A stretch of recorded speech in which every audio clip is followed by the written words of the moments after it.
Chapter 738, Seven Sins Take Action. The reappearance of the black and white light pillar and the new wave of devastation that came with it stunned just about everyone in the Stoneclaw Mountains had once more stunned everyone in the Stoneclaw Mountains for a moment. They had forgotten to fight as they turned to watch Pillar of Light in the face of this horrific power. The prowess of tens of thousands of players was a joke.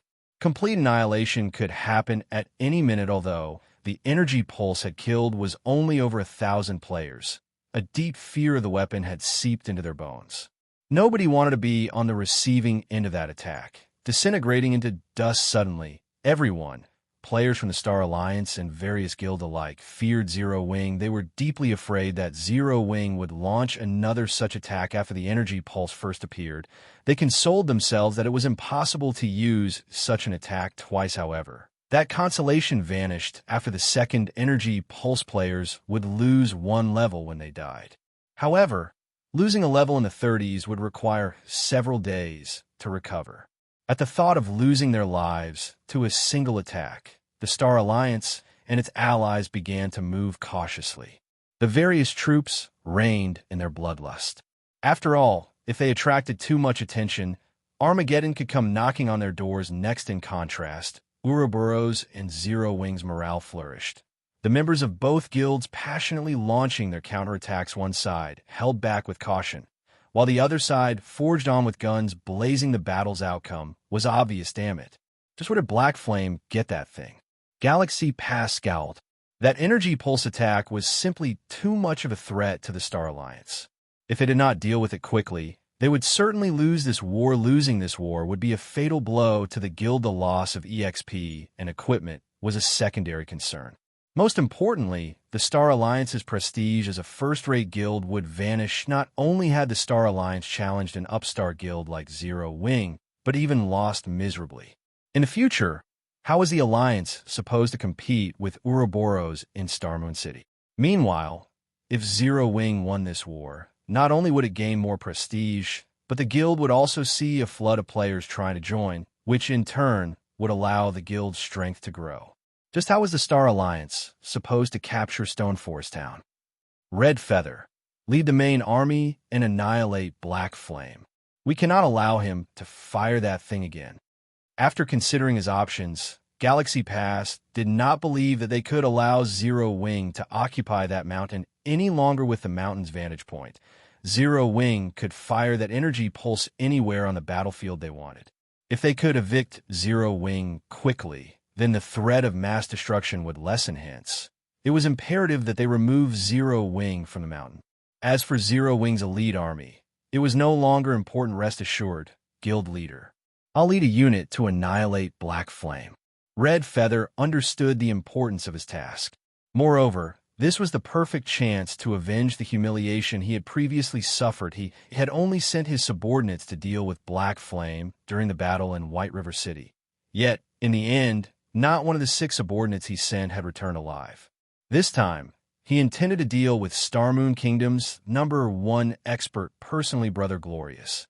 I'll have to trouble you to inform the Flower of Seven Sins. Hopefully, they can act as soon as possible. This way, we'll be able to end this battle a little sooner, rather than continuing to waste resources. As insurance, Galaxy Pass still decided to deploy the Flower of Seven Sins. Exemplary Willow had intended to force Black Flame to taste despair. Hence, she had ordered them to wipe out Zero Wing's elites before hunting Black Flame and Zero Wing's upper echelons. However, that plan was no longer viable. That energy pulse was simply too much of a threat. Meanwhile, Zero Wing's main force had occupied a location that was easy to hold but difficult to attack. With the combat power of Zero Wing's main force, although Red Feather led many elite members, they could not exert their maximum power. No one was certain that they could chase Black Flame and his team off that mountain if the battle dragged on and Zero Wing was allowed to fire that energy pulse a few more times.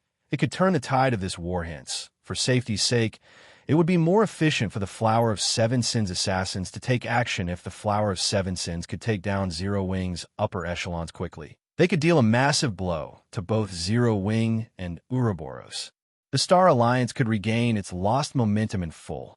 It would be much easier to annihilate the remaining elite members of the two guilds. I'll notify them right away. Glorious, Echo replied. He, too, realized the severity of the situation. His previous carefree expression had vanished. The war that had clearly been in their favor had suddenly taken a 180-degree turn. If they idled, this war would lose all meaning.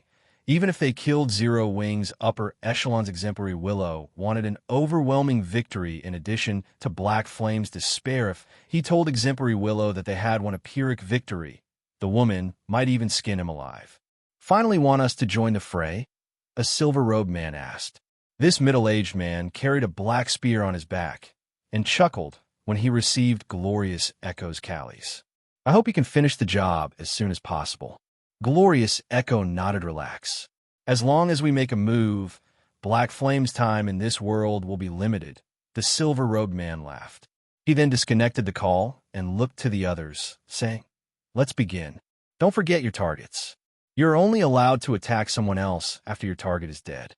Although they were all extremely powerful, top-tier experts, when dealing with this silver-robed man, they could not help but shiver as they nodded their heads respectfully. The Flower of Seven Sins was an organization where strength meant everything. The silver-robed man was stronger than every one of them. Hence, he had full command of this operation. Just as the Flower of Seven Sins assassins made their way towards Ye Feng's peak, the secret pavilion's members, who had watched from afar, began to move. I had not expected Zero Wing to obtain such a strategic tool. It's no wonder why it grew from an upstart guild to its present power. If not for the Flower of Seven Sins, Zero Wing might really win this war. Yuan Tiexin shuddered when he recalled the prior devastation of Zero Wing could obtain several more tools, who could possibly stand up to it in the future. However, this event had reminded him of one thing: wars in God's domain were not won just by relying on elite and expert players. Such strategic tools were similarly very important. While the Star Alliance mobilized a unit, approaching Ye Feng's position, Ye Feng used this time to fire the Mana Pulse Cannon a few more times, annihilating thousands of the Star Alliance's members.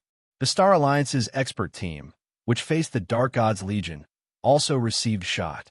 The energy pulse had instantly disintegrated close to half of the expert team, alleviating the pressure on the Dark God's Legion. This situation had nearly caused the upper echelons of the Star Alliance and the various other guilds to faint. Guild leader. As expected, they're approaching. Should we have the nearby Elite Legion head our way and assist us? That way, we'll have an easier time holding this area. Fire Dance asked Ye Feng as she watched the elite army gather at the foot of the mountain. With only Zero Wing's main force, it would be extremely difficult to secure this location. No need. Having more people will only hinder us. Ye Feng waved his hand. He then took out the Bible of Darkness and the Tier 3 magic amplification scroll from his bag, smiling faintly. Chapter 739, 100 versus 20,000. The Star Alliance had dispatched an army of 20,000 elite players to surround Ye Feng's mountaintop. Even if Ye Feng and the others were more powerful, they would never escape an army of 20,000 elite players and numerous experts. Everyone split up as much as possible and attack in groups. Be careful of Zero Wing's AoE spells. Red Feather commanded the Star Alliance had investigated Zero Wing's main force members extensively. Blacky Stars of Light and Ye Feng's Firestorm were the army's biggest threats. These two spells had displayed their frightening, destructive power many times in the past. If they charge as one, they would be no more than target practice even without the Flower of Seven Sins.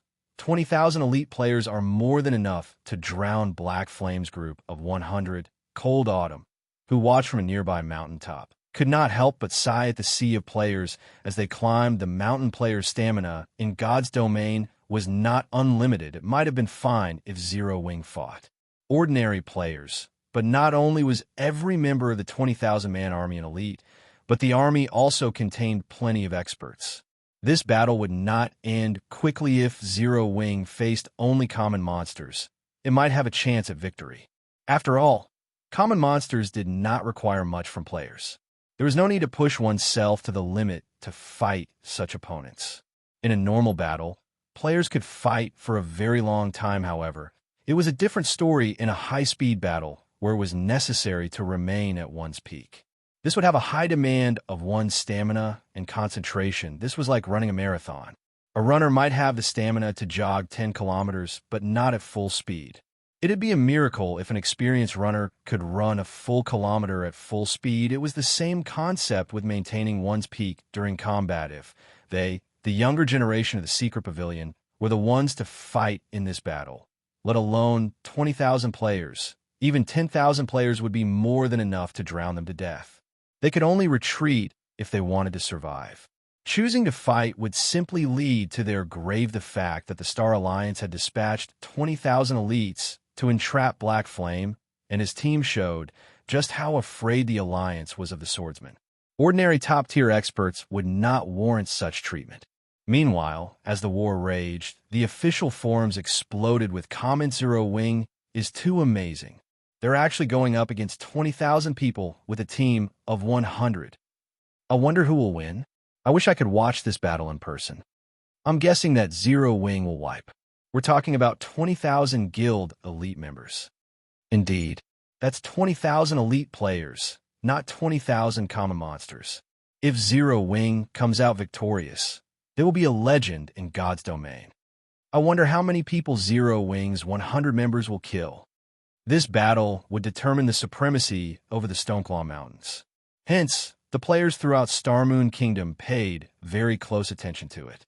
Moreover, one did not often see a guild war of this scale aside from the foreign discussions. Players also broadcasted live streams of the war on the official forums for this war. The Star Alliance did not bother with chasing away outsiders.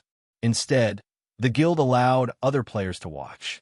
They wanted everyone to know how powerful the Star Alliance was. Only, the Star Alliance had begun to regret that decision. Advance. Show everyone the consequences for opposing the Star Alliance.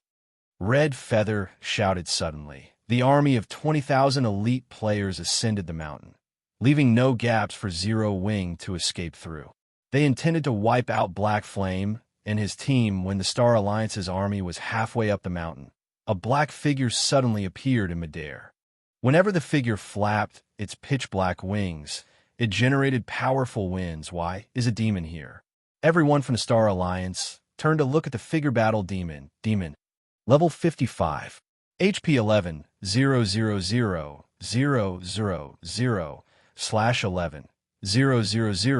000, while everyone was caught in a daze. The battle demon lifted its twin blood-red war axes and swooped down into the crowd.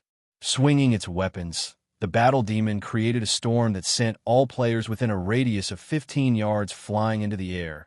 The countless wind blades ending their lives. Once the violent storm ended, hundreds of pieces of equipment fell from the sky. Everyone involuntarily shuddered with players' current standard. None of them had any hope against a level 55 tier 3 creature. No. This is Zero Wing's demon. All melee players, scatter. Ranged players, distance yourselves from the demon and use barrier magic arrays to trap it. Red Feather immediately commanded. Although the demon's sudden appearance had surprised him, he remained relatively calm. Although barrier magic arrays were rare, a first-rate guild like the Star Alliance had quite a few in reserve. They might not be able to kill the Tier 3 demon, but they could confine it for a while. However, Ye Feng had no intentions of giving the Star Alliance the opportunity to trap the demon. The demons he summoned with the Bible of Darkness were different from the creatures summoned with summoning scrolls. The demons could be controlled from a very long distance. Hence, Ye Feng directed the battle demon to fly into the air and attack other locations. Despite the constant attacks from the Star Alliance's players, due to the level and tier suppression, their damage was practically negligible. In such a way, the battle demon repeatedly struck and fled every time the players with the barrier scrolls reached the battle. The demon was out of reach for a time. The Star Alliance's army plunged into chaos. Red Feather's eyes were bloodshot with fury as he roared deafeningly. Watching this madness repeat again and again, it was already difficult enough to deal with a Tier 3 demon. Now, the demon ran about randomly, wreaking havoc wherever it went. To the Star Alliance, this demon was a nightmare. They were sheep to the slaughter. A casual assault could kill several hundred players. If this continued, It was only a matter of time before the demon annihilated their army of 20,000 elite players. Guild leader, you really are amazing. You can actually summon such a powerful Tier 3 demon. With this, the Star Alliance will suffer. Blackie rejoiced as he watched the battle demon massacre the Star Alliance's elites previously. The two great lords the Star Alliance, an overwhelming smile had summoned, had dealt quite the blow. Just when he thought that this war had been over, Ye Feng revealed the basic mana pulse cannon. With just 2 shots, they had dealt with the two great lords, forcing the Star Alliance to send out an army of players now. Ye Feng had summoned a Tier 3 demon in such a narrow mountain path. A Tier 3 demon was far more effective than several thousand elite players. Ignore that demon. Charge up the mountain. If we kill the summoner, that demon will disappear. Galaxy Past, who commanded the battle against Ouroboros in the distance, suddenly shouted in the guild chat. Regardless of how powerful a summoned creature was, its summoner was always its weakness. Rather than wasting time with the Tier 3 demon, it was more effective to attack its summoner. Zero Wing itself had taught them this lesson sure enough. After Galaxy Pass reminder, the Star Alliance's elites calmed themselves and pushed up the mountain, leaving only the barrier team behind to deal with the Tier 3 demon. Guild leader, they're coming. Should I fire? Blackie asked as he watched the elite army charge at them like a swarm of ants. He desperately wanted to use Stars of Light to show the Star Alliance who they were dealing with before replying. Ye Feng glanced at a 50-man team that climbed the mountain path swiftly. With a serious expression, he said, "Save it for now. We can deal with the Star Alliance after we deal with the Flower of 7 Sins." Chapter 740, Top Tier Battle. Hearing Ye Feng's comment, Fire Dance and the others turned towards the Flower of 7 Sins approach. If they had to name their greatest threat in this war, it was definitely not the Star Alliance's army of over 100,000 elite players. It was the 50-man team from the Flower of 7 Sins watching the assassins close the distance between them. Fire Dance and the others grew nervous. They knew that, should the assassins defeat them here, their previous efforts would be for not to hold back against them. Use the power of darkness right from the start. Ye Feng reminded his team through the team chat. Victory or defeat, let be determined within these 10 minutes. In terms of techniques, the Flower of 7 Sins was leaps and bounds above them. They only had 2 advantages. First, they had more numbers on their side. Second, they had the advantage of Berserk skills. The power of darkness had a duration of 10 minutes.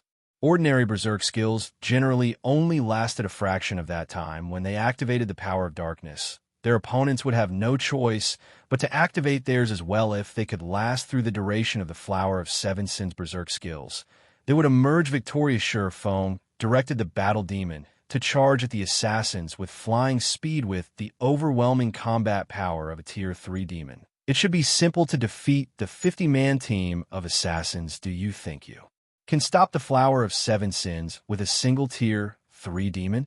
The silver-robed man glanced at the battle demon flying towards his team, a playful smile appearing on his face. He then revealed a black magic scroll. Unfurling it, he shouted, "I summon the Magma Giant." Suddenly, a massive humanoid figure covered in molten lava appeared on the mountain. Lava Giant. Elemental being, Great Lord. Level 55.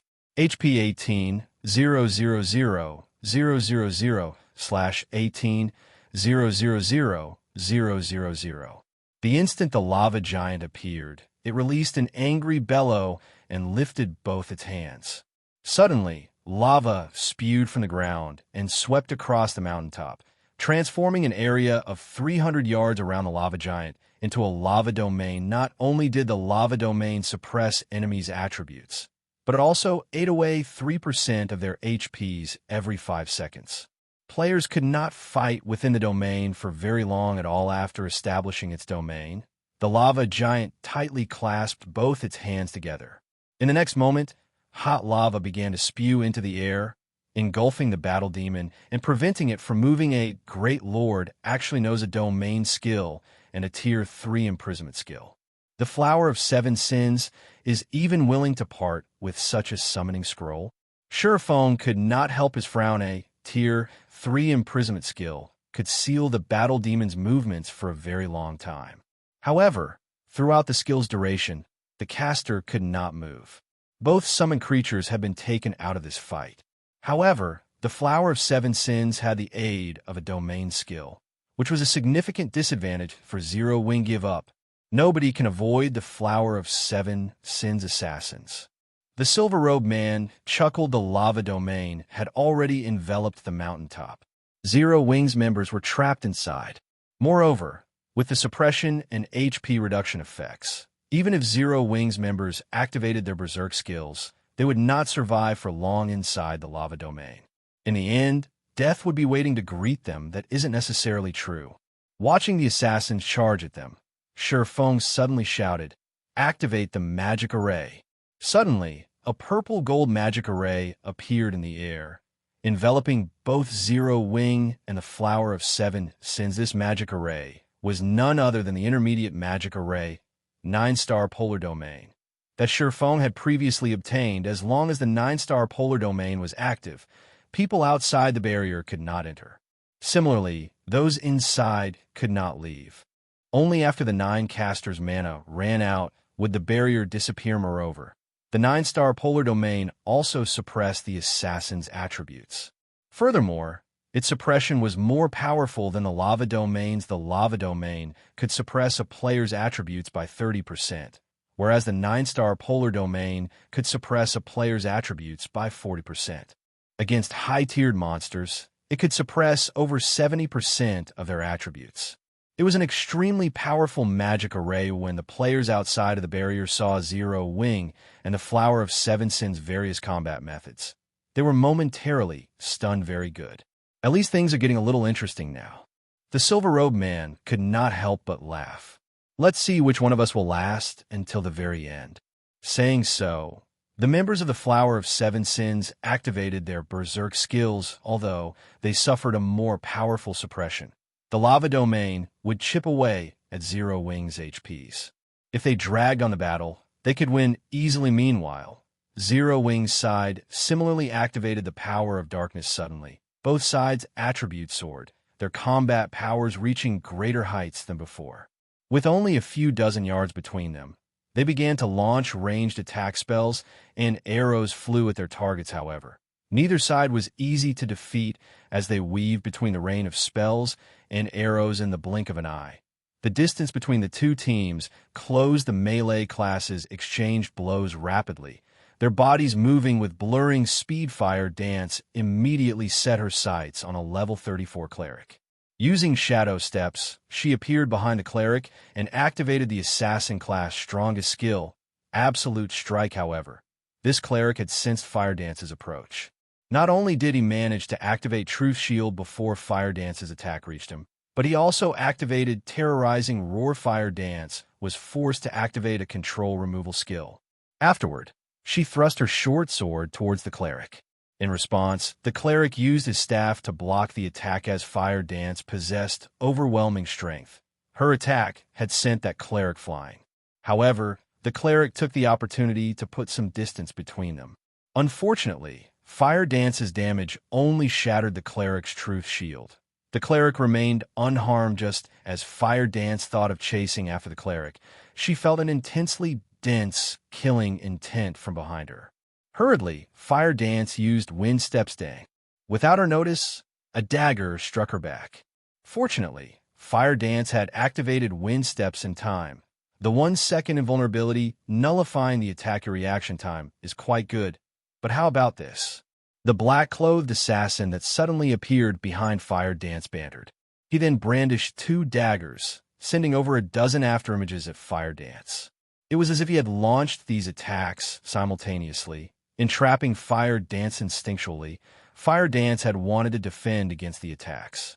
However, she quickly changed her mind and used Void Steps instead. Suddenly, Fire Dance vanished. The black-clothed assassin halted his attacks and activated Wind Step Stang. Fire Dance suddenly appeared beside the black-clothed assassin, her short sword stopping just before the man's back, unable to proceed even an inch. Such an amazing footwork. It seems that I did not choose the wrong target. The black-clothed assassin laughed. He glanced at Fire Dance, saying, I'm Pleiades, the one who is going to kill you.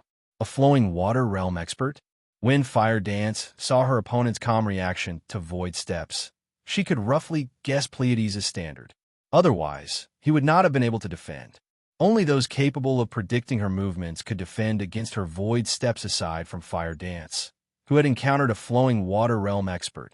Violet Cloud, face down, one of the Flower of Seven Sins party leaders of Zero Wings members, had the advantage in attributes and could take the initiative in attacking. The assassins' techniques were far more refined. The assassins did not use strictly might to face their opponents. Instead, they defended and counterattacked. After all, with the presence of a lava domain, Zero Wings members would continuously lose HP over time. They just needed to wait until their opponents ran out of HP Black Flame. Show me your strength, the silver-robed middle-aged man demanded as he stood in Ye Feng's path. Sweeping his spear horizontally, the middle-aged man exuded an imposing aura. Chapter 741, Godly Speed. The members of Zero Wing and the Flower of Seven Sins had entered their own battles aside from Fire Dance, Violet Cloud, and Aqua rose relying on the attribute advantage that their Tier 1 set equipment provided to suppress the assassins' party leaders. The others struggled against the remaining 4 party leaders. These party leaders' equipment was in no way inferior to the members of Zero Wing's main force. In addition, they wore almost a full set of Tier 3 gemstones, and their Berserk skills were slightly more powerful than the Power of Darkness. Hence, they easily made up for the difference in attributes with very little difference in basic attributes. Even if 3 of Zero Wing's main force members ganged up on one of the Flower of Seven Sins party leaders, they were powerless. The enemy neutralized their attacks, one after another. Meanwhile, if they were not careful and received an attack, they would instantly lose 1/3 of their HP. It was only a matter of time before they were defeated.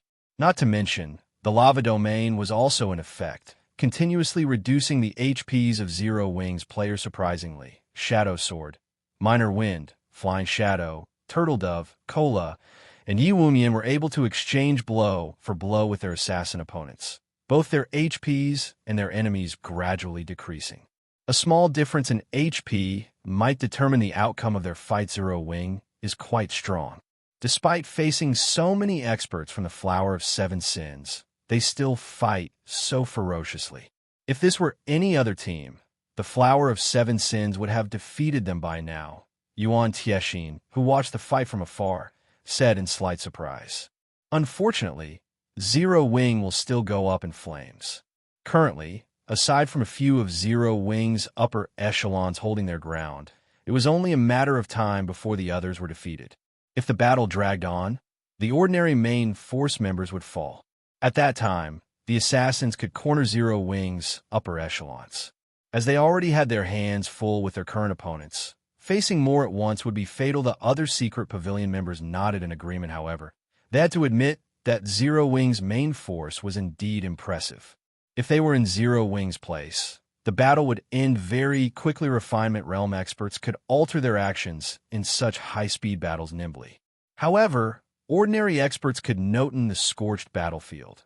Although the fights between Zero Wing's main force members and the Flower of Seven Sins assassins was exciting, the secret pavilion members focused on Ye Feng's battle. After all, the title of one-hit Asura was not just for show to have earned his current reputation. Ye Feng had killed many experts. However, in this war, Ye Feng's opponent was even more extraordinary than he was. He fought the assassin's leader. This was a rare sight. Indeed, the Flower of Seven Sins sent you to lead the mission this time? Ye Feng asked as he unsheathed his swords.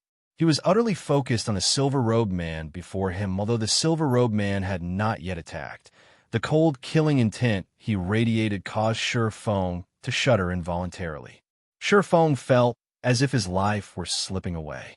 It almost felt as if he were standing in the middle of a demonic beast's nest. Moreover, the silver-robed man's level and equipment quality were extremely high. Not only was the man a level 35 berserker, but his equipment was also the dark gold set equipment meant for berserkers. The Windfrost set, focused on speed and strength. It was level 30 to level 40 equipment. It was a dark gold set that could improve as its wearer leveled. It was only second to a Tier 1 set equipment as for the snow-white spear in a man's hands. Although Ye Feng had never seen it before, judging by the runes and weapon's elegance, it should be at the very least a top-tier dark old weapon that will depend on whether or not you qualify to know. The silver-robed man rebuked as he swung his spear. Suddenly, it seemed like his spear had transformed into 5 poisonous snakes that shot towards Ye Feng. 1 spear, 5 transformations. Although there were only 5 spear images, these images' attack trajectories were both complex and varied. Even the middle-aged man could not predict the attacks, not to mention the attack trajectories. Seeing this, Ye Feng abruptly retreated. Dang! Sparks scattered between the swordsman and the berserker's such quick spearmanship. Ye Feng could not help his surprise despite retreating as soon as he had noticed the attacks. The 5 spear images had appeared before him instantly. By the time he had reacted, although he had deflected 2 of the spear images with his swords, it had been too late to block the other 3 spears. He had no choice but to activate Defensive Blade to block the spears. Otherwise, with his attributes after activating the Power of Darkness, although the remaining spear images would not kill him instantly, they would destroy 1/3 of his HP due to the previous clash. Ye Feng had gained a general understanding of just how powerful the silver-robed man was. Hence, he could predict the man's damage. You actually avoided my 1 spear, 5 transformations. You are worthy for me to take you seriously. The silver-robed man smiled. Suddenly, he launched another attack. This time, 6 spear images flew towards Ye Feng. This attack was also much faster than the last. By the time Ye Feng could react, the 6 spear images appeared before him despite having taken precautions. 3 of the 6 images struck Ye Feng. Fortunately, Defensive Blade blocked the other 3. How are his attacks so fast? Ye Feng could not help his surprise as he glanced at his opponent's spear. He had clearly predicted the man's general targets. Yet, by the time he had defended himself, the 6 spear images had arrived before him. It almost seemed as if the images had teleported despite predicting the trajectory of the attacks. His body could not keep up with the assassin's speed. This was the first time Ye Feng had encountered such a situation. Logically, he should be much faster than the silver-robed man. Yet, the man's spear moved as if it had instantaneous movement. Even if he were faster, he could not keep up with the silver-robed man's spear attacks. With no other choice, Ye Feng used Abyssal Bind. The 4-second binding gave him plenty of time to kill the silver-robed man several times over. However, as soon as the pitch-black chains emerged from the ground, the silver-robed man activated Wargod's radiance, a dazzling light shining from his body as he became immune to all control effects. Immediately after, 6 more spear images appeared before Ye Feng, striking him. This time, Defensive Blade's block count was exhausted. The secret pavilion members watching from afar were dumbfounded. The silver-robed man's spear strikes were simply too fast. The attacks had completely surpassed the speed defined by the system. How could anyone dodge such attacks? How are that man's attacks so fast? Despite being the top genius of the secret pavilion's new generation, Cold Autumn was shocked as he watched the fierce battle. If he had to block the silver-robed man's attacks, he most likely would have died immediately after the battle had begun. Only Black Flame, with his lightning-fast swordsmanship, was barely capable of defending against 2 or 3 of those spear strikes. Anyone else would have died multiple times by now. Autumn, now you understand why I brought you all here to watch this battle, right? Yuan Tiexin asked, chuckling. The Apex experts are only figureheads. This is a true Apex expert of the virtual gaming world. However, Black Flame's performance is just as impressive. 1 spear, 6 transformations is that man's specialty technique. Countless well-known experts have died against this move. I can count the number of experts who can block 2 or 3 strikes while in the flowing water realm on one hand. Now that Black Flame has used up all his life-saving skills, this fight should end very quickly. The silver-robed man executed 1 spear, 6 transformations once more. However, Ye Feng suddenly closed his eyes. He saw nothing as he allowed the assassin to attack. Could he have given up already? The sudden development shocked the onlookers, with the spear moving so fast. If Ye Feng did not rely on his sight to predict the silver-robed man's actions, how could he defend against the spear attacks? It seems the fight is over, Cold Autumn said. Shaking his head, the 6 spear images pierced Ye Feng's body. However, the instant the 6 spear images shot through Ye Feng's body, another Ye Feng appeared beside the silver-robed man. This other Ye Feng swung down his abyssal blade. The clear ring of metal clashing with metal resounded throughout the battlefield. The silver-robed man was forced to retreat 3 steps before stabilizing himself. You actually dodged all of them. Shock appeared on the silver-robed man's face as he stared at the unharmed Ye Feng with disbelief. Chapter 742, Deciding Strike. Ye Feng's sudden evasion of the silver-robed man's 1 spear. 6 transformations left the secret pavilion members speechless. How did he do it? Cold Autumn's eyes widened as he stared at Ye Feng, who still had his eyes closed. Ye Feng had avoided that godlike spearmanship, which had been impossible to dodge with open eyes. With his eyes closed, this was simply inconceivable. Yuan Tiexin was similarly stunned. Black Flame really is surprising. I had never imagined he would see through Sky's 1 spear. 6 transformations so quickly, Yuan Tiexin exclaimed. Years ago, I suffered numerous losses against Sky's 1 spear, 6 transformations, yet Black Flame had seen through it after only a couple of attacks. Could he be a monster? The silver-robed man named Sky was one of the Flower of 7 Sins' veteran assassins. Many top-tier experts from super guilds had suffered immensely at Sky's hands.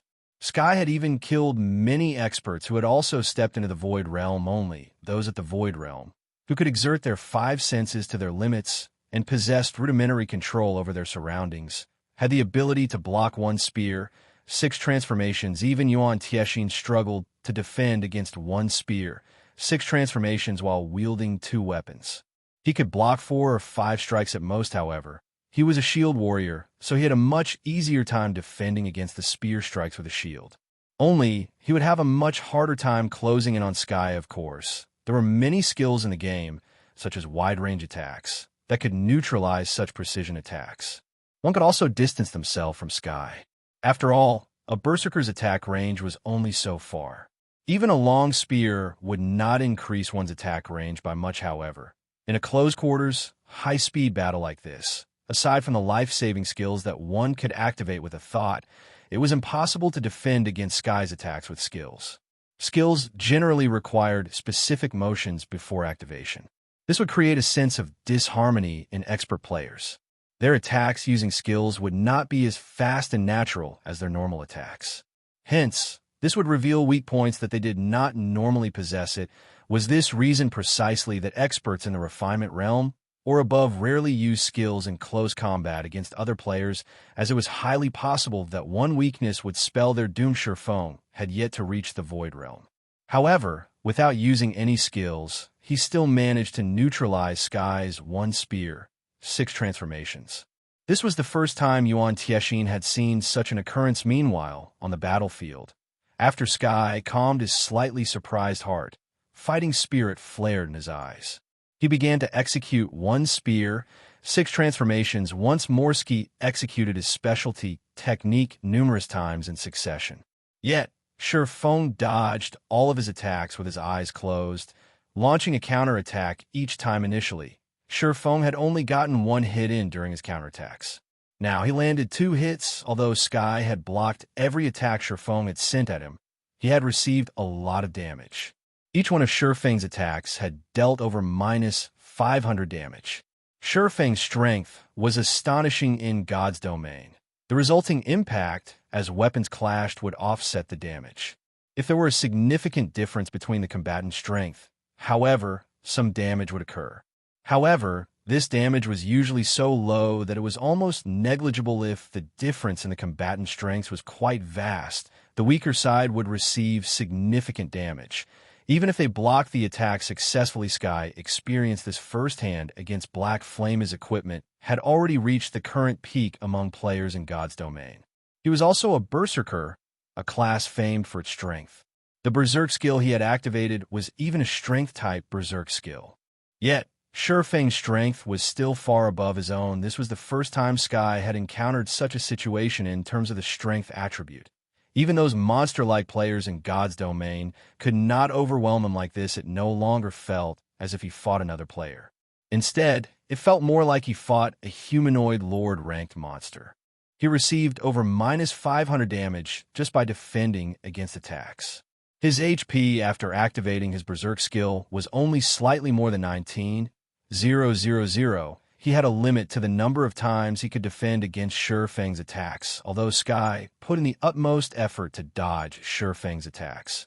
He discovered that he could not dodge any of them. Despite having relatively powerful control over his surroundings, Ye Feng's attacks were simply too fast. Even though he could predict Ye Feng's attack trajectories, he could barely defend himself. You really are amazing.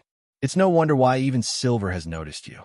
Glaring at Ye Feng, Sky said in a low tone, I had intended to save this card for challenging Silver, but it seems that I have no choice but to try it on you. As soon as he said this, Sky's spear shot out and transformed into 9 spear images. 1 spear, 9 kills. This was currently the limit of Sky's abilities.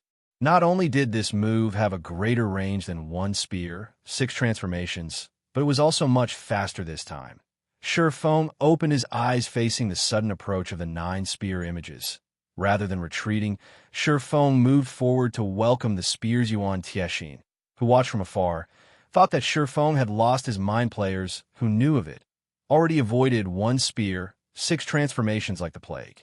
On the other hand, 1 spear, 9 kills sent chills down even Yuan Tiexin's spine. Even if he could lift his shield in time, the spear images would, most likely, hit him. Yet, Ye Feng had taken the initiative to welcome the spears. Did his success of neutralizing Sky's 1 spear, 6 transformations, make him overconfident? However, as Yuan Tiexin stood too far away from Ye Feng, he did not notice the faint blue arcs of electricity circling Ye Feng's body. This move was none other than killing Rei's second skill, Thunder God's Descent. Thunder God's Descent. Become immune to all control skills. Movement speed and attack speed increased by 150%, damage increased by 50%, and all damage received decreased by 50% for 30 seconds cooldown. 1 hour. In the next moment, numerous blue lights flashed. The lights deflected the spear images as they closed in on Ye Feng. From an outsider's view, it looked as if the spear images had avoided Ye Feng like a strong gale. Ye Feng blasted through the 9 spear images and swept past Sky. Too fast for the naked eye to follow. Killing Rei penetrated Sky's body. This had all happened in an instant before Sky even realized what had just happened. Fountains of blood spurted from his body. His HP plummeted rapidly. In the blink of an eye, his 19,000 plus HP fell to 0. Sky's body thudded as it hit the ground. This Ye Feng's sudden attack had killed Sky, stunning everyone who watched for a moment. Only silence followed. What happened just now? How did he block the 9 spear images? Sky died. Questions filled the minds of the secret pavilion crowd. Despite their focus on Ye Feng all this time, they had only seen Ye Feng vanish and reappear. They had not noticed Ye Feng draw his sword before Sky fell to the ground. None of them knew exactly what had just happened. Ye Feng had clearly waged a bitter battle against Sky just moments ago. Yet, after a few exchanges, Ye Feng had seen through and neutralized Sky's specialty technique. He even claimed Sky's life with a single move. This change had happened too fast. It was unbelievable. Uncle Yuan, do you know what happened just now? What did Black Flame do? Cold Autumn asked, practically shouting his question with bloodshot eyes. However, standing beside him, Yuan Tiexin's were just as wide, containing his own confusion. Chapter 743, 7 Sins Defeat. In Yuan Tiexin's eyes, although Ye Feng was certainly strong, he was still no match for him. However, the swordsman's sudden performance had truly dumbfounded him. If Yuan Tiexin faced Sky's 1 spear, 6 transformations, he was only 50% certain of emerging victorious. However, against the 1 spear, 9 kill Sky had just displayed, Yuan Tiexin did not think he had any chance of victory yet. Even after using 1 spear, 9 kills, Sky died after Ye Feng's single strike. From the moment Ye Feng moved to when he swung his sword, everything had happened all too quickly. Moreover, Due to the distance between them, the battle had ended before Yuan Tianxin realized what had happened. Any of you record this battle? Yuan Tianxin asked the several people behind him. They were staff from the Secret Pavilion's intelligence department.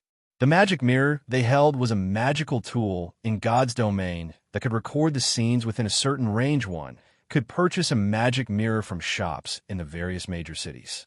However, they were extremely expensive. A basic magic mirror cost 3 gold.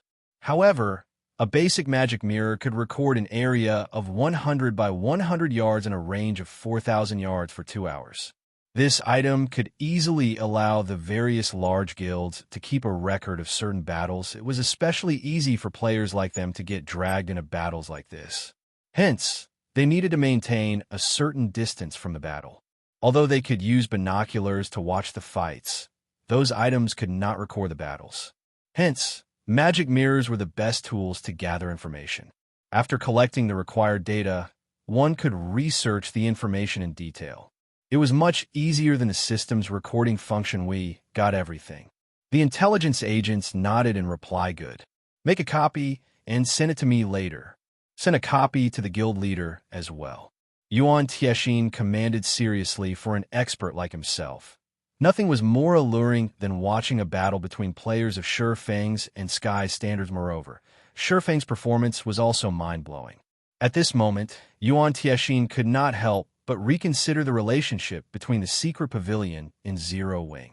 However, this decision would have to wait until after the war ended. Compared to the surprise the Secret Pavilion members had felt, the Flower of Seven Sins assassins were thunderstruck. Although Sky was not one of their upper echelons, his fame within the organization was resounding.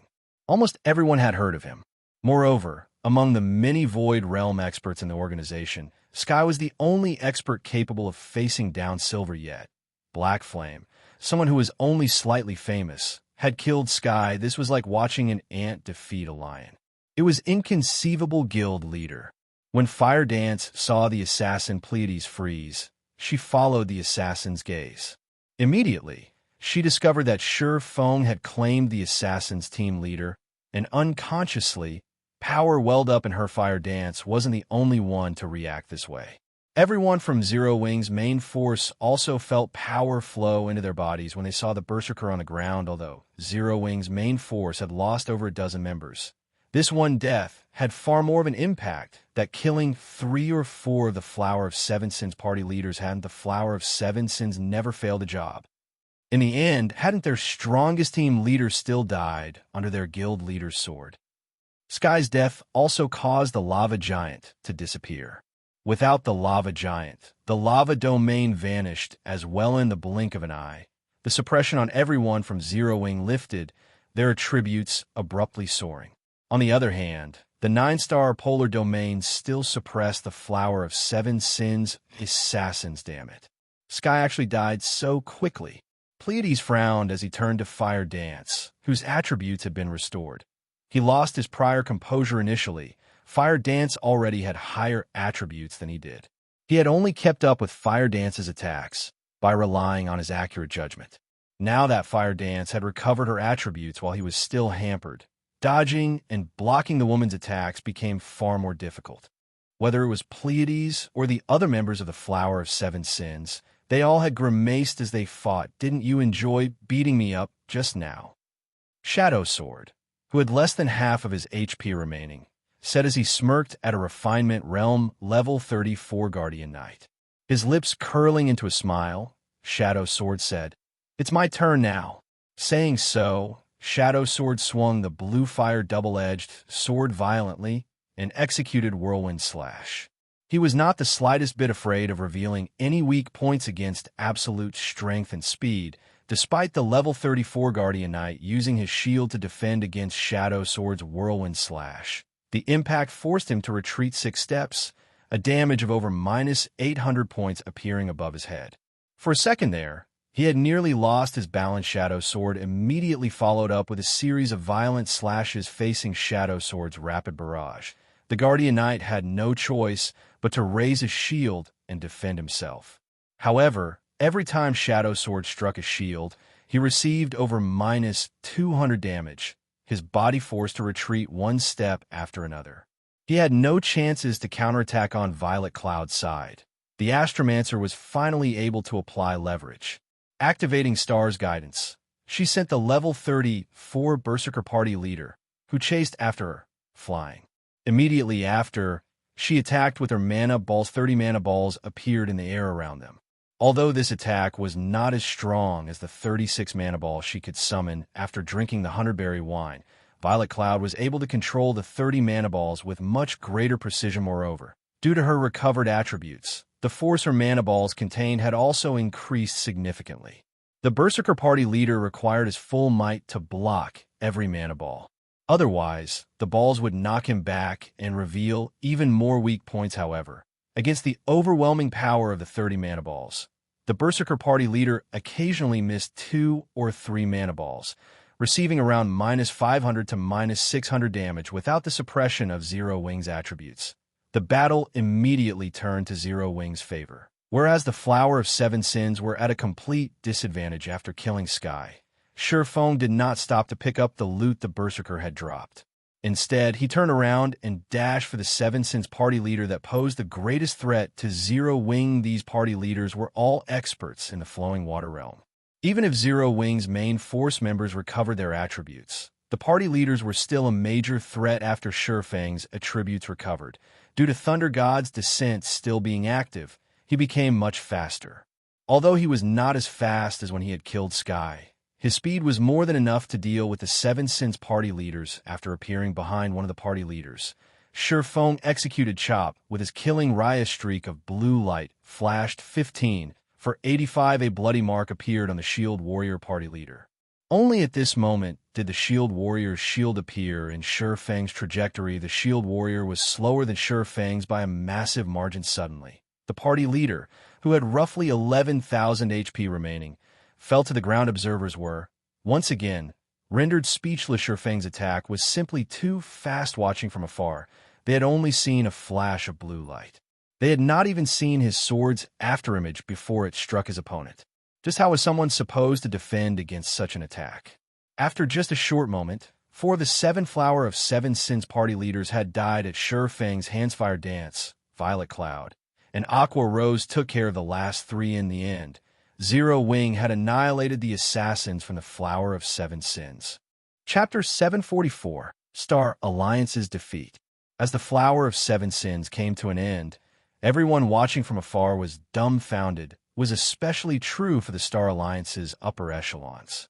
People in their position were very aware of how terrifying the Flower of Seven Sins was. The Flower of Seven Sins was an organization that had killed the upper echelons of super guilds countless times, invoking the super guild's wrath.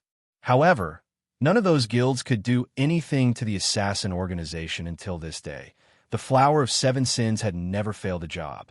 Yet now this legend shattered. The most incredulous aspect was that it had been an upstart guild that broke the legend. How can this be?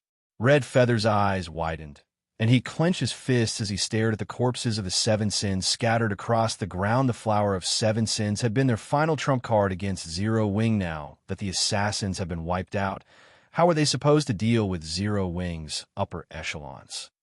Any expert could take advantage of the narrow terrain to exert their strength, not to mention Black Flame, who could instant-kill the Flower of Seven Sins team leader with Black Flame strength. He could slaughter elite players without wasting much stamina. He only needed 1 hit for each kill if they relied on Xur tactics to kill Black Flame. Just how many elite players would they need to sacrifice? Not to mention, the Tier 3 demon was still alive and kicking. It was practically impossible to annihilate Zero Wing's main force here, with just 20,000 elite players guild leader. The Flower of Seven Sins members have been wiped out. What should we do now? Unsure himself, Red Feather quickly decided to report to Galaxy Past. What? Galaxy Past was momentarily stunned when he received the news. For a second, he even thought Red Feather was joking. However, Red Feather would never joke so distastefully in such a dire situation like this. His expression turning serious, Galaxy Past asked, "How many people does Zero Wing have left? Is Black Flame dead?" The Flower of Seven Sins' strength was absolute. Even if Zero Wing's main force were impressive, they would not walk away unharmed. If Zero Wing's main force had suffered severe casualties, then they could rely on their elite army to swarm their remaining enemies without any commanders. Zero Wing's army would into disarray and morale would drop sharply. It would be significantly easier to take out Zero Wing's elite army without its leaders. They have 76 people remaining. Black Flame is still alive, Red Feather hurriedly reported after glancing at Zero Wing's members, who were still within the magic array. Galaxy Past surprise escalated. Are you sure? Galaxy Past asked once more. The Flower of Seven Sins had dispatched 50 of its top-tier assassins. Every one of these assassins was an expert that struck fear into one's heart. Even Galaxy Past himself was not sure that he could escape should any one of these experts come for his life. How is it possible that this team of assassins had only claimed slightly over 20 Zero Wing lives? Galaxy Past had a very clear understanding of the strength of Zero Wing's main force aside from the few, very strong upper echelons. Most of them were subpar. Galaxy Past was even confident he could face several of them at once. Guild leader. How could I mistake something like this? For a time, even Red Feather was at a loss. Hurriedly, he said, all of Zero Wing's upper echelons are still alive. Only a few core members died. That Tier 3 demon has also broken out of its magical imprisonment and has begun to attack our people. When Galaxy Past heard this, his brain stopped functioning. Since when was Zero Wing so powerful? Against the Flower of Seven Sins' 50-man assassin team, Zero Wing had actually emerged victorious, losing only a few unimportant members. Guild leader, what should we do now? Do we fight or retreat? Red Feather asked anxiously as he watched the Tier 3 demon slaughter his elite members. Black Flame, we will retreat. Only after a long moment did Galaxy Past finally decide. When he uttered the word retreat, he sounded as if he had been sapped of all of his energy. How many years had it been? Galaxy Past had long since forgotten the feeling of defeat. However, today he had been reminded of the taste. This taste made him very uncomfortable. Ever since the Star Alliance had fallen into his control, the guild had only lost to super guilds and super first-rate guilds. The Star Alliance had never lost to anything less yet. Now, the Star Alliance he commanded had been beaten into submission by an upstart guild. This blow was many times more humiliating than suffering defeat at the hands of those super guilds. A Tier 3 demon was the equivalent of a Great Lord. Galaxy Past knew the strength of a Great Lord quite well. Otherwise, he would not have paid such a large price to purchase a Tier 3 summoning scroll from a super guild. At this stage of a game, having a Great Lord on one side could reduce one's losses significantly while dealing a devastating blow to the enemy with 2 Tier 3 summoning scrolls. They thought they had this war in the bag. However, Galaxy Past had never imagined that an energy pulse attack would eliminate both of their Great Lords. They had no way to deal with a Tier 3 demon if they did not retreat. They would only suffer more casualties. After Red Feather heard Galaxy Past command, his downcast expression became even more gloomy. However, he still gave the order to retreat. Meanwhile, standing on a nearby mountaintop, the secret pavilion members were engaged in a heated discussion over this war between the Star Alliance and Zero Wing Guild leader. Black Flame is too powerful. The way he killed that team leader from the Flower of Seven Sins was just too cool. I wonder what sort of training Black Flame used to get to his level. Even after watching the battles so many times, I only caught a glimpse of Black Flame's figure. I couldn't even see the afterimage of his attack. Uncle Yuan would most likely last only a few moves against Black Flame. What do you even know? Uncle Yuan is powerful. Of course, he could block Black Flame's attack. But Black Flame's attack speed is so high. Who could possibly defend against his attack? Among the secret pavilion's trainees, many had renewed their impressions of Zero Wing. They were no longer arrogant when talking about Zero Wing. Unconsciously, they had gone from calling the swordsman Black Flame to calling him Guild Leader Black Flame. However, a few youths among them were still unsatisfied. There is no need to argue. I'm not a match for Black Flame. Or to put it in another way, only those few monstrous players can contend with Black Flame now, Yuan Tiexin said suddenly. He could not help but laugh at everyone's conversation on him. What did you think of this fight? Yuan Tiexin asked. The silent cold autumn was the top genius among the secret pavilion's new generation. The youth had joined the secret pavilion's secret training program a year ago. He was only 17 years old, yet he had already become the pavilion's star pupil. He had already reached the half-step refinement realm and was only a thread away from truly entering the refinement realm. He could break through at any time initially. Yuan Tiexin had brought Cold Autumn and the other trainees here to teach them not to be too arrogant, showing them that there were many experts in the virtual gaming world. He had also wanted to show them a true monster. Unfortunately, Silver had not made an appearance this time, however.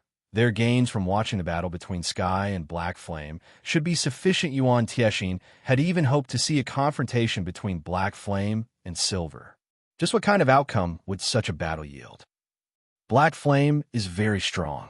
With my current strength, I am no match for him, the prideful Cold Autumn admitted softly. However, I will continue to work hard. Sooner or later, I will surpass him.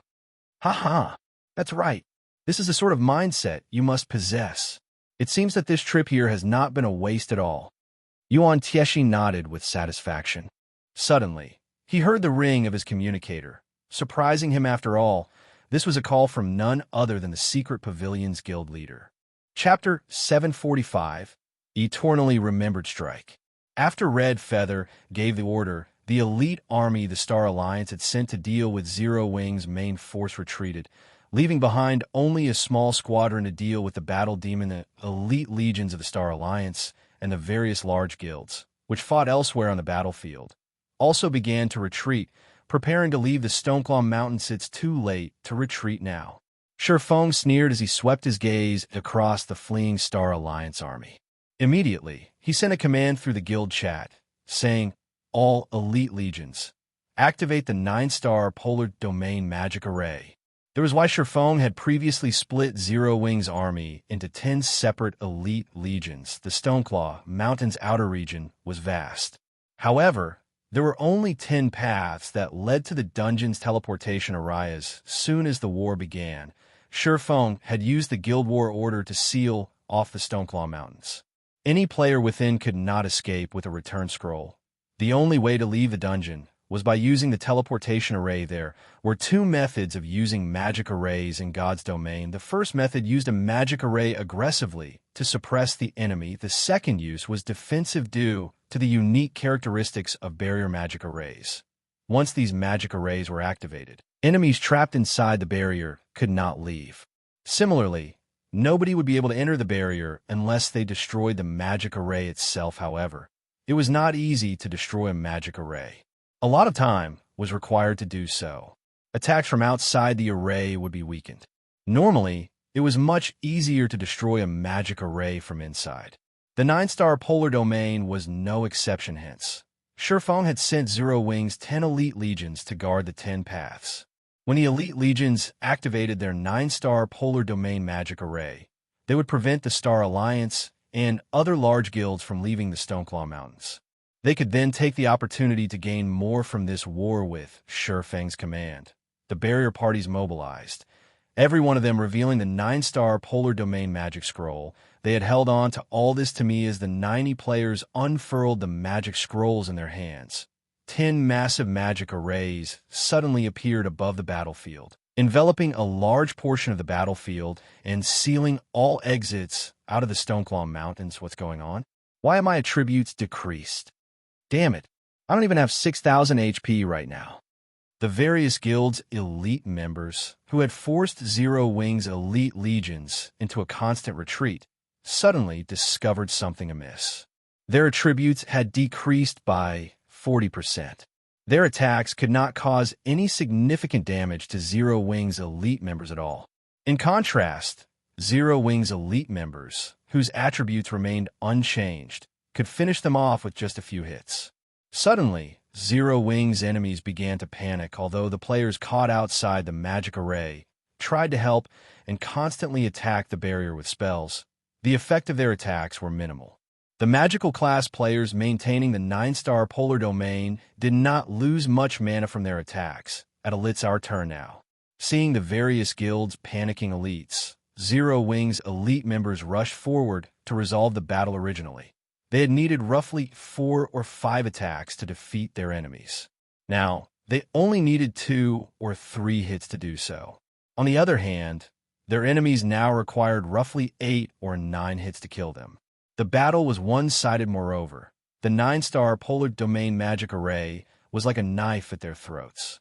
The magic arrays had cut off their retreat. Aqua used the mana pulse cannon to support the legions. Everyone else, guard the cannon and clean up the battlefield. After Ye Feng issued his commands, he activated Wind Rider and flew down the mountain. The 9-star Polar Domain would not hold the Star Alliance and its allies for long. The various large guilds would escape by the time the battle demon reached them. However, if he killed his enemy's commanders, the remaining elite players would run like a headless chicken. He would significantly reduce the elite army's momentum, earning more time for his army. Someone's flying towards us.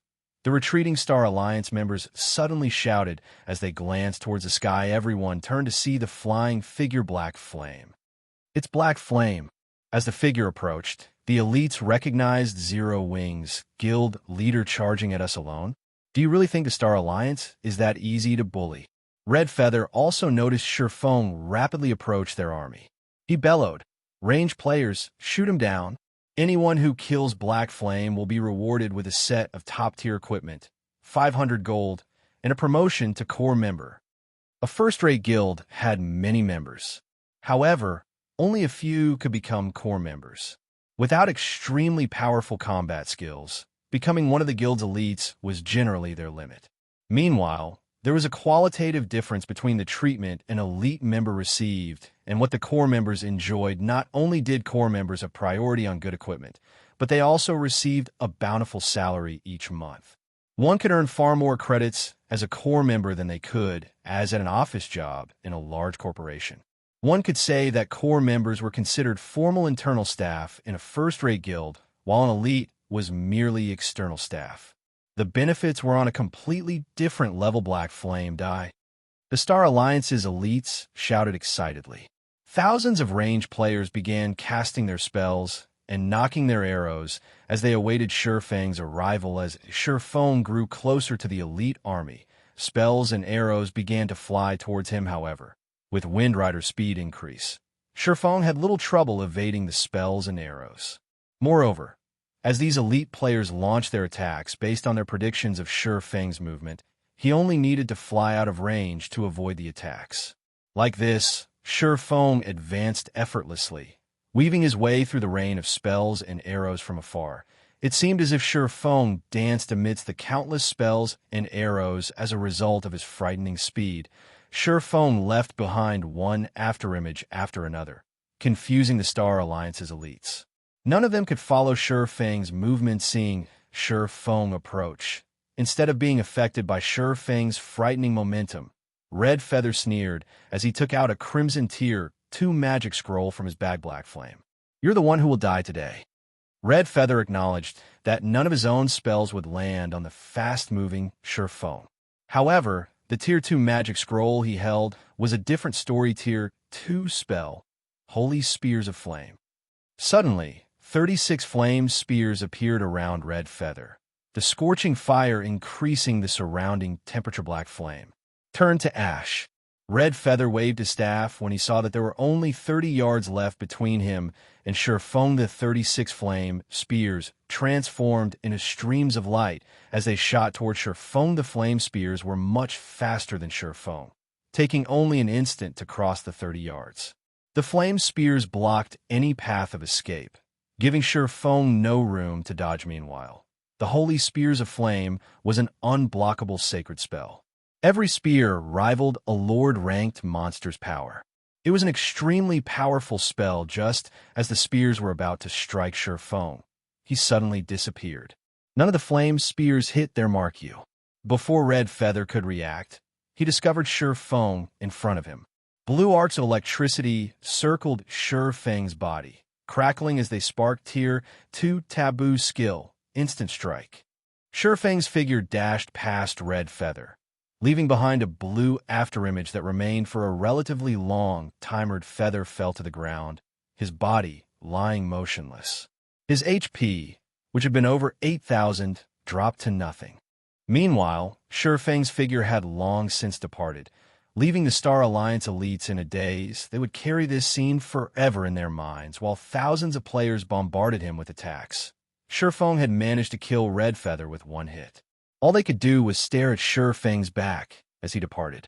Chapter 746, Breaking Through Flowing Water.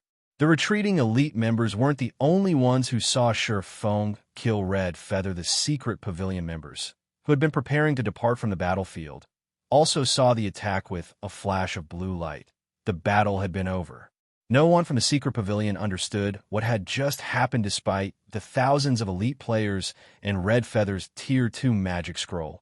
Ye Feng had killed Red Feather instantly and left without so much as a scratch.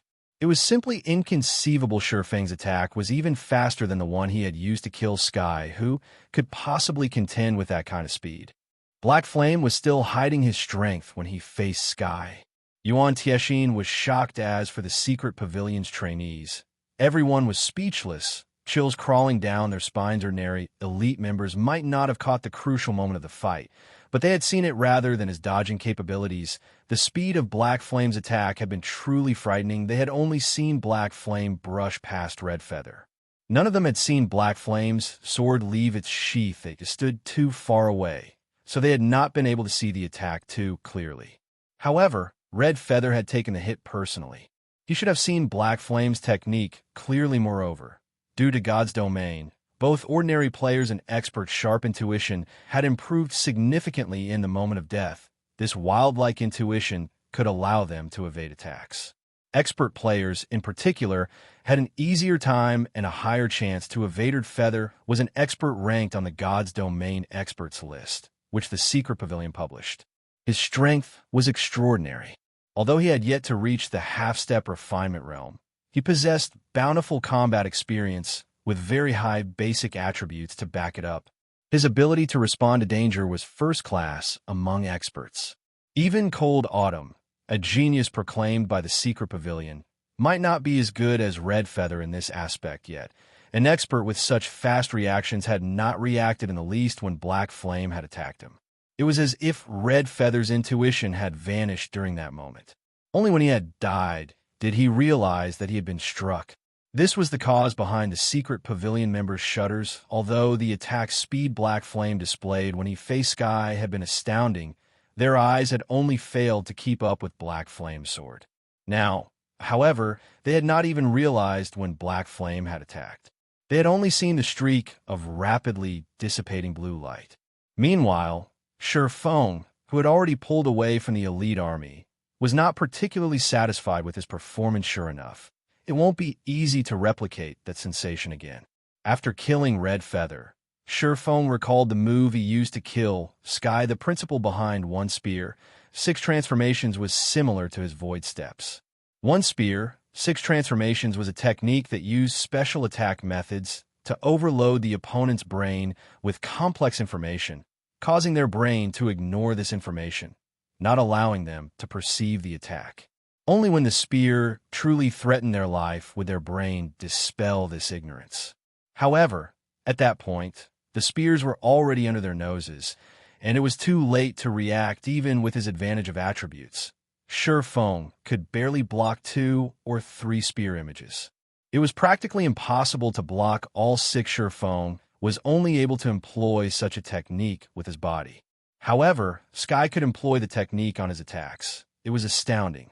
The body's movement speed was far inferior to its attack speed. Hence, it was exponentially more difficult to employ such a technique with one's attacks. Moreover, for this kind of technique, the faster it was, the more difficult the technique was to use. One was required to carry out a series of complex motions within an extremely short period to execute the technique. Only with overly complex information would the brain refuse to accept the image, choosing to ignore it. As someone who had a profound understanding of this technique, Ye Feng had no choice but to close his eyes and shut out all visual information. Instead, He chose to rely on his other sensory organs, his wealth of combat experience, and his sharp intuition to dodge Sky's one spear, 6 transformations with his absolute advantage regarding attributes. It was possible if he maintained a distance of roughly 1 yard away from Sky's attack range, and evaded the instant he sensed the Berserker's spear displace the air around him. He would have sufficient time to dodge the incoming attacks. This was precisely the reason that Ye Feng had avoided Sky's aggressive attacks while launching his own counterattack in a battle between experts. It was extremely dangerous to shut out one's visual sense because, among a person's 5 senses, one sight absorbed the most information. Ordinary players relied on sight the most. If a player lost their sight, they would be crippled, wounding their combat power. However, while Ye Feng had closed his eyes and evaded Sky's one spear, 6 transformations, he discovered that his perception of the world had changed without his sight. His concentration had focused on his surroundings. He no longer focused on his enemy. When he faced the threat of death, he discovered that his perception had become much clearer than before. Although he had not been able to see Sky's movements, he had sensed the spear's position, which allowed him to have an increasingly easy time to dodge the Berserker's attacks. Finally, when Sky executed one spear, 9 kills, Ye Feng realized what the Void Realm actually was at that moment. It was as if his environment were a part of his body. It felt like the martial arts concept of harmony between man and nature. At that moment, Sky's spear ceased to confuse him. In the end, Ye Feng had opened the last door of the realms of refinement Void Realm. After reaching the Void Realm, Ye Feng could see the general attack range of one spear, 9 kills with a single glance. Hence, Ye Feng brandished Killing Ray to block every single strike. If comparing attack speed, Ye Feng, who had activated Thunder God's Descent, could not lose. However, when Ye Feng landed the final strike against Sky, he noticed a crack in space. He unconsciously swung Killing Ray along that space. By the time he was aware of what was happening, Sky was already on the ground when he had killed Red Feather. However, he had not been able to relive that sensation. Only the bonus speed that instant strike provided was simply astonishing, so much so that Red Feather could not react to his attack. Hence, Ye Feng was somewhat dissatisfied with this result. After Ye Feng killed Red Feather, Red Feather's elite army fell into a turmoil. None of the elites knew what to do.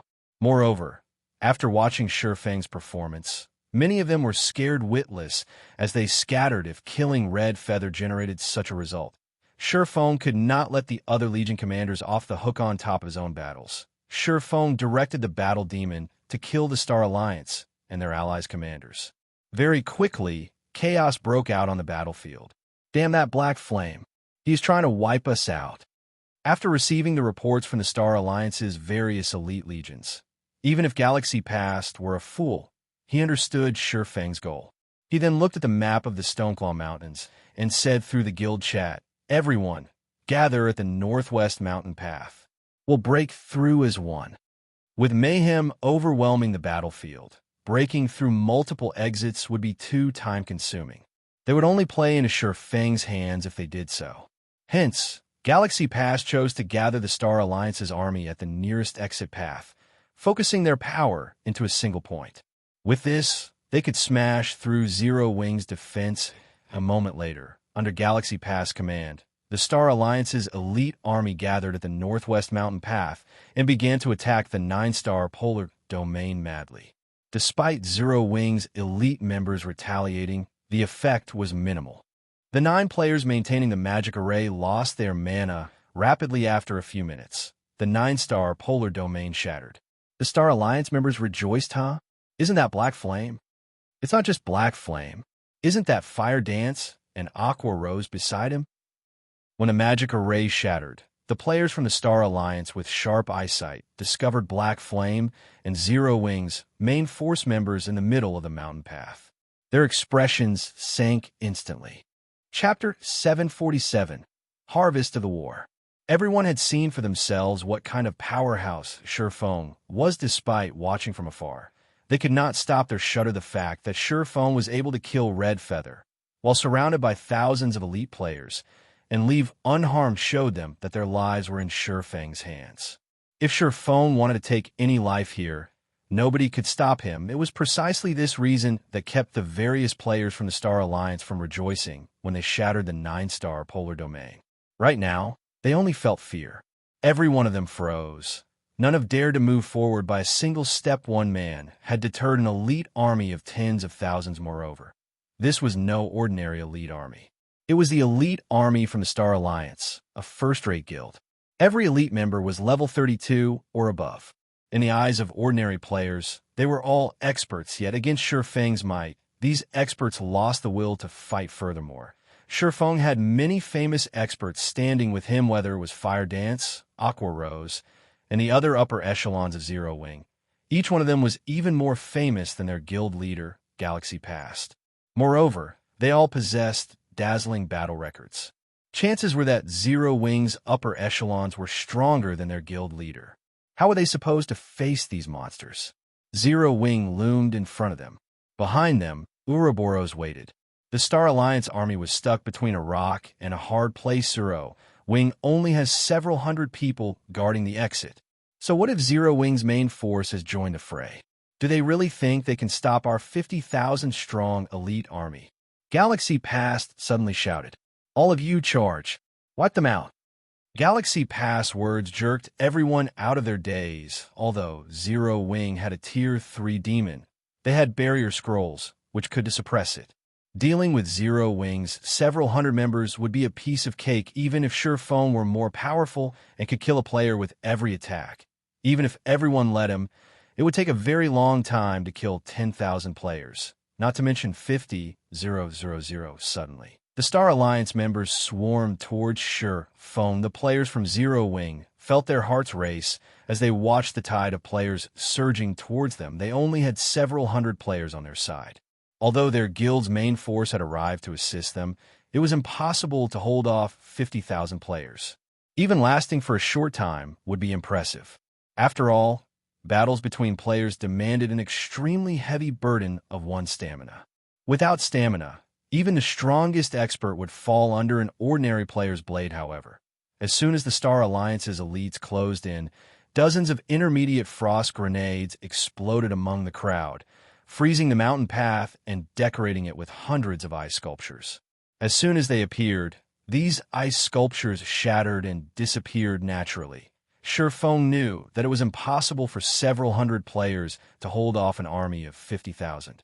However, the frost grenades could delay the elite army for long enough for Ouroboros' army to arrive. Each main force member carried 100 intermediate frost grenades and 10 advanced frost grenades, which were significantly more powerful than intermediate frost grenades.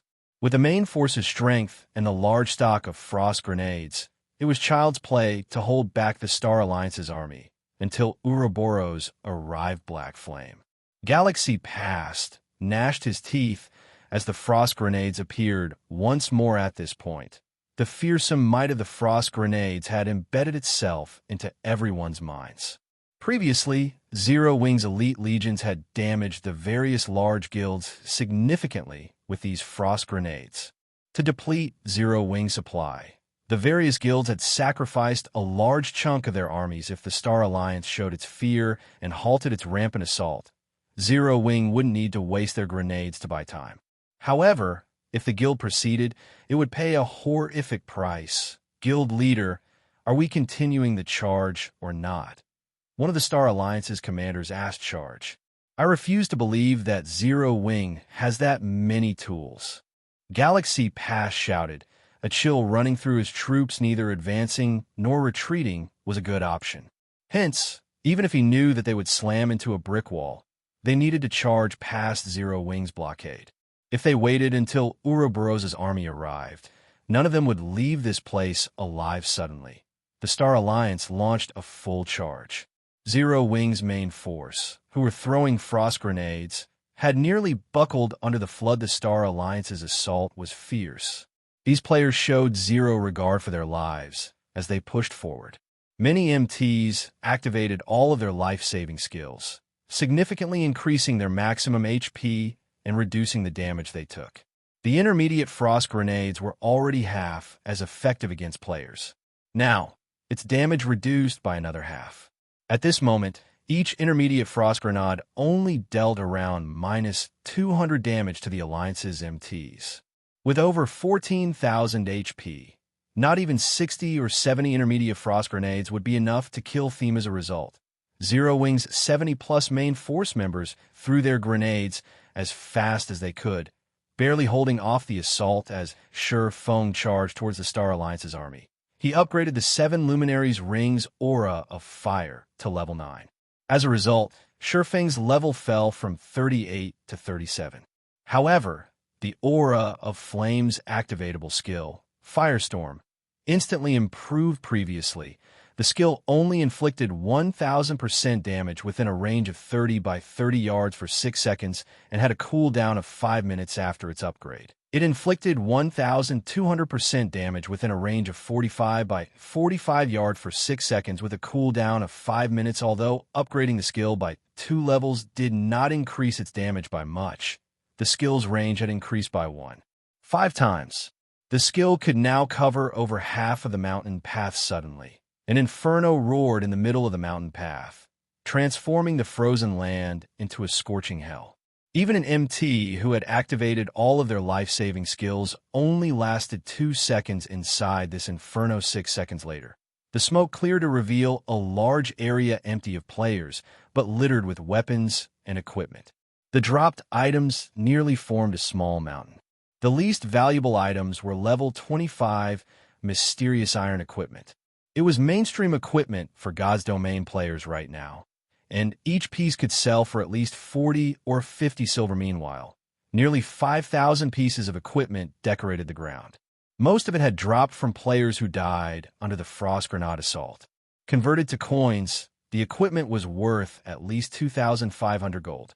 Meanwhile, this harvest had only required a brief moment of effort. Ye Feng also collected plenty of immortal souls despite a limit of 10 yards. Ye Feng still managed to collect several hundred immortal souls. If he collected 10,000 souls, he would qualify to establish his own city. A city was different from a town. A town's location was predetermined by the system. On the other hand, players could choose where they wished to build their city.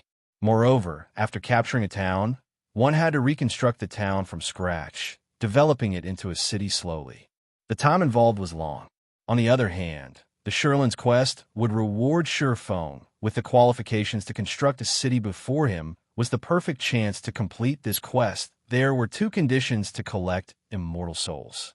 The first condition was the limit of 10 yards. The second was the level limit. There could not be more than 5 levels between Ye Feng and his prey.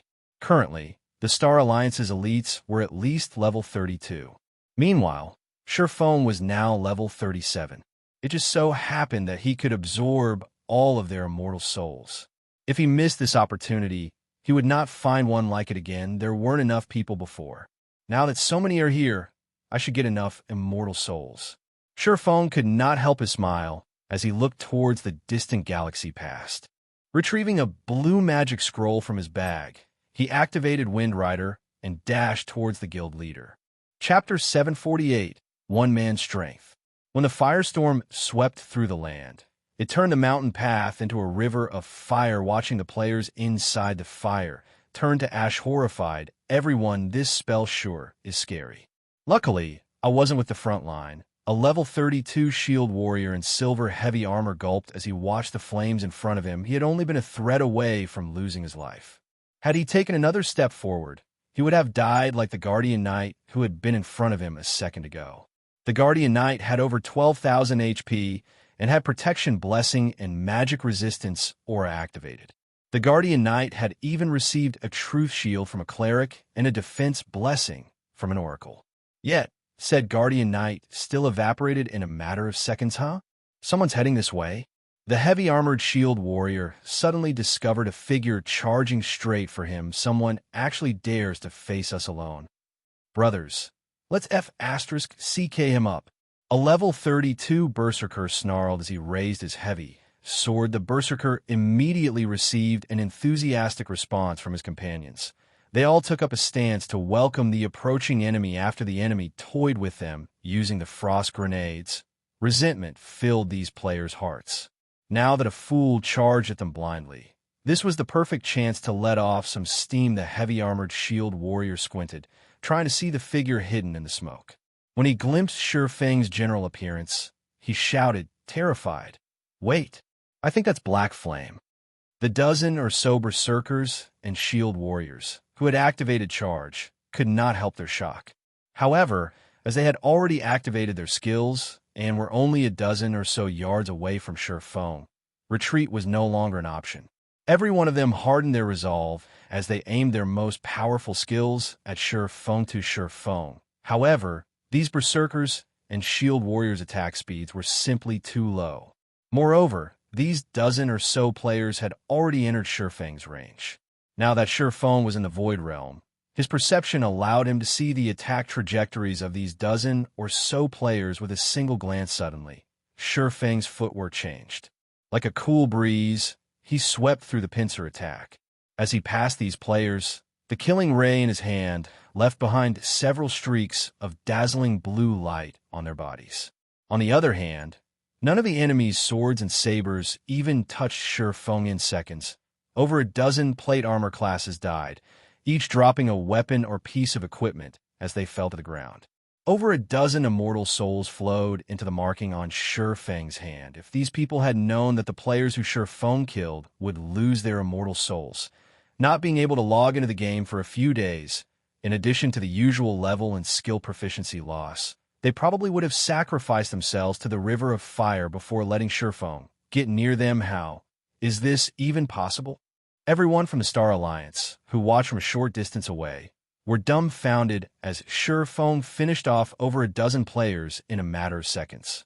They felt a weight that they had never experienced pressing down on them, their breathing growing haggard as a result. Previously, they merely thought that Ye Feng was amazing and powerful.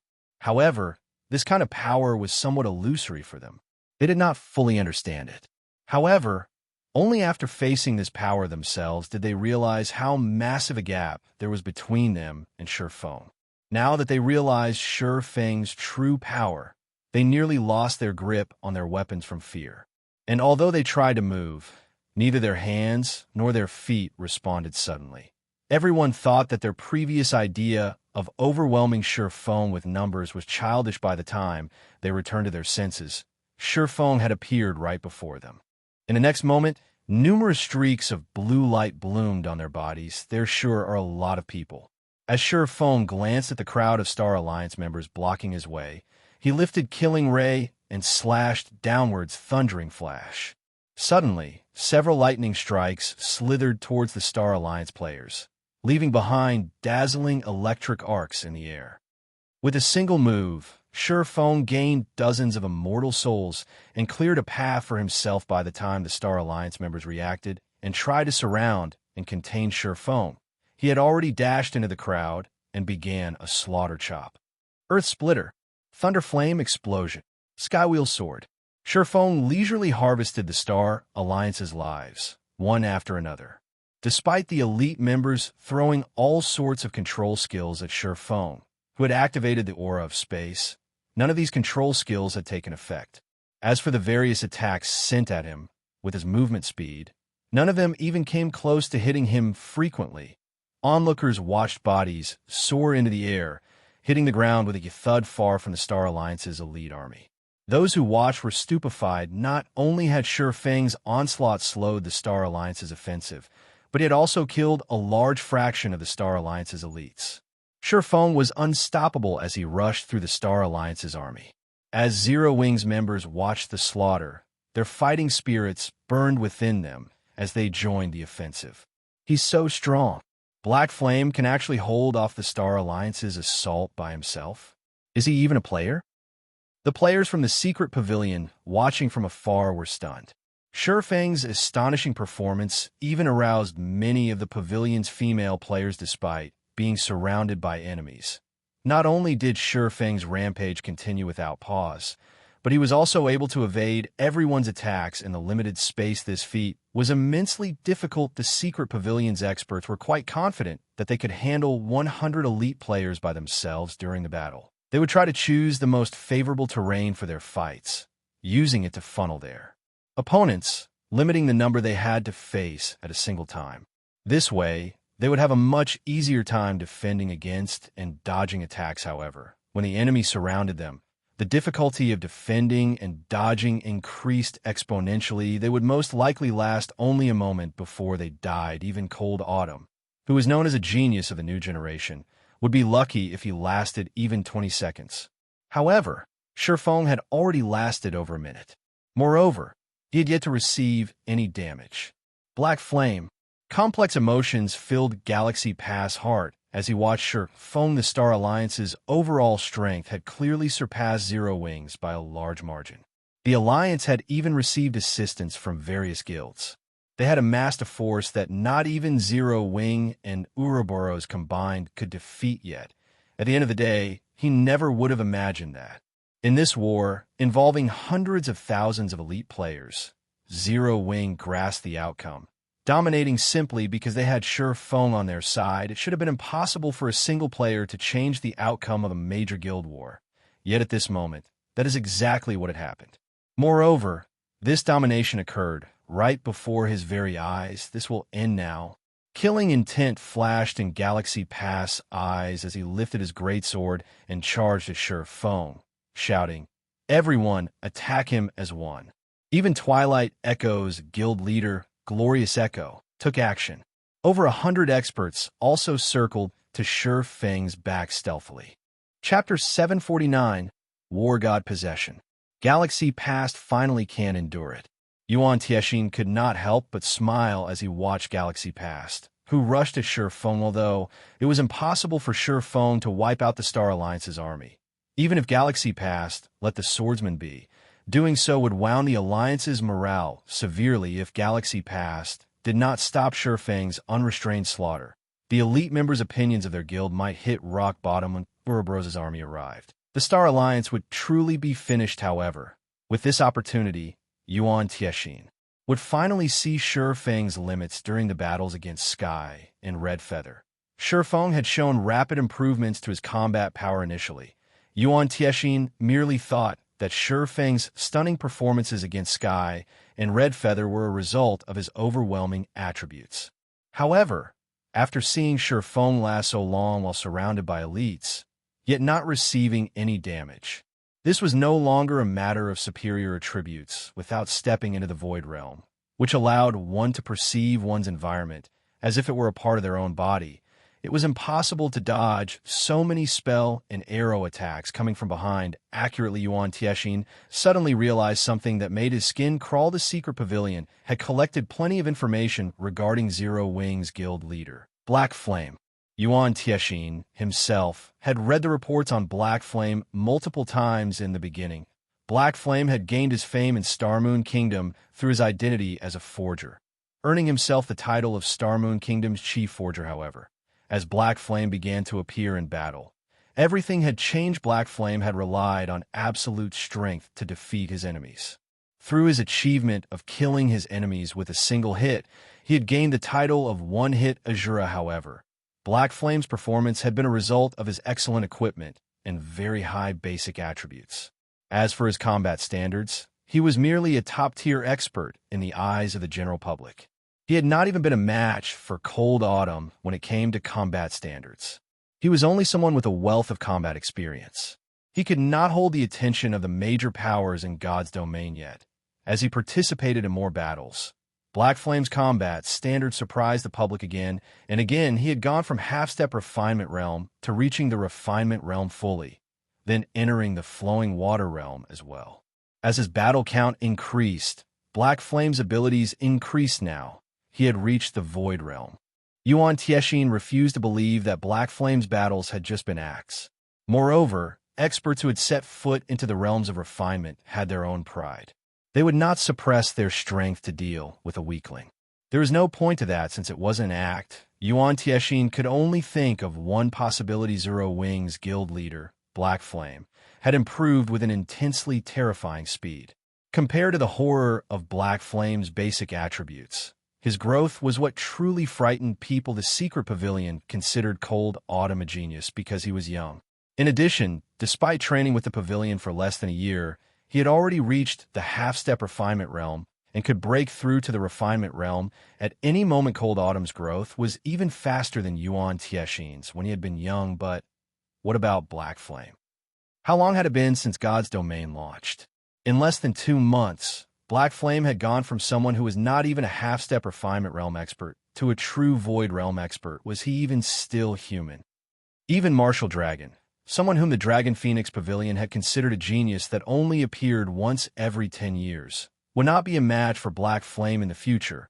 Black Flame might very well become one of the virtual gaming world's monsters. With that in mind, Yuan Tiexin decided that, even if Zero Wing suffered defeat in this war, he would offer to aid Zero Wing in securing Stoneforest Town, taking the opportunity to get associated with the guild God's Domain as a virtual reality game was massive. It was different from the virtual reality games they had seen in the past. Even a super guild should not consider the idea of monopolizing the game. Moreover, the waters of the virtual gaming world were relatively deep. Now that various major international corporations had put a foot in as well, the virtual gaming world had become far more complicated. If the secret pavilion could gain a powerful ally like Zero Wing, it would benefit the pavilion's development in the future. The pavilion could seize more opportunities and gain a stronger influence. Just as Yuan Tiexin plotted to strengthen the relationship between the secret pavilion and Zero Wing, over 100 figures approached Ye Feng with astonishing speed. Hold his attention. Find an opportunity to attack. Galaxy Pass commanded through the team chat as he approached Ye Feng. He then retrieved a deep blue potion from his bag. Ye Feng might be able to fight with relative ease while surrounded by elite players, but it would be a different story if he were surrounded by expert players. It was extremely difficult for elite players to push their virtual bodies to their limits. However, this was not an issue for experts. They could do so easily naturally. Ye Feng had no trouble with elite players if he fought with everything he had. However, it was a vastly different story against experts who also pushed themselves to their limits. Black Flame, I'll teach you that a first-rate guild is not easy to deal with. Galaxy Pass shouted. He then dumped the deep blue potion down his throat. At the same time, he activated his Berserk skill, Wargod Possession. Suddenly, not only did his body grow a size larger, but it also released a brilliant golden glow. His aura was even stronger than a Lord-ranked monster, and this sudden change sent a ripple of shock through the Star Alliance's army. Since the various guilds had learned of Zero Wing's Berserk skills, they had spared no effort to collect their own Galaxy Pass, had even mobilized the entire guild's strength, and lost several thousand elite players to obtain Wargod Possession. The Berserk skill that all Berserkers dreamed of having. Wargod Possession was a Tier 1 taboo skill. Its effects could even rival an ordinary Tier 2 Berserk skill. Moreover, the skill was very well suited for the Berserker class. Upon activation, it instantly increased the user's strength by 150%, all other attributes by 80%, and defense by 200%. Moreover, the less HP the user had, the higher the strength bonus the user received. The only shortcoming the skill had was its short duration of 20 seconds. Once those 20 seconds passed, the user would enter a weakened state for 1 hour. The skill also had a 24-hour cooldown. It was a forbidden skill that should only be used during the most crucial moments. However, to deal with Ye Feng, who possessed frightening attributes, Galaxy Pass had no choice but to activate this Berserk skill as insurance. Galaxy Pass drank an extreme speed potion, a rare, high-level potion that he had obtained from a quest. The potion increased movement speed by 100% and attack speed by 150% for 30 seconds with a cooldown of 1 hour. With the effects of Wargod Possession and the extreme speed potion, it was not entirely impossible to kill Ye Feng. Moreover, not long ago, Ye Feng had used his own Berserk skill. Berserk skills generally had very long cooldowns. Only a short time had elapsed since Ye Feng had last used his. It was impossible for his Berserk skill to have cooled down already without a Berserk skill. Even if Ye Feng's attributes were more powerful, he was not a match for Galaxy Pass, who had activated a Tier 1 taboo skill. Black Flame, it's time you know what it feels like to have your attributes overwhelmed. Galaxy Pass activated Charge and appeared before Ye Feng like a ghost. With a malevolent smile, he swung down his dark gold ranked greatsword, weeping silver, violently boom. When Weeping Silver descended, an explosion shook the area. The ground beneath Ye Feng's feet shattered, revealing long sword marks. A level 32 shield warrior, who had accidentally collided with the sword aura, lost his life instantly. Galaxy Pass horrific power caused everyone to shudder. Chapter 750, Berserk. Galaxy Pass performance shocked every player who saw it. Nobody had ever imagined that Galaxy Pass was so powerful. Not only was his strength unmatched, but he was also so fast that people only caught a glimpse of him as he moved. Despite using Violent Strike, one of the most common Berserker skills, he displayed more power than an AoE attack skill. Even a lord of the same level would pale in the face of such destructive power. Black Flame is done for sure this time. This scene cleared away the Star Alliance's defeated mood as expected of the Star Alliance's guild leader. He actually hid such a card so well. Glorious Echo was also impressed. Although he had his own trump card, it was slightly inferior to Galaxy Pastis with such strength and speed. Even if Black Flame had not died from the sudden blow, he would be heavily injured. The 100 or so expert players stilled their footsteps, thinking that the battle had ended, that their help was no longer needed. When the dust settled, however, a man, wearing a black cloak and wielding an emerald longsword, stood before Galaxy Pass. Unharmed, he blocked it? How? Everyone's jaws nearly fell to the ground. Ye Feng had actually blocked Galaxy Pass attack, which had been stronger than a lordess. Everyone had thought that Ye Feng might evade the attack, but never had they thought Ye Feng would block it with his sword. Moreover, Ye Feng was still unscathed. Only the ground beneath his feet had fragmented, the cracks spreading out across 5 yards in every direction. From the state of the ground, they knew how heavy Galaxy Pass Violent Strike had been. Such immense strength. Ye Feng felt his hand, which held on a killing ray, go numb. Although he had sensed Galaxy Pass charge at him, he had not expected the Berserker's strength and speed to increase by so much. With that kind of speed, it had been too late to dodge. If not for his perception of his environment having sharpened, he would not have executed parry in time. To block Galaxy Pass attack, parry was considered one of a swordsman's life-saving skills. It could neutralize one instance of damage coming from ahead of the user. However, the user would not be exempt from the impact. If Galaxy Pass attack had struck Ye Feng's body, even with his high defense and his HP being over 14,500, he would not have died, but he wouldn't have had much HP left either. I want to see just how many life-saving skills you possess. Seeing that his surprise attack had failed, Galaxy Pass swung Weeping Silver and executed Horizontal Slash. Not only did Horizontal Slash have a larger attack range than Violent Strike, but it was also significantly faster with the boost from the Extreme Speed Potion. Weeping Silver transformed into a streak of silver light as it shot towards Ye Feng. Galaxy Pass completely disregarded his own safety, revealing all sorts of weak points as he attacked. He was fully intent on trading Ye Feng a hit for a hit in response. Ye Feng used silent steps and avoided the devouring white light. Reappearing behind Galaxy Pass, he swung Killing Ray down on the Berserker while using a skill. Players were highly susceptible to revealing weak points if they were not adept with his skill's movements. Galaxy Pass experienced this for himself, transforming into a streak of electric blue light. Killing Ray descended with frightening speed. Even if Galaxy Pass had wanted to block the attack, it was too late. However, as if he had expected this, Galaxy Pass immediately executed Whirlwind Slash, spinning with his greatsword. He ignored the blue light descending towards him. Fully intent on trading damage for damage in terms of strength, Galaxy Pass had an absolute advantage. Hence, if they traded blows, Galaxy Pass would come out victorious. Ye Feng had no intentions of granting Galaxy Pass' wish. With a thought, he activated Defensive Blade Boom. The blue light slammed into Galaxy Pass' body, stealing over 2,300 of the Berserker's HP. Meanwhile, although Weeping Silver found its mark, Ye Feng's defensive blade blocked the damage. Such high defense. Ye Feng clicked his tongue. He wielded the epic weapon, Killing Ray. His one-handed sword mastery had even reached the basic Sword King standard, which increased his damage with the one-handed sword by 80%. He could easily finish off a cloth armor class of the same level with a single hit. Yet his attack had only inflicted around minus 2,300 damage. Galaxy Pass currently had 21,000 HP.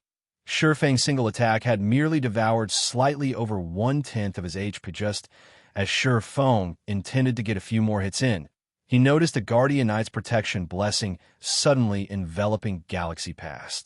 A Cleric's Truth Shield and an Oracle's Defense Blessing also fell over the Berserker. A healing light touched Galaxy Pass' head, instantly recovering his HP to full quickly. Ye Feng brandished Killing Ray and launched a barrage of attacks. However, all he managed to do was shatter the Truth Shield.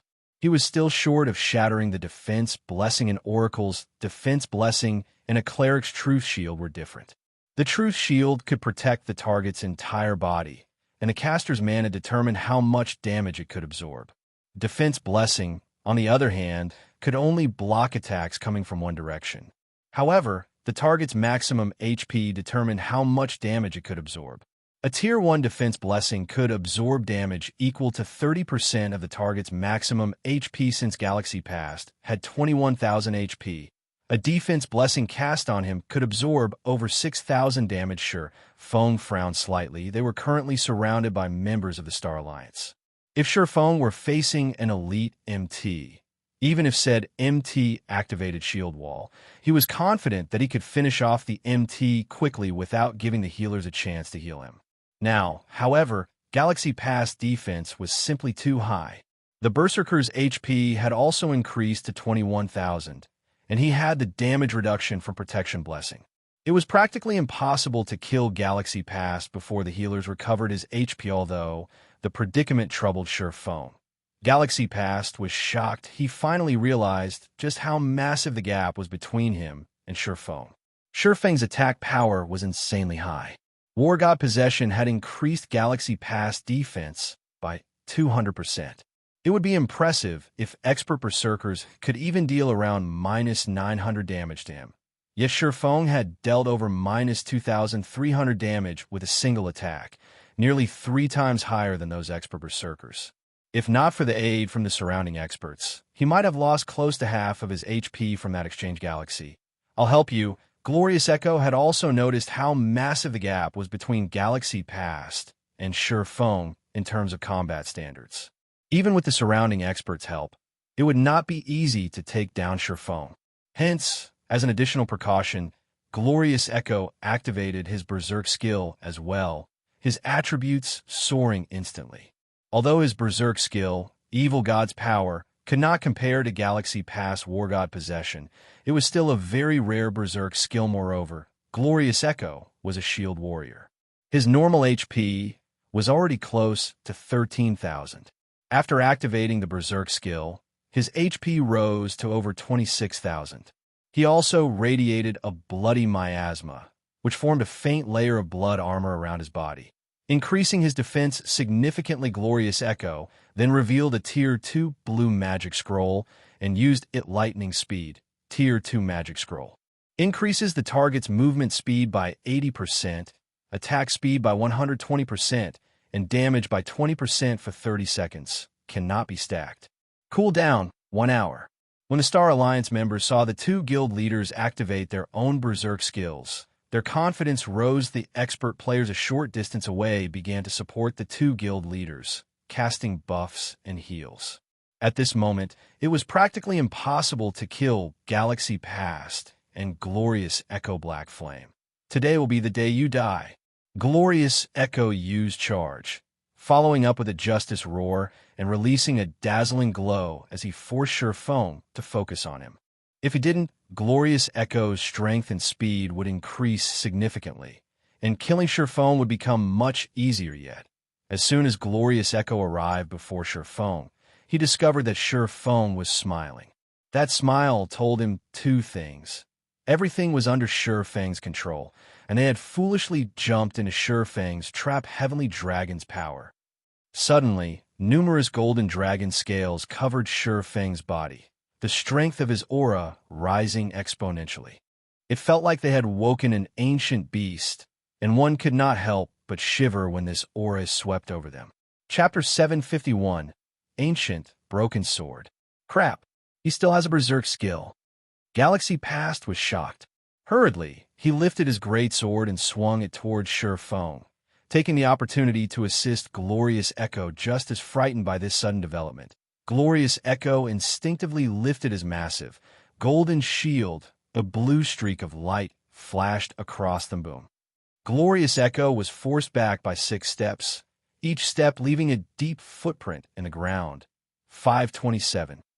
Although the damage was small, practically negligible compared to Glorious Echo's 26,000 HP, Glorious Echo's shield hand was numb and trembling.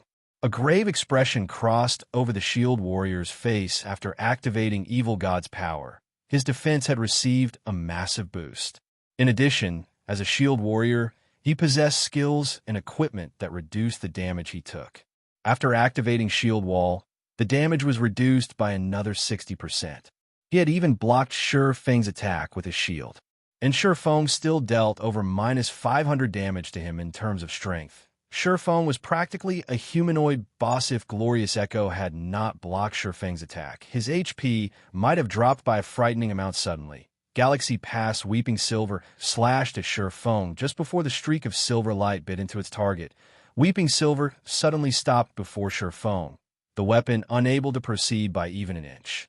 Unfortunately for Galaxy Past, Defensive Blade had intercepted the attack. That damned life-saving skill.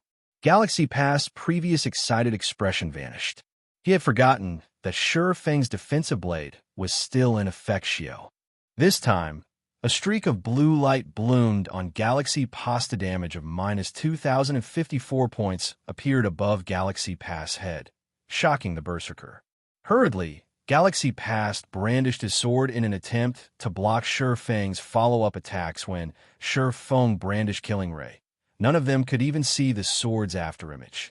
They could only see the faint blue arcs of lightning that trailed after the epic weapon. Numerous blue lights streaked across Galaxy Past's body. Although Galaxy Past was very fast thanks to the extreme speed potion, he was a Berserker. Even after drinking the potion, he was only slightly faster than Ye Feng. When Killing Ray's lightning effect triggered, Galaxy Past could not see the weapon's attack trajectory at all. Despite his desperate attempts to defend himself, Galaxy Past only avoided a few of Ye Feng's attacks. 4, 719-1, 984-2, 018. Galaxy Past's HP fell rapidly. In the blink of an eye, he had lost over half of his total HP. In the next moment, however, several heals soothed his pain, each recovering over 3,000 HP. In an instant, Galaxy Past recovered to full HP. Haha. Black Flame, stop wasting your time. You can't kill me. At first, Galaxy Past had thought he was dead for sure. For a moment there, he had completely forgotten about the numerous expert players supporting him from the sidelines. As long as Ye Feng couldn't instant kill him, these expert healers would recover his HP immediately. Knowing this, Galaxy Past's confidence grew. Growing bolder, he took the initiative to attack Ye Feng, disregarding the swordsman's attacks. Watching, the frightened Glorious Echo also calmed down and continued charging at Ye Feng, although neither of them was a match for Ye Feng. As long as they could land one hit out of the dozens of attacks they sent, they would obtain their victory. With both of them having such high defense and protection blessings, I won't be able to kill them within a short time. Sure enough, Heavenly Dragon's power alone won't be enough. Ye Feng sighed. Suddenly, he leaped and broke away from the 2 guild leaders trying to escape. Stop him! Galaxy Past shouted as Ye Feng fled. His Wargod possession had a very short duration. If he could not defeat Ye Feng within that duration, they would definitely lose this fight. Hearing Galaxy Past command, the Shield Warriors and Guardian Knights activated their life-saving skills and rushed at Ye Feng. Scram! Ye Feng shouted. Turning, he swung Killing Ray violently. Hurricane. Hurricane deals 200% plus 30% asterisk hurricane energy stacks, weapon damage in a 20-yard cone, and lifts all targets struck into the air, preventing movement for 5 seconds cooldown. 10 minutes. This was one of the Tier 1 swordsman set equipment's additional skills. Hurricane, as Ye Feng had long since built up 10 stacks of hurricane energy during his previous attacks. He used Hurricane at its maximum power instantly, The dozens of shield warriors and guardian knights were blown into the air despite these players. Having activated shield wall and protection blessing, they still received over minus 15,000 points of damage. Some had even received a critical hit of more than minus 30,000 points. Instantly, every one of these MTs died before they hit the ground, however. Galaxy Past and Glorious Echo had used this brief opportunity to catch up with Ye Feng. I finally have some space. Ye Feng glanced at the approaching Berserker and Shield Warrior. He then retrieved the Dragon Slayer potion, which he had obtained from the Disaster Treasure Chest, and drank it. Dragon Slayer potion, consumable. Increases all attributes by 100% and all resistances by 100 points for 1 minute cooldown, 3 hours. In reality, Ye Feng didn't need to use the Dragon Slayer potion to deal with Galaxy Past and Glorious Echo. He could simply activate Blade Liberation. However, the 20-second weakening effect after the skill's duration was a risk that Ye Feng could not afford. Hence, he toughened his resolve and chose to drink the Dragon Slayer potion instead. That way, he would not receive any negative side effects that would hamper his combat power later on. After drinking the potion, Ye Feng felt his entire body brim with energy. It felt as if his every attack contained enough power to decimate heaven and earth. Black flame. You won't escape. After activating charge and arriving before Ye Feng, Galaxy Past executed the Berserker's strongest Tier 1 skill, Lethal Blow. However, Ye Feng suddenly stopped running. With double the attributes now, Ye Feng turned around and evaded Galaxy Past's Lethal Blow easily. The Killing Ray then transformed into numerous blue lights that snaked towards the Berserker. Before Galaxy Past realized what had happened, Killing Ray had struck numerous times, 4 for 18-9, 578-9 for 95. In the blink of an eye, Galaxy Past's HP hit rock bottom, his body falling to the ground. The healers standing at the rear had not even had the time to heal him. When Galaxy Past died, he dropped a piece of equipment and an ancient, broken sword with a golden hilt. Suddenly, the entire battlefield fell silent. The Star Alliance members who had tried to block Ye Feng's path revealed expressions of disbelief. The guild leader they revered had been killed. When Glorious Echo saw his companion hit the dirt, he froze in his tracks, his will to fight vanishing. Ye Feng's terrifying power left him thoroughly shaken. Ye Feng noticed that Galaxy Past had dropped something extraordinary, so he took the opportunity to pick up the Berserker's loot. While everyone was still caught in their stupor, they all watched in a daze as Ye Feng collected the drops. Nobody dared try to stop him, seeing as nobody wanted to approach him.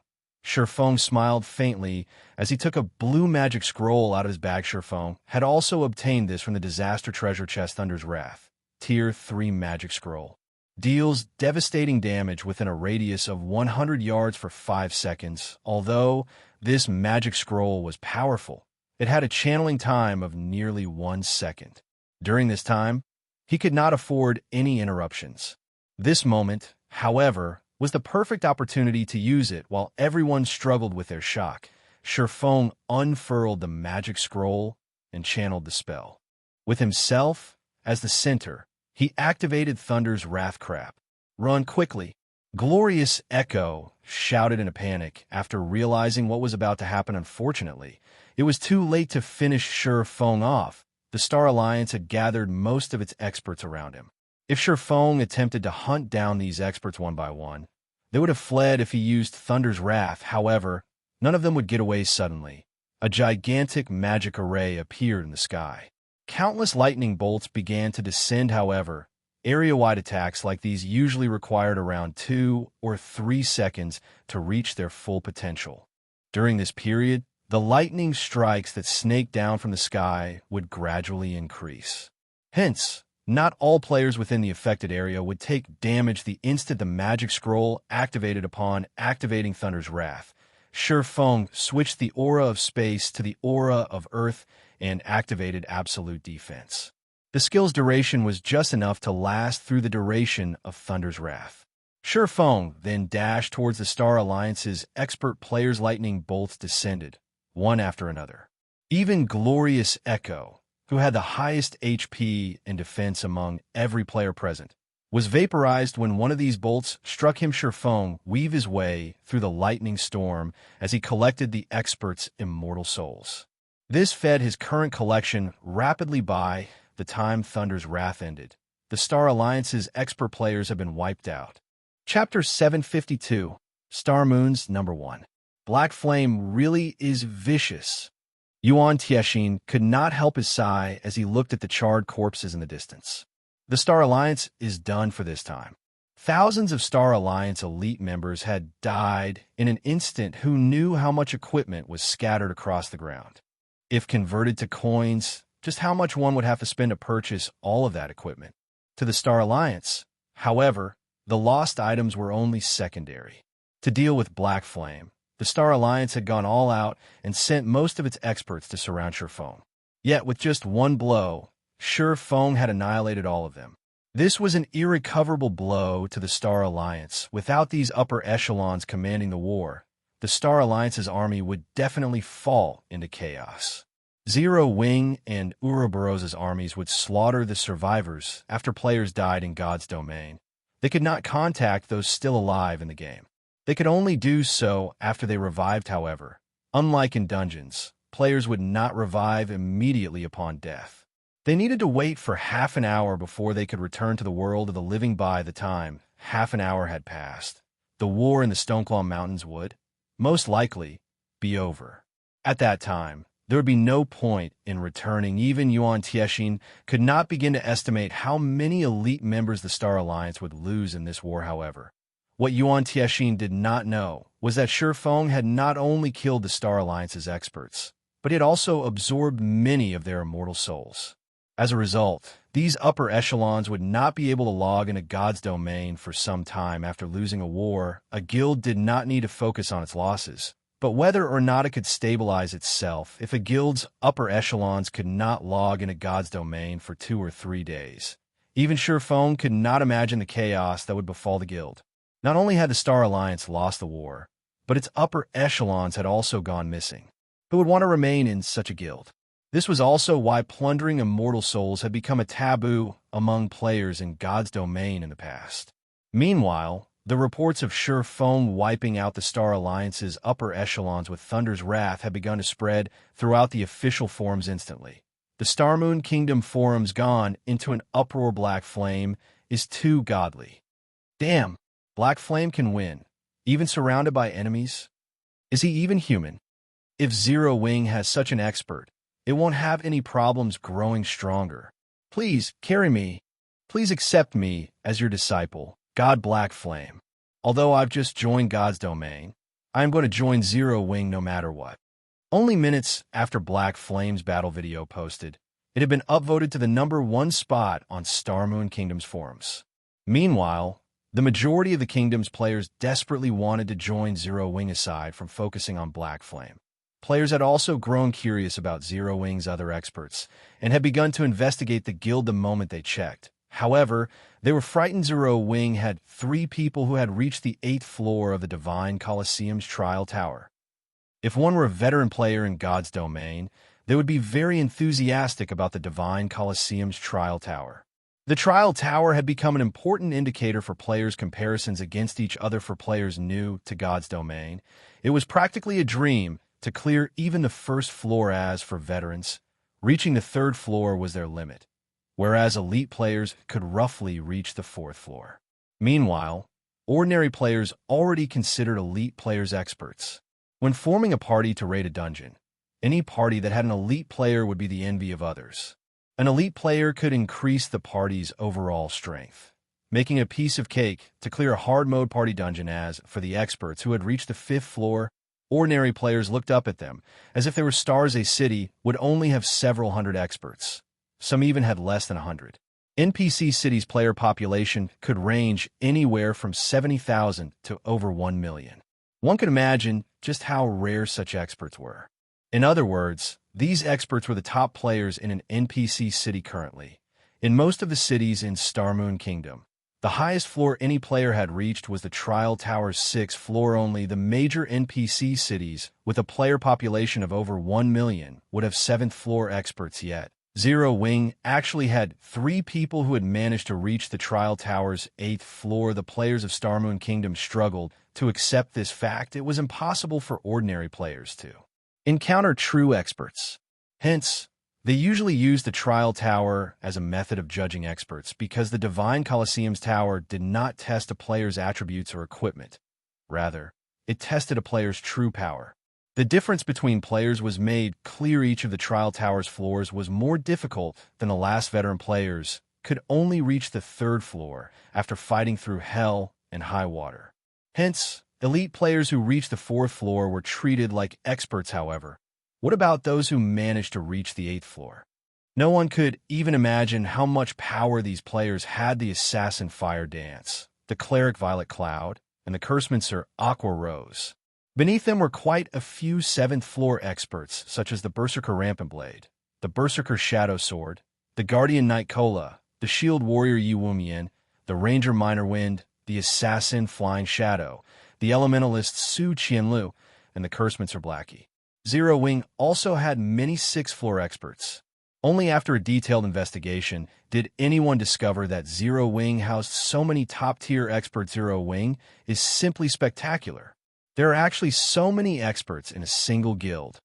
For a time, the many players in Star Moon Kingdom began thinking that if they wanted to become an expert, they would only have a chance at fulfilling that dream by joining Zero Wing. After all, wasn't Zero Wing's guild leader Star Moon Kingdom's top expert? Aside from Aqua Rose, who used to be in Twilight Echo, nobody had ever heard of Zero Wing's experts before the guild established. After some research, they discovered that these players had undergone a heaven-defying change after they had joined Zero Wing. This discovery made many players who had withdrawn from Zero Wing to join other guilds regret their actions dearly. They had begun from the same starting point.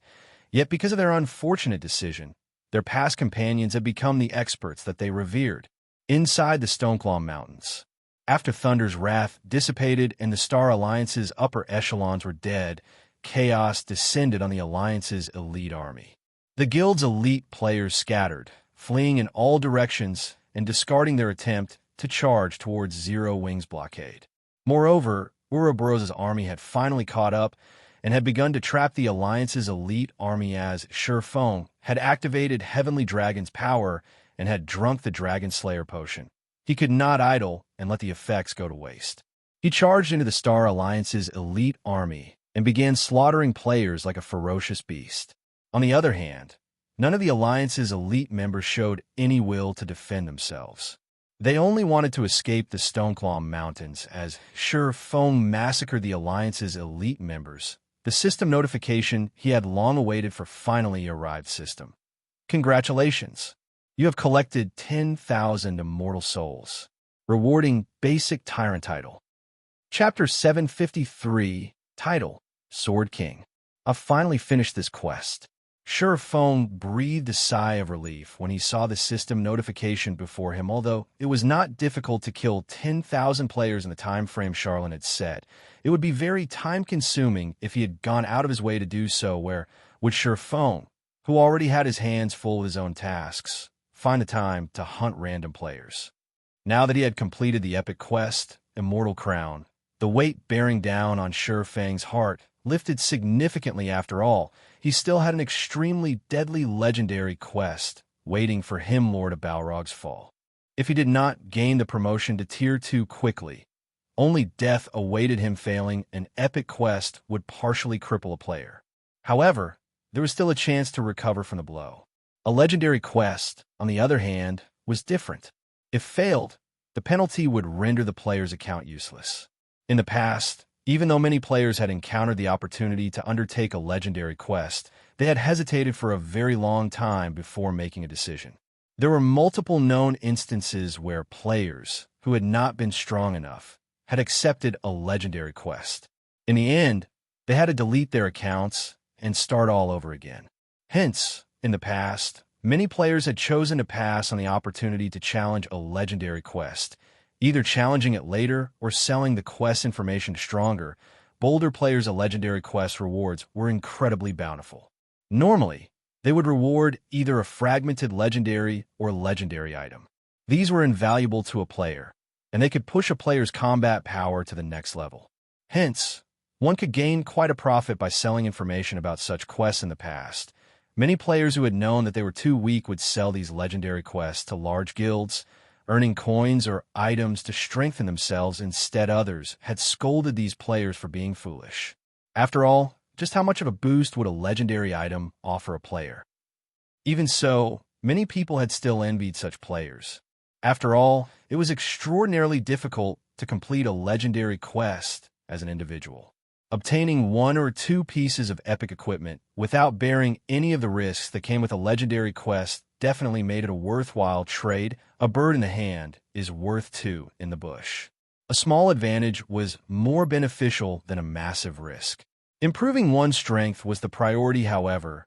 A legendary quest was not as easy as an epic quest. Epic quests were similar to epic items in God's domain, while legendary quests were similar to legendary items. Although epic items were very high-end, they would gradually become commonplace among the general populace. A legendary item, on the other hand, would remain a rarity. Not many players would ever encounter one without heaven-defying luck. Moreover, the players' decisions to sell the legendary quests had been proven a wise one because, among the large guilds that had purchased these quests, 90% of them had failed to complete their legendary quests even after suffering tremendous losses.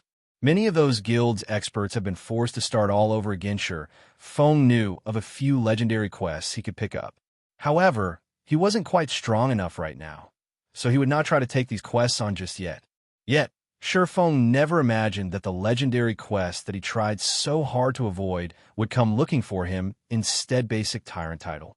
Sure Feng was reminded of the tyrant bear Kola when he saw this new title in the past. Kola had ranked at the top among the MTs in Star Moon Kingdom.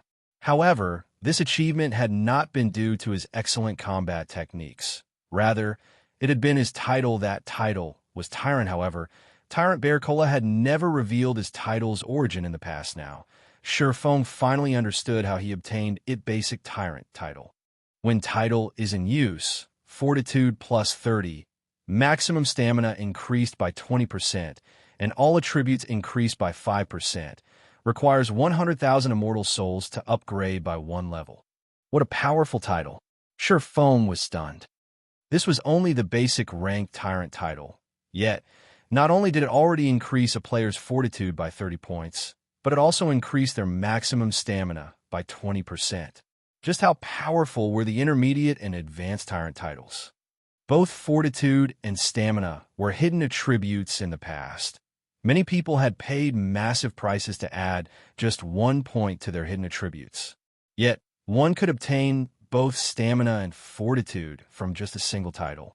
Not to mention, the Tyrant title also increased a player's basic attributes in God's domain. Although basic attributes were important, hidden attributes were far more powerful. It was especially true for expert players. Fortitude could reduce the consumption of a player's stamina and concentration, whereas stamina could extend the time a player could spend in battle fights between experts of similar strength. Almost never ended in a short amount of time.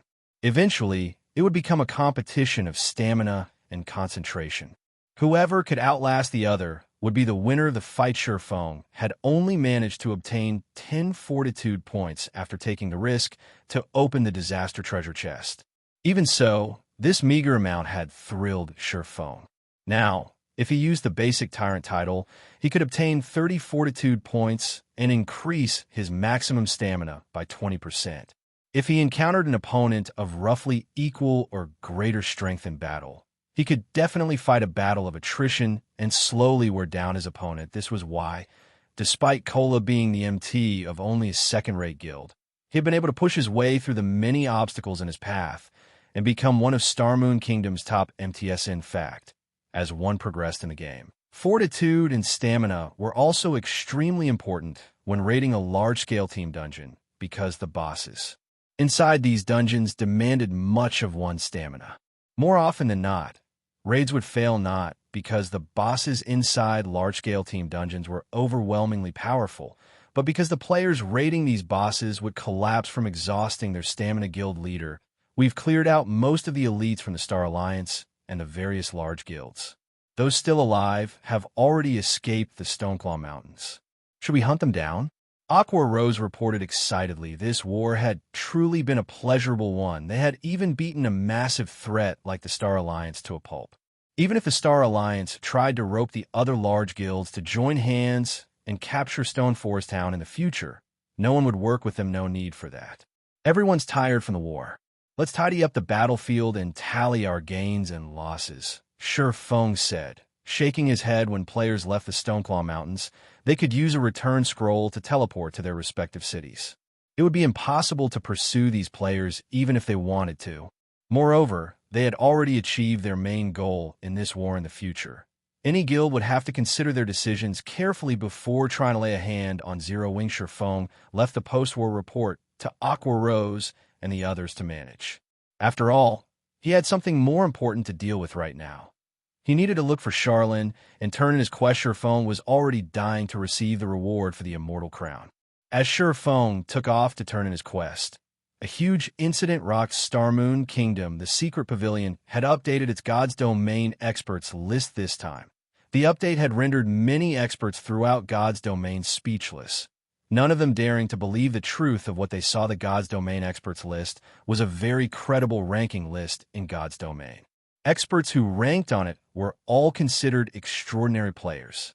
Particularly, the top 500 rankings very rarely saw any fluctuations. It was very difficult to climb the ranks once a player entered the top 500. Meanwhile, since the first publication of the God's Domain experts list, the top 100 had never changed. This time, however, someone had finally broken that record. Moreover, not only had someone climbed the ranks, but their title had also changed. God's Domain experts list rank 51, Black Flame. Class, Swordsman. Title, Sword King. Chapter 754, famous throughout God's Domain. Every one of the experts within the God's Domain experts list top 100 have been a famous expert in the virtual gaming world for many years. These experts have become overlords in not just one, but several virtual reality games. Each was a master-level character with countless, brilliant battle records. Upstart experts could never hope to compare with these masters. It was already extremely difficult for upstart experts to join the top 1,000 for an upstart expert. Joining the top 100 was practically a miracle. Yet, not only had Black Flame achieved a miracle, but he had also jumped to the 51st rank. Excitement over the new development swept through Starmoon Kingdom. The majority of those top 100 experts resided in God's Domain's various empires. Empire players had always been dismissive of Kingdom players subconsciously. No one truly believed that Kingdom players were a match for those from the empires. Yet, Black Flame, who came from Starmoon Kingdom, had managed to rank 51st on the experts list. Starmoon Kingdom's players were bursting with pride. The secret pavilion is certainly trying hard to flatter this upstart expert, raising his rank to 51 just after a single guild war. Is he someone from the secret pavilion's son? That's right. Didn't he just lead an upstart guild to victory against a first-rate guild? That has happened many times before in other games. Yet I've never seen the pavilion change the ranking list so drastically. The top 100 experts have experienced victory in dozens of great wars. The secret pavilion is just favoring Starmoon Kingdom's players. There is definitely something fishy about this. Black Flame's title, just as absurd. He's actually calling himself a Sword King. Does he really think he is the king among sword users? Every other swordsman player in the top 100 could easily beat him to a pulp. As the God's Domain experts list updated, many players from other kingdoms and empires voiced their complaints about the latest change. They all felt that the secret pavilion over-exaggerated Black Flame's achievements. Many of these players were also miffed that an upstart player had surpassed the godlike experts they had looked up to so easily, and were skeptical about the secret pavilion's judgment. However, the secret pavilion couldn't be bothered to explain itself. They didn't need to waste their time mincing words with fools. Ye Feng's battle video was evidence enough. If these players still could not understand, then there was a problem with their intelligence. Trying to explain further was pointless if Ye Feng had not displayed the combat standards of a Void Realm expert. The secret pavilion would not have granted him the 51st rank when the other top-tier experts saw this development. They realized that Black Flame was someone who demanded their attention. It was especially true for the top 100 experts. There were 3 thresholds for all ranking lists the Secret Pavilion published. Only the pavilion itself, and very few experts knew exactly what these thresholds were. The first threshold was the top 400. If an expert had yet to set foot into the realms of refinement, then regardless of how brilliant they performed in a game, they would never reach the top 400. If an expert were ranked among the top 400, then it proved that this expert had already set foot into the realms of refinement. This was why Ye Feng had only ranked 481st. Based on the Secret Pavilion's previous investigation, Ye Feng had not yet entered the realms of refinement. He had only reached the half-step refinement realm. Otherwise, Ye Feng would have had a higher ranking. The second threshold was the top 200 experts outside of the flowing water realm should not even dream of entering the top 200. Even with the most brilliant of performance, the best rank they could achieve was 201. The third threshold was the top 100. Only those in the Void Realm could earn one of the top 100 ranks, as Ye Feng had shown that he had reached the Void Realm and had defeated the well-known Sky. His rank instantly jumped to 51. Otherwise, the best rank Ye Feng could achieve was around the 80s or 90s. An expert's position on the God's Domain ranking list was not determined by just their strength. Instead, experts ranked based on their performance and battle records in a game. If experts ranked according to strength, then many of the experts on the ranking list would qualify for any positions. If an upstart expert managed to reach the 401st rank on the God's Domain experts list, God's Domain's top powers would, at most, spare the player glance, making a note of their existence. They would not consider that person important in the least. Now that Ye Feng had joined the top 100, however, this sudden development forced the major powers to acknowledge him 51st. Black Flame is truly interesting. Phoenix Rain's beautiful eyebrows lifted slightly as she read the God's Domain experts list. He certainly knows how to hide his strength. I had actually failed to notice his true combat standard. It seems that he had not defeated Martial Dragon by luck alone. Previously, Ye Feng had merely been a minor character in Phoenix Rain's eyes. He had just luckily obtained some top-tier equipment. At most, he would only reign supreme for a short time. However, it was a different story if Ye Feng had reached the Void Realm. Even Phoenix Rain would have no choice but to treat Ye Feng as an equal with the experts list's latest update. God's Domain's top-tier players understood one thing. Another Apex expert had appeared in the virtual gaming world. Star Moon Kingdom, White River City. As soon as Ye Feng returned to the city, he discovered that a constant stream of players arrived the White River City's teleportation hall. Moreover, these players' average level was quite high, with the lowest among them being around level 30. Although they were not at the standard of a guild elite player, they were considerably high-leveled among ordinary players. Meanwhile, as these players arrived, they immediately asked around for directions to Zero Wing's guild residence. Little brother, do you know where Zero Wing's guild residence is? A thin man approached Ye Feng, asking politely. This man looked to be in his 40s and wore a blue mage's robe. Behind this middle-aged man were 5 other people. All 5 were level 30, and their equipment was level 25 mysterious iron rank at the very minimum. In a guild, these players could definitely join the elite members.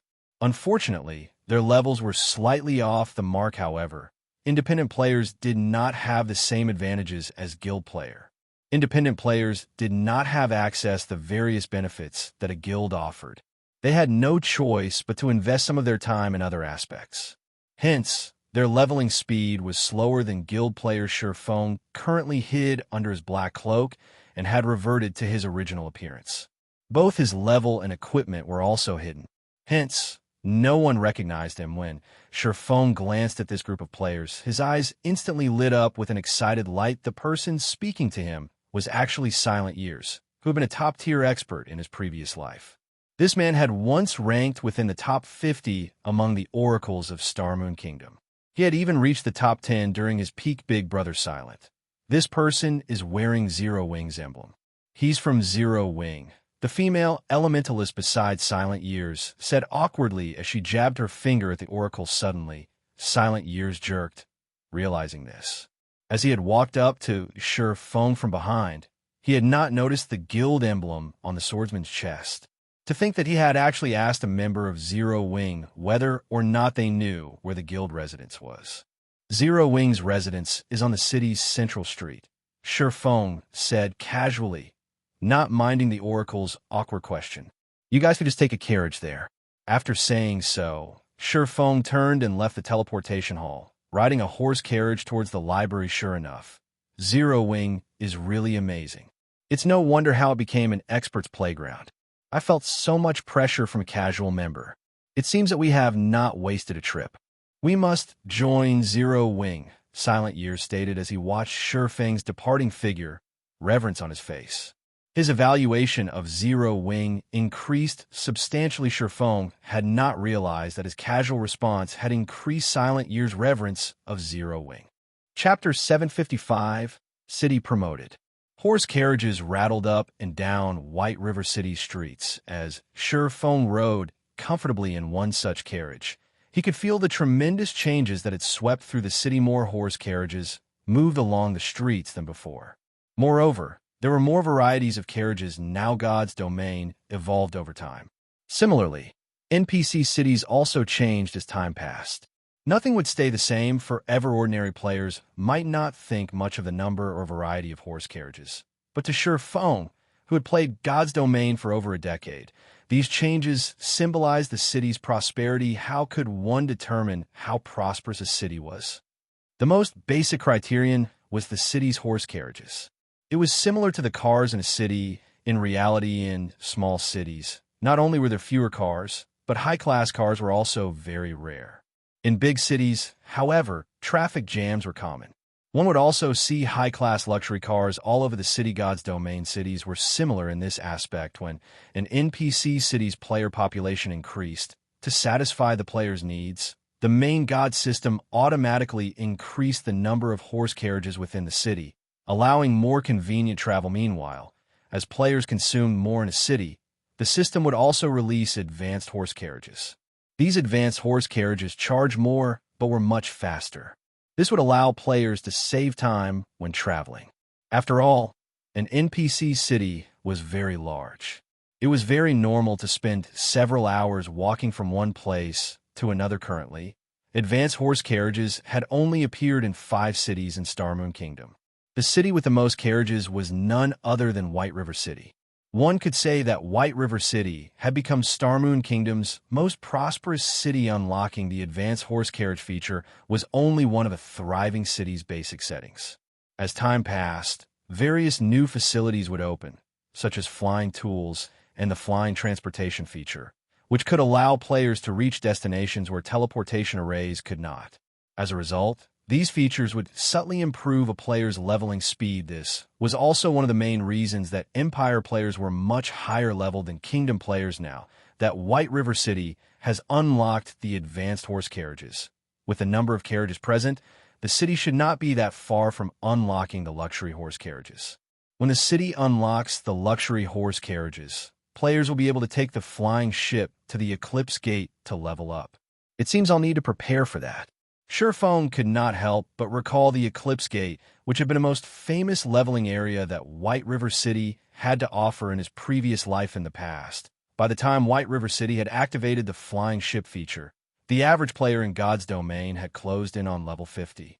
Many had even been promoted to their Tier 2 classes from that moment onwards. Players' levels in White River City had exploded. This was because White River City's flying ships could access the Eclipse Gate. Of course, White River City wasn't the only city whose flying ships passed through the Eclipse Gate. Every city in Star Moon Kingdom's eastern region had flying ships that could reach the Eclipse Gate. 4 countries would gather at the Eclipse Gate: the Star Moon Kingdom, the Rhine Kingdom, the Icefield Kingdom, and the East Spring Empire. It was considered a neutral zone, and the various countries had garrisoned their armies there to prevent the creatures within the Eclipse Gate from invading God's domain. Hence, there were plenty of high-level and army quests there. A player's leveling speed at the Eclipse Gate would be roughly double than in other leveling maps of the same level. Moreover, the Eclipse Gate was a colossal level 40 to level 70 map. One could also find plenty of rare herbs and ores in the area, which were all necessary resources to produce high-level potions and equipment more importantly. The Eclipse Gate was a source for energy essence, a resource required to tame mounts. Taming a guild mount required resources. The higher the quality and quantity of resources one had, the quicker one could tame a mount. At the same time, one could use these resources to hasten a guild mount's growth. Energy essence was one of the advanced materials required to tame a mount precisely. Because of this, players coveted the Eclipse Gate after reaching level 40. Everybody dreamed of having a good mount. However, they were not that easy to obtain. One had to nurture their guild mounts slowly, promoting it as quickly as possible before it could become a part of one's combat power. However, although one could level up quickly and obtain plenty of resources at the Eclipse Gate, there was a downside. That Eclipse Gate's environment was relatively severe.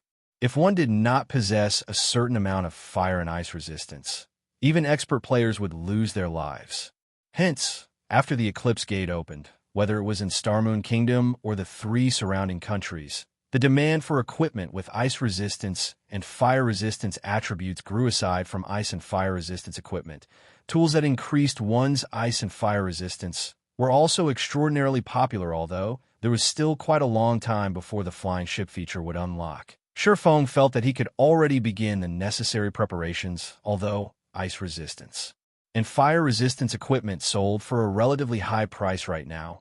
Once everyone reached the Eclipse Gate, such equipment would double in price. Tools would also sell for far more, whether it was for improving the leveling speed of Zero Wings guild members or making money by reselling items. Now was the perfect time to stockpile these items. I recall Campbell Volcano drops plenty of fire resistance equipment and tools. It might not be a bad idea to bring Aqua and the others there to grind. Ye Feng could recall quite a few maps in Starmoon Kingdom that were a great source for fire and ice resistance equipment. Among them, Campbell Volcano had the highest drop rates for fire resistance equipment. Campbell Volcano was a level 40 to level 50 map. However, due to its extreme environment, very few players were willing to venture there. However, after the Eclipse Gate had appeared, Campbell Volcano became one of the most popular locations in Starmoon Kingdom. No one had visited that map yet. This was a good chance for him to lead the main force members there to develop the map, since none of the bosses had died yet. Bosses killed for the first time would have double their usual drop rates. Moreover, with the strength of Zero Wing's main force, they shouldn't have any issues dealing with a level 50 boss. As for the magic crystals in the Stoneclaw Mountains, they could rely on the guild's elite members to continue that harvest. Before Ye Feng realized it, the advanced horse carriage he rode and had already arrived at the library. The library's entrance was the same as usual, with a group of players bunching around the doors, hoping to gain the favor of an NPC noble and gain entry into the library under everyone's watchful eyes. Ye Feng strode into the library unhampered. When the NPC guard stationed at the entrance saw Ye Feng, they treated him with respect, shocking many of the loitering players after entering the library. As always, Ye Feng headed towards the Starmoon Hall on the building's top floor when the 2-level, 300 Tier 3 Red Paladins, who guarded Starmoon Hall's doors, saw Ye Feng approach. They stopped him since when did Tier 3 NPCs guard this place? Ye Feng was surprised Tier 4 NPCs were already overlords in White River City. Some small cities only had Tier 3 NPCs to safeguard them. Yet, now, 2 such NPCs guarded the Starmoon Hall. This was surprising. Normally, only the palace in Starmoon City warranted such treatment without permission. Outsiders are not allowed to enter. The level 200 Red Paladins said as they blocked Ye Feng's path with their spears suddenly. However, a clear, crisp voice floated out from the hall let him in. When the 2 level 200 Red Paladins heard this, they immediately retrieved their spears and opened the doors, allowing Ye Feng entry. Chapter 756, Fief. Compared to Ye Feng's previous visit, a new, large collection of ancient books filled the Starmoon Hall. Some of these books even radiated mana that could rival Tier 4 magic scrolls. Tier 4 magic scrolls were almost as rare as legendary items in God's domain. Tier 4 magic scrolls had survived since the ancient era. Ye Feng had yet to hear of anyone who could produce Tier 4 magic scrolls. If a book could exude so much mana that it rivaled a Tier 4 magic scroll, One could easily tell that these books were extraordinary. Meanwhile, Charlene, who sat high above the hall, had also changed significantly. Although her level, statistics, and clothing had not undergone any transformations, the pressure she gave off had changed tremendously. She did not have the usual, oppressive aura of a powerhouse. Instead, she felt like the all-encompassing sky. Her presence could be felt from anywhere within the room. Before Ye Feng had approached Charlene, he felt his mind clear far more than ever before. He also noticed that the endless streams of mana in the room were actually moving towards Charlene. It was as if Charlene were God's domain's heart. How could this be possible? Ye Feng was shocked when he arrived. Before Charlene, Ye Feng had discovered something that shook him to the core. After reaching the Void Realm, he felt his environment as clearly as the palm of his hand. He could sense everything within a fixed radius of himself to an astonishingly accurate degree. Previously, as Charlene had still been outside his range, he had not thought much about not noticing Charlene's energy. Yet, despite standing so close to the woman, he couldn't feel her at all. Before, the two Tier 3 paladins had clearly been able to feel her presence. Ye Feng doubted that his sense had failed him. Has something happened that has led you to find me so urgently? Charlene, who had been reading a book, asked with great interest as her beautiful eyes turned towards Ye Feng. Lady Charlene, I've collected the immortal souls you requested. Ye Feng displayed the spirit seal imprinted on the back of his right hand. Immortal souls filled the seal to the brim. Oh, good job. With this many immortal souls, I'll be able to repair the immortal crown quickly. Charlene nodded and tapped her finger in the air. Suddenly, golden divine runes began circling Ye Feng's right hand. Countless golden threads flowed out of the spirit seal, gathering into a ball before flying into Charlene's hand. Since you have completed your quest, I will fulfill my promise as well. Here, this is for you. Charlene waved her hand. In the next moment, a leaf of lambskin parchment appeared in her hand. The parchment then flew towards Ye Feng. The lambskin parchment looked quite ordinary. However, the words on the parchment could tempt any guild in God's domain. Starmoon Kingdom City Building Order. As long as it was within Starmoon Kingdom's jurisdiction, one could construct their own city with this city building order to a guild.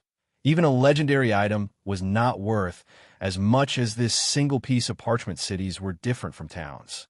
In God's domain, cities could be built, whereas towns could not. Meanwhile, captured towns' locations were fixed, but built cities could be chosen casually. One could even build a city in the middle of monsters' territory. A town's maximum population usually ranged between 30,000 to 50,000. On the other hand, even the smallest city could hold 200,000 players. This was why, after obtaining their own towns, guilds would focus all of their efforts on developing the town in the hopes of promoting it into a city as soon as possible. Moreover, as a city demanded a sufficiently large plot of land, one could construct a mana tower in the city. With the mana tower, any player residing in the city would enjoy increased stamina and concentration recovery rates. They could even accumulate the double EXP buff. Although the accumulation rate was not as generous as a guild residences, one could still accumulate 10% worth of double EXP buff after 48 hours of rest once players reached higher levels. The needed EXP to level up increased tremendously. Currently, level 30 ordinary players required roughly 3 or 4 days to reach the next level. Hence, even a 10% double EXP buff would significantly reduce the time players needed to grind. Aside from improving one's stamina and concentration recovery rates, hotels would also offer the guild residence effect, allowing players to accumulate 20% worth of double EXP buff after 48 hours of rest. Meanwhile, the guild that controlled the city would also see some benefits. When guild members rested in the guild residence, they would accumulate 30% worth of double EXP buff after 48 hours. In addition to receiving this double EXP perk, a player-established city would also receive a specialty product aside from being able to construct a mana tower. One could also construct a black market auction house in the city. This auction house would function like the auction house in Blackwing City. It would offer a large stock of products once every 3 days. Sometimes, even epic items were available for bidding because of these benefits. Many guilds in God's domain desperately wanted to establish their own cities. Regardless of the price, say, player-owned town could only make travel more convenient for players. A city, on the other hand, made it easier for players to level up. The size of a guild residence and the number of members it could house were limited. Not every guild member could enjoy the double EXP buff. However, it was a different story if a guild owned a city. With a city, every guild member could enjoy the double EXP buff. A city was also a great source of income for a guild, as a player city had various benefits that an NPC city did not. Many players wanted access to a player city. Unless a guild offered private housing within the city, all players were required to pay an entry fee. The entry fee was an important source of income for a player city. In comparison, a guild would only earn pennies from the opening a shop. A shop could never compete with a city regarding profits. When Ye Feng gazed down at the city building order in his hands, he nearly drooled. Despite having been the guild leader of a second-rate guild in his previous life, the guild having owned 10 city-states, he struggled to maintain his calm now that he knew he would have his very own city. In the past, something like this could only happen in his dreams. Yet now, he held this dream in his hands while every other guild competed over the golden lands and NPC cities. Nobody had any clue that Ye Feng would no longer compete on the same stage. Because from now on, Ye Feng would begin the competition for the kingdom's territories. Calm. I need to stay calm. This is only the beginning. Ye Feng continuously advised himself in God's domain. Like NPC cities, golden lands, and ordinary lands, there were poor territories and territories with excellent resources in every kingdom and empire. The sooner one constructed their own city, the sooner they could occupy these resource-rich territories. What counted as a resource-rich territory? First, it was in an easily accessible location. As players reached higher levels, they would have to venture further from NPC cities. If a city were close to these high-level maps, it would save players a lot of travel time. It was a similar concept to capturing certain towns, however.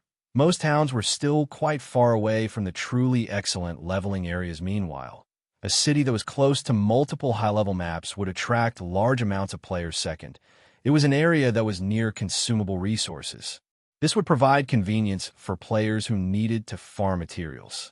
After all, rare herbs and ores were necessary for players, regardless of level. Third, the territory needed to be close to high-level regional dungeons. Most regional dungeons were particularly far from NPC towns and cities. Furthermore, regional dungeons had their own specialty products, such as the Stoneclaw Mountain's magic crystals. Even after reaching level 200, magic crystals were still must-have items. Where should I construct the city? Ye Feng grew troubled as he stared at the city building order.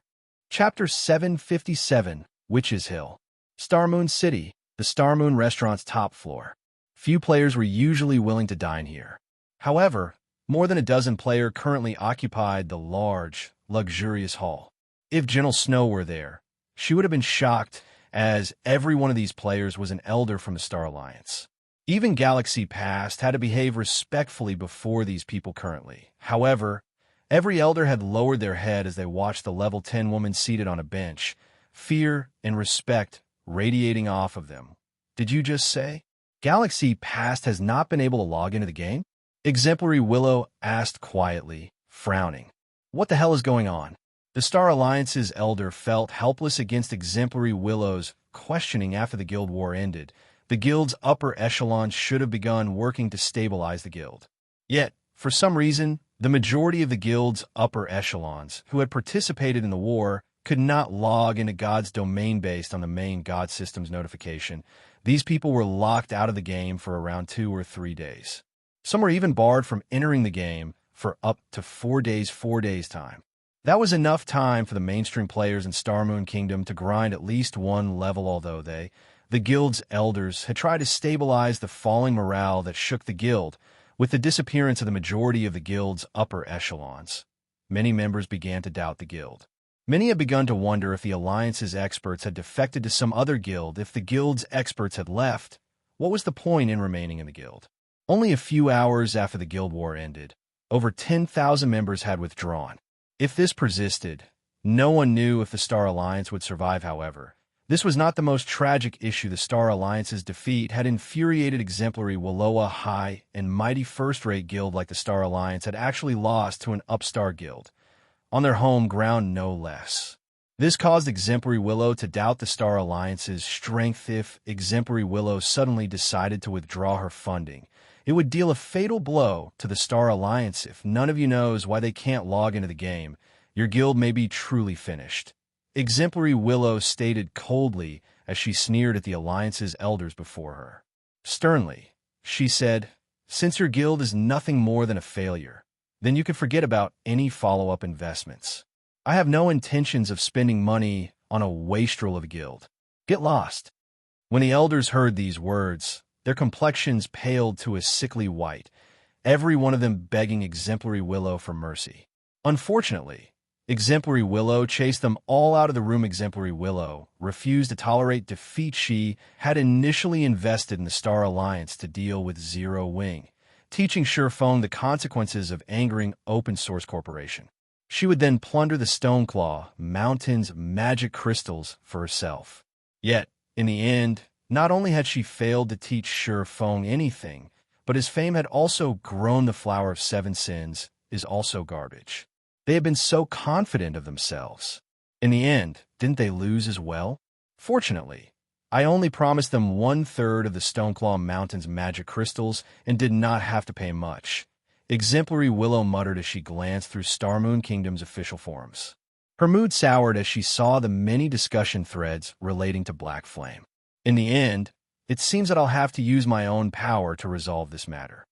Meanwhile, in the real world, the Star Alliance's upper echelons enclosed themselves in a secret meeting. Although they could not contact each other in God's domain, the Star Alliance was a major company in the real world. The company often held video conferences between its upper echelons. Even without God's domain, this latest loss would not affect the company. Only it was a lot more difficult to direct the guild members in God's domain. Guild leader, we suffered tremendous losses. Based on the initial statistics, we lost over 50,000 items. We'll need quite some time before we recover. However, the most tragic loss is ours. None of us can log into God's domain for some time. It will be a challenge to catch up to Ouroboros. Red Feather reported sourly. He had never imagined that they would actually lose this war. So, tragically, not only had the guild's experts been wiped out, but the guild's elite army had also almost been obliterated. Less than 10% of the elite army had managed to escape with their lives. The loss of EXP, equipment, and post-war compensation were huge problems that they needed to deal with. Most likely, by the time they saw to those issues, the Star Alliance will have been drained of resources. Purple, what's the situation with the guild elders? Galaxy Past similarly gnashed his teeth upon hearing Red Feather's report. The Star Alliance had never suffered such a tragic loss. However, they first needed to deal with their current predicament. Based on the latest report, it seems that Exemplary Willow chased the elders away. They are all in a foul mood. Exemplary Willow has probably withdrawn her funding. Purple, I said, shaking her head as expected of a businesswoman. She gave up on the guild as soon as she deemed it useless. Galaxy Pass could not help but laugh, reacting as if he cared nothing for this result. Guild leader, what should we do now? Seeing Galaxy Pass laugh, even in this situation, Red Feather's frustration grew. Without Exemplary Willow's funding, the guild would have to spend significantly more time to recover. They might never truly recover from this blow, and the guild might fall from its status as a first-rate guild. What's done is done. These elders normally have little regard for me. They were also the ones who supported the decision to cooperate with Open Source Corporation. Now that OSC has withdrawn its funding, it is about time for these elders to leave the Star Alliance. Galaxy Pass sneered when Exemplary Willow had first approached them. He had strongly opposed the idea of cooperating with Open Source Corporation. He had not believed that Black Flame was as much as a fool as the OSC thought. However, with the guild elders supporting the decision so strongly, his opposition had been futile. Now that the Alliance had lost the guild war, all of the blame could be pushed onto these elders. He could also utilize the board of directors to expel them from the Star Alliance. This way, he would become a guild's true ruler, not just in name. In the future, he would have a much easier time taking action. Meanwhile, in God's domain's White River City, after Ye Feng bade Charlene farewell, he took a horse carriage to White River City Hall. Ye Feng was all too familiar with Starmoon Kingdom. He knew of multiple locations which fulfilled two or even all three conditions for a resource-rich territory.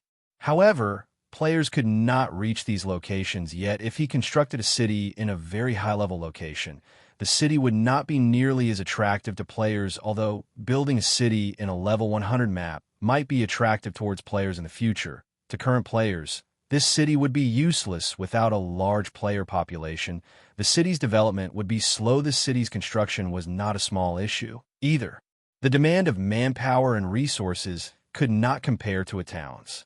It would be a severe waste if he invested a large amount of resources in something that would not yield any immediate profits. Moreover, Ye Feng's goal of constructing a city was to earn money. He could not waste large sums of money on a useless city. It seems that the Witch's Hill is my only choice. After considering his options, Ye Feng decided that the Witch's Hill was the most profitable location right now. While Ye Feng's mind wandered, the advanced horse carriage arrived before the city hall. Chapter 758, Building a City. The instant Ye Feng stepped out of the advanced carriage, he attracted a lot of attention like someone driving a luxury car in the city. Wow, that guy's rich.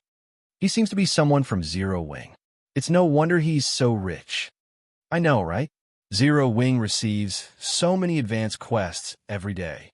Even the guild's normal members have the chance to snag one for themselves.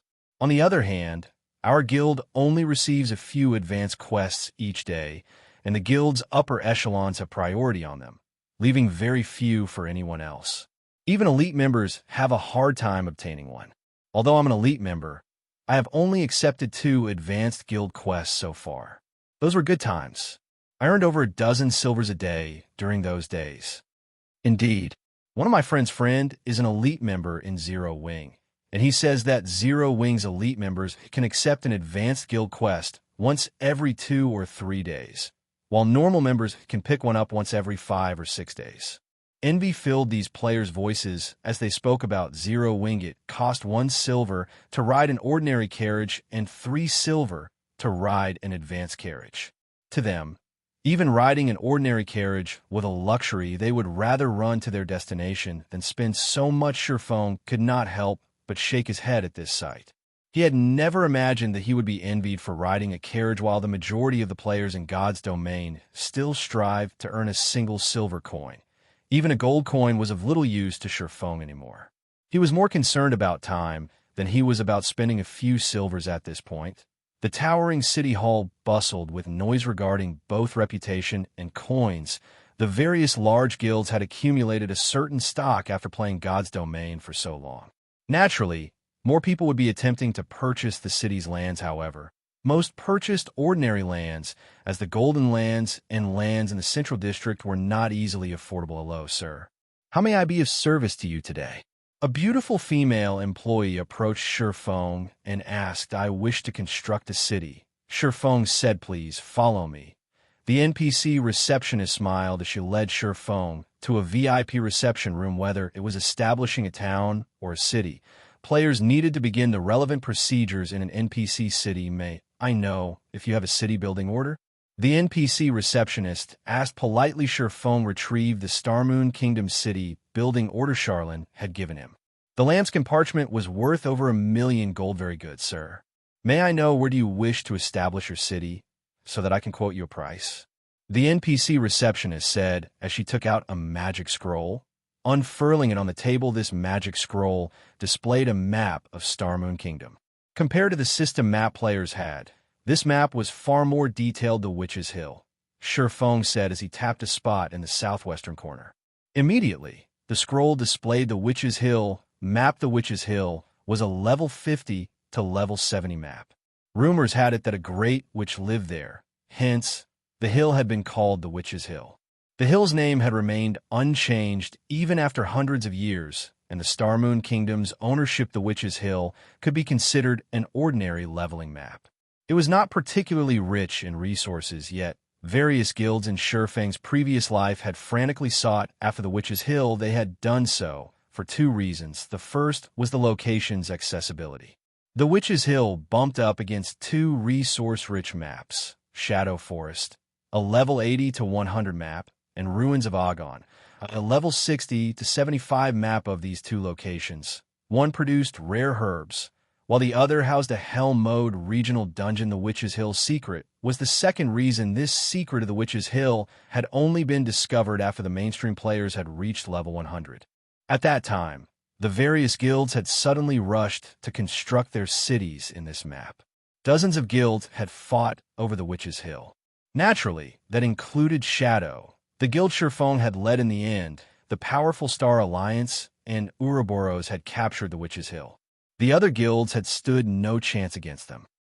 Rumors had it that the Witch's Hill was home to a great witch, and they had been around for hundreds of years. In fact, this rumor was absolutely true, as even now, that which still lived in the Witch's Hill, that which was also one of God's domain's legendary characters.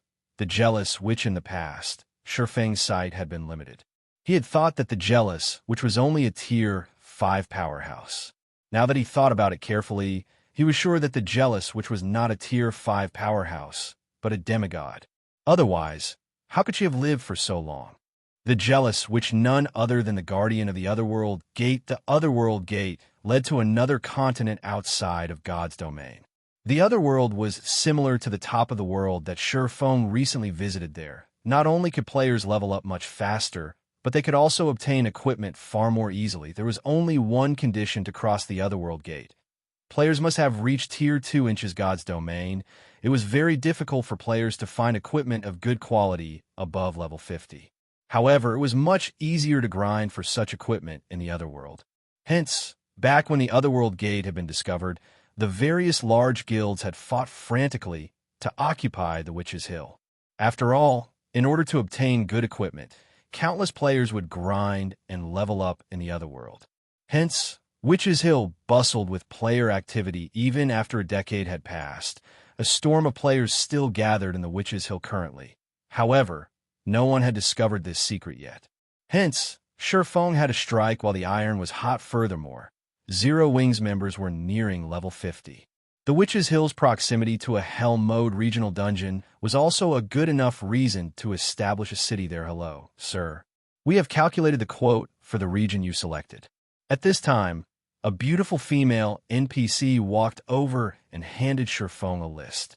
Based on our preliminary assessment, the city's construction will cost 90,000 gold. If the city comes under attack, we will charge you an additional fee based on the number and rank of monsters killed. In addition, there is also a 30,000 gold registration fee. Based on the city's current level, you will also have to pay a 30,000 gold management fee each month. May I know how many guards you wish to be stationed there? Although Ye Feng had prepared himself and had only come here to ask about the price, his heart skipped a beat when he heard the price of establishing a city was more than 10 times higher than establishing a town.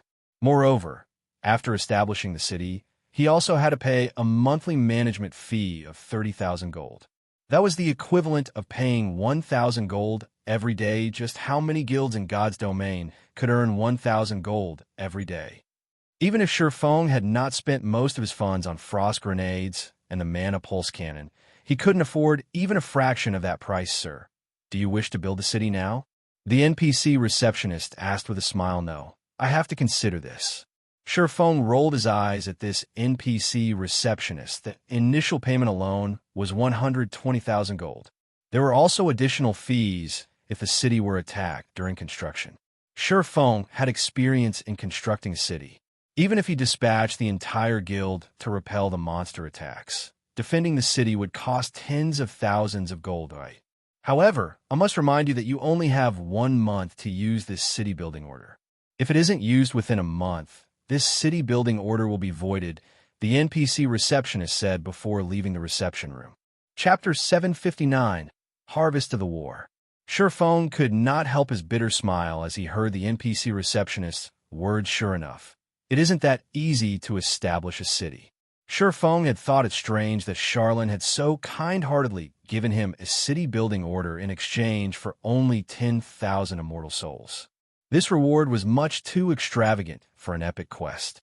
Sure enough, there is another test to this god's domain, was currently still in its early stages. Even a first-rate guild would have to spend a relatively long time just to collect several thousand gold. After all, for a guild to develop, expand, and improve itself, it would have to spend an exorbitant amount of money. Normally, having even 1,000 gold lying around was considered a luxury for a first-rate guild-only Zero Wing, which had the Candlelight trading firm, Stone Forest Town, and a large number of guild quests, had a daily income of several thousand gold. However, after expanding the guild, they had a wider variety of expenditures. After deducting operating costs and salaries, Zero Wing raked in a clean profit of roughly 1,000 gold each day. After a month, the guild would make around 30,000 gold. The other guilds could only dream of such wealth, however. Ye Feng understood that, in reality, he was still just a poor bastard. This was only a fraction of what he needed to establish his city. The basic construction fee alone cost 120,000 gold. After including the cost of dealing with monster attacks, it was practically impossible for him to earn what he needed to construct the city. He also had to think of the necessary building construction that he would need after the city itself was complete. Ye Feng thought back to when Shadow had constructed a mana tower in its first city. The mana tower's required raw materials had cost close to 10,000 gold. The guild had also hired a bunch of NPCs to deal with the construction. Overall, the mana tower had cost Shadow 35,000 gold. The black market, on the other hand, had been somewhat cheaper.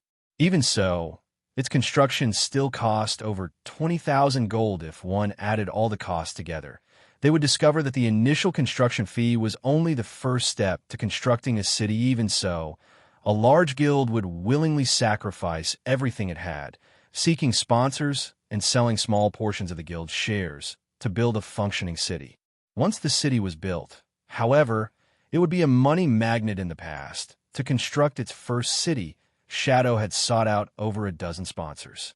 It was also then that Shadow split its shares between many financial groups and corporations. If Zero Wing did not wish to rely on external powers to construct a guild city, then it needed to earn a lot more money. When Ye Feng thought about the need to multiply his current income by several times, he felt his head throb. When Shadow had constructed its first city, there were far more people playing God's domain, and it had been much easier to earn money.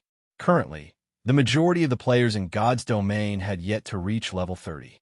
Hence, the challenge of earning more than 100,000 gold was significantly more difficult than it had been. Moreover, the Candlelight trading firm's daily income was nearly at its max. It would be very difficult to increase Ida's for Stone Forest Town. The town's income mainly came in the form of magic crystals.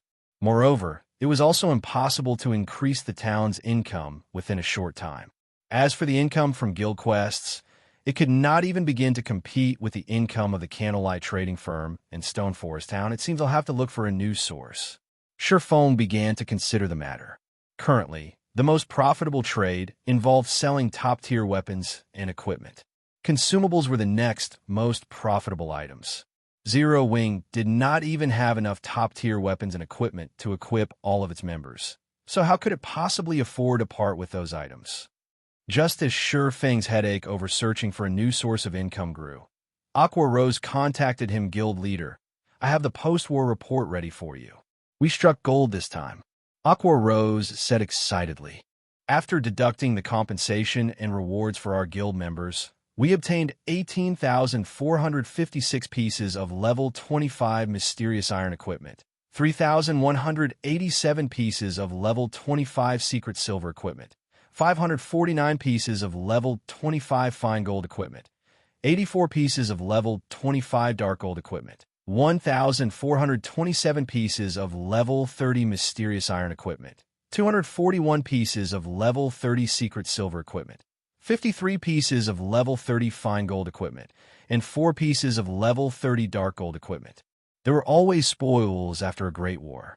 However, Ye Feng had never imagined that they would enjoy such a bountiful harvest. This was all net income with this equipment enriching the guild warehouse. They could increase Zero Wing's strength by a large margin. If they had purchased all of this equipment, they would have had to spend over 50,000 gold with this equipment and the equipment we already had in the guild warehouse. We will have no problems expanding the guild by another 30,000 to 50,000 members.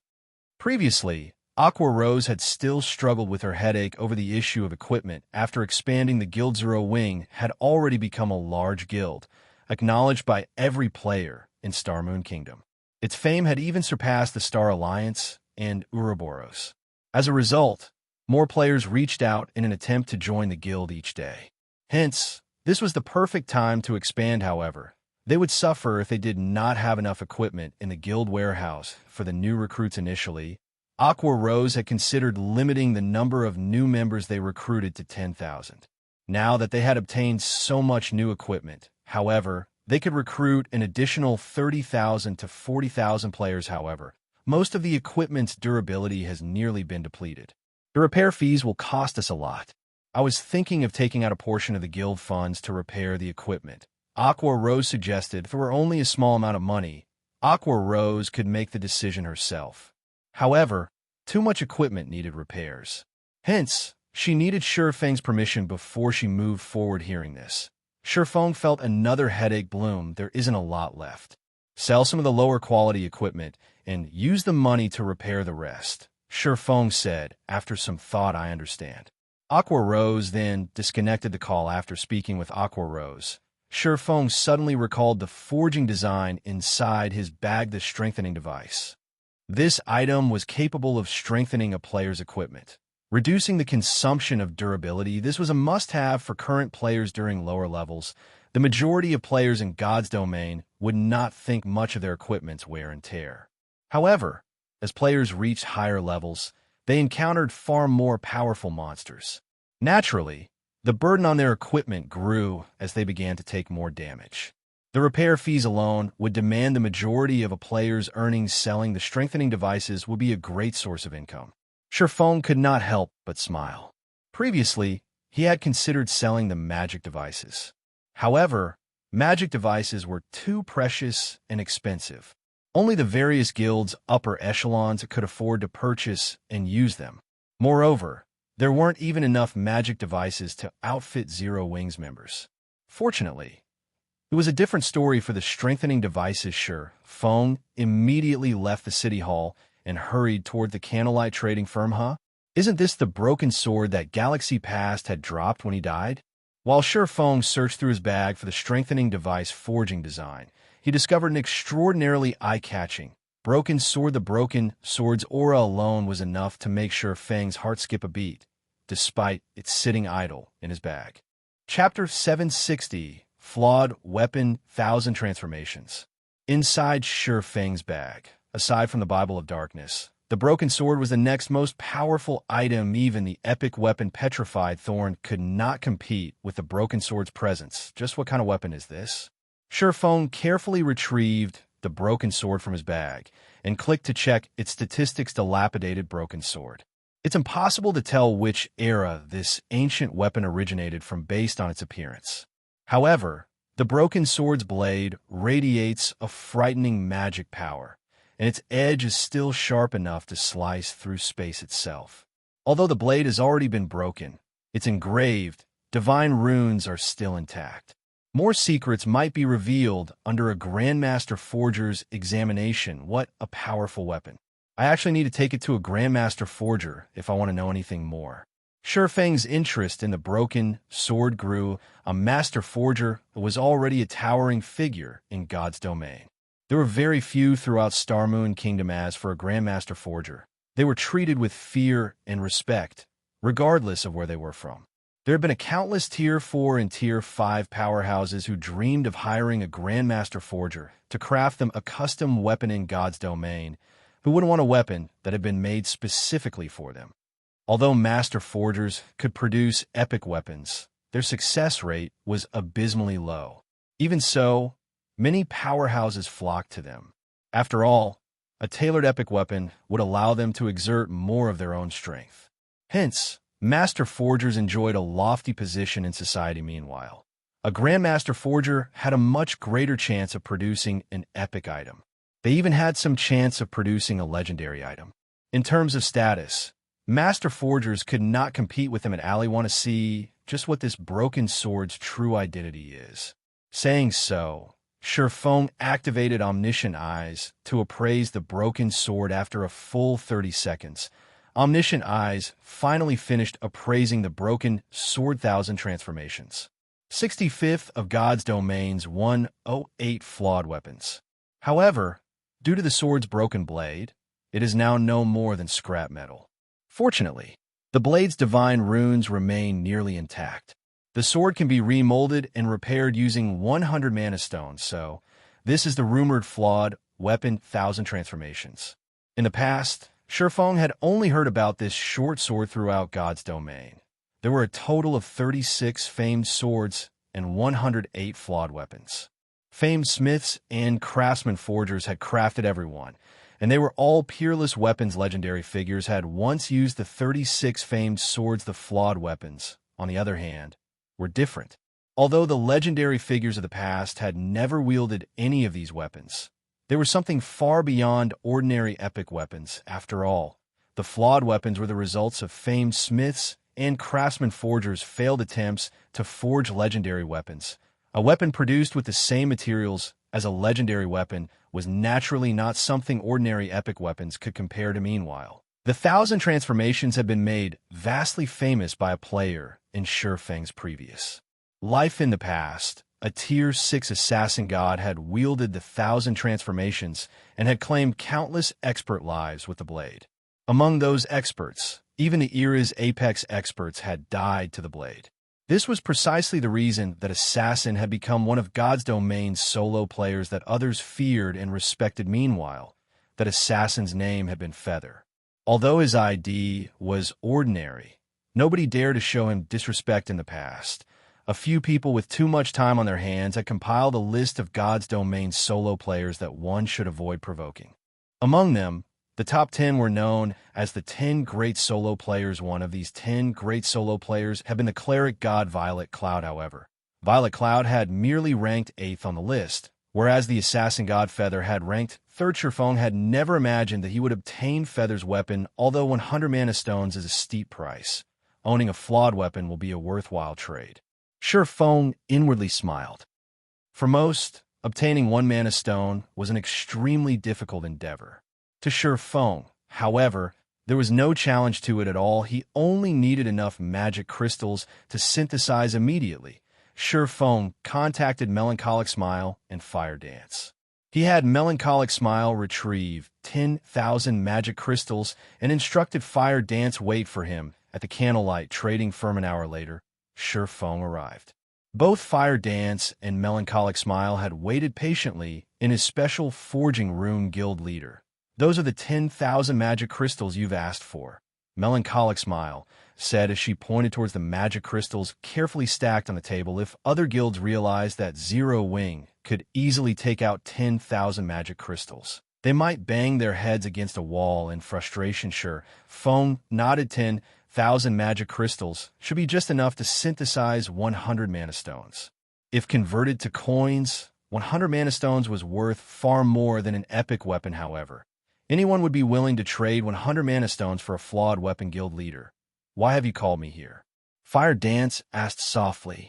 Although she was thrilled that Ye Feng had called for her, she was not a forger. She was only apt at fighting. She could not help the Candlelight trading firm. What do you think about this weapon? Ye Feng retrieved the petrified thorn from his bag and handed it to Fire Dance. After receiving the weapon, Fire Dance checked its statistics and was stunned. An epic weapon. Fire Dance could not believe her eyes. The true fire blades were top tier, even among dark gold weapons. Compared to the petrified thorn, however, they were no different than trashies. This weapon is for you. I hope you use it well, Ye Feng said. He could not help but smile as he watched Fire Dance's excitement. However, this is only one of the 2 I've prepared for you. You'll have to wait a while for the second. Another one.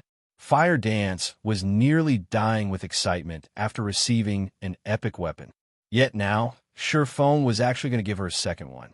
Fire Dance had even wondered if she had misheard him. It wasn't just Fire Dance, but Melancholic Smile, who stood beside her, was similarly shocked until now. Although she had heard about the various large guilds accumulating quite a stock of top-tier dark gold weapons, she had yet to hear anything regarding the rumored epic weapons. One could just imagine how rare epic weapons were, yet Ye Feng could hand out two such weapons so casually. Moreover, both were meant for assassins. It was simply inconceivable melancholic. Take this design and learn it. Use as many materials in the warehouse as you need. If there are not enough, have Aqua Rose try to obtain more. Produce as many as you can. Ye Feng then handed the strengthening device forging design to Melancholic Smile. Although forging the strengthening device was particularly difficult, Melancholic Smile was an intermediate forger. With a little practice, she should have a relatively high success rate. Ye Feng did not have the time to forge the items himself. Of course, Melancholic Smile's eyes shone after she examined the design. Nothing interested a forger more than forging designs. It was especially true for advanced forging designs. Compared to epic weapons, the strengthening device forging design was far more attractive to Melancholic Smile. Moreover, the strengthening device's effect was astounding. It would significantly reduce equipment's durability consumption. Unlike the advanced whetstones, the demand for this item on the market would be immense. Advanced whetstones had already saturated the market, and many guilds could produce their own. On the other hand, the strengthening device would be unique to the candlelight trading firm. It would become a hot-selling item, no matter where they sold it. After Ye Feng finished directing the women, Melancholic Smile rushed back to her own special forging room to research the strengthening device production method, leaving Fire Dance and Ye Feng behind. Chapter 761, Visit from Various Parties. In the spacious special forging room, Ye Feng carefully took out the Philosopher's Stone and placed it on the stone table. He then began his alchemical synthesis. Hopefully, 10,000 magic crystals will be enough.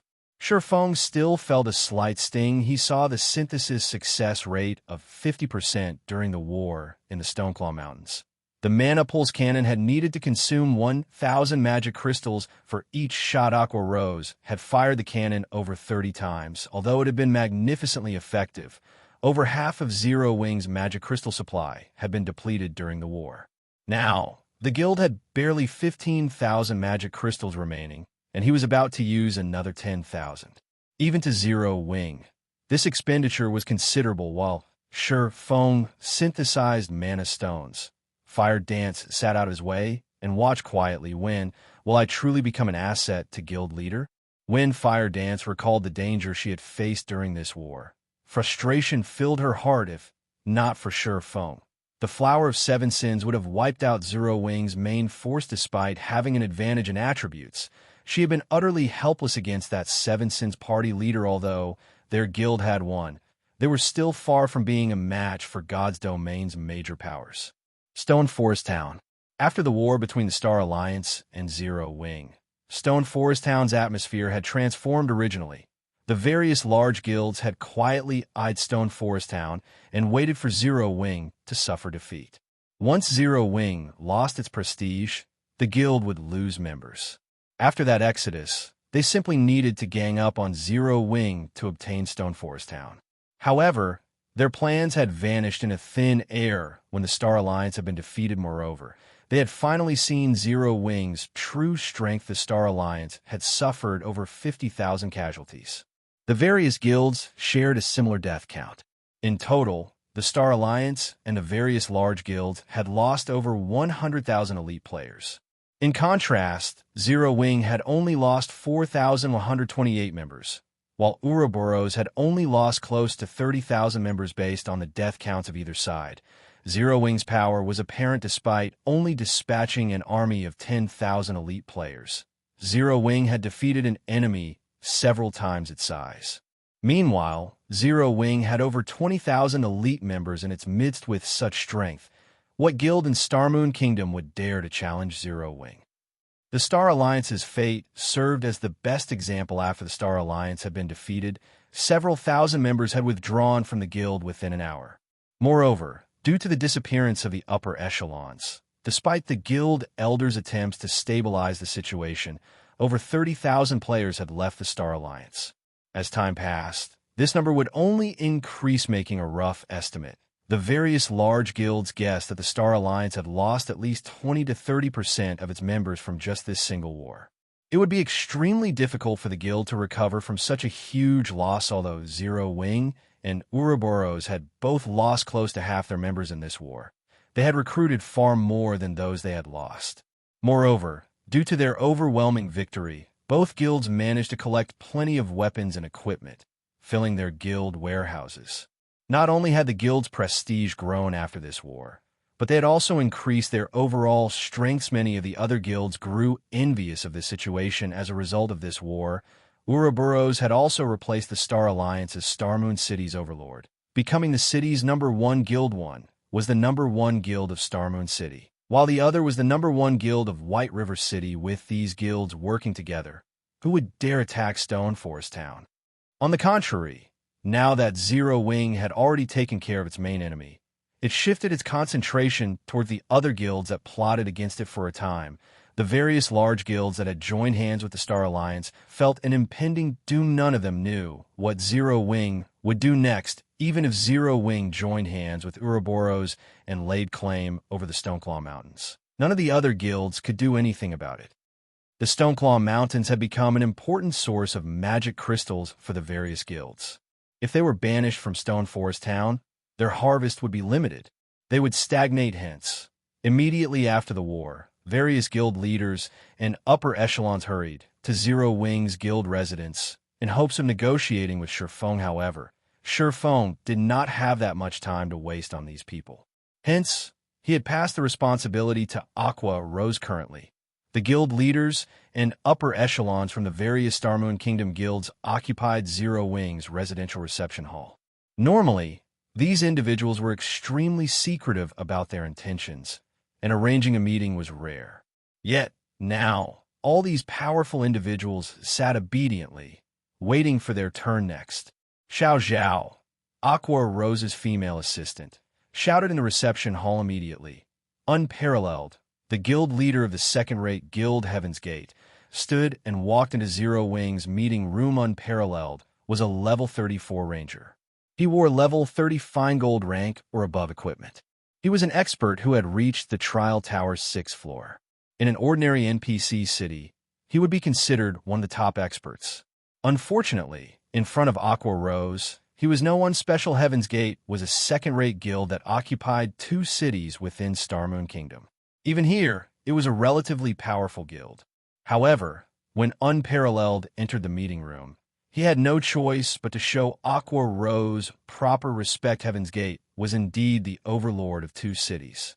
However, those cities' total player population had not yet reached 400,000.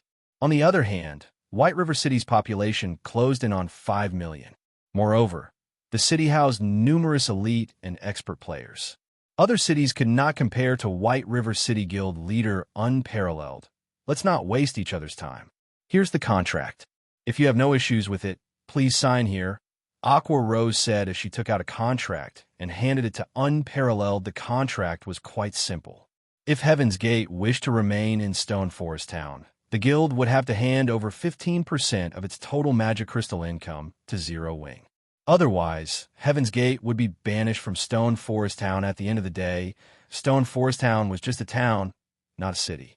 It could only contain a limited number of players initially. Not many players had visited Stone Forest Town, so it had not mattered whether or not they collected fees from the various large guilds. However, once mainstream players reached level 30, the town would begin to see an influx of activity. Hence, they could not just allow the other guilds and players to occupy the town's limited space for nothing. They had to collect a small fee, similar to how cities charged entry fees. After all, they had not established a town for charity, but to increase their profits. Of course, it was impossible for a town to collect an entry fee like cities. However, it was possible to adjust the repair fees and accommodation fees in Stone Forest Town. Guilds that did not sign Zero Wing's contract would experience doubled repair fees and tripled accommodation fees during their future visits to the town. For those who signed the contract, however, the rates would remain the same. You bastards. Unparalleled paled. He had never imagined that Zero Wing's demands would be so vicious. This contract was an agreement to join Zero Wing's labor force. If you have nothing else to say, then please leave. Aqua Rose gestured towards the door. Chapter 762, Grandmaster Forger. Unparalleled never thought that Aqua Rose would not show any intention of persuading him at all. With no better choice, he could only sign the contract currently. Over 100 guilds had come to Zero Wing's residence in Stone Forest Town, and over a dozen of them were second-rate guilds. Who knew which guild had signed Zero Wing's contract, and which had not? It would be fine if nobody signed a contract with Zero Wing. However, if some did while others did not, those who did not sign it would definitely fall behind in their development at the Stoneclaw Mountains after all. The rest stop, known as Stone Forest Town, was simply too beneficial for the purpose. On one hand, members of guilds that signed the contract needed to travel only about an hour to reach the regional dungeon. On the other hand, players from guilds that did not sign it had a travel time of over a dozen hours. The former would have a tremendous advantage over the latter, whether it was in terms of revival point or equipment repair if the situation persisted. What would become of the second-rate guilds that did not sign the contract? Magic Crystal was now the most critical resource after coins. Even after handing over 15% of its magic crystals, a guild would still earn substantially more than the alternative should they abandon the assistance of Stone Forest Town in the end. The choice was obvious. It seems that from now on, nobody will be able to stop Zero Wing's development in Starmoon Kingdom. Unparalleled thought as he left the meeting room. When he saw the reception hall packed full of guild representatives, he could not help but sigh inwardly. In truth, they should already consider themselves lucky unlike them. The dozen or so guilds that had secretly assisted the Star Alliance did not even get the opportunity to sign the contract. Zero Wing had immediately banished these guilds from Stone Forest Town after the war ended in the future. These guilds would most likely not be able to develop themselves at the Stoneclaw Mountains, even if they wanted to. On the other hand, due to this contract, Zero Wing's income and magic crystals would increase by 2- or 3-fold at the very minimum originally. The guild's daily income of magic crystals was already plenty frightening, enough to supply the daily needs of every core member within the guild. This provision was a feat no other guild could achieve. If Zero Wing's magic crystal supply doubled or tripled, the guild's core members wouldn't be the only ones to receive magic crystals from a guild. The guild's elite members will be able to get a share too. At that time, even Zero Wing's elite members would improve rapidly. Inside one of the special forging rooms of the Candlelight trading firm, Ye Feng finished synthesizing 100 mana stones after 2 hours. The amount of magic crystals he had expended was somewhat lower than he had initially expected. Only over 8,000 crystals in mana stones placed on the table looked splendorous. Just their presence increased the mana density within the entire room significantly. Although the mana stones were merely the size of a fist, they contained a frightening amount of mana. If fully utilized, there was enough mana here to turn the entire Stone Forest Town into ash instantly. My job's finally done. Next up will be repairing 1,000 transformations. Ye Feng carefully put away the 100 mana stones. He then looked towards Fire Dance and said, "Let's go. We're going to visit a smithy." Although Fire Dance had no idea why they were going to a smithy, she still followed after Ye Feng immediately, leaving behind the serene and elegant special forging room. Ye Feng first stored the Philosopher's Stone back in his warehouse. He then took an advanced horse carriage with Fire Dance and headed towards Silura's smithy. To ordinary players, even meeting a master forger was already a tough challenge. As for meeting a Grandmaster Forger, that was practically a dream. However, no one less than a Grandmaster Forger could repair a weapon like 1,000 transformations besides Silura. Ye Feng had never heard of another Grandmaster Forger in Starmoon Kingdom. If he had not been lucky enough to help Silura become a Grandmaster Forger, Ye Feng would most likely be having a massive headache at this moment over figuring out how to get 1,000 transformations repaired. Ye Feng did not know that. When Galaxy Past had obtained 1,000 transformations, he had been extremely elated. He had even mobilized the entire Star Alliance to search for a Grandmaster Forger. Unfortunately, even after scouring the length and breadth of Starmoon Kingdom, they could not find any trace of a Grandmaster Forger within the kingdom. In the end, he had no choice but to give up on the endeavor. If Galaxy Past were to find out that Ye Feng was able to locate one so casually, he would definitely have a heart attack. Not only had he failed to use the item that he had obtained after going through many difficulties, but he had also given his enemy an advantage when Ye Feng arrived before Silura's smithy. The large steel door of the little house was still shut tight. There was not a single player or NPC present in this place. After he gave the steel door a few knocks, a gap cracked open. "Oh, it's you," Silura mumbled. She then opened the door and said, "Come in." At this moment, Silura had a sleepy look on her face. She had on a tight, black leather shirt and short, black leather pants. Not only was her appearance extremely sexy, but she also looked like a lazy kitten that had not gotten enough sleep. To the ordinary male, her demeanor was pure temptation. Even Fire Dance was mesmerized by Silura, her eyes fixed on the Grandmaster Forger's body. Fire Dance. Fire Dance. After entering the house, Ye Feng discovered that Fire Dance still hadn't moved. And even after he called out to her twice, she remained dazed. Ye Feng could not help but shake his head and laugh at this scene. Silura was a rose in the forging world. A countless number of young males had tried courting her before, including the prince of an empire. One could see just how amazing Silura was. However, Silura's attractiveness lay not just in her appearance. There was also her temperament. Looks-wise, Silura was only on par with Gentle Snow, whereas figure-wise, she was on par with Zhao Yueru. Generally speaking, Silura's appearance was not enough to seduce a great beauty like Fire Dance. Silura had only managed to captivate Fire Dance due to her unique temperament. If Ye Feng were still the young sapling that he had been back then, Silura would have most likely sucked out his soul already. Unfortunately, Ye Feng was no longer the same as before. His willpower had long since grown to surpass ordinary people's. He quickly flicked Fire Dance's forehead. Guild leader?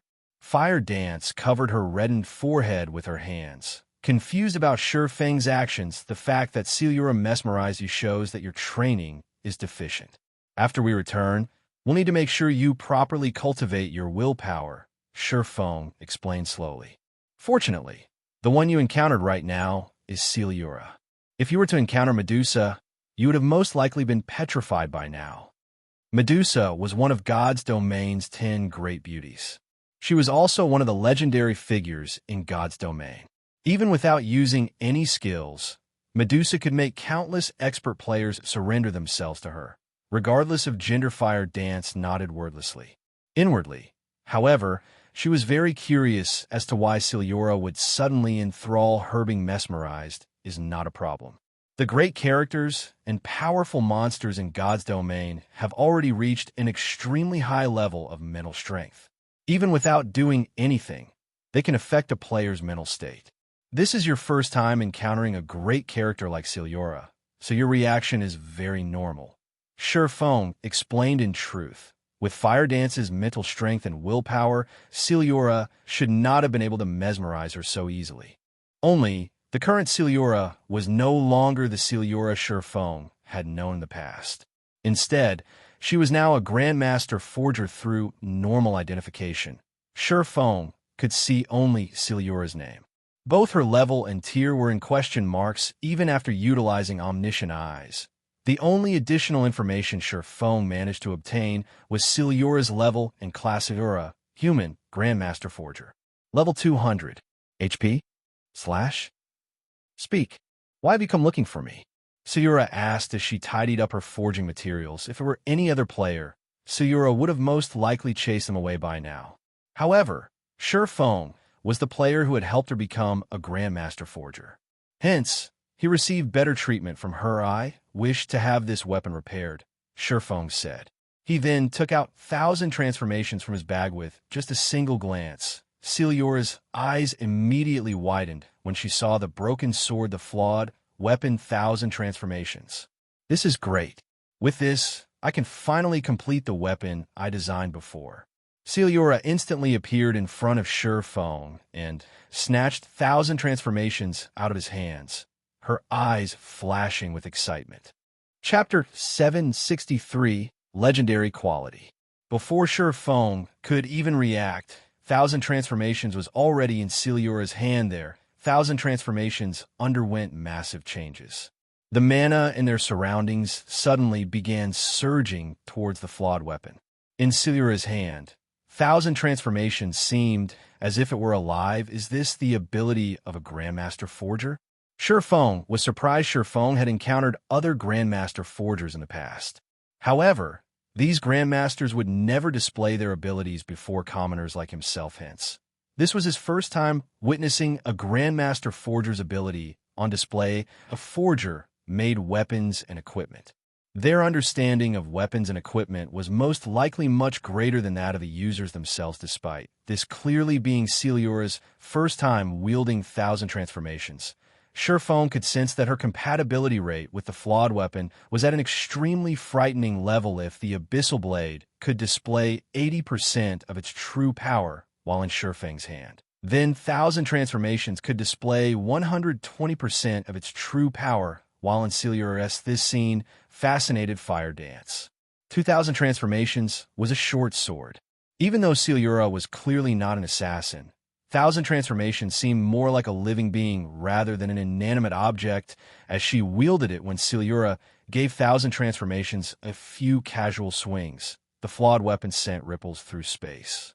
Despite having already lost most of its power, thousand transformations still managed to tear through the space within the house, leaving behind numerous pitch-black spatial rifts. Even with Killing Ray, Ye Feng's swings could never achieve such a standard. In the next moment, Fire Dance suddenly unsheathed the true fire blades that hung at her waist, brandishing them.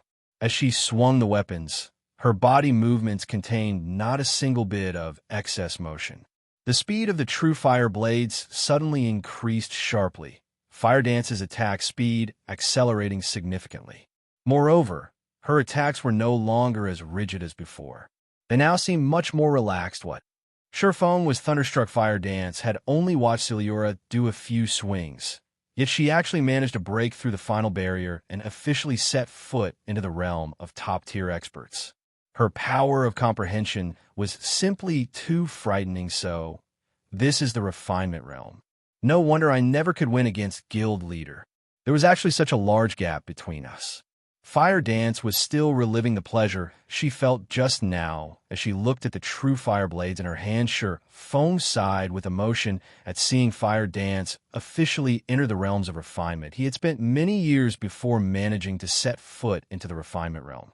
On the other hand, Fire Dance had succeeded in less than 2 months after coming into contact with God's domain. Her talent was simply extraordinary. Although some luck was involved in her achievement, luck was also a part of a person's strength. If it were anybody else, they probably couldn't set foot into this realm within such a short time now. Zero Wing finally had its second refinement expert. This would have an immense impact on Zero Wing's combat power. As soon as Fire Dance reached level 40, she would be able to equip both the Petrified Thorn and Thousand Transformations. At that time, even if Ye Feng was not around, Zero Wing would still be in existence that everyone would fear in Starmoon Kingdom. It would be great if Violet Cloud can set foot into the realms of refinement as well. Ye Feng was not particularly sure how far Fire Dance could reach in the future. With Violet Cloud, however, Ye Feng knew very clearly just how great a potential she had. Tier 6 God rank players were peak existences in God's domain, not to mention a Tier 6 God rank player. If a first-rate guild managed to produce even one Tier 5 player, the guild would celebrate and hold feasts for days. In the past, after a decade of development in God's domain, the gap between first-rate guilds became extremely massive. Take Ouroboros, for example. Even after 10 years had passed, the guild had not boasted a single Tier 6 God-ranked member, though there were quite a few Tier 5 players in the guild. As a result, Ouroboros was only middling among first-rate guilds. However, a first-rate guild that had a Tier 6 God-ranked member would be considered top-tier among first-rate guilds, even if the entire guild had only one Tier 6 God-ranked player and no Tier 5 experts. Meanwhile, due to Aqua Rose and her mage god friend, Unyielding Ice, Twilight Echo, which had similarly been a first-rate guild, succeeded in developing into a super first-rate guild back then. Only a short distance away from becoming a super guild, this potential was the amazing part about Tier 6. God-ranked experts, as long as Violet Cloud and Aqua Rose continued striving, it was only a matter of time before the both of them set foot into the realms of refinement. After Celiura finished toying around with Thousand Transformations, she turned to Ye Feng and asked, "Are you trying to get this short sword repaired?" "MHM. I've already prepared the materials needed to repair it." Saying so, Ye Feng took out the 100 mana stones from his bag. "As your friend, I don't recommend you repair this sword," Illusionary said seriously. "Although I am not sure what managed to destroy a flawed weapon like this, and although the divine runes engraved on 1,000 transformations are still mostly intact, this sword is already dead. Even if you repair it, the weapon won't be able to display its original strength. After all, flawed weapons are essentially failed products. I still wish to have it repaired. A damaged flawed weapon is still not bad." Ye Feng naturally knew about the problem plaguing 1,000 transformations. This problem was the reason why Feather had switched out 1,000 transformations for a better weapon back then. However, 1,000 transformations was not an ordinary epic weapon. Even if it could not recover its peak state, it would still be significantly stronger than an ordinary epic weapon. I am not finished speaking. If you were to bring this thing to anybody else, they would repair 1,000 transformations and leave you with a barely usable weapon at most. However, after researching the broken steel set equipment forging design you left with me last time, I received plenty of inspiration and produced several weapons, gaining tremendous experience. The famed smith that made 1,000 transformations originally intended it to be a legendary weapon. However, due to some error in the forging process, the final result was unsatisfactory. Even so, the raw materials used to make 1,000 transformations were extremely precious legendary rank materials. As long as I recast it, it might end up becoming a true legendary weapon, Illusionary said, proudly. Recast into a legendary weapon? Ye Feng was stunned. He never imagined that Illusionary actually possessed such remarkable capabilities. Legendary weapons were weapons that only famed smiths and craftsman forgers could produce. The probability of a Grandmaster forger producing one was abysmally low after playing God's Domain for over a decade. Ye Feng had never once heard of a Grandmaster forger successfully producing a legendary weapon. That's right. Of course, there are some risks as well. If the recasting fails, the weapon will naturally end up scrapped, Asura said sternly. "What is the success rate?" Ye Feng asked him. "Roughly 20%. How about it? Pretty high, right? An epic weapon has a 20% chance to become a legendary weapon. This is a trade that you'll never be able to find anywhere else," Asura said as she puffed her chest out proudly. "I'll stick with repairing it." Ye Feng said definitively. "What a joke. Only a 20% chance of success meant an 80% chance of failure. If it were 3 or 5 years later, not to mention 20%, even if there was only a 5% chance, he would willingly take the gamble. Now, however, he could not afford to do so currently. The value of an epic weapon was in no way inferior to a legendary weapon. How could he possibly let Illusionary turn one into scrap metal? Chapter 764, Epic Hidden Quest. "Don't be in such a rush. I'm still not done speaking." Illusionary wagged her finger at Ye Feng as if she'd guessed his thoughts. Laughing softly, she added, "Although there's only a 20% chance for it to become a legendary weapon, that doesn't mean that the other 80% will be a failure." "What do you mean?" Ye Feng asked uncertainly. Fire Dance didn't understand Illusionary's words. He already said that the materials used to produce 1,000 transformations are very high quality, but because of some small defects, it did not become a legendary weapon. If I recast it, then there is a 20% chance it will evolve into a legendary weapon, as well as a 50% chance it will become a fragmented legendary weapon, but never an actual legendary weapon.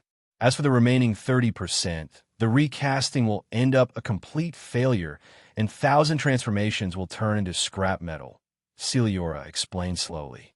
"Now you should understand what I'm trying to say, right? Are you sure you are fine with just repairing it?" Ye Feng and Fire Dance were both stunned for a long time. "Really?"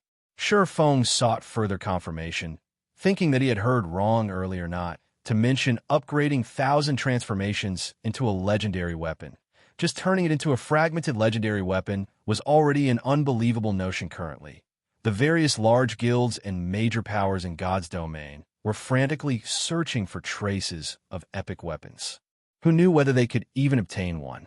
Fragmented legendary items were practically godly weapons to players right now. It was just like the heavenly dragon's breath he had obtained, which could raise his personal combat power by a large margin. However, the Heavenly Dragon's Breath was only a ring. If it were a weapon, the improvement it could bring him would be dreadfully high. Legendary items could give players the ability to challenge opponents of a higher tier. Tier 1 could go up against Tier 2, Tier 2 against Tier 3, and Tier 3 against Tier 4. Meanwhile, a fragmented legendary item might not allow players to challenge opponents one tier higher than themselves, but it would still increase a player's strength by a large margin. Although Fire Dance was already in the refinement realm, and she possessed combat power at the peak of Tier 1, she was still no match for a Lord-ranked monster of the same level at the moment. The purpose of combat techniques was to give players the ability to exert their own combat power. Take an ordinary player, for example. Even if said ordinary player were fully geared in top-tier equipment and their system combat power value was at 1,000 points, so long as their combat techniques only allowed them to exert 20% of their combat power, then their actual combat power value was only 200 points. On the other hand, expert players could bring out more of their combat power in battle. An expert player who could exert 50% of their combat power in battle would have 300 points in actual combat power value when wearing shabby equipment and having a system combat power value of only 600 points. However, a person's combat power was only half of what determined a battle's outcome. The other half was external environmental factors. Ordinary players failed to exploit their surroundings. Expert players, on the other hand, were adept at using the environment to their advantage. This knack was another major difference between ordinary players and expert players. Should an ordinary player and an expert player of the same level fight against each other, the outcome of the battle was self-evident. Even if the expert player had poorer equipment, the victory would still belong to the expert player. Fire Dance's normal combat power was only at the peak of Tier 1. In a situation where she lacked any advantage in environmental factors or any special skills or tools, a frontal clash with a lord of the same level would only end in her loss. After all, Fire Dance's limit was the peak of Tier 1. Even if she could exert 100% of her combat power, defeating a Lord-ranked monster, which was equivalent to a Tier 2 class, would be impossible for her. However, as long as Fire Dance equipped a fragmented legendary weapon, she would immediately gain the combat power of a Tier 2 class. She would then be capable of soloing a Lord. What's your decision now? Asura asked with a smile on her face. Since there's a 50% chance for it to become a fragmented legendary weapon, let's recast it then. After giving it some thought, Ye Feng still decided to gamble. Not only was there a 50% chance to upgrade 1,000 transformations into a fragmented legendary weapon, but there was even a 20% possibility for the Flawed weapon to become a true legendary weapon. Moreover, although epic weapons were currently extremely precious and could improve a player's combat power considerably, an epic weapon would not provide Fire Dance with the combat power she needed to go up against a Lord. Even if she wielded two epic weapons without the Heavenly Dragon's Breath, Ye Feng's combat power would directly decrease by at least 40%. In such a case, he would not last even a single exchange with Sky of the Flower of Seven Sins. Such was the strength of fragmented legendary items. If Fire Dance could obtain one herself, rather than improvement, her strength would undergo a metamorphosis. If 1,000 transformations became a legendary item, once Fire Dance equipped it, her strength would most likely surpass even Ye Feng's. Since you've already decided, then go prepare the materials. Asura nodded. Sure enough, the game won't give away a fragmented legendary weapon so easily. Ye Feng smiled bitterly. God's domain was particular about fairness. Gains and losses came in equal proportion. No matter how Ye Feng thought about it, it was simply impossible for him to turn the broken sword he had casually picked up into a fragmented legendary weapon for no cost whatsoever. The mana stones should be sufficient already. However, it is extremely difficult to melt down legendary ranked materials. Although I have some of the materials I need here at my place, after conducting my previous few experiments, I've already used up all of my Inferno gold. Go and collect 10 more pieces of it from me, Asura said, smiling. Her eyes gleamed as if she saw a rich tycoon when she looked at Ye Feng's system. Epic Hidden Quest recast 1,000 transformations, accepted quest content. Collect 10 pieces of Inferno Gold quest reward. Celiora will recast the Flawed weapon 1,000 transformations for you 10 pieces of Inferno Gold. Does it have to be this vicious? Ye Feng felt his stomach aching when he heard the system notification guild leader. I've just checked, but there's no mention of Inferno Gold on either the official forums or our guild's database. Where are we supposed to find this thing? Wanting to share some of Ye Feng's burden, Fire Dance had searched through Zero Wing's database for Inferno Gold. However, she came away empty-handed. God's domain had an extremely enormous amount of information for players to process. However, aside from basic information, the official game developers did not provide players with anything else.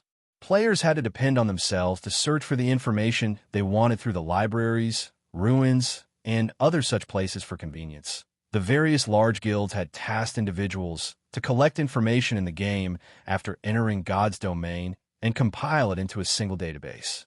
The upper echelons of guilds could then search this database for the information they wanted. After Ye Feng established Zero Wing, the guild naturally had tasked certain members with collecting all sorts of information and integrating it into the guild database. This was also the reason why players always crowded the entrance of libraries. Most of these players were not suited to battle, but were suited to information gathering. They would also often visit the libraries of various cities to collect information, because the information stored in libraries were not uniform, with some libraries having information that other libraries did not. Only Zero Wings members could access its database. However, the level of information available to them would also differ depending on the individual's rank within the guild. For example, as the commander of Zero Wing's main force, Fire Dance had first-level authority to the guild database, which was beneath only Ye Feng's top-level authority. Chapter 765, Grinding Field Bosses. Ye Feng simply chuckled in response to Fire Dance's worries. Inferno Gold was beyond current players. Only Master Forgers, or better, could use Inferno Gold. It was used specifically to melt materials, particularly extremely rare materials, such as those of epic or legendary Runka. Single ingot was worth as much as an epic item, as it was a necessary component in crafting epic and legendary items. In his previous life, Ye Feng had often led teams to farm Inferno Gold. However, Inferno Gold was hard to find, and they had never managed to collect much at only field bosses as a chance to drop the ingots. Moreover, the bosses had to be level 50 Great Lords or above level 50 Field Great Lords were extremely rare in God's domain. These monsters were walking treasure troves, so guilds with sufficient strength would dispatch their forces to kill these Great Lords upon encountering or receiving information on one. Meanwhile, Field Great Lord's Inferno Gold drop rate was not particularly high, averaging around 3%. Because Master Forgers needed the ingots to produce epic weapons, Inferno Gold's market price had only increased as time passed. In the past scanning through Zero Wing's current database, it was natural that Fire Dance had not discovered anything regarding the valuable metal. She would find less than nothing if she scanned the internet. I need to find time to update the guild's database. Fire Dance's question had reminded Ye Feng. In God's domain, players who joined guilds would have access to 3 main benefits: expert nurturing, the guild warehouse, and the guild's database. These benefits were also the 3 main criteria most independent players based their decisions on when choosing a guild. Needless to say, any guild that wished to grow stronger needed its own experts. However, it was extremely difficult to develop experts. Ordinary guilds would not have the necessary means. Only first-rate guilds and above had the appropriate environment. After all, the task that required a lot of manpower and resources. It was as costly as the upkeep of an entire first-rate guild. Second-rate guilds' backgrounds weren't strong enough. Although second-rate guilds received financial support from corporations as well, they received far less funding than first-rate guilds. Maintaining normal operations already taxed their budgets. Second-rate guilds never had enough time or money to nurture experts. This was also the reason why there was such a massive gap between first-rate and second-rate guilds. Meanwhile, a guild's warehouse allowed members easy access to the equipment and items they needed. Unlike independent players, guild players did not need to purchase items from auction houses or trading firms. Usually, a guild warehouse also offered a wider array of items a guild's database was even more valuable to players. Generally, players needed to look for clues regarding the whereabouts of quest-related items themselves, which required a lot of time. Fortunately, guilds usually had players who specialized in collecting such information.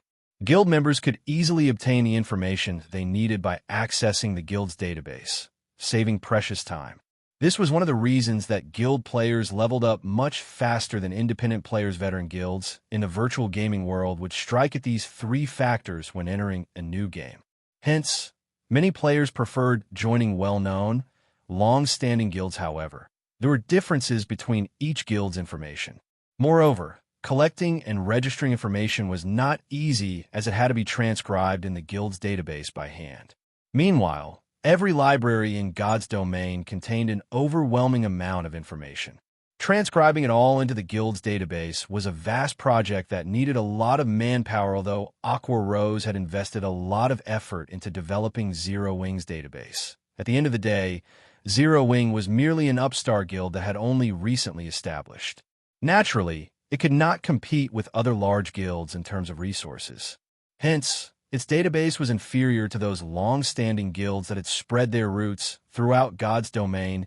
Knowledge is power was a suitable term in God's domain. If Zero Wing's current database had even half of the information Shadow had 10 years ago, Zero Wing's strength would soar. Although Ye Feng could not remember every shred of information Shadow had collected, he remembered how to acquire a few hidden quests and rare materials. If he recorded this information in the guild's database, it would be a massive help to Zero Wing's upper echelons and the Candlelight trading firm. Moreover, thanks to his Demon Hunter title, Ye Feng was a world noble. He could easily visit the libraries of various major cities without needing to complete quests and grind for reputation. He could also take others with him into a library. With this, Zero Wing could send at least one person to every library in God's domain. The guild would be able to gather information even faster than a first-rate guild. It wouldn't be long before Zero Wing surpassed their first-rate neighbors. While Ye Feng pondered, his system communicator rang. Phoenix Rain, who had not reached out to him for quite some time, waited for him to accept the call. Guild leader Black Flame, congratulations on your victory in the Stoneclaw Mountains. With this, you have stabilized Zero Wing's position in Stoneforest Town. Really though, you are full of surprises. You actually managed to join the top 100 on the God's Domain experts list.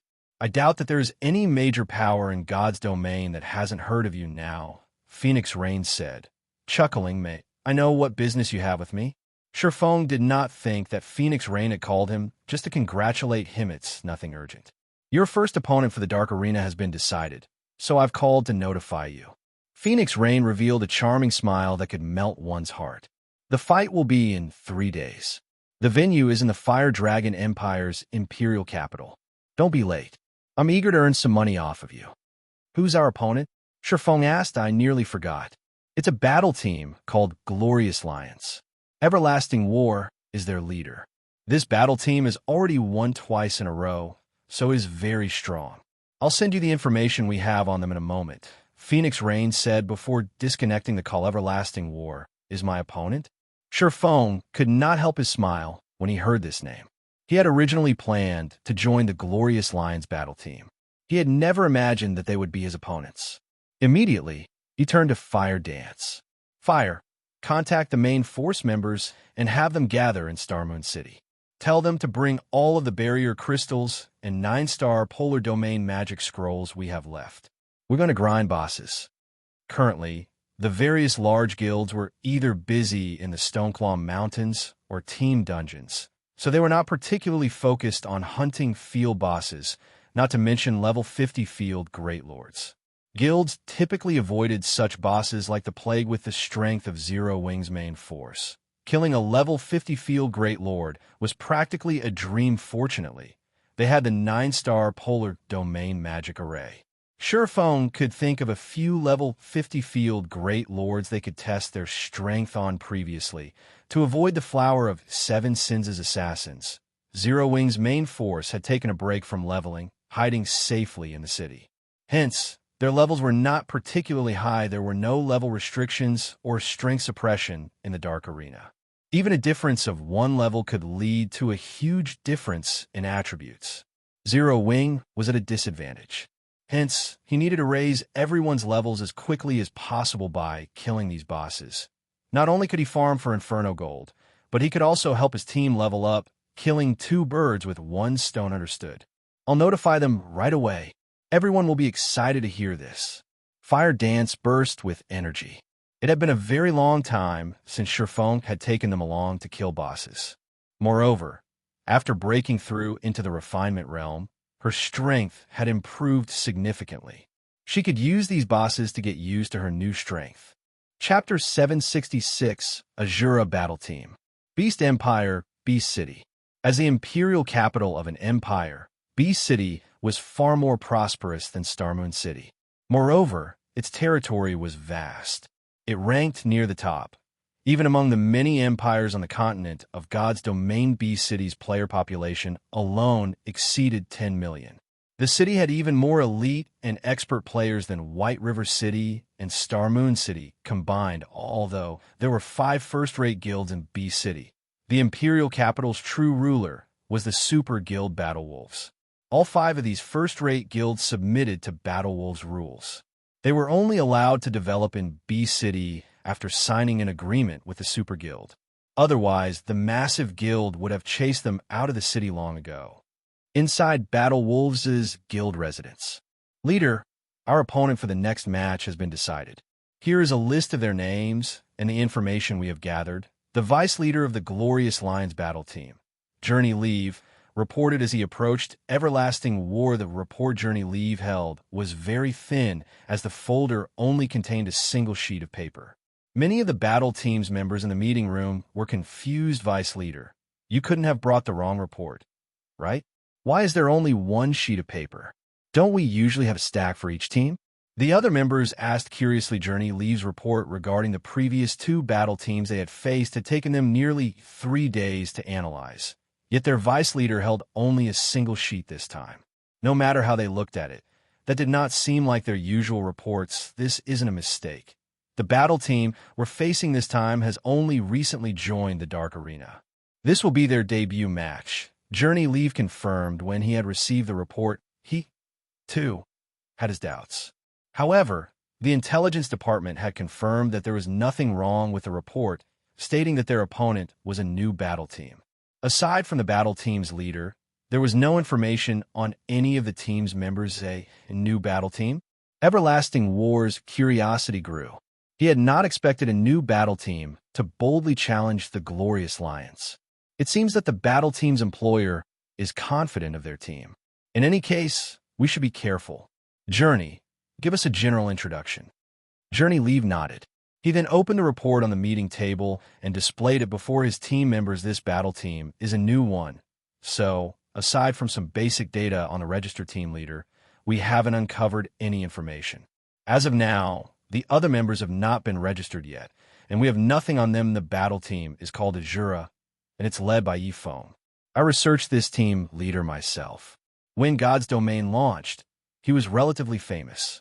He had once defeated a large guild by himself, so he is very powerful. However, it has been a very long time since anyone has seen him. Even when I went to the secret pavilion to research him, I left empty-handed. He is a complete mystery. As for his exact strength right now, that is also unknown. Journey Leave then played Ye Feng's battle video for everyone to watch. However, this battle video had been recorded before everyone had reached the cities. In the video, Ye Feng killed dozens of players by himself while inside the town. Although Phoenix Rain had given Ye Feng full authority over the battle team, he had no intention of participating in the Dark Arena as Black Flame. Black Flame was a guild leader. Having a guild leader of a large guild participate in a brawl would only make him a laughingstock. Hence, Ye Feng intended to use his true identity in the Dark Arena. What kind of report is this? Is this a joke? Doesn't this mean that, aside from the battle team and the team leader's name, we know absolutely nothing? What is our intelligence department doing? How old is this battle video? Ye Feng hadn't even reached level 10 yet. Mainstream players are already reaching level 30. Don't we have anything current on him? The battle team's members demanded answers. One after another, there was a massive gap between level 10 and level 30. The battle video could not be used as any kind of reference journey. Leave shook his head helplessly. He had also investigated Ye Feng. However, there was nothing to find. It was as if all traces of Ye Feng had vanished from God's domain, while everyone complained. Everlasting War sat back in a daze. Why is he the Asura battle team's team leader? Everlasting War had tried to invite Ye Feng multiple times, hoping to recruit him as the Glorious Lion's vice leader. Unfortunately, Hua Qiushui, the representative of the corporation backing the battle team, was adamant in modifying the contract and restricting the battle team's freedom. The result was Ye Feng's rejection. Everlasting War had felt Ye Feng's strength personally. Although he had never exchanged moves with a young swordsman, he knew that Ye Feng was a refinement realm expert. Ye Feng could even emit an intense pressure. Experts in the refinement realm were extremely rare in God's domain. Most of these experts were relatively old. They weren't usually interested in such competitions. Thus, refinement realm experts were relatively rare even in the Dark Arena leader. Do you know him? The other team members asked curiously. Yes. Originally, Ye Feng was supposed to participate in the last audition. However, due to complications, he did not take part. I had never imagined that he would lead the Asura battle team. Now, we have to face him, Everlasting War said disappointedly. His strength is the real deal. Although he is keeping a low profile, I suspect that he's a refinement realm expert. As for his weapons and equipment, it's been a long time since I've seen him. Even I'm not sure how strong he has become. At this moment, Hua Qiushui, who sat at the head of the table, wore a twisted expression. Although she had forgotten about a minor character like Ye Feng, Everlasting War had reminded her the minor character that she had forgotten had become a leader of a battle team. Furthermore, his battle team was going to face her own if the Asura battle team won against the Glorious Lions. The other major corporations would take advantage of her humiliation. Seeing Hua Qiushui's reaction, everyone quickly realized the severity of the situation. Back when the Glorious Lions had held its auditions, Hua Qiushui had decided to change the battle team's requirements, restricting the team members' freedom. In reality, however, they had not lost much. Take Everlasting War, for example. His restrictions were minimal. Leader, you're not the same player that you were before. This is just a brat in the refinement realm. After all of your special training, this will be child's play. A team member joked. However, this joke was also true. The Super Guild Battle Wolves supported their battle team. Since they had begun participating in the Dark Arena, they had gained access to various resources. They didn't need to worry about top-tier weapons and equipment at all. They had even less worry about obtaining skills. As for leveling up, they had a group of players who helped them gain levels rapidly. It was heaven. They only needed to improve on their combat techniques. Thinking of ways to exert more of their strength, they could also spar and receive guidance from the Super Guild's older generation. In the real world, they also receive guidance from martial arts masters on a daily basis. Ever since joining the Glorious Lions battle team, their strengths had improved by leaps and bounds. After 2 matches, the Glorious Lions battle team had earned quite a bit of fame in the Dark Arena. It would be a piece of cake to deal with a new battle team. Everlasting. For the upcoming competition, I only have one demand. You must annihilate the Asura battle team. You cannot go easy on them just because you know Ye Feng. Hua Qiushui interjected as she turned to Everlasting War, her voice soft but commanding. I will always fight to my limits, regardless of my opponent. Please rest assured, Director Hua. Everlasting War could guess what was going through Hua Qiushui's mind. However, he wouldn't go easy on an opponent just because they were acquainted. The Dark Arena was his battlefield. On a battlefield, he would not show any enemy mercy. Hearing Everlasting War's assurance, Hua Qiushui nodded in satisfaction. Campbell Volcano. After Ye Feng finished dealing with his matters, he led Zero Wing's main force to Campbell Volcano in search of level 50 Great Lords Guild leader. I've found the boss. Minor Wind shouted in the team chat. Chapter 767, Godly Skill for Grinding Monsters. All right, everyone gather over there. Ye Feng commanded through the team chat. Campbell Volcano was a level 40 to level 50 regional map in Starmoon Kingdom and was famed for dropping fire resistance equipment, however. The Campbell Volcano's environment was extremely severe. Not only did the scorching temperatures increase the burden on players' stamina significantly, but players also had to deal with a debuff high-temperature environment. All of your basic attributes have been decreased by 10%, flame damage received increased by 20%, and HP recovery rate decreased by 50%. The monsters in Campbell Volcano's map all used fire-type skills. Some monsters even dealt flame damage with their basic attacks. Due to the severe environment, even common monsters were challenging opponents, not to mention the elite and boss monsters in the future. However, Campbell Volcano would become a favored destination. Many workshops would grind here for fire resistance equipment, earning a fortune. However, God's Domain's mainstream players had not yet reached level 30, so ordinary players could not survive here. Guild players were even less likely to visit this map. This was primarily due to the two main field bosses that wandered about Campbell Volcano. Both bosses were level 50 Great Lords, and they would turn any player that ventured into Campbell Volcano to level up into a Charred Corpse Guild leader. That's the boss, Minor Wind said as he pointed toward the massive bear sleeping in the magma-filled valley. Violent Flame Bear, elemental being, Great Lord. Level 50. HP 63, 000/63, 000/000. Its HP is insane. Blackie gulped. This was the first time he had seen a boss with such a high HP. How long would they have to spend to grind this boss down? The Violent Flame Bear was a level 50 Great Lord. Depending on the boss's defense, after including the damage reduction due to the level suppression, their damage output would drop by at least 50%. Its HP isn't the only challenge. Don't forget about its environment. Look, we're surrounded by magma. If we accidentally touch the magma, the entire team will be in danger. Fire Dance quickly noticed that there were too few footholds for them to stand on. There was no way their MTs could dodge the Flame Bear's attacks properly. A level 50 Great Lord's attack power would definitely be astonishing if their MTs did not have enough space to avoid attacks. With Fire Dance's reminder, the team realized the crux of the problem. The Great Lord was already absurdly strong.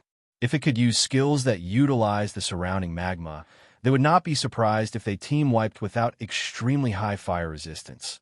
The magma would reduce them to ashes in less than 3 seconds. Fear ripped through the team as they were suddenly paralyzed. Cola, Yi Wumian, stand where the magma intersects. Everyone else, wait along the sides of the valley's entrance. I'll lure the boss. Ye Feng could not help but laugh at his team's response. If they threw themselves into battle, they would never defeat a level 50 Great Lord. Was especially true for the Violent Flame Bear. Due to the high-temperature environment, the Flame Bear could even instant-kill a well-equipped level 50 MT. Normally, only Tier 2 MTs could survive the Great Lord's attacks. In addition, the Violent Flame Bear also had the team-wiping skill Earth Fury. When activated, the Great Lord would execute an earth-shaking stomp. Although the skill's damage was not particularly high, the stomp would create a magma tsunami that would devour all enemies within a 50-yard radius. Even Ye Feng, with his high fire resistance, would lose 500 or 600 HP each second in the molten liquid.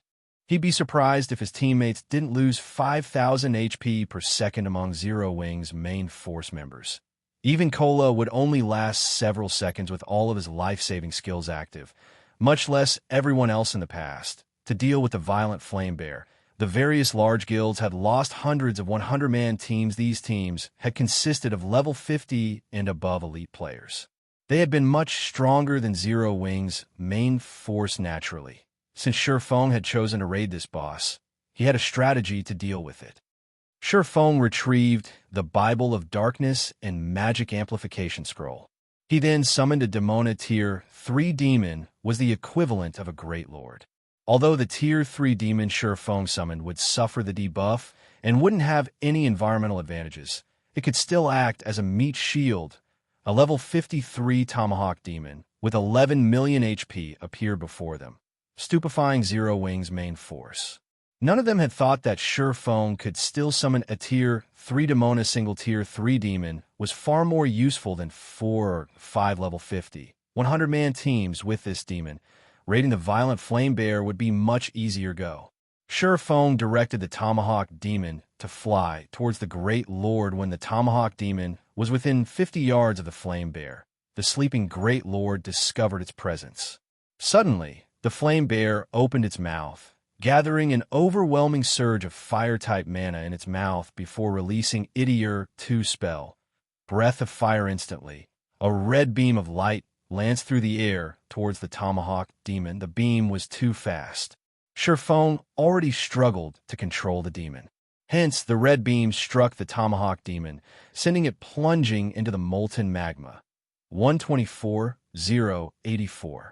The violent flame bear's damage left everyone speechless. With one move, the flame bear had managed to obliterate so much of the demon's HP, regardless of the fact that it had as much defense as a Great Lord of the same level. If a player had received that attack, they would die instantly. Isn't it going to instant kill us if we rush at it? Kola unconsciously gulped when he saw the demon plunge into the fiery liquid. He doubted whether he could even stop the violent flame bear from moving past him. However, while everyone was still in a daze, Ye Feng controlled the Tomahawk Demon to brandish its axe. The 5-meter-tall battle axe transformed into a stream of light and slammed into the Great Lord's body. Tier 2 skill, Axe of Destruction. Minus 84,509. Despite using a Tier 2 skill, the Tomahawk Demon's attack was weaker than the violent flame bear's. However, Ye Feng did not mind. After all, with him directing the Tomahawk Demon, he exerted less than 50% of the skill's effect. He was satisfied with dealing over minus 80,000 damage. Zhao. The attack had clearly inflicted pain as bloodthirst flashed in the flame bear's ruby eyes. Immediately, it launched itself from the magma and charged towards the Tomahawk Demon. Good. It took the bait. Ye Feng then had the Tomahawk Demon rush towards the valley's entrance. Kola, Yi Wumian, get ready. When the flame bear gathers mana in its mouth, use Mach to attract its aggro and direct the bear's attack towards the intersection where you're standing. Do not let it attack elsewhere. The violent flame bear's general attacks were limited to Flame Claws and Breath of Fire. Flame Claws was not an AoE attack, so the Tomahawk Demon could deal with it easily. Breath of Fire, on the other hand, was a straight-line AoE spell. The spell contained frighteningly destructive power, and any mishap could destroy the valley's entrance. This would put the other players in danger. The Tomahawk Demon did not possess any aggro-holding skills, so it could not control the direction of the flame bear's attack. They needed someone else to do the job. If Kola failed to attract the Great Lord's aggro, Yi Wumian could back him Upus long as the valley's entrance remained intact. The high terrain could prevent everyone from drowning in magma when a violent flame bear activated Earth Fury. With their HP, Zero Wing's main force members could easily handle Earth Fury's base damage. I understand. Kola nodded heavily very quickly. Ye Feng lured the violent flame bear to the valley's entrance. He then directed the Tomahawk Demon to pin the Great Lord down. With the Tomahawk Demon's high attack power, no one could steal the Great Lord's aggro. Time flew by throughout the battle. Zero Wing's main force toyed with the violent flame bear. Whenever it opened its mouth to use its breath attack, Kola provoked it. After the breath attack, the Tomahawk Demon would use a Tier 2 skill to redirect the Great Lord's aggro. As for everyone else, they bombarded the Great Lord with attacks without a care in the world. After all, regardless of their damage, they could not outdamage the Tomahawk Demon. When the violent flame bear eventually executed Earth Fury, although its attack had caused the earth to tremble and the team members had taken plenty of damage, they still had over half of their HP after the attack. As for the resulting magma wave, it stopped growing after it engulfed the mountain's lower half. It didn't come near Zero Wing's main force after a dozen or so minutes. Ye Feng activated Divine Providence and dealt the final blow. The violent flame bear released an agonized scream as it fell to the ground. A treasure trove appeared around its body. Chapter 768, Summoning Flute. In God's domain, killing a field boss for the first time would double its drop rate. Hence, large guilds loved to raid bosses on new maps. Players had yet to develop Campbell Volcano. All of its bosses were untouched. If anyone killed the bosses here, they would obtain a treasure trove. Furthermore, Ye Feng had a skill like Divine Providence, which greatly increased his luck attribute despite level 50 and above monsters having poor drop rates after applying the effects of Divine Providence. The Violent Flame Bear dropped a frightening amount of loot. Not only did the Great Lord drop over 20 items, but it had also given everyone a bounty of EXP. A level 50 Great Lord already provided an abundant sum of EXP, but after including the bonus EXP for defeating a monster of a higher level, some members even gained a full level, climbing from 32 to 33. The EXP is awesome. I gained 40% of a level after just a little over 10 minutes of hard work. If I had to level up myself, I probably wouldn't even get this much after half a day of grinding. If we continue leveling up like this, it won't be long before we reach level 40. We'll be able to buy our own mounts. Blackie could not help his excitement when he saw his experience bar. He had never thought that a field Great Lord would provide so much EXP. Even after splitting the Great Lord's EXP between 100 people, he obtained nearly half of an entire level. He was already level 33. He required a massive amount of EXP to level up.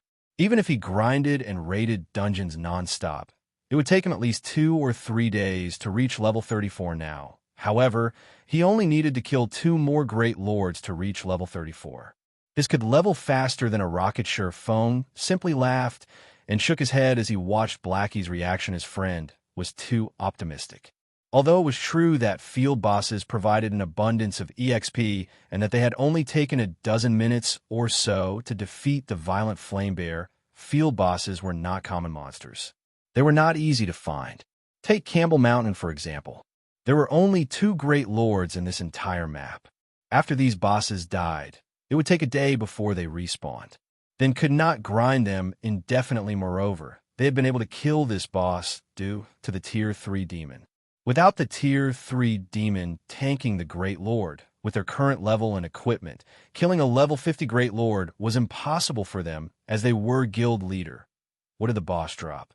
Although Kolo was similarly shocked by the EXP he had received, he was more interested in the boss's loot. Hearing Kolo's question, everyone redirected their attention towards the loot. As well, a Great Lord ranked boss's loot was a temptation to any guild in God's domain. The loot is alright. The Flame Bear dropped 8 weapons and pieces of equipment. Among them, one is a level 50 Dark Gold ranked plate armor, one is a Dark Gold ranked 2-handed battle axe, and the rest are all fine gold rank.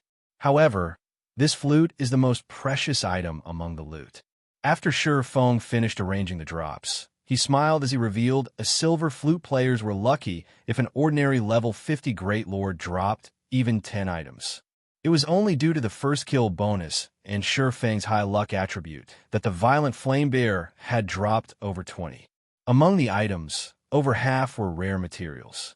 The materials were all good quality, and even an ingot of Inferno Gold, an item with an extremely low drop rate, had dropped.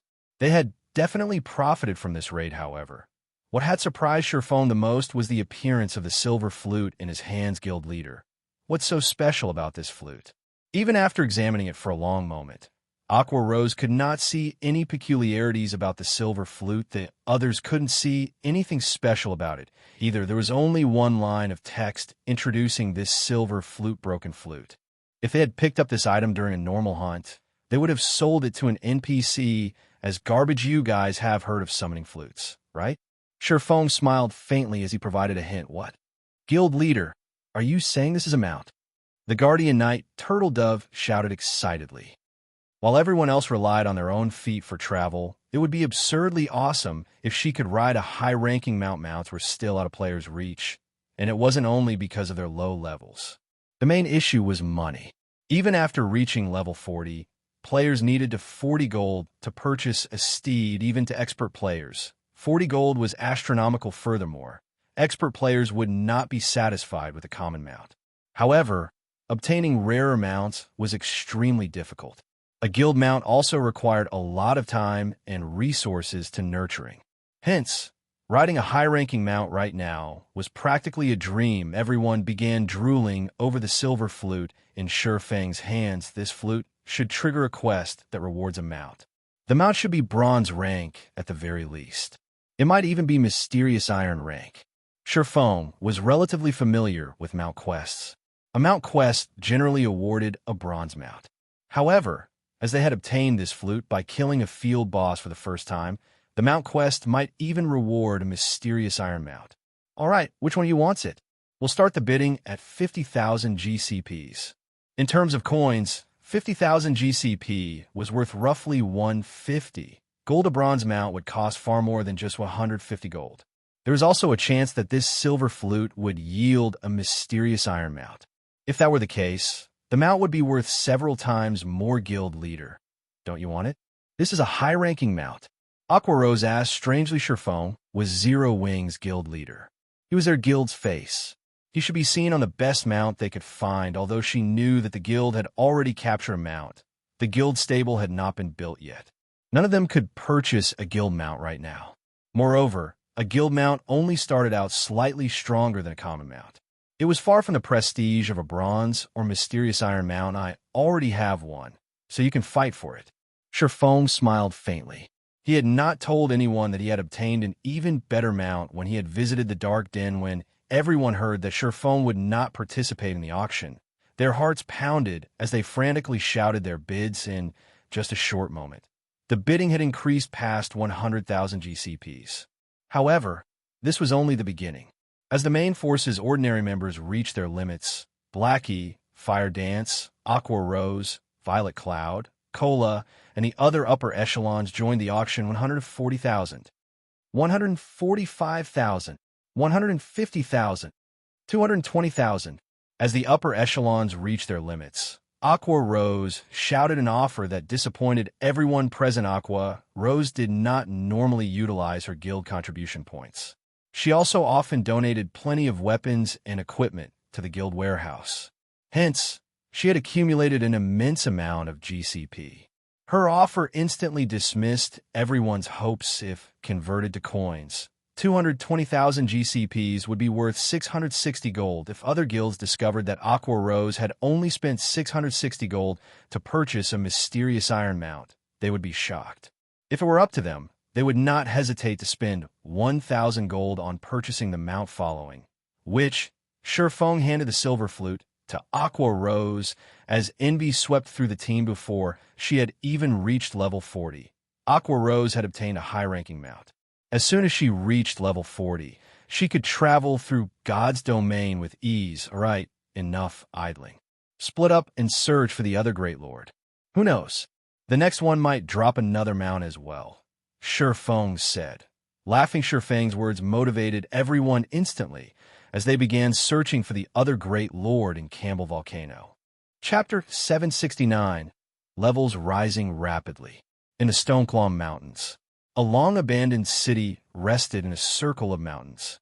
Tens of thousands of corpses belonging to both players and half-orcs surrounded and littered this city. Several hundred players stood at the city's entrance. They were all out of breath and covered in fresh blood-flame blood. Revive the healers first. We'll continue after some rest. A man wearing deep blue chainmail and carrying a longbow on his back commanded Flame Blood, whose white robes had long since been stained red with blood, immediately began reviving the fallen healers guild leader. The respawn rate is simply too fast. We've only managed to clear out these half-orcs after so much trouble. If we don't hurry and enter now, entering the city will become far more difficult. Daybreak Fog said anxiously, a tired expression on her face. To enter this ruined city, Heaven's Burial had dispatched all of their elites, over 20,000 players. Only after several hours of fighting had they eliminated the half-orcs surrounding the ancient city. Overall, they had sacrificed over 20,000 elite players to deal with the tens of thousands of elite half-orcs, a Great Lord ranked half-orc, and 5 High Lord ranked half-orcs. If they did not venture into the city now, all the regret in the world would not help them. When the monsters respawned, it doesn't matter. Even if they respawn, that level 45 Great Lord won't be a problem. At most, we'll have to deal with those High Lords again. If we want to complete this quest, We need to stabilize the situation outside the city. Otherwise, we'll die. Singular Burial, who is the man in the deep blue chainmail, responded calmly. We've been here for several days already. Now that success is in sight, it is important that we do not rush. As long as we complete this quest, Heaven's Burial will become Starmoon City's overlord. Both Ouroboros and the Star Alliance will have no choice but to submit. Currently, players throughout the Starmoon Kingdom and surrounding countries drooled over the Stoneclaw Mountains. These guilds watched Stone Forest Town, which was under Zero Wing's control. Enviously, however, nobody knew that. The person responsible for activating the Stoneclaw Mountains was Heaven's Burial's guild leader, Singular Burial, but now that Zero Wing has stabilized its position in Stone Forest Town, it is only a matter of time before the Stoneclaw Mountains become their backyard. Will this quest really help Heaven's Burial become Starmoon City's overlord? Lightning Blade questioned doubtfully. Singular Burial had been keeping a tight lid on the quest's information. Nobody else knew what the quest would award based on Lightning Blade's understanding of God's domain. There shouldn't be a quest that could allow a guild to dominate over a city Zero Wing's backyard. Singular Burial sneered. It's just the Stoneclaw Mountains. So what if we give it to Zero Wing? Since this quest is almost complete, I'll explain. Do any of you know why there are so many magic crystals in the Stoneclaw Mountains? Although other countries have their own regional dungeons that provide magic crystals, none of them are as saturated as the Stoneclaw Mountains. This ancient city is the reason. This city contains a treasure that is capable of condensing mana naturally. Hence, the Stoneclaw Mountains monsters have a much higher chance to drop magic crystals if we can get our hands on that treasure. Even without grinding monsters in the Stoneclaw Mountains, any monster we kill within a certain radius of the item will drop magic crystals. Moreover, the drop rate will be the same as it is in the Stoneclaw Mountains. Do you think I would pay so much just to clear a ruined city if not for such a treasure? When Daybreak Fog and the others heard Singular Burial's explanation, they were stunned. The monsters in the Stoneclaw Mountains were too strong. Not only were these monsters hard to kill, but they were also harder on weapons and equipment than monsters elsewhere. If monsters in other maps could also drop magic crystals with the same probability as the monsters in the Stoneclaw Mountains, they would be able to farm magic crystals much faster and more efficiently than in the regional dungeon. Moreover, it would cost less to farm elsewhere. Even if the other guilds put more effort into farming crystals in the Stoneclaw Mountains, they would be miles behind Heaven's Burial. As long as they had a sufficient stock of magic crystals, Heaven's Burial could rise to power. Right, get some rest. We'll enter the city when we've recovered, Singular Burial commanded. While Heaven's Burial's members were preoccupied with their secret quest, the various large guilds throughout Starmoon Kingdom desperately tried to level up, getting themselves ready to challenge level 40 large-scale team dungeons. Ordinary players, level 40 was still far out of their reach. To the various large guilds, however, they would reach it soon. Level 40 could be considered a new beginning. At level 40, players could use mounts, doubling their mobility.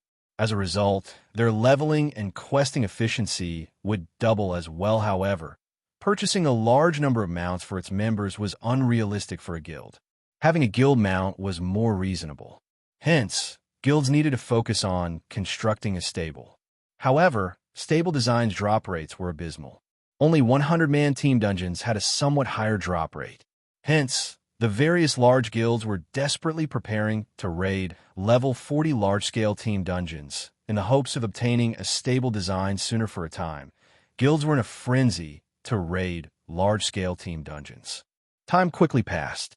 3 days had gone by before anyone had realized it. During this period, Ye Feng led Zero Wing's main force all around the kingdom, hunting for great lords. If they did not find any, then they would kill field lords and high lords until they had finally exhausted the magic amplification scroll. Ye Feng had also completed his quest. 10 Inferno gold ingots were accounted for. Meanwhile, the team had climbed in levels. Originally, the average level of Zero Wing's main force was level 33. Now, the lowest among the team was level 37. Blackie, Fire Dance, and the other upper echelons had even risen to level 38. Throughout all of God's domain, they had the highest levels currently. The number 1 player on Starmoon Kingdom's ranking list was only level 35. Although there was only a difference of 2 levels, the EXP gap was massive. As for Ye Feng, he had reached level 39. He was only one step away from level 40. Unfortunately, Ye Feng's magic amplification scroll was now useless. He could no longer summon a tier 3 demon to assist them in battle. Otherwise, they would have continued leveling at this speed. Aside from levels, they had also obtained a massive stock of materials and level 50 equipment. They had filled Ye Feng's bag completely, transferring the overflow into Aqua Rose's bag that had more than 40 pieces of level 50 dark gold equipment and several hundred pieces of fine gold equipment. Contrary to what they had expected, they had obtained less than 100 pieces of level 50 secret silver equipment. If they sold these items on the Blackwing auction house, it would definitely shake God's domain's major powers currently. While the various large guilds struggled to reach level 40, level 50 top-tier equipment was already on display. It'll be a little rushed, but fortunately, we've completed the quest. Ye Feng breathed a sigh of relief as he looked at the time. He had 5 hours remaining before his appointment with Phoenix Rain. Immediately, he said through the team chat, "Everyone can head back to the city. Aqua, take your team to get some rest. In 3 hours, meet up in Starmoon City's teleportation hall." Chapter 770, Basic Fire Resistance Armor Kit. Starmoon Kingdom, White River City, Candlelight Trading Firm. Upon arriving at the trading firm with Fire Dance, Ye Feng noticed a significant decrease in the shop's customers. We've reached our limit already? Ye Feng glanced at the players on the streets before taking another look at the situation inside the shop. Despite the Candlelight Trading Firm's location in the trade area, a high-traffic area, and the fact that this area enjoyed a growing player population, the trading firm was losing customers. This situation illustrated a lot of problems. Glancing at the street again, Ye Feng noticed that several large guilds and merchant players had set up shop near the street corners. With more shops, the competition grew more intense. Although the Candlelight Trading Firm's position in White River City was still unshakable, the trading firm was losing profits initially. The firm could bring in over 1,000 gold every day from each shop. Now, including the shops in major cities throughout Starmoon Kingdom and other countries, the trading firm was just barely making a total profit of 1,000 gold per day currently.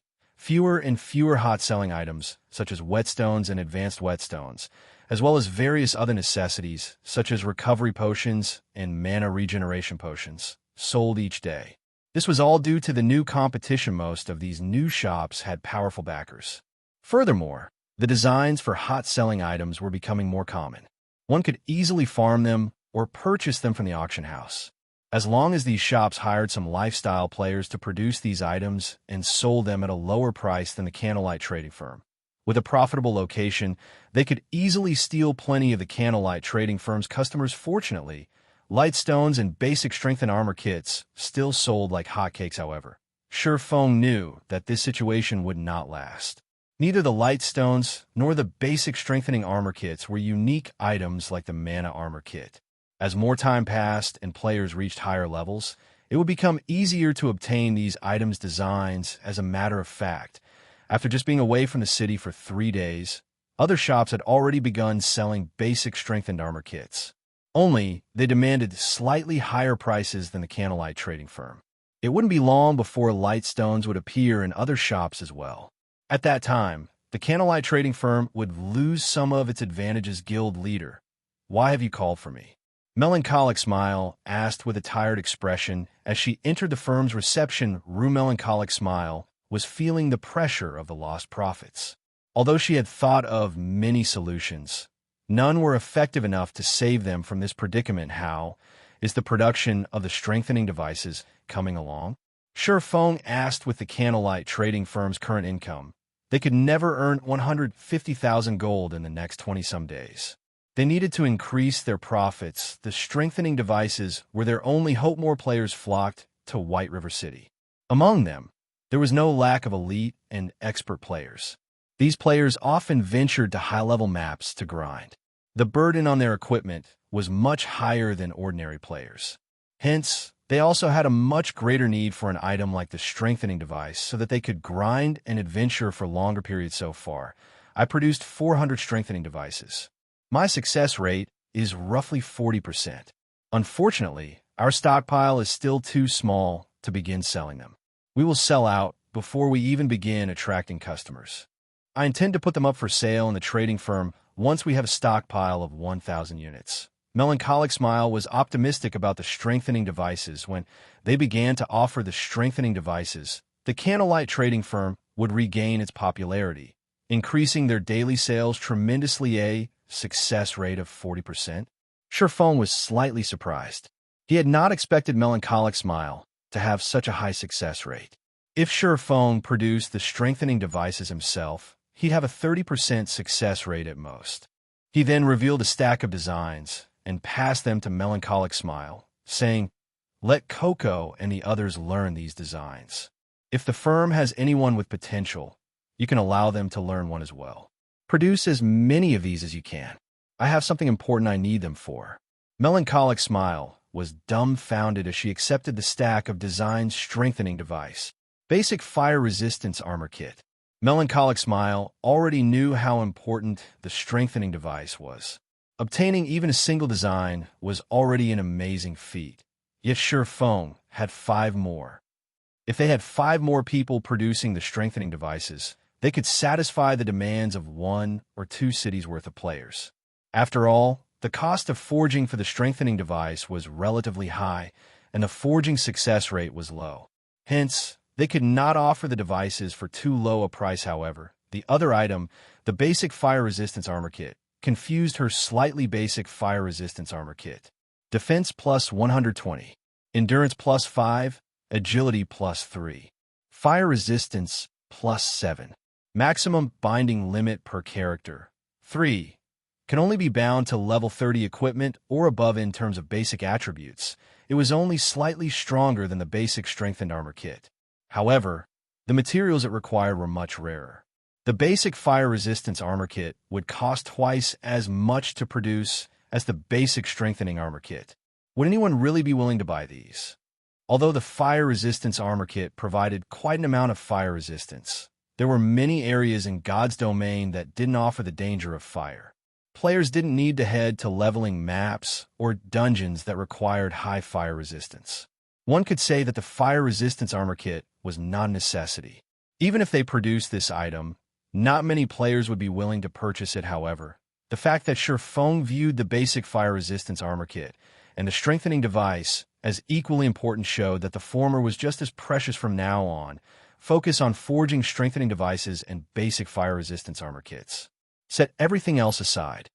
Ye Feng was aware of Melancholic Smile's concerns. However, the basic fire resistance armor kit was no less valuable than the strengthening device, although the armor kits were not useful right now. Once the Eclipse Gate opened, items that provided fire and ice resistance would skyrocket in price. Only then would the fire resistance armor kits shine. With these 3 armor kits, one could gain 21 points of fire resistance. This way, players could equip fewer pieces of fire resistance equipment. Although fire resistance equipment could increase one's fire resistance, they would have to sacrifice basic attributes. Having too much of that equipment would wound a player's combat power, making it more difficult to kill monsters in the Eclipse Gate. Hence, after the various large guilds discovered the basic fire resistance armor kit, they would rush towards Campbell Volcano to farm for the design. Unfortunately, the design's drop rate was incredibly low. Moreover, they only dropped from the volcano's field bosses throughout these past 3 days. Ye Feng had killed plenty of field bosses at Campbell Volcano with Zero Wing's main force. After 3 days of hard work, with the help of Divine Providence, they had obtained a total of 9 copies. Anyone else would thank their stars to obtain just 1 right. How many materials have we collected for the stable so far? Ye Feng made it clear that the guild stable was also a priority. The various large guilds were closing in on level 40. It would be a huge waste if he had the stable design, but could not construct it. Chapter 771, 1000 Transformation Evolves. Hearing Ye Feng's question, Melancholic Smile's expression sank, a hint of embarrassment appearing on her face. Only managed to gather a little more than half of the required materials. We're still short 20 logs of primal emerald wood and 12 soul cultivating stones. Melancholic Smile reported honestly Shi Feng had instructed her to handle the material collection for the stable, regardless of the price, a while ago yet. Until now, aside from the materials Zero Wings members had gathered, she had only managed to source a small fraction of the required materials. Right. I doubt we'll be able to obtain the remaining materials easily. I'll try to think of a way to collect the rest. Focus on forging the strengthening devices. Shi Feng nodded. Shi Feng understood just how difficult it was to find the materials they needed to construct a stable even in 100-man hard mode team dungeons. The drop rates for these materials were abysmally low. Only Hell mode had a slightly higher drop rate. If they had not obtained the first clear of the Frost Prison, they wouldn't have as much stock as they did right now. It was already impressive that they had over half of the materials. Moreover, the situation in God's domain had changed. The various large guilds were only a short time from the level 40 era. As long as the various large guilds did a little research, they would discover a hint to what they needed for their own stables. Primal emerald wood and soul cultivating stones were among the more obvious necessities. However, only those with stable designs would know the majority of the materials they needed. There were many kinds of rare materials that dropped in large-scale team dungeons, and they could be used in multiple designs. Even if they came across some building material that the stable design would require, the various guilds might assume it had a different purpose. However, as information on the primal emerald wood and soul cultivating stones was available in cities' libraries, it would be nearly impossible to purchase these materials from other guilds. They were usually hard to obtain. However, Shi Feng was also feeling celebratory if he had not been able to participate in the Dark Arena. Searching for a way to obtain the remaining stable materials would have really given him a headache. On the surface, the Dark Arena appeared to be a secret competition between the various international corporations. In truth, however, it was a place for the various corporations to exchange precious material and items. The Dark Arena provided a method to obtain the rarer materials and items. Of course, if one wanted these items, they needed to gamble on the team battles in the Dark Arena. Credits were not the most valued resource. Rather, it was the precious materials and items of God's domain. Normally, God's domain's major powers refused to sell these rarer items. At most, they might be willing to trade for items of equal value. Meanwhile, in the Dark Arena, if one offered a fair price, they could negotiate. Once both sides agreed, they would then bet on a match of their choosing. The winner would take everything. However, the winning battle team would also earn a small portion of this bet. If the battle team did not want the offered rewards, the party that won the bet could purchase the items from the winning team with credits. This was why so many powers throughout God's domain had hungered to join the Dark Arena in the past. They hadn't just wanted the fame. They had also wanted the chance to earn endless wealth and resources in God's domain. Unfortunately, not everybody could take part in the Dark Arena. The Dark Arena had its own inner circle. Ordinary guilds were not worthy of an invitation. Take Shi Feng, for example. Despite being the guild leader of a second-rate guild, he needed to get the assistance of the upper echelon of a first-rate guild to gain entry into the Dark Arena. In the past, Shi Feng had visited the Dark Arena over a dozen times, and had to admit that second-rate guilds could not afford to mingle. Their even legendary items and player-constructed cities were sometimes used as bargaining chips, much less legendary ranked materials.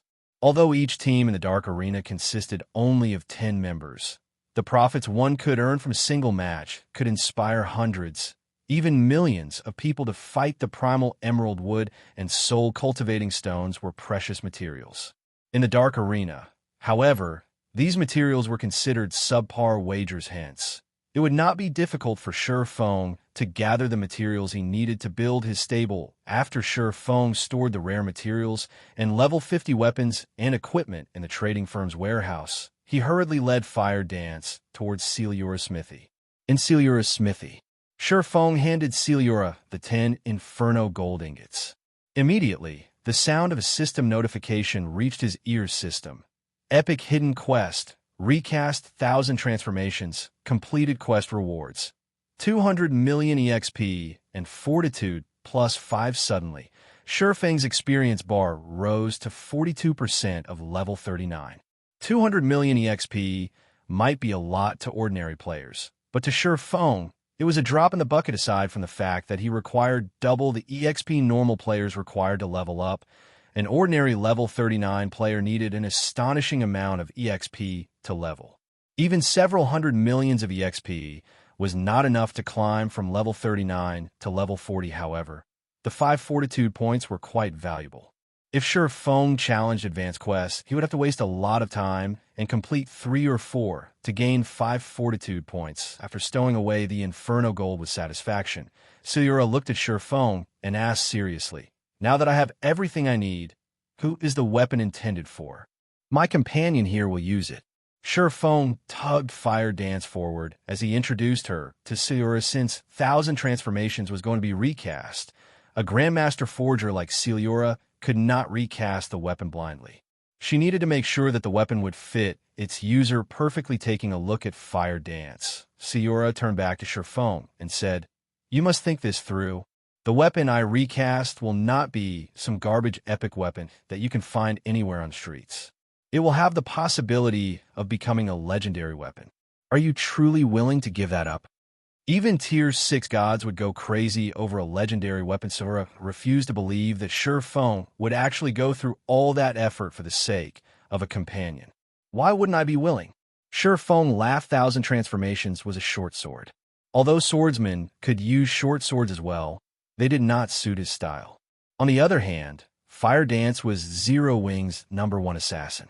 She could wield the 1,000 Transformations to its greatest potential. Hearing Ye Feng's confidence, Fire Dance's face burned with both excitement and bashfulness. With the light from a smithy's furnace, Fire Dance's normally white cheeks seemed to have been stained red. "You blockhead. Fine, it's your decision." Asura then shifted her gaze towards Fire Dance. "You follow me?"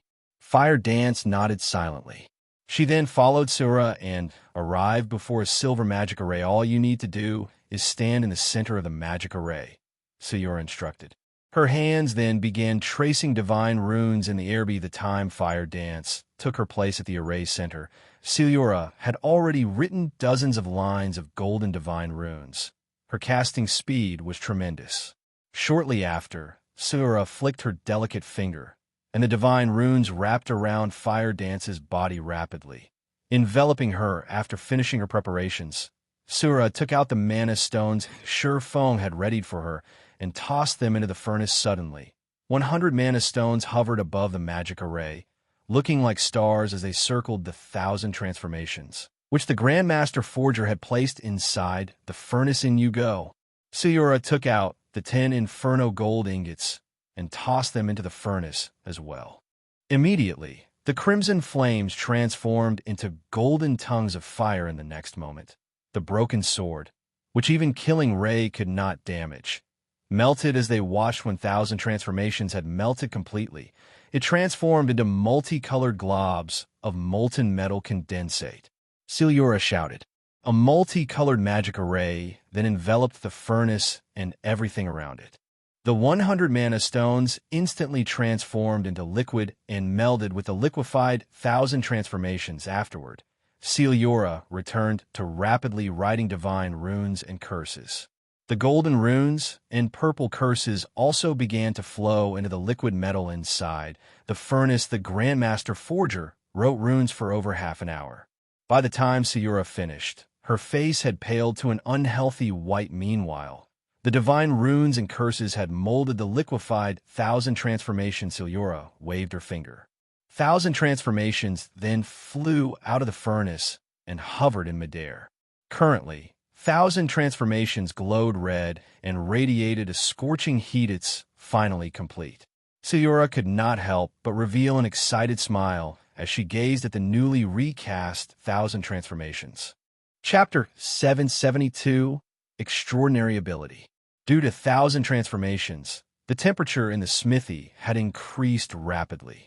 Ye Feng felt as if he stood in the mouth of a volcano. Despite standing 10 yards away from the Flawed weapon, Ye Feng received tens of damage with each passing second. If a player with low fire resistance stood in his place, they would not last 10 seconds. Fortunately, Fire Dance was cocooned deep inside the magic array. She did not receive a single point of damage from a heat. Naturally, Asura didn't need to worry about the heat stand further away. Asura reminded Ye Feng with a low command. A bottle of dark blue liquid then appeared in her hands. The instant Celiura took out this bottle, the smithy's temperature decreased significantly. Ye Feng was still basking in the aftertaste of Celiura's forging process. However, upon hearing Celiura's reminder, he ran out of the smithy. Ye Feng was no stranger to forgers. He was even a famous forger himself. Although Ye Feng had watched master forgers work many times in the past, he had never once witnessed the forging process of a Grandmaster forger. He had never imagined there was actually such a huge difference between a master forger and a Grandmaster forger. The experience of watching Celiura work had been quite valuable. Even after 10 years, Grandmaster forgers had still been extremely rare in God's domain. Even the guild leader of a super guild had to treat such an existence with great respect. One could imagine just how high a Grandmaster forger status was initially. Ye Feng had thought that the largest difference between a master forger and a Grandmaster forger was their research and understanding of materials. However, after watching Celiura work, he realized the difference wasn't just the understanding of materials. A master forger could never hope to compare to a Grandmaster's understanding of divine runes, curses, and magic arrays. As well, it was no wonder why the master forgers of Shadow had never reached Grandmaster status, regardless of how hard they had tried. The strength of Grandmaster forgers was ridiculous. Fortunately, I recorded Celiura's entire recasting process. Afterward, if I show the recording to Melancholic Smile and the others, they might have a better chance of becoming Grandmaster forgers. Ye Feng, who waited outside Celiura's house, could not help smiling. After Ye Feng had left the house, Celiura opened the deep blue bottle and poured a single drop of the deep blue liquid onto the glowing 1,000 transformations. The instant the deep blue liquid connected with 1,000 transformations, the flawed weapon cooled at a visible rate. The smithy also chilled to become a frozen hell. Although the smithy looked simple, extremely powerful magic arrays strengthened the area. Nothing from the outside world could disturb the house's interior. Likewise, nothing inside the house could disturb the outside world. Hence, Ye Feng, who stood outside the house, was safe. He could not even sense the drastic changes inside the house. Only after another half an hour had passed did Celiura call Ye Feng back. 1,000 transformations had already cooled completely. It was finished. The flawed weapon was white as snow. The sword's blade also emitted a faint glow, looking like a star in the night sky. Despite doing nothing beyond hovering in the air, Ye Feng could feel a frightening power radiating from the short sword. Was it a success? Ye Feng asked curiously. If it were a success, then the moment Fire Dance equipped the weapon, her attributes would most likely surpass his by a wide margin. After all, he only had a single fragmented legendary item on his person. A complete legendary item had the power to decimate the heaven and earth. Several epic items and a fragmented legendary item could not compare. Unfortunately, Celiura shook her head in disappointment and said, "Although I've completed the runes on the sword, there are some defects in the original materials. It can only reach fragmented legendary rank. If I had the complete 1,000 transformations, it might have become a legendary weapon." Ye Feng expressed his sympathy when he saw Celiura's disappointment. Every Grandmaster forger dreamed of creating a legendary weapon of their own. Although Celiura had not been forging an entirely new weapon, only recasting one. If she succeeded, it would be of immense help towards making a legendary weapon in the future. However, he had expected a legendary weapon was not easily obtainable. It was not something he would stumble across after completing a single hidden epic quest. A fragmented legendary item was the limit. If he wanted to obtain a legendary weapon, he would have to complete a legendary quest at the very minimum. If Galaxy Pass knew that his death had given Zero Wing an additional fragmented legendary item, he would probably die from a heart attack. Ye Feng could imagine just how much effort Galaxy Pass had put into obtaining 1,000 transformations. However, it had fallen into Zero Wing's hands. As for Feather, the future God-ranked assassin, Ye Feng could only apologize to him. "Come, test it out," Asura said as she turned to Fire Dance, who had been frozen in place throughout this process. Players could wield and test any weapon in God's domain. However, if they did not meet the necessary requirements, They could not use the weapon in battle when Fire Dance grasped the hovering 1,000 transformations. She was instantly stunned. Only after a long moment did she dazedly make a few casual swings. Suddenly, a silver flash appeared in the smithy. Despite only swinging the weapon a few times, it felt as if the silver sword were present throughout the building. Moreover, only the sacred sword-killing ray in Ye Feng's hands could match this sword's speed so strong. Ye Feng watched the myriad of sword images that filled the space, feeling threatened. Despite being a Void Realm expert, he could not predict the 1,000 transformations' attack trajectory. He also couldn't tell which image was real and which image was just an afterimage. They all seemed real and fake at the same time. Is this the true power of 1,000 transformations? Ye Feng had watched Feather's battle videos in the past. However, 1,000 transformations had not been this powerful. Although Feather's attacks with 1,000 transformations had also created numerous sword images, a refinement realm expert could, more or less, differentiate the fakes from the real deal. Meanwhile, Ye Feng had already reached the Void Realm. Yet, he couldn't differentiate between the sword images Fire Dance had created. Even though he could feel many of the sword images were fake and were out of sync with Fire Dance's movements, the pressure these sword images gave off felt very real to him. There is a reason why this sword was named the 1,000 Transformations. When swung, it can transform its user's attack into a myriad of forms and confuse the enemy. However, when the opponent attempts to retaliate, they will quickly discover that most of the sword images are fake. Yet, when struck by these fakes, they will receive damage. 1,000 transformations can interchange illusions with reality. It's a pity that it did not become a legendary weapon. It would have been truly magnificent, Silura explained, smiling. As she had personally upgraded this weapon to fragmented legendary rank, she understood 1,000 transformations like the palm of her hand. How about it? Do you feel any discomfort while using it? Fire Dance was still deeply immersed in the sensation of using 1,000 transformations. Even after Silura asked her a question, she remained unresponsive. However, judging from Fire Dance's current reaction, it was obvious that the weapon fit her like a glove. Guild leader, it feels like this weapon is a part of my body. I can even feel the blade cut across air. Fire Dance said excitedly, as she wielded 1,000 transformations like a favorite toy. Of course. This is a fragmented, legendary weapon Lady Silura has personally adjusted for you. It should fit you far better than any other fragmented legendary weapon. You should feel that way. Ye Feng laughed. All right, stop playing with it for now.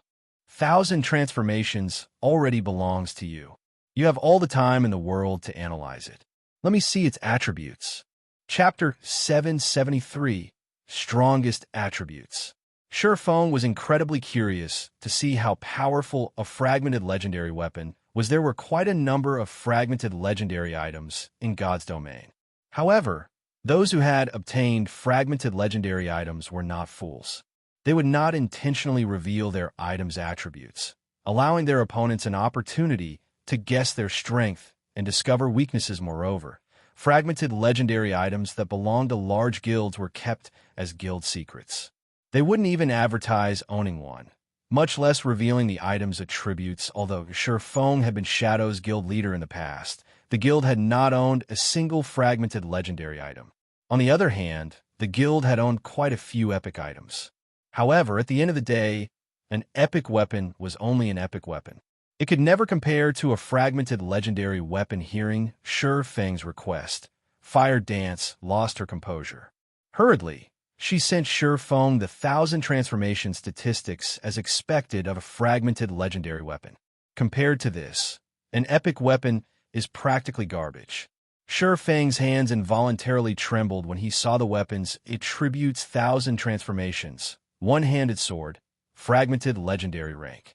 Equipment requirement: Strength 700, Agility 700.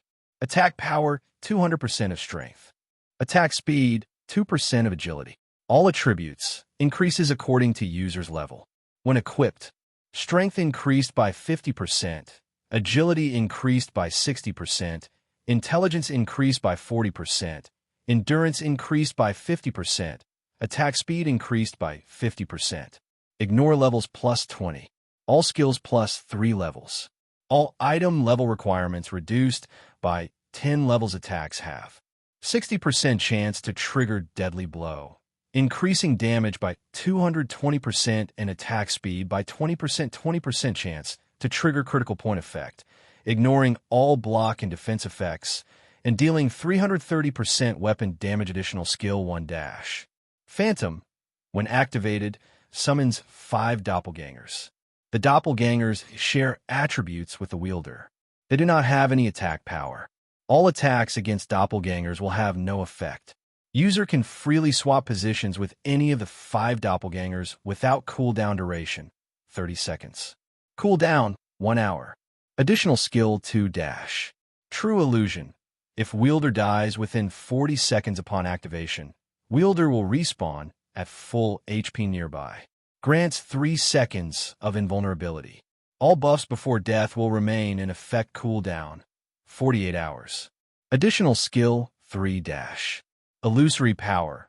Increases strength by 80%, agility by 100%, and movement speed by 70%. All damage received has a 50% chance to be sent into the void. Grants immunity to all control effects. Duration, 3 minutes. Cooldown, 5 hours. Created by famed Smithjacks. 1000 Transformations is 65th of God's Domain's 108 flawed weapons. It had lost all its power due to the blade's destruction. However, it had been recast by Grandmaster Forger, so unable to be dropped, unable to be traded, unable to be destroyed. User, Fire Dance.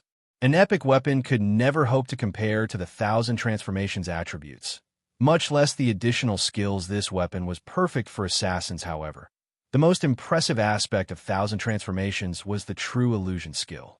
It was even more amazing than the full revival skill. Even when a player revived with full revival, they would still have to suffer the death penalty and lose a level.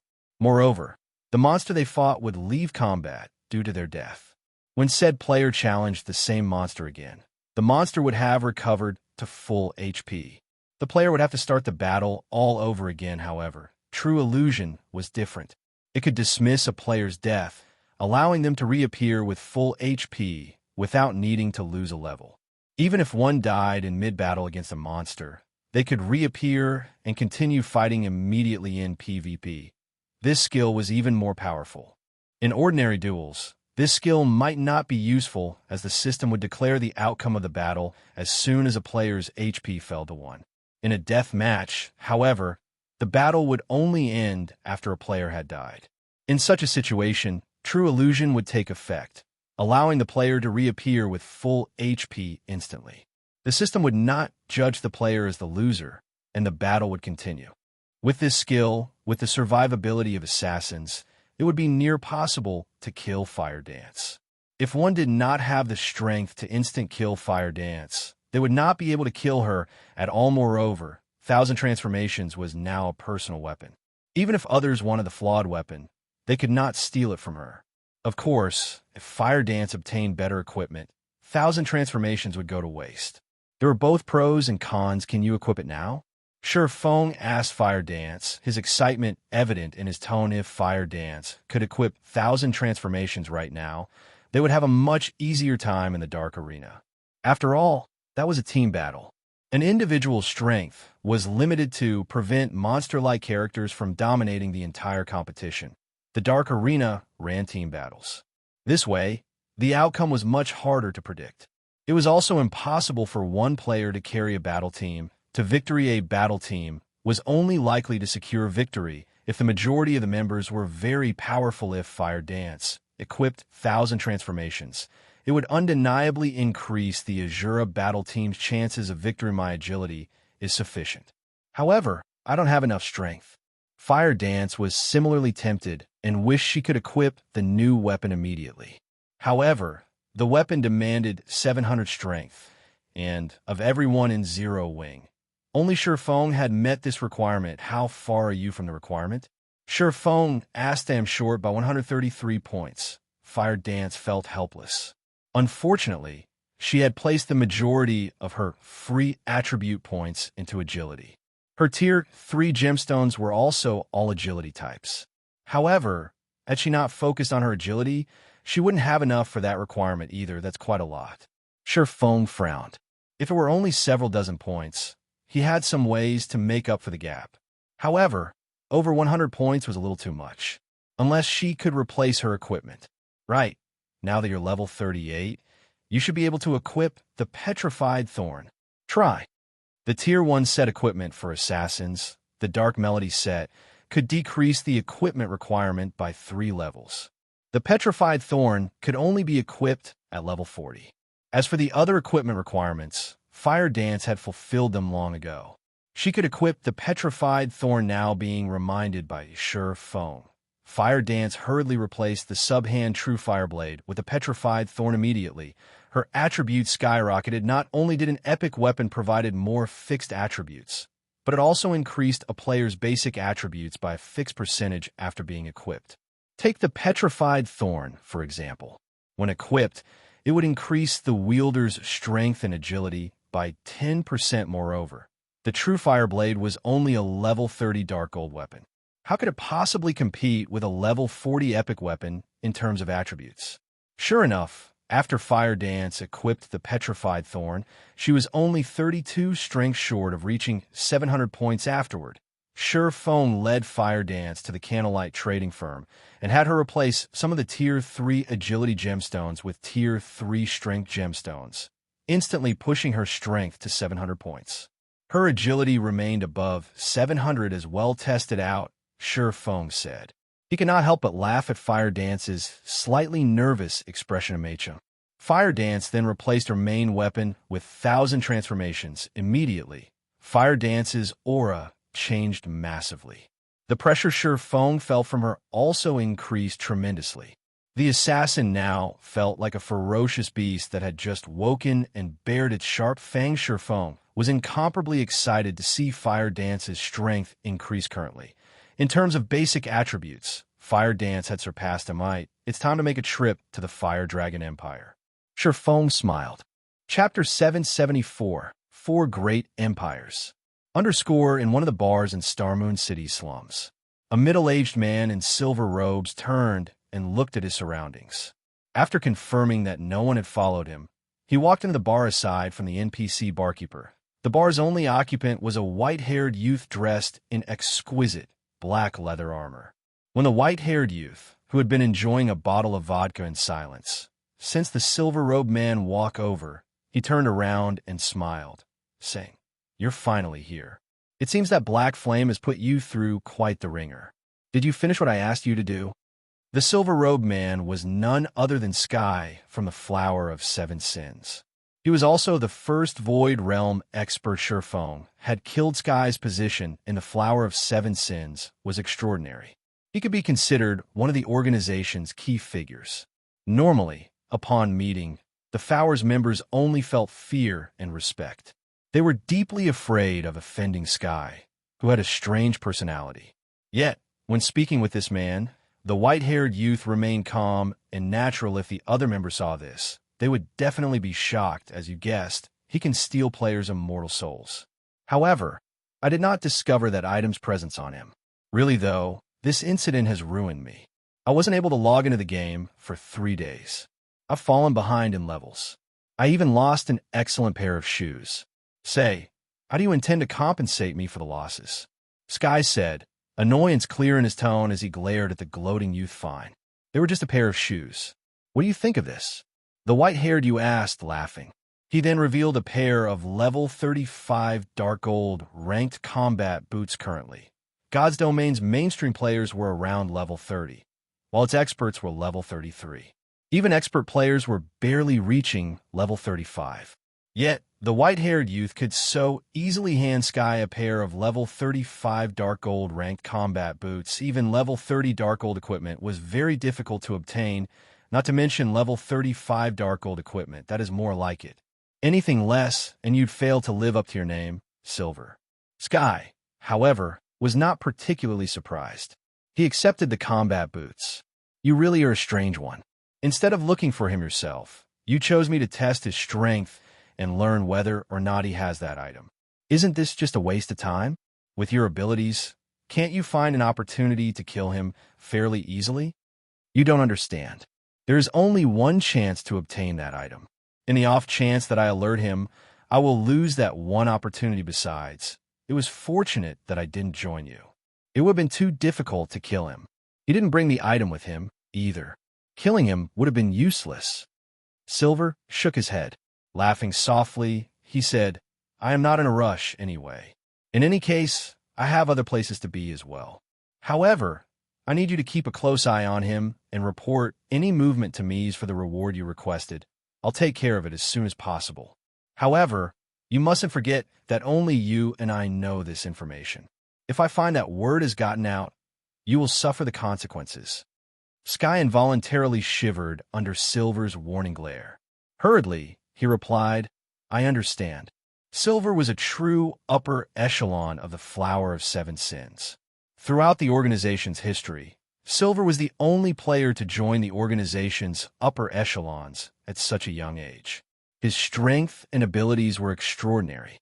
If he offended Silver, not only would he find it impossible to mingle in God's domain, but he would also suffer in the real world. Fire Dragon Empire, Flame Dragon Imperial City. God's domain was the home of numerous empires. The four great empires, however, towered above the rest.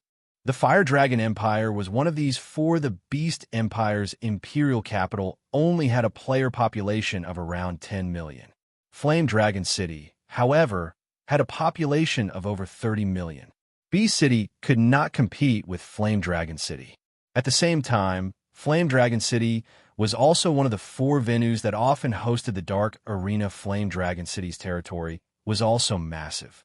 Compared to Flame Dragon City, Starmoon City and White River City were merely small children currently. A large number of players had gathered in Flame Dragon City's underground arena. Every one of these players either held prominent positions in the virtual gaming world or was one of God's domain's many overlords.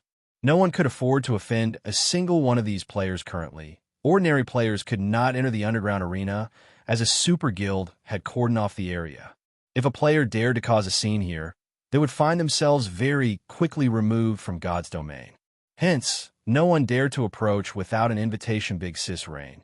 It's almost time, yet those people haven't arrived yet. Should we have the others prepare for now? A charming beauty wearing luxurious, purple mage robes asked Phoenix Rain softly. We still have some time. It won't hurt to wait a little longer. If they aren't going to show up, we'll have the others take their place, Phoenix Rain said as she glanced at the charming beauty beside her. Smiling, she continued, Blue, I know you have a low opinion of Zero Wing, but Black Flame is the expert who defeated Martial Dragon. Just a while ago, he even defeated Sky from the Flower of Seven Sins. His strength is at the pinnacle of God's domain. In the Dragon Phoenix Pavilion, Blue Phoenix was no less famous than Martial Dragon. She was one of the top combatants the Phoenix Pavilion had paid a large price to nurture secretly. However, due to Martial Dragon awakening his domain a step ahead of her, Blue Phoenix was weaker than Martial Dragon. Even so, she was still an expert ranking at the very top of God's domain originally. Phoenix Rain had intended to allow Blue Phoenix to lead the battle team, taking advantage of her strength to make a fortune. However, Black Flame's sudden appearance had changed her mind. If she had Black Flame lead the battle team instead, she had a better chance of keeping herself hidden. At the very least, nobody would connect her with this battle team, but Black Flame looks down on us. Big Sis Rain, you only obtained this battle team slot after a lot of trouble, yet they haven't shown themselves, and we're losing time before the match begins. This shows that they're not taking this seriously at all. How could someone like this fight with everything they have in the match? Blue Phoenix complained indignantly as Phoenix Rain waited quietly for Sure Feng's arrival. A woman in a set of glamorous purple robes appeared before her. This beautiful woman radiated the air of luxury. Why, if it isn't Miss Feng? I never thought that after so many years, you'd still be a measly pavilion master.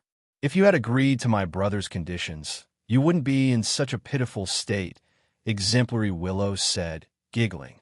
Her eyes, however, contained ridicule as she spoke, and here I wondered who had appeared before me. So it's Miss Lu too, who recently suffered a miserable defeat at the hands of an upstart guild like Zero Wing. Phoenix Rain chuckled while covering her mouth with her hand hearing Phoenix Rain come back. Exemplary Willow flared with anger like a cat whose tail got stepped on. Feng Qinyu. Don't think that you've won just yet. Sooner or later, I'll teach you that all your efforts are for nothing. Your fate has already been determined and cannot be changed.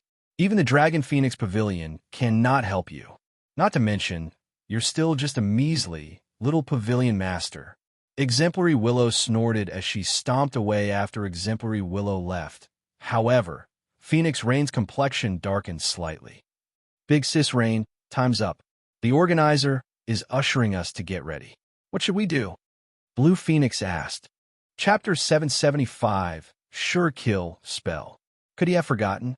Phoenix Rain frowned slightly. In truth, she had more confidence in her subordinates than in Black Flame. After all, she had gone to great lengths to nurture these subordinates, molding them into experts. Moreover, they wore the best equipment the Phoenix Pavilion had to offer. She had invested a lot of time and effort into this match. Even Zero Wing, a guild famed for its equipment, was unlikely to have better equipment immediately. Phoenix Rain called up the system interface, intending to contact Black Flame. If the man truly wasn't going to show up, then she could only send her subordinates into the match. Although there was the risk of exposing her identity, winning the match was equally important. Just as Phoenix Rain was about to click Contact Friend, Ye Feng appeared in her line of sight. However, rather than his appearance of Black Flame, Ye Feng wore the features of Ye Feng. Hello, Phoenix Pavilion Master. I am Ye Feng, the leader of the battle team. Guild leader Black Flame has sent. Ye Feng explained slowly. Hello. May I know where your guild leader is right now? Phoenix Rain asked as she looked at Ye Feng. Not taking him seriously, she knew of Ye Feng. In her opinion, however, this was only a trap Black Flame had set to confuse the enemy battle team. Black Flame should be the battle team's true leader rather than this young man. Before her guild leader has something important to take care of, so he delegated all responsibilities regarding the battle team to me. If Phoenix Pavilion Master has any questions, please feel free to ask. Ye Feng could tell what was going through Phoenix Rain's mind. Laughing, he said, Moreover, Phoenix Pavilion Master, do you really think that it is appropriate for Zero Wing's guild leader to take part in such a competition? Then, are you saying that guild leader Black Flame won't be participating in the Dark Arena at all? Phoenix Raid asked with a chilling tone, wrathful flames flaring up in her eyes. This development was unexpected, of course. However, Phoenix Pavilion Master, please rest assured. We won't disappoint you, Ye Feng said, not particularly minding Phoenix Rain's anger. Calmly, he continued, if Phoenix Pavilion Master is still unsure, you can test my strength personally. Ye Feng was very curious about Phoenix Rain's current strength in the past. Countless guilds had fallen into Phoenix Rain's hands. There was even an instance where multiple Apex experts banded together to deal with Phoenix Rain, yet without exception, she defeated every one of them. Back then, the assassination attempt had boosted Phoenix Rain's prestige in God's domain. She had been given the Demon Queen title as a result. After all, not only was she a country-toppling beauty, but she also possessed an absolute strength that allowed her to step on Apex experts. Those Apex experts, who had tried to deal with Phoenix Rain, had admitted that, when they had fought Phoenix Rain, she had killed them without taking any damage at all. Those Apex experts had been gods to Ye Feng. He had only been able to look up to them, yet such experts hadn't been able to land a finger on Phoenix Rain, even after banding together. Phoenix Rain's strength was inconceivable. However, after that battle, Phoenix Rain had practically avoided combat. She had left all matters to Blue Phoenix to handle. As a result, Phoenix Rain's true strength remained a mystery in God's domain at this moment. Blue Phoenix stepped forward and said, as expected of the team leader favored by guild leader Black Flame, since you're so confident, let me have a bout with you. Blue Phoenix was furious with Zero Wing. Black Flame had actually decided to neglect such an important match, passing all responsibility to a subordinate instead. At this point, she intended to teach Zero Wing's members a lesson, and humiliating Black Flame, of course. I have no issues with that. However, Doesn't seem like we have much time, Ye Feng said after glancing the time. They only had 15 minutes before the competition officially began. If they did not enter the arena before the competition started, they would automatically forfeit the match, and their opponents would win without even fighting. 1 minute will be more than enough, Blue Phoenix said as she glanced at Ye Feng's level, which he had modified to appear as level 35 Phoenix Pavilion Master. What are your thoughts? Ye Feng turned to look at Phoenix Rain. I am also curious about Guild Leader Black Flame's judgment. Since he has chosen you to serve as the team leader, let me see your strength. If you cannot survive for 1 minute, I can only say that Guild Leader Black Flame is overly optimistic. If that's the case, I'll have to reconsider our cooperation. Despite observing Ye Feng for a long time, she did not think that Ye Feng was particularly strong. Although she felt a faint pressure from him, this pressure was minimal. It was far from the massive pressure she felt from Black Flame. The nearby dueling ring is available. You two can fight there. In truth, Phoenix Rain was also curious about Ye Feng's identity. She had seen Ye Feng's name in Zero Wing's investigation report before. However, Ye Feng had only appeared briefly during God's Domain's early stages. Afterward, he had not accomplished anything notable. Yet, Black Flame had given Ye Feng full authority over the battle team for such an important event like the Dark Arena. Even Aqua Rose, Zero Wing's vice leader, was only the battle team's second in command. How could this situation not pique her interest? Based on Phoenix Rain's impression, Black Flame was a man of absolute calm. He knew his priorities and had glimpsed upon the world of the great. It was impossible that Black Flame did not understand the importance of the Dark Arena. Yet he still delegated all responsibility to Ye Feng. It would be unwise to cast aside Ye Feng without testing the young man. Hence, she decided to take the time to test Ye Feng's strength. If he could last 1 minute against Blue Phoenix, then he was relatively strong. It would not be impossible for him to secure victory in the upcoming match.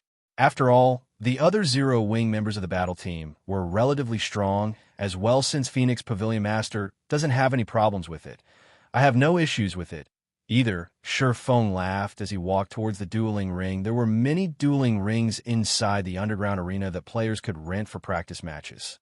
However, the higher rank the dueling ring was, the higher its rental fees were.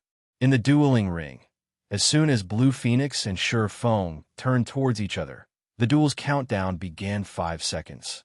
For seconds, just as the duel was about to begin, Phoenix Rain suddenly noticed that Zero Wing's other members weren't particularly interested in watching. On the contrary, they chatted carefree with each other. Underestimating my subordinate? Phoenix Rain could not help but laugh. Her laughter, however, contained a hint of Frost. Blue Phoenix noticed the behavior of Zero Wing's members. Good. Very good. I intended to go easy and let your team leader last a few more seconds. Now, I'll take him down in 5 seconds. Blue Phoenix inwardly swore. Blue Phoenix was a level 36 Tier 1 Elementalist. Meanwhile, her equipment consisted of level 35 Dark Gold and Fine Gold quality. The staff in her hand was even the level 30 Dark Gold ranked Dawn Scepter, a weapon she had obtained from a level 30 Helm Mode Team dungeon. The Dark Gold ranked staff could even level with her to level 35. Overall, Blue Phoenix's magic damage was astonishing. Even her minor skills could inflict massive damage to an MT of the same level soon. The bell signaled the start of the duel die. With a low shout, she began drawing several lines of runes with great familiarity. Immediately, dozens of ice spears appeared around her and shot toward Ye Feng. Tier 1 Sure Kill spell. Ice Madness. Every ice spear contained immense power. Players that came into contact with the spears would suffer a debuff, their movement speed reducing by 40% and attack speed reducing by 30% under Blue Phoenix's control. Dozens of ice spears flew towards Ye Feng from all directions. The swordsman had nowhere to hide. Moreover, Blue Phoenix had already reached the Void Realm. She could perceive her surroundings and Ye Feng's actions like the back of her hand. With Ye Feng's slightest movements, she could immediately adjust the attack angle of her ice spears. However, this was not all. Suddenly, Blue Phoenix waved her hand, and 2 ice walls appeared in front of her, preventing Ye Feng from charging at her. Chapter 776, Triple Casting. Such swift and fierce techniques. She must be more than just an ordinary expert of the Dragon Phoenix Pavilion. Aqua Rose, who watched from the stands, was slightly stunned. She had not expected Blue Phoenix to be so highly skilled. Magical classes and melee classes combat methods where different magical classes had to focus on their familiarity and control of their spells. The more familiar a player was with a spell, the faster they could cast said spell. Once they were familiar with a spell to a certain extent, they only needed minimal concentration to cast it. It was even possible for players to skip chanting completely and cast their spells instantaneously. Meanwhile, the higher a player's control was of their spells, the more spells they could cast simultaneously. Also, high-tiered spells required more control to cast. Multicasting spells was like multitasking in real life. One might be able to handle one task with ease, but would find 2 or more simultaneous tasks difficult. For magical class players, without a certain level of control of their spells, it was impossible to cast multiple spells at once. Of course, there were some talented people who could multitask 2 or more tasks without training. If these people played a magical class, they could easily become experts.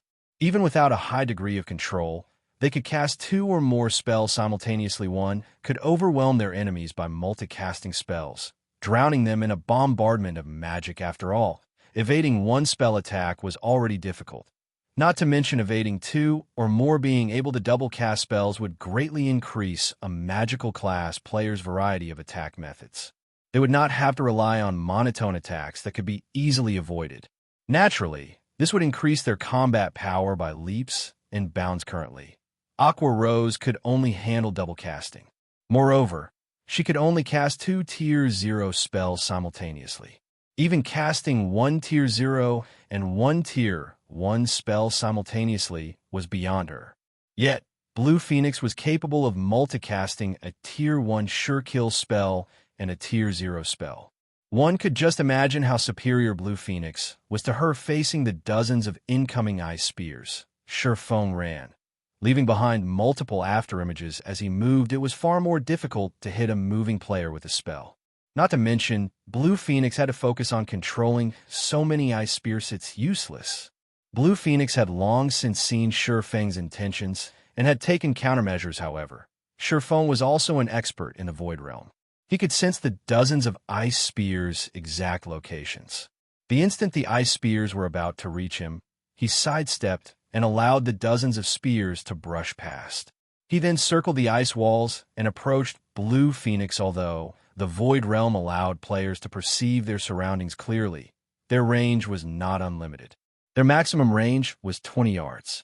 As long as he was over 20 yards away from Blue Phoenix, the Elementalist could not perceive his movements in such detail. It wouldn't be possible for her to change the trajectory of her ice spears in time. However, Blue Phoenix was no fool. While controlling ice madness, she also used the ice walls or instant cast frost arrows to hinder Ye Feng's advance. Just as she was about to force Ye Feng into a corner, she summoned 4 ice walls, surrounding Ye Feng from all sides. The dozens of ice spears that had lain in wait descended on Ye Feng. Boom, boom, boom. Frost particles and white mist permeated the area. Is he dead? Blue Phoenix looked at the time. Only 3 seconds had passed since the battle had begun. Suddenly, Blue Phoenix felt that something was wrong. It felt as if a ferocious beast had just appeared behind her. Hurriedly, she activated Blink with a thought and appeared 15 yards away from her original position. Numerous blue sword lights blossomed Blue Phoenix's original location, slicing apart the afterimage she left behind. She had only been a thread away from Ye Feng's strikes. Her senses are sharp. Ye Feng sighed disappointedly. If he faced against any other class right now, he would have hit his opponent. Unfortunately, Blink could be cast with a single thought. The skill took effect instantaneously, allowing the user to appear 15 yards away. No matter how fast his sword was, it could not outmatch Blink. That was close. With her Void Realm perception, Blue Phoenix had realized what Ye Feng had done, so he still had such a move. Unfortunately, it is useless. I will end everything with this.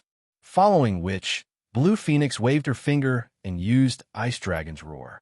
In the next moment, a powerful gush of cold air blasted towards Ye Feng. Just as Ye Feng was about to dodge to the left, 5 great fireballs appeared. Flying at him, double casting could allow magical class players to launch preemptive strikes, using the first attack to force the enemy to reveal a weak point, then attacking said weak point with the second spell. If ordinary players did not cope with the twofold attack properly, they would not even know how they died. Void Realm magical class experts are difficult to deal with, having no better options. Ye Feng retreated backward, intending to avoid the 5 great fireballs before evading the Ice Dragon's Roar. However, 2 ice walls suddenly appeared behind Ye Feng, sealing his path of retreat impossible. Astonishment appeared on Aqua Rose's face. She can actually triple cast. Double casting was already Aqua Rose's limit.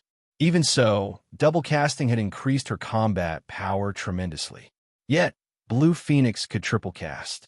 She was simply inhuman despite both Ice Wall and Great Fireball being Tier 0 spells. When triple casted, they were far more powerful than a Tier 2 spell. Everyone finally realized just how frightening Blue Phoenix was.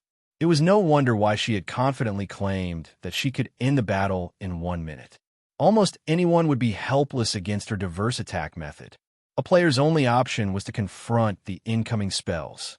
However, against Blue Phoenix's high magic damage, just how many attacks of hers could one handle? Blue is taking this too seriously. Phoenix Rain sighed helplessly as she watched her comrades' performance. It seems that Blue will be participating in the competition. In the Dragon Phoenix Pavilion, Blue Phoenix had even suppressed Martial Dragon before he had awakened his domain. Needless to say, an unknown character from Zero Wing stood no chance against the Elementalist hence. She had told Ye Feng before that he would pass if he could survive a minute against Blue Phoenix now. However, it would seem that even 1 minute wasn't possible with Blue Phoenix's current equipment. Lasting 10 seconds against her serious efforts was impressive enough. Just as the Ice Dragon's Roar was about to devour Ye Feng, he lightly swung Killing Ray at the torrent of cold air. Xiao. Multiple streaks of blue lightning pierced the Ice Dragon's Roar. 2 streaks of lightning scattered the pure white spell, following which another 2 streaks snaked their way towards Blue Phoenix. When Blue Phoenix saw the incoming lightning bolts, she hurriedly cast Ice Walls and Flame Explosion to defend herself. Only after breaking the 3rd ice wall did the lightning bolts vanish. Such high strength. Blue Phoenix could not help her shock as she glanced at the evaporated ice wall. However, before Blue Phoenix recovered from her shock, she saw Ye Feng swing Killing Ray once more. Hurricane. Immediately, countless wind blades flew towards Blue Phoenix, leaving no space for the Elementalist to dodge. Blue Phoenix hurriedly used Blink again, escaping Hurricane's attack range. However, Ye Feng had already circled to her left and was only 20 yards away from her. Elementalist could cast Blink, at most, twice in a row, with each Blink charge having a cooldown of 12 seconds.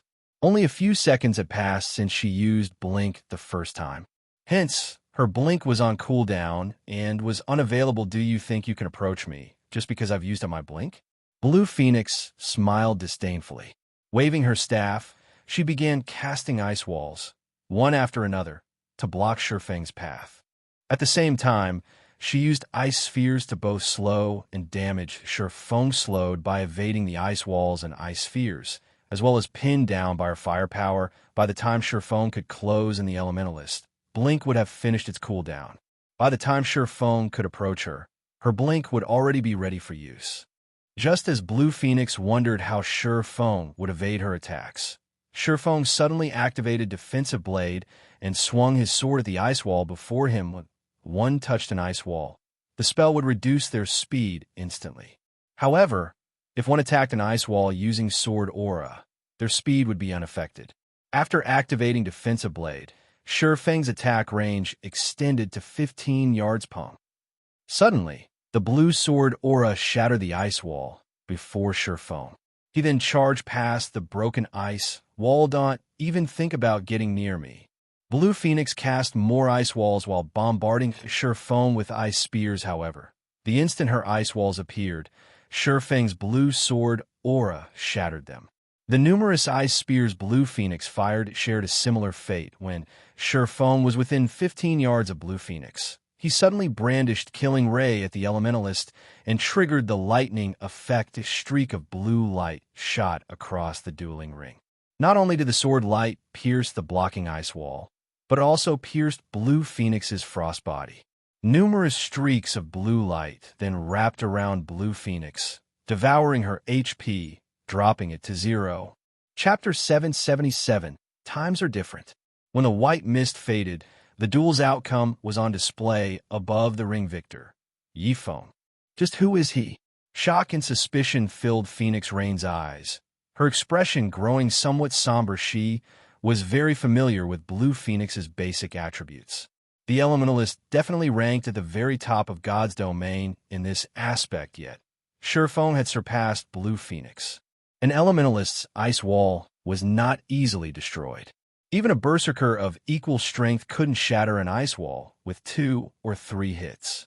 Even if the Berserker were slightly stronger, it was impossible to destroy an ice wall with a single hit. However, Ye Feng's attributes still wasn't the most shocking aspect. What truly shocked her was his combat. Realm Void Realm experts were rare, yet a little guild like Zero Wing actually had 2 such experts. Suddenly, Phoenix Rain realized that her knowledge of Zero Wing was somewhat lacking. Haha. Big brother, Ye Feng has won. Violet Cloud cheered. Someone had even boasted that they could end the battle in 1 minute. It seems that it was true. Blackie laughed after her defeat. Blue Phoenix was dazed for quite some time. When she looked at the name displayed above the dueling ring, then looked at the young man standing before her, a bitter feeling arose in her heart. The battle had lasted less than 10 seconds. This was the first time she had lost so miserably after her training. Moreover, Ye Feng did not seem to be particularly old. They should be roughly the same age. The bitter feeling of rivalry bloomed in Blue Phoenix's heart. In the Dragon Phoenix Pavilion, she stood out among the other talents. Despite Martial Dragon being stronger than her, she had never once held him in any regard. After all, Martial Dragon was several years older than she was. She was younger and had more potential. As long as she was given enough time, she would, sooner or later, awaken her domain as well and become one of the true experts at the peak of God's domain. Yet now, an expert who was around the same age but significantly stronger had appeared. What infuriated Blue Phoenix the most was that Ye Feng was only a Void Realm expert, not someone with a domain. Despite the fact that they had reached the same combat realm, he had beaten her so ruthlessly. How could she accept this outcome? You're Ye Feng, right? Blue Phoenix marched up to Ye Feng, scanning the young man's appearance and committing it to memory. Ye Feng nodded as he wondered about Blue Phoenix's odd, analyzing gaze. I'll remember it. My name is Blue Phoenix. You must remember it. This name will surpass yours in the future. After saying so, Blue Phoenix turned and left the dueling ring. Ye Feng laughed in response to Blue Phoenix's declaration. He had never thought the woman would have such an abrupt personality. However, this trait had allowed Blue Phoenix to improve herself continuously and become one of the top few experts in the Dragon Phoenix Pavilion. In the future, she would grow ridiculously strong, eventually becoming a Tier 6 mage god, an existence that countless people looked up to. In Ye Feng's previous life, the Tier 6 goal had been far out of his reach. Now, however, he possessed the ability to contend with a future god-ranked expert. After this fight, Ye Feng's mentality had shifted slightly. Back then, he had struggled at the very bottom. Now, however, God's domain's peak was already within his reach. Surpass me. Ye Feng smirked at the departing Elementalist. Silently, he swore, those who I have surpassed will only find the gap between us widening. Phoenix Pavilion Master, do you still have qualms with my participation? Ye Feng asked as he turned to Phoenix Rain to avoid exposing his identity as Black Flame. Not only had Ye Feng altered his level and the appearance of his equipment using the demon mask, but he had also kept many of his skills hidden, using only a few basic swordsman techniques. Under normal circumstances, it would be impossible to discover his secret. Moreover, Ye Feng's and Black Flame's auras were greatly different from each other. Ye Feng's state was his natural state. He kept Ye Feng's aura sheathed, as plain as water, and one would easily mistake him as a passerby. After donning the guise of Black Flame, however, he became more flamboyant. Black Flame was like an unsheathed sword, a powerful deterring force. Wherever he went, he was the center of attraction. He felt absolute to others. I never thought that guild leader Black Flame would have someone so powerful. Even in the battle in the Stoneclaw Mountains, you never made an appearance. It seems that Zero Wing really knows how to hide its strength. Guild leader Black Flame has even fooled me, Phoenix Rain said after thoroughly re-evaluating Ye Feng. Although she suspected that Black Flame was Ye Feng, their auras were vastly different. Moreover, she had even used a super advanced identification skill that could see through disguises. Even the demon mask could not hide the truth from her skill, however. Even with her identification skill, Ye Feng's ID displayed as Ye Feng, not Black Flame. This assured Phoenix Rain that they were not the same person. The only thing she discovered was that Ye Feng had altered his level. She had never imagined that Ye Feng was actually level 39, 3 levels higher than herself. Since he was 3 levels higher, there would naturally be a significant gap in terms of attributes. This explained why Blue Phoenix was no match for Ye Feng Phoenix Pavilion Master. It's getting late. If we don't enter the venue now, the organizer will most likely declare a forfeit, Ye Feng said as he looked at the time. They had a little over 10 minutes remaining. They would be just in time if they hurried over immediately as, for whether or not Phoenix Rain had discovered his identity, Ye Feng could easily tell by the woman's behavior that his truth was safe. It was obvious that Phoenix Rain had failed to uncover his secret. Moreover, nobody would assume that Zero Wing's almighty guild leader was just a fake identity, while Ye Feng was his true identity. Even if someone did suspect him of being Black Flame and had used an advanced identification skill on him, they would only discover the identity of Ye Feng even when he wore the guise of Black Flame. His secret was still safe. He always wore a black cloak while acting as Black Flame. Even an advanced identification skill could not uncover his information with his identity hidden. Outsiders would think that there were 2 great swordsman experts in Zero Wing. With that assumption, even a first-rate guild would grow wary of Zero Wing like Phoenix Rain was now right. I'll let you handle the rest. I hope that team leader Ye Feng to bring me the good news of victory. Phoenix Rain smiled sweetly. She no longer treated Ye Feng with indifference. On the contrary, she was surprised and pleased with Ye Feng's skills. The battle team's overall strength could not be underestimated. Moreover, with Ye Feng's presence, everyone watching the competition would focus on Zero Wing. Nobody would bother with her, the battle team's backer. This way, she could earn a fortune in secret following which Ye Feng led Aqua Rose and the others to the underground arena's main venue. Big Sis Rain. I'm sorry. I lost Ye Feng.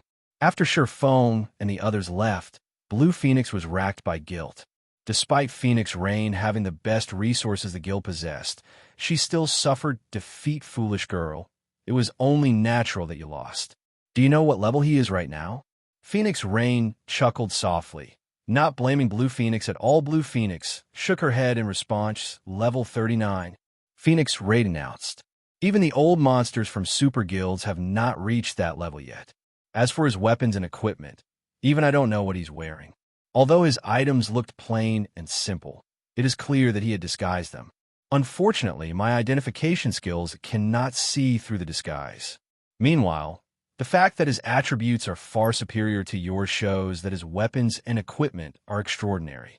It is especially true for those swords. I suspect they might even be epic weapons. Chapter 778, Peak of God's Domain. Although Phoenix Rain had not been loud, her words had stunned Blue Phoenix epic weapons. Currently, these items were practically legends. Even the Dragon Phoenix Pavilion only had one epic item thus far. However, it was not a weapon. Rather, they had a pair of cloth armor gloves. This epic rank gloves had caused a fight between the Phoenix Pavilion and Heavenly Dragon Pavilion. Both pavilions had tried to claim the gloves for themselves. In the end, however, the Great Pavilion Master had given the gloves to Phoenix Rain. Due to this, Nine Dragons Emperor of the Heavenly Dragon Pavilion was furious. However, Nine Dragons Emperor could not do anything about the decision because he wasn't a magical class. On the other hand, Phoenix Rain was an elementalist. The epic ranked gloves were also perfectly suited for an elementalist. To gain the greatest benefit, the gloves went to Phoenix Rain. When Blue Phoenix saw the gloves' basic attributes, she realized that the gloves were significantly stronger than Dark Gold equipment. Furthermore, the epic equipment increased certain basic attributes by a fixed percentage. Although the increase only ranged between 10% and 15%, to a top-tier expert with over 500 points in their main attribute, a 10% increase was a significant jump. The epic ranked gloves also had powerful skills. The glove alone increased Phoenix Rain's combat power by nearly 30%. If an epic item was so effective, how powerful were epic weapons? Just thinking about it made Blue Phoenix shiver in fear. The fact that Ye Feng had sliced apart her ice walls with a single slash spoke volumes of his weapon's strength. However, this revelation also confused Blue Phoenix. Even the Dragon Phoenix Pavilion had only managed to obtain a single piece of epic equipment after a lot of struggling. How did a small guild like Zero Wing manage to obtain 2 epic weapons? It seems Zero Wing isn't as simple as we thought. Neither the Star Alliance or the Flower of Seven Sins lost to Zero Wing without reason. In any case, have more people watch Zero Wing. I keep feeling that Black Flame is shrouded in mystery. Phoenix Rain sternly commanded her subordinate after pondering for some time. Understand. I'll have the intelligence department start a new, thorough investigation on Zero Wing. This was the 3rd time Blue Phoenix had seen Phoenix Rain so serious. She believed that Phoenix Rain overestimated Zero Wing. The Dragon Phoenix Pavilion was a super first-rate guild. Even if Zero Wing rose at a tremendous pace, it was still 10 years too early for it to become anything more than a first-rate guild. The virtual gaming world had been around for hundreds of years. Throughout its history, many upstart guilds had become first-rate guilds through accomplishments in a single game. However, no upstart guild had ever surpassed first-rate guilds through just a single game. Beyond that, Zero Wing had no particular backing. A sea of people filled the Underground Arena's main venue. There were 2 modes of combat in the Underground Arena. The first was the system-acknowledged ranking matches held in the basic, advanced, and special areas. The second mode was a zero-restriction match. For zero-restriction matches, players could fight special area experts without requiring combat results in the Underground Arena. However, the size of the venues and rules were different. Even the fees were different. The basic venue for zero-restriction matches could hold far more people than that of the ranking matches. Each venue could hold roughly 500 people. If one wanted to reserve the venue, each day cost 3 gold. Inside the venue, players could fight however they wished.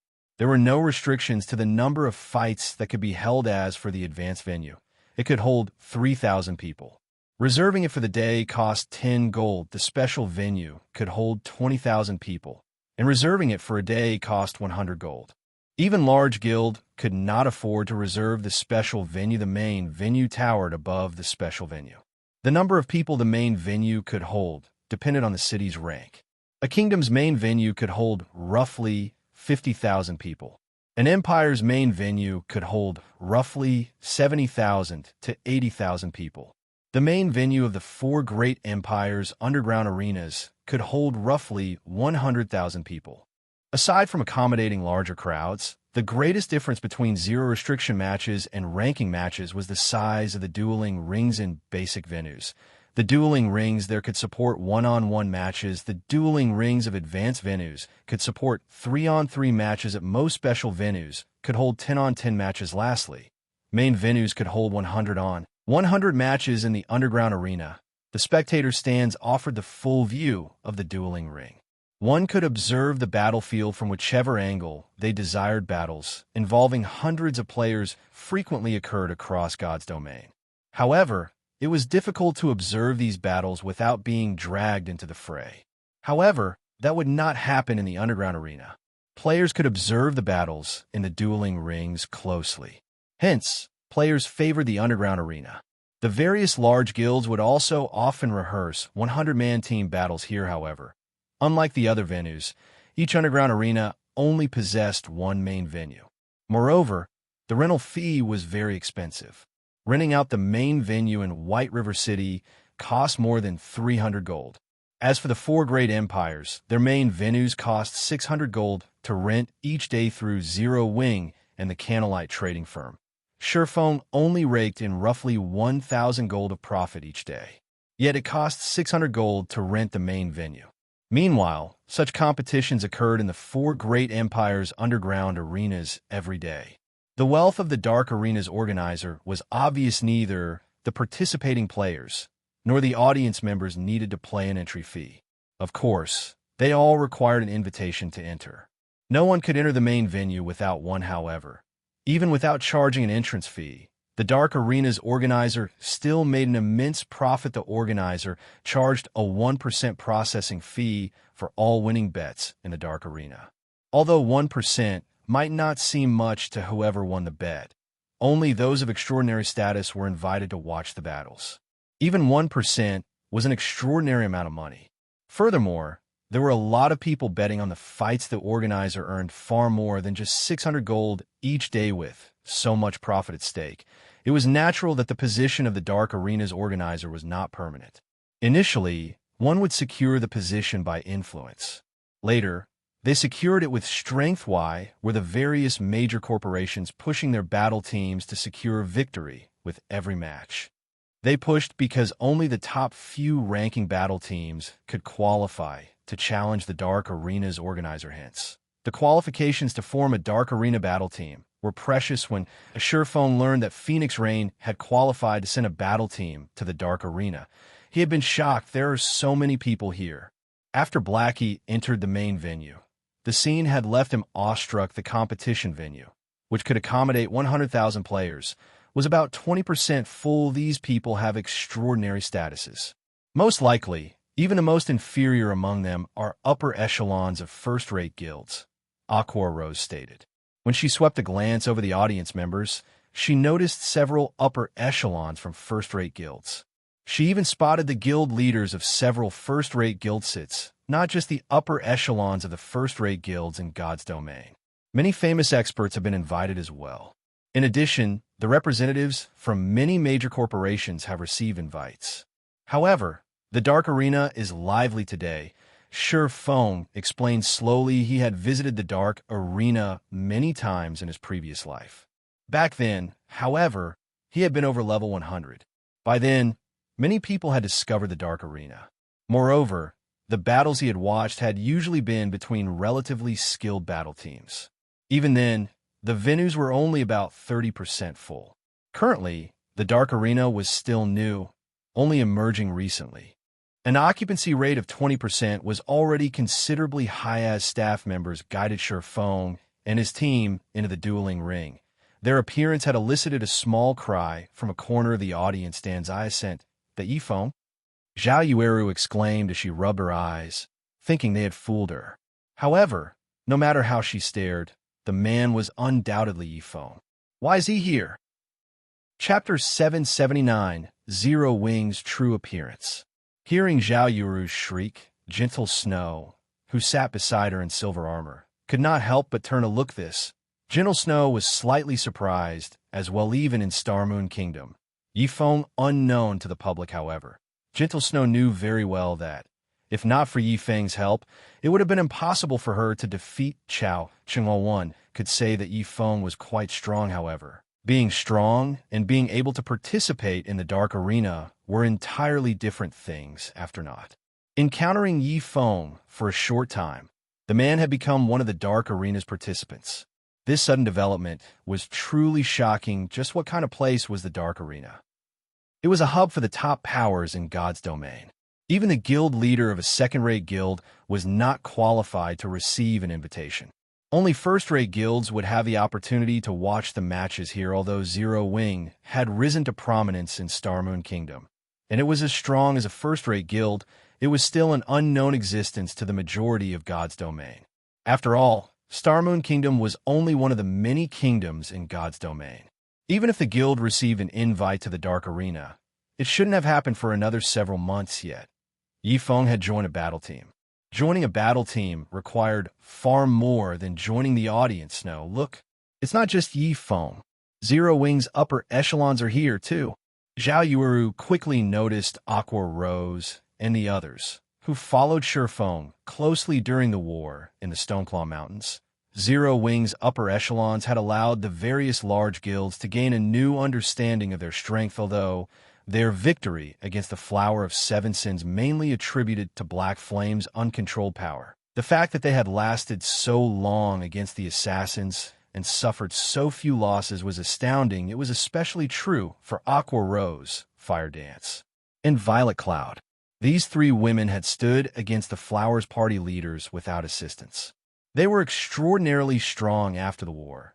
Gentle Snow had even asked for a copy of the battle video. Gentle Snow knew that it was not appropriate to ask for the favor. She was very keen to know the process of that battle after all. The battle between the Flower of Seven Sins and Zero Wing's upper echelons had been a crucial turning point in the war. At the same time, that team battle had been the most intense in Star Moon Kingdom so far. How could anybody resist watching such a battle? For experts wanting to improve on their combat techniques, the recording of that battle was a priceless treasure. Hence, Gentle Snow had specifically asked Ye Feng for a copy Black Flame. Gentle Snow could not help but smile bitterly as she watched the Asura battle team, which consisted only of Zero Wing's members. She could not help the feeling that Black Flame had played her for a fool. She had not viewed Zero Wing as particularly powerful in the past. However, what was the truth? Gentle Snow even began to suspect if Black Flame had been putting up an act all along and was secretly laughing at everything she did. The rights to send a battle team into the Dark Arena were not easy to obtain. Without a powerful background, the various international corporations would not bother acknowledging Zero Wing. Yet, Zero Wing was here, with a battle team consisting fully of its own members in the Dark Arena. This showed that Zero Wing did not lack a background. Gentle Snow finally realized why Zero Wing dared to pick a fight with Open Source Corporation. While Gentle Snow sighed, depression overwhelmed another corner of the Spectator Stand's guild leader. Purple eyes nearly fell out of her sockets when she saw Zero Wing's members enter the dueling ring. It would have been nothing if only one or two Zero Wing members were on the battle team. However, every slot of that battle team belonged to a Zero Wing member, that damned exemplary Willow. And damn the elders who can think of nothing but profit. Every one of them should go to hell. Galaxy Pass cursed as he paled. At this point, he had no idea what to say. They've doomed the Star Alliance. He had never considered Black Flame to be an irrational man. He had reasons to be confident if he actually dared to provoke Open Source Corporation's exemplary Willow. The situation should have stayed between exemplary Willow and Black Flame. However, due to those elders, the Star Alliance had gotten mixed up in a fight between these titanic forces. Now, not only had the Star Alliance become cannon fodder, but it had also angered Zero Wing. Furthermore, exemplary Willow had up and left after the Star Alliance's defeat. However, the Star Alliance could not leave. Purple Eye's hatred towards exemplary Willow and the guild elders also ran deep. The Star Alliance was her home now that the Star Alliance had provoked Zero Wing. It was only a matter of time before the Alliance was annihilated. However, that was not the most crucial issue. The Star Alliance had built its main base of operations in Star Moon Kingdom. If they moved their main base to another country, it would be extremely difficult to compete with the other guilds there. It's okay. With this information, it's not too late to turn things around. After this competition is over, we will immediately hold a meeting with our highest members. At this moment, Galaxy Past truly regretted letting exemplary Willow finance the Star Alliance. In return for a little funding, they had provoked a power that they should have left alone. Are we going to return right now? Purple, I asked curiously, since we're already here. We can't leave empty-handed. Although the Glorious Lions battle team has won against two strong battle teams in a row, Zero Wing's upper echelons are capable of taking down the Flower of Seven Sins. With Zero Wing's combat power, there's a 60% chance that they will win, Galaxy Pass said, bitterness blooming in his heart. To learn just how powerful Zero Wing was, he had sacrificed 80% of the guild's elite members. God forbid, if he did not earn back some of his losses today. I'll place a bet right away. When Purple, I heard Galaxy Pass words, she realized something. Even super guilds feared the Flower of Seven Sins. Since Zero Wing could defeat those assassins, they should have no trouble defeating the Glorious Lions battle team. At the same time, Gentle Snow's people were also frantically placing bets, wagering every rare material and top-tier equipment they had with them on the Asura battle team Snow. I've already bet all of the materials I brought. Although Zhao Yuru somewhat hated Ye Feng, she could not help but acknowledge the man's strength. In Zero Wing, only Black Flame was stronger. Hence, the possibility of the Asura battle team obtaining victory was very high. Since they knew that there was an extremely high chance for the Asura battle team winning, they could not miss this chance to make a profit. I even wager my staff. There really isn't anything else I can bet. Notify Old Sue to bring as many rare materials as he can immediately, Gentle Snow said. She could not help but laugh as she watched her money-grubbing friend. While the audience placed their bets, the Glorious Lions and Asura battle team had arrived at the center of the battlefield. Brother Ye Feng, long time no see. Everlasting War greeted Ye Feng. I never thought we would meet again under such circumstances. He had long since acknowledged Ye Feng's strength. Unfortunately, Huo Shui had her own considerations. I am surprised as well. What would you like to bet this time? Ye Feng could see Everlasting War's helplessness and guilt. However, he was quite pleased that he had rejected the Glorious Lions. Otherwise, where would he have found the opportunity to allow Zero Wing's upper echelons to participate in such a competition? Moreover, he had full authority over the battle team. This was an opportunity he could never have dreamed of in his previous life as the battle team's representative. He could propose a bet with their opponent. As for the winnings they earned from the audience's bets, the system was responsible for distributing them. We don't really care. What do you wish to bet? Everlasting War laughed. There was nothing in God's domain that they did not possess. Hence, they did not particularly care what they gambled.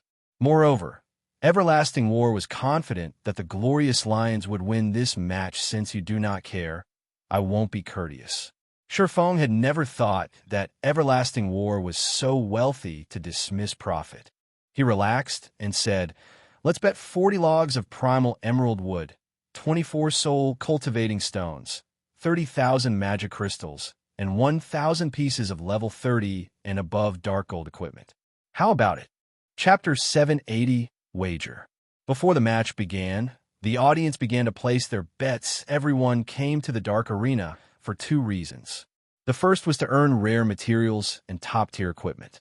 The second was to watch an exciting battle. As soon as the two battle teams stepped into the dueling ring, everyone began searching for information regarding the team members and placing their bets based on what they found. The audience was shocked by what they found.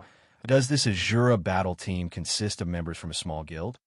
Just who established the Asura battle team? Have they lost their mind? Aside from Aqua Rose, who has some fame, the other members are nobodies. So what if they're somewhat famous in Star Moon Kingdom? Do they think they can win the competition with such low standards? Are they taking the Dark Arena seriously? Or can the Asura battle team not afford to hire even a few famous experts? With such a battle team, the Glorious Lions would find it hard to lose even if they wanted to. It seems the Glorious Lions will win their third match in a row. Once the audience members read what information had been collected on Zero Wing, they couldn't believe their own eyes. Although Zero Wing was not weak, it was not particularly strong either. Black Flame was the only notable figure in the guild. However, there was no sign of Black Flame.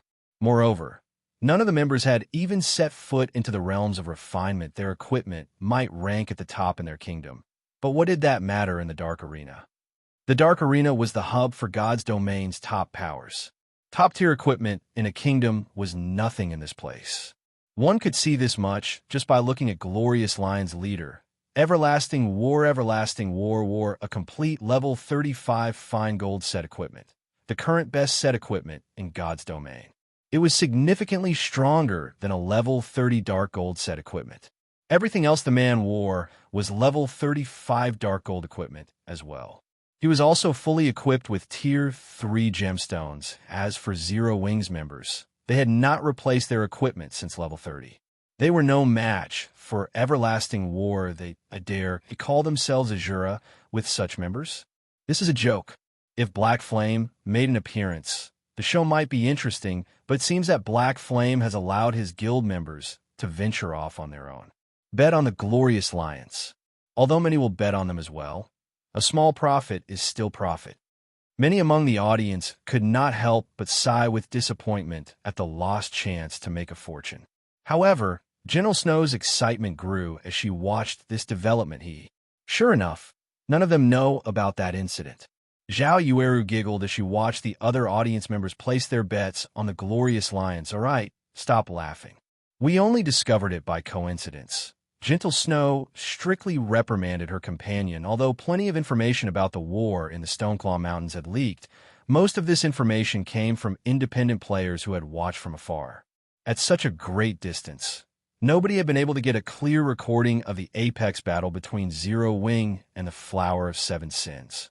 Moreover, only a few of the Star Alliance's upper echelons knew about the Flower of Seven Sins striking out against Zero Wing. The other guilds had no idea about the assassination attempts. They only knew that the Star Alliance had hired experts to deal with Zero Wing's upper echelons. As for the secret pavilion, they would not be so foolish as to share a great secret. What the secret pavilion chose to reveal confirmed that Zero Wing's upper echelons had powerful basic attributes. However, they did not reveal any information about the experts they had faced. Although Fire Dance, Violet Cloud, and Aqua Rose had yet to become Refinement Realm experts, they could exert enough combat power to face down Flowing Water Realm experts. Furthermore, the Asura battle team had Ye Feng overall. The Asura battle team had 4 experts who could rival Flowing Water Realm experts. The other members were strong enough to contend with Refinement Realm experts. To put it simply, it would not be difficult for the Asura battle team to secure victory against the Glorious Lions. It was a pity that Black Flame was not here. Otherwise, the Asura battle team might have won this competition without question. Auntie Hua, you must avenge me. Exemplary Willow immediately burst with anger when she saw that every member of the Asura battle team was from Zero Wing. She had lost quite a bit of money in the last war. To make matters worse, she had failed to annihilate Zero Wing. She had never imagined the despicable guild would appear before her once more. Did this battle team provoke you somehow? Hua Qiushui asked, laughing. Yes. They caused me to lose a lot of money. Auntie Hua, since the Glorious Lions battle team is yours, do you think you can raise the wager and make them suffer?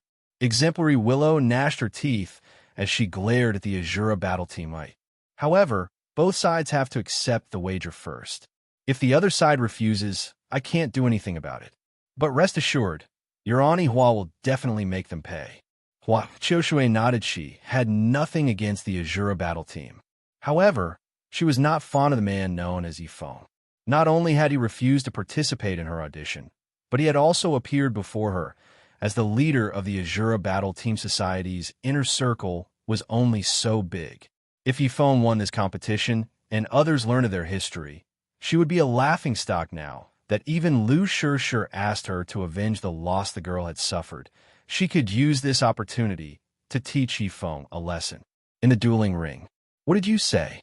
Everlasting War asked again. The other Glorious Lions members were similarly stunned by Shi Feng's offer. Thinking that they had heard wrong, both primal emerald wood and soul cultivating stones were necessary materials to construct a stable. The various large guilds in God's domain were keeping a tight hold on their stocks, causing the prices to skyrocket. For example, the primal emerald wood had cost 40 gold per log not too long ago. Each log was already worth as much as a piece of dark gold equipment. Now, however, each log cost 60 gold. As for the soul cultivating stone, each stone originally sold for 30 gold. Now, no one would part with theirs even for 50 gold. These two materials had become strategic resources for guilds. Even in the dark arena, not many were willing to wager these items. After all, a stable was simply too important to a guild. It was far more valuable than any of the current dark gold weapons and equipment. Yet, Shi Feng wanted to gamble 40 logs of primal emerald wood and 24 soul cultivating stones. Even Everlasting War did not have the authority to approve of such a large bet furthermore.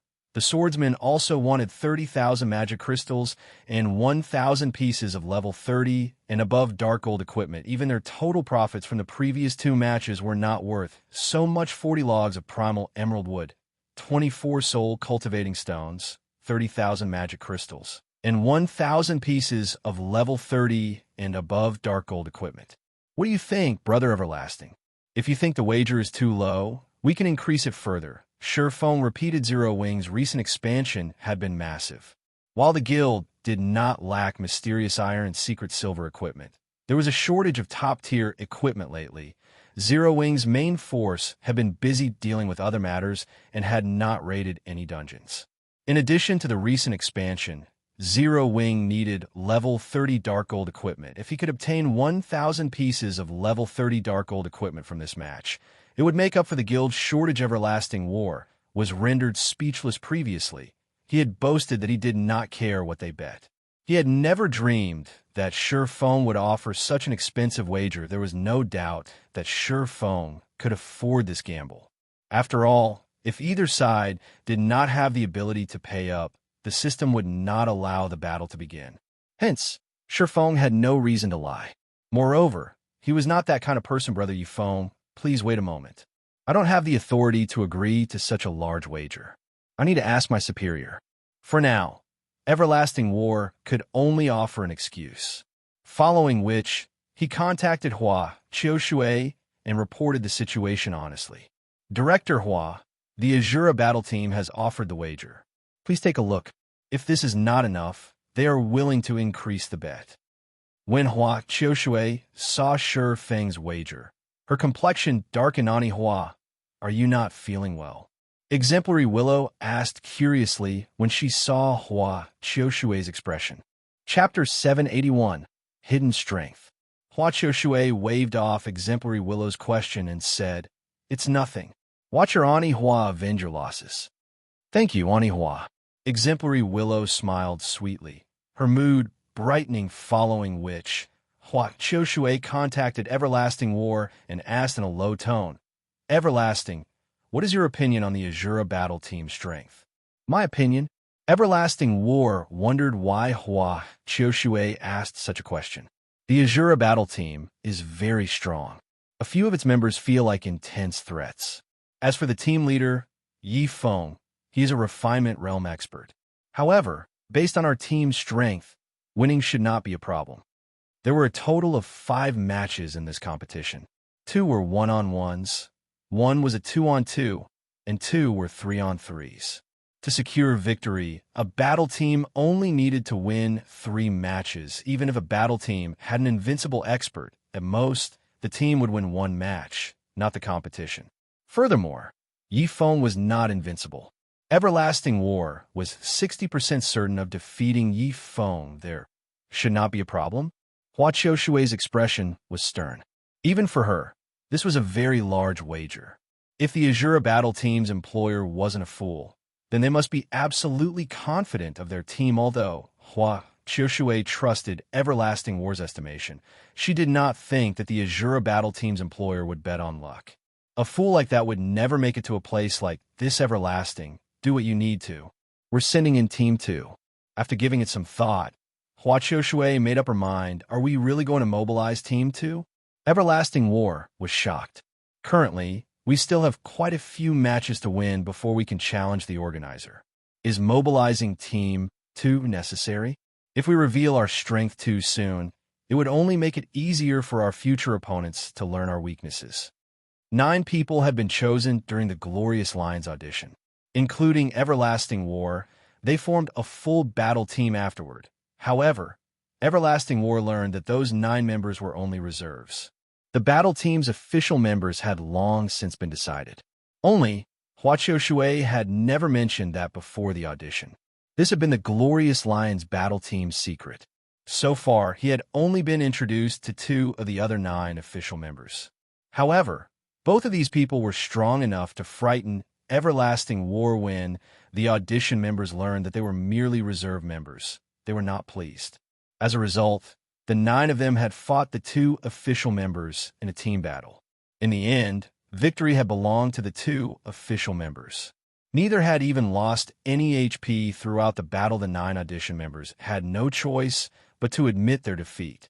The difference in their strengths was 2 massive hints. The Glorious Lions battle team's reserve members formed Team 1, while Team 2 consisted of the battle team's official members. Even Everlasting War had no idea where Hua Qiushui had found these experts. Meanwhile, Everlasting War was only Team 2's vice leader. As for the mysterious official leader, even now, Everlasting War had yet to him. However, whenever he saw Hua Qiushui converse with that person, the woman would show respect. Her voice carried none of the commanding tone it usually had when she spoke to him. The wager is too big to risk. Notify the organizer. The competition has not begun yet, so there should be no issues in making a last-minute change to our roster, Hua Qiushui demanded. In truth, aside from worrying that the Asura battle team hid its strength, Hua Qiushui wanted to show Ye Feng that the audition members were merely part of a reserve team. They were minor characters she used to deceive her enemies. I understand. Everlasting War sighed helplessly. He had looked forward to an intense match against the Asura battle team. Now, however, that was no longer possible. The members of Team 1 were capable of defeating the Asura battle team. However, there is a massive gap between Team 1 and Team 2. The Asura battle team had no hopes of winning against Team 2. After the Glorious Lions battle team and the Asura battle team confirmed their bets and registered their participating members, a commotion ripped through the main venue. What is this? Why did the Glorious Lions swap out their members? Wait, the team's leader, Everlasting War, is still on the team. Only the other members have been replaced. Don't tell me they're complaining that the Asura battle team is too weak and are trying to up the risk of the competition. The audience fell into a heated discussion. Although last-minute replacements frequently occurred in the Dark Arena, there had never been a full team replacement, excluding the leader. Something's not right. Gentle Snow's expression suddenly turned grim. Snow, what's going on? Zhao Yueru asked curiously. The Glorious Lions aren't replacing their stronger members with weaker ones. They're replacing their weaker members with stronger ones. Gentle Snow said seriously. I had never imagined that the Glorious Lions would have hidden their strength so deeply. They kept their true strength hidden all this time. The Asura battle team is in danger. Snow, how do you know that the Glorious Lions have replaced their weaker team with a stronger one? Their levels are mostly the same. Zhao Yuru looked at the levels of the new members. The highest among them was level 36, while the lowest was level 35. They were not much stronger than the previous team. Moreover, she had never seen any of the new members before. They were not particularly famous in the virtual gaming world. It's not surprising that you don't know them. I have only encountered a few of these people by chance, Gentle Snow said, smiling bitterly. That tanned, skinny level 36 assassin named Long Rainbow defeated 4 of Underworld's 7 ghosts by himself in the Divine Battlefield.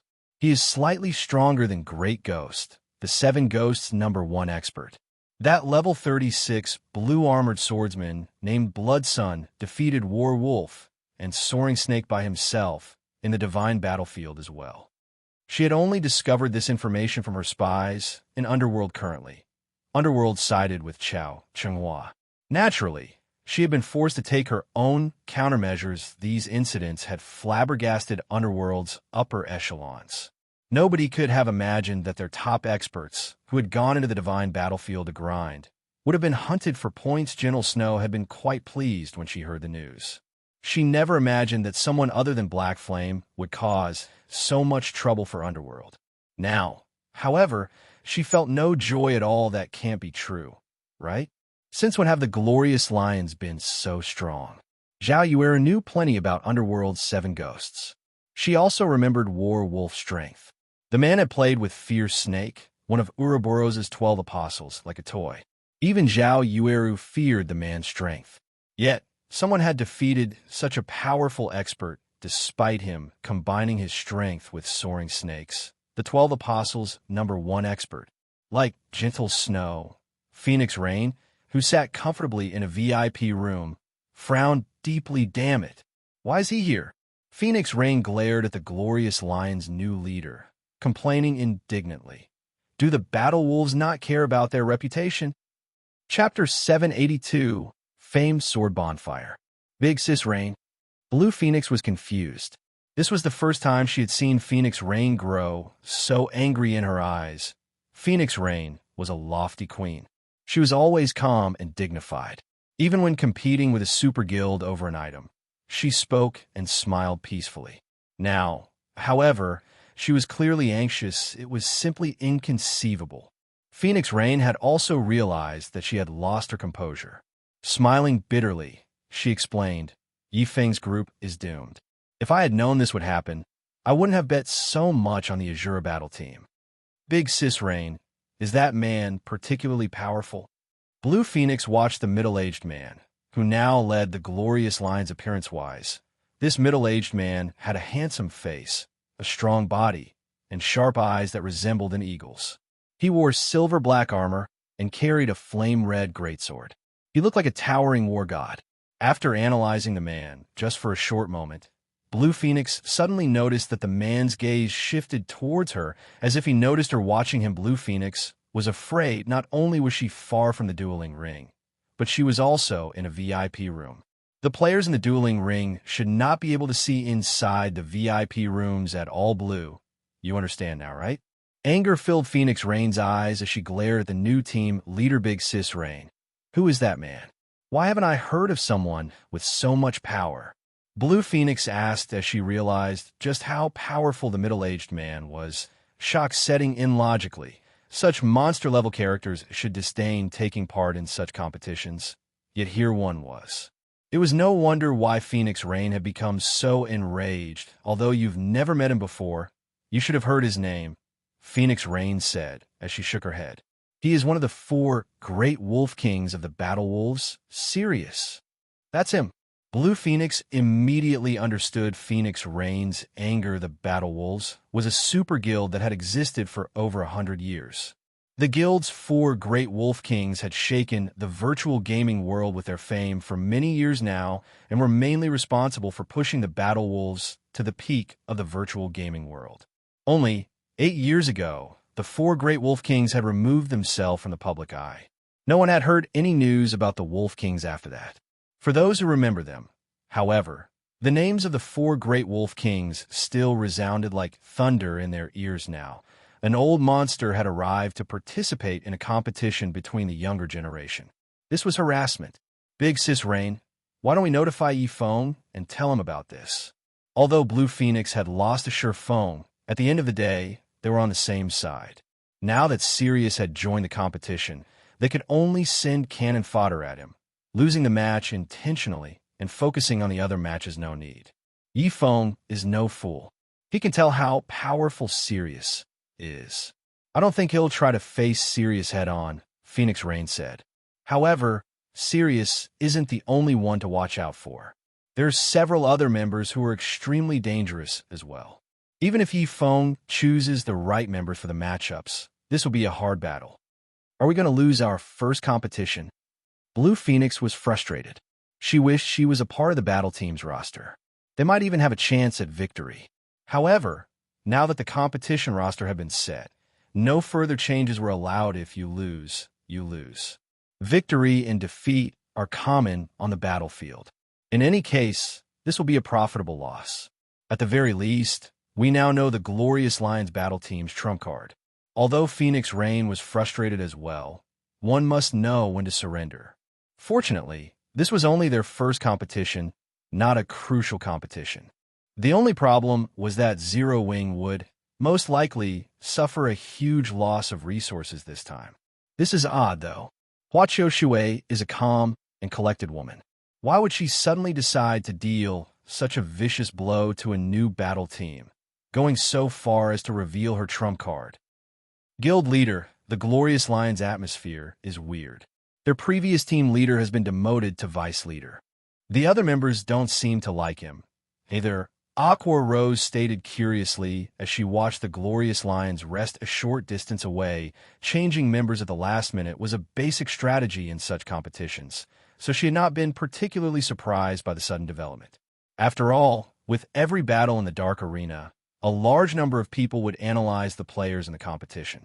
If a battle team revealed their cards to the public, the team's next opponent would prepare a strategy to counter them. To prevent exploitation, last-minute substitutions were normal only. Despite Everlasting War being the vice leader of the team, the others seemed to disregard him. None of them treated him with any respect. This was strange to behold, probably just not on the same wavelength. Ye Feng laughed. He could not help but shift his gaze towards Sirius. However, their new team leader is really powerful. I wonder how the Glorious Lions found such an individual. In the past, Ye Feng had never heard of Everlasting War becoming the vice leader of the Glorious Lions. As far as he knew, Everlasting War had always been the Glorious Lions team leader. Most of the battle team, though, had been replaced. After all, every fighter in the Dark Arena wished to become the organizer. Hiding one's strength was a basic strategy. Only, Ye Feng had never imagined that the Glorious Lions had hidden so much strength. Everlasting War himself was already quite formidable. However, none of the substituted members were weak. Furthermore, the new team leader was immeasurably powerful. It was especially true for that great sword on Sirius's back. Ye Feng was extremely familiar with that particular weapon. It was one of God's domain's 36 famed swords, Bonfire. However, according to Ye Feng's memory, a berserker named Deathless had owned Bonfire. Could he be deathless? Ye Feng was fiercely curious. However, he shook his head and denied the thought. No, Deathless had not joined God's domain this early. Everlasting, for this competition, you'll fight in the last 3-on-3. Leave everything else to Thousand and the others, Sirius announced in a gravelly tone that left no room for argument as he glanced at Everlasting. Wary understand. Even if Everlasting War was unhappy with this decision, he could only nod in agreement. In truth, however, he was not dissatisfied at all. If not for Sirius's guidance, he would not have improved so fast. Only it was unfortunate that he would not get the opportunity to fight. There were a total of 5 matches in this competition. The first match was a 1-on-1. Following it would be a 2-on-2, and then another 1-on-1. If they won the first 3 matches, there would be no need for the last 2 3-on-3s. Thousand, you'll be our spearhead. Take it a little easy, and don't let the opponent die too quickly. I don't wish to reveal the battle team's strength so soon. Sirius said, deeply I understand. The level 36 ranger called Thousand Blades nodded, chuckling seeing Thousand Blades walk up to the dueling ring. The other battle team members expressed their displeasure. TCH. Why has he been chosen again? What can we do? Our leader doesn't want to reveal too much of our strength. Naturally, sending Thousand is the best choice. After all, his combat power ranks in the middle of our team.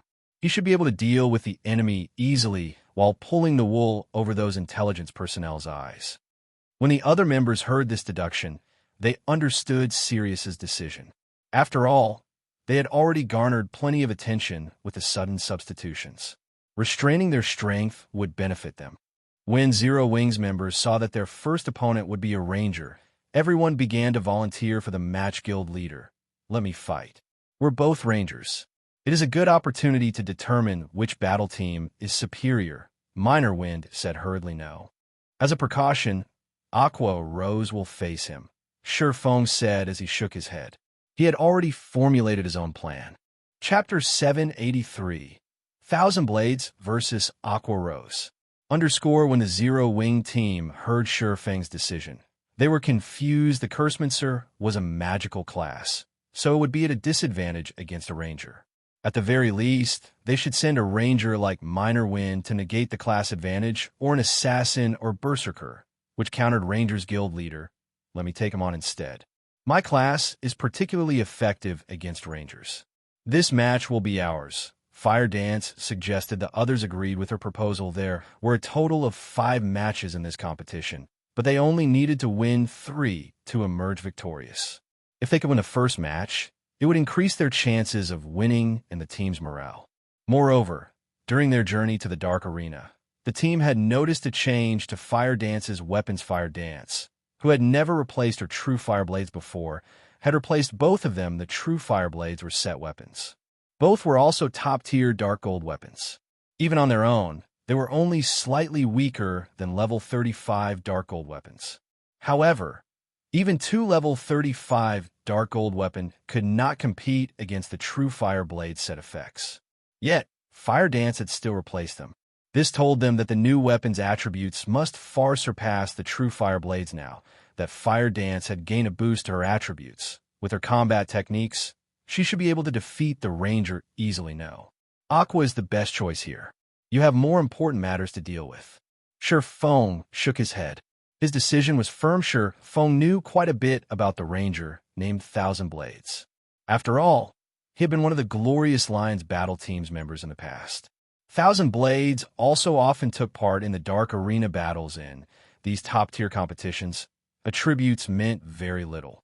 Even if Minor Wind wore a Tier 1 set equipment and was slightly stronger than those wearing level 35 dark gold equipment in terms of attributes, the Tier 1 set equipment only consisted of 5 pieces. Minor Wind's other equipment would not give him an advantage against Thousand Blades. Both Rangers were also fully equipped with Tier 3 gemstones. To put it simply, Minor Wind did not have much of an advantage with his attributes at all. In the end, the fight would come down to techniques based on Ye Feng's estimations. If Minor Wind had an equipment score of 2,000 points, then Thousand Blades would have around 1,800 points. Although there was a gap, techniques could easily close that gap. This was commonplace in the Dark Arena. Moreover, tools were not allowed in Dark Arena battles. This meant that the fight would come down to techniques and equipment. Minor Wind had yet to reach the half-step refinement realm. He could only exert his body to its limits. How could he possibly challenge a refinement realm expert like Thousand Blades, someone who could control his body's power freely? After Ye Feng made his decision, the fighters' names appeared above the dueling ring, which had an area of 300 by 300 yards. Thousand Blades versus Aqua Rose. The Asura battle team is pretty pitiful. They're actually sending Aqua Rose, the most famous player on their team, into the first match. It seems they really don't have anybody who will be a challenge. The assassin Long Rainbow laughed. Unfortunately, even she is no match for Thousand. They would have been better off sending cannon fodder. They've just lost their only chance to win. Based on our reports, the Sword King, Black Flame, is the only capable player in Zero Wing. I really wish I could fight him. That way, I could take the title of Sword King for myself. Blood Sun, the blue-armored swordsman, said. He could not help his sigh as he looked over the Asura battle team roster. The Glorious Lions' other members nodded their agreement. This first match told them everything they needed to know. The Asura battle team stood no chance of victory if Aqua Rose were a refinement realm expert.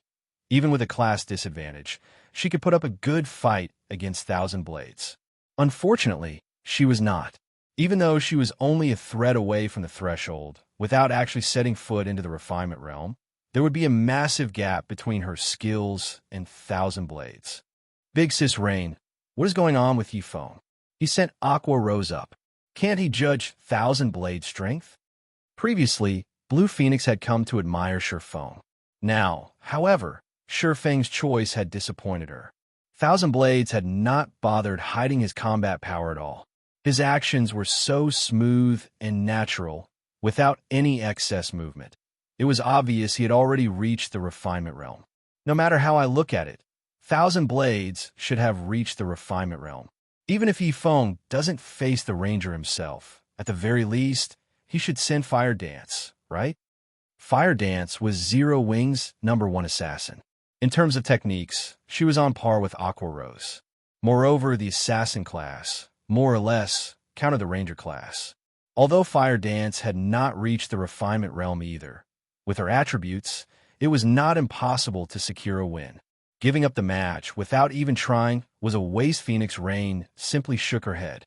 She, too, did not understand Ye Feng's decision. If the weak wanted to take down the strong, they needed to grasp and strike at the enemy's weakness. Currently, it was obvious that the Glorious Lions did not take the Asura battle team seriously at all. It was the perfect advantage. Yet, Ye Feng had chosen to give up the match. Aqua Rose did not give Ye Feng's decision much thought. A one-on-one fight against such a powerful expert was a rare opportunity. Although she did not know what was going through Ye Feng's mind, she was very happy to face Thousand Blades, even though her odds of winning were low. Aqua. Hold on a second. Ye Feng suddenly stopped Aqua Rose, who was about to enter to the dueling ring. He then retrieved an emerald staff from his bag and handed it to Aqua Rose. No need to rush the battle. Take this chance to hone your skills. Guild leader, this is... Aqua Rose was ecstatic when she saw the emerald staff. She then said, Guild leader, rest assured, I'll toy with him with everything I've got. Saying so, Aqua Rose approached the stage confidently. Your leader is a fool. He sent you to your death. Well, whatever. It's been too long since I killed a beauty like you. Don't blame me for being ruthless. Thousand Blades was arrogant, his lips curling into a cruel smile. He retrieved the copper-colored longbow from his back and took out 5 green steel arrows from his quiver. He had prepared these arrows himself. They were called scorpion arrows, each costing 10 silver to produce. They were extremely expensive. He wouldn't normally use them, but in this competition, he could not be frugal. Even a slight graze from these arrows would cause massive damage. They would also poison the target when they struck, reducing their movement speed and attack speed, as well as inflicting damage every 5 seconds. Magical classes already had low movement speed. If the scorpion arrows hit Aqua Rose, she wouldn't be able to dodge any follow-up attacks. She would become a sitting duck. Moreover, Cursemancer's were different from Elementalists. Elementalists were human-shaped cannons with powerful burst damage. Cursemancer's, on the other hand, focused on crowd control and debuffs. Their instantaneous firepower was subpar at best and was no match for Rangers. Aqua Rose ignored Thousand Blades' provocation. She was utterly focused on her new staff, looking like a little girl with a new toy. Thousand Blades was instantly indignant when he realized he had been ignored. I'll teach you the meaning of despair. The countdown finally reached 0. With the sound of the bell, the match officially began. Scatter. Thousand Blades fired an arrow towards the sky and executed the Tier 1 AoE skill, Falling Rain. The descending scorpion arrows cast a massive shadow over Aqua Rose. Chapter 784, Attack and Defense. This is bad. When Blue Phoenix saw Thousand Blades start the battle with an AoE skill, she could not help her worry, for Aqua Rose Rangers were a physical range class, and the majority of the class's skills were single-target skills. Very few were AoE skills. Hence, when one fought a ranger, they only needed to focus on monotonous attacks from the front. Even ordinary players could dodge these attacks. However, as soon as a ranger learned an AoE skill, their attack patterns would no longer be monotonous. It would become significantly more difficult to avoid a ranger's arrows. An agility-type class might have an easier time coping with a ranger's AoE attacks, but Aqua Rose was a Cursemancer. She had far less mobility. Hence, it was even harder for her to dodge attacks from an expert like Thousand Blades. I'll make you wish for death. Thousand Blades then pulled his bowstring into a full moon. Firing scorpion arrows rapidly to surround Aqua Rose, he targeted Aqua Rose's right side, where she was most likely to dodge. When he had executed Falling Rain, he had focused the majority of the skill's effective area towards Aqua Rose's left. Hence, if she wanted to avoid the Falling Rain, she would have to dodge to the right when experts fought each other. It was common to use the first attack as a diversion and the second attack to deal a blow. Surprisingly, Aqua Rose didn't move even after noticing the rain of arrows descend towards her. With a light wave of her emerald staff, a faint red protective barrier appeared around her life shield. Tier 0 spell. Summons a barrier that absorbs damage equal to 30% of caster's maximum HP for 15 seconds cooldown. 36 seconds. Aqua Rose had a maximum HP of 9,200. This meant that the life shield could absorb up to 2,760 damage. However, Aqua Rose was not done. She then slammed her staff down, and a gray magic array appeared, covering the ground. Dark Strengthening. Tier 0 spell. Damage taken reduced by 20% and casting speed increased by 20% for 10 seconds for all allies within 10 by 10 yards cooldown. 1 minute. Thousand Blades Falling Rain was only one wave of attacks. Moreover, due to it being an AoE skill, Its damage was not particularly high in the end. The arrows descending on Aqua Rose had not even broken her life shield as for Ranger's follow-up attacks. They were useless. Thousand Blades was slightly surprised that Aqua Rose had not fallen for his trap. Very quickly, however, he altered his attack pattern, choosing to attack the Cursemancer directly instead instantly. 5 arrows transformed into 5 streaks of green light as they flew towards Aqua Rose. All 5 arrows closed the distance of over 20 yards in the blink of an eye, not wanting to be outdone. Aqua Rose waved her staff once more, sending out pitch-black dark arrows, one after another. Aqua Rose's dark arrows clashed in 1,000 Blades arrows, the impact throwing both attacks off course. In addition, Aqua Rose double-cast, using Dark Weakening on 1,000 Blades. Immediately, Dark Fog appeared next to the Ranger, swarming him. Noticing the attack, 1,000 Blades retreated without hesitation, avoiding the Dark Fog. While he retreated, he continued his ruthless assault on Aqua Rose for a time. The two combatants traded attacks, neither gaining an advantage on one side. 1,000 Blades utilized his high mobility to avoid Aqua Rose's attacks. Meanwhile, Aqua Rose utilized her various skills to defend herself. Even after multiple exchanges, neither fighter had lost a single HP. Aqua Rose is quite good. She has already grasped the technique to double cast. It's no wonder why she is quite famous. If she is nurtured properly, it is entirely possible for her to reach the peak of the virtual gaming world. Unfortunately, she joined the Asura battle team. Everlasting War had not expected Aqua Rose to be so powerful. Although 1,000 Blades was holding back, it was still impressive that she fought the Ranger to a standstill. 1,000 Blades was already in the refinement realm. His physical control was quite refined. Hence, his combat was quite efficient. Ordinary players would find it difficult to deal with the Ranger's direct attacks, not to mention the counterattacks he launched while evading. Moreover, every time 1,000 Blades attacked, he fired at least 3 arrows simultaneously. When ordinary player attacked, there was over an 80% chance that they would fail to avoid such a complex counterattack. However, with her ability to double cast, Aqua Rose was able to both attack and defend. Unfortunately, such high-intensity battles placed a heavy burden on a player's concentration and stamina. In such a battle, 1,000 Blades could conserve more of his strength and outlast Aqua Rose should the battle drag on. This girl really does deserve her fame. After fighting me for a short time, she has already gotten a clear grasp of my movements. 1,000 Blades clicked his tongue. Contrary to his expectations, Aqua Rose had not grown weaker as the battle progressed. Rather, her strength was growing. 1,000 Blades no longer looked down on Aqua Rose initially. He had evaded Aqua Rose's curses easily. However, as the battle progressed, Aqua Rose's attacks improved. Now, she was beginning to predict his movements, and it was becoming far more difficult for him to evade her attacks. When the battle had first begun, he could fire 5 arrows simultaneously while dodging.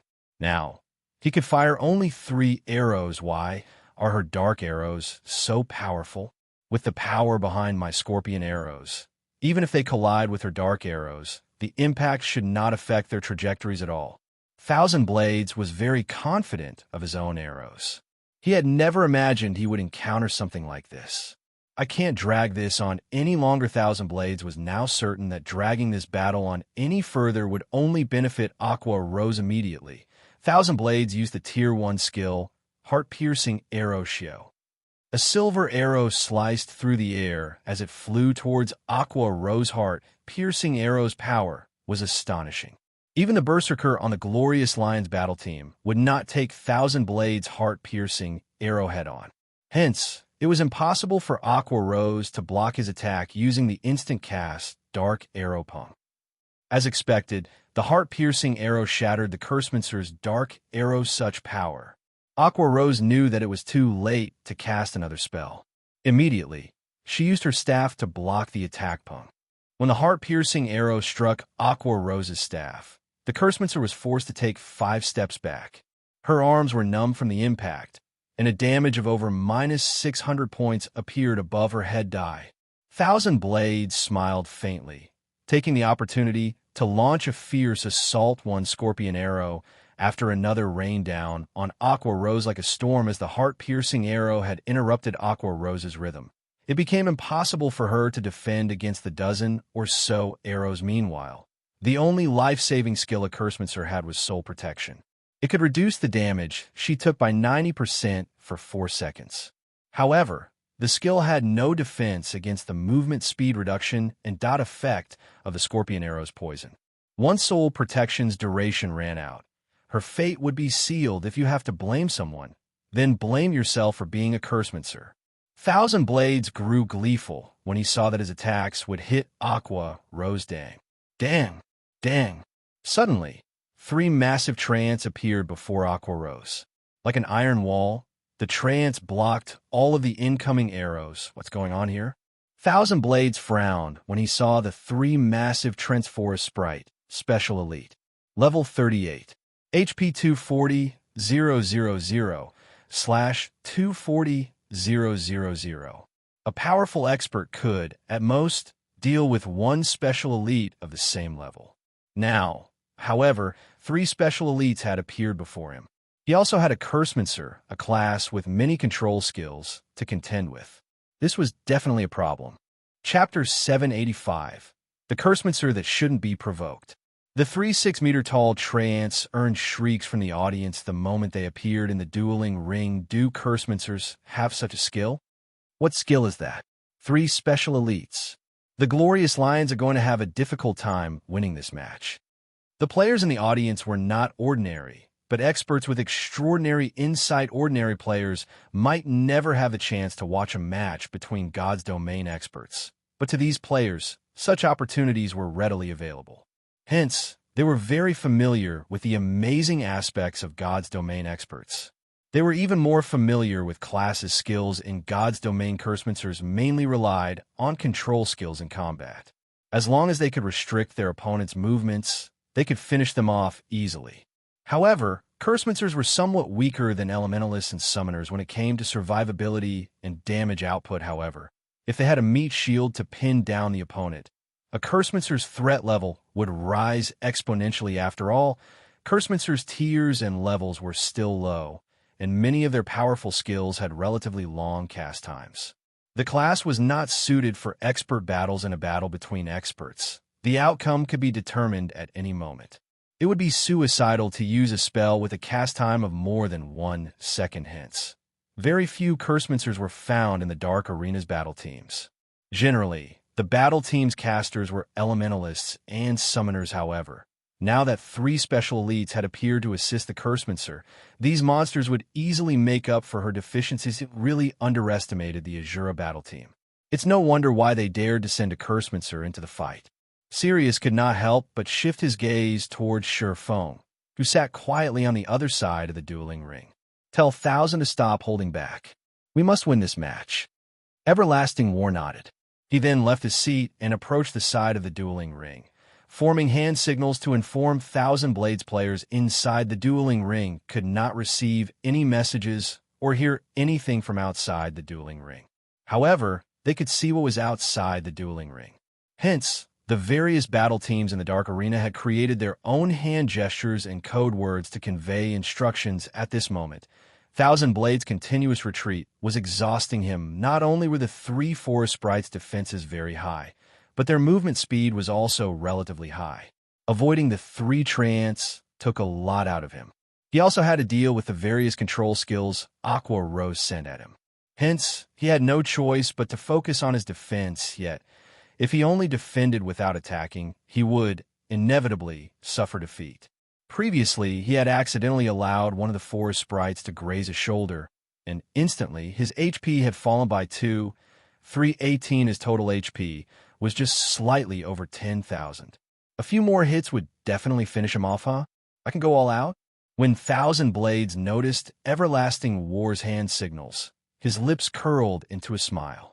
He then retrieved 3 golden arrows from his quiver and fired them at the 3 Forest Sprites' imprisonment arrows.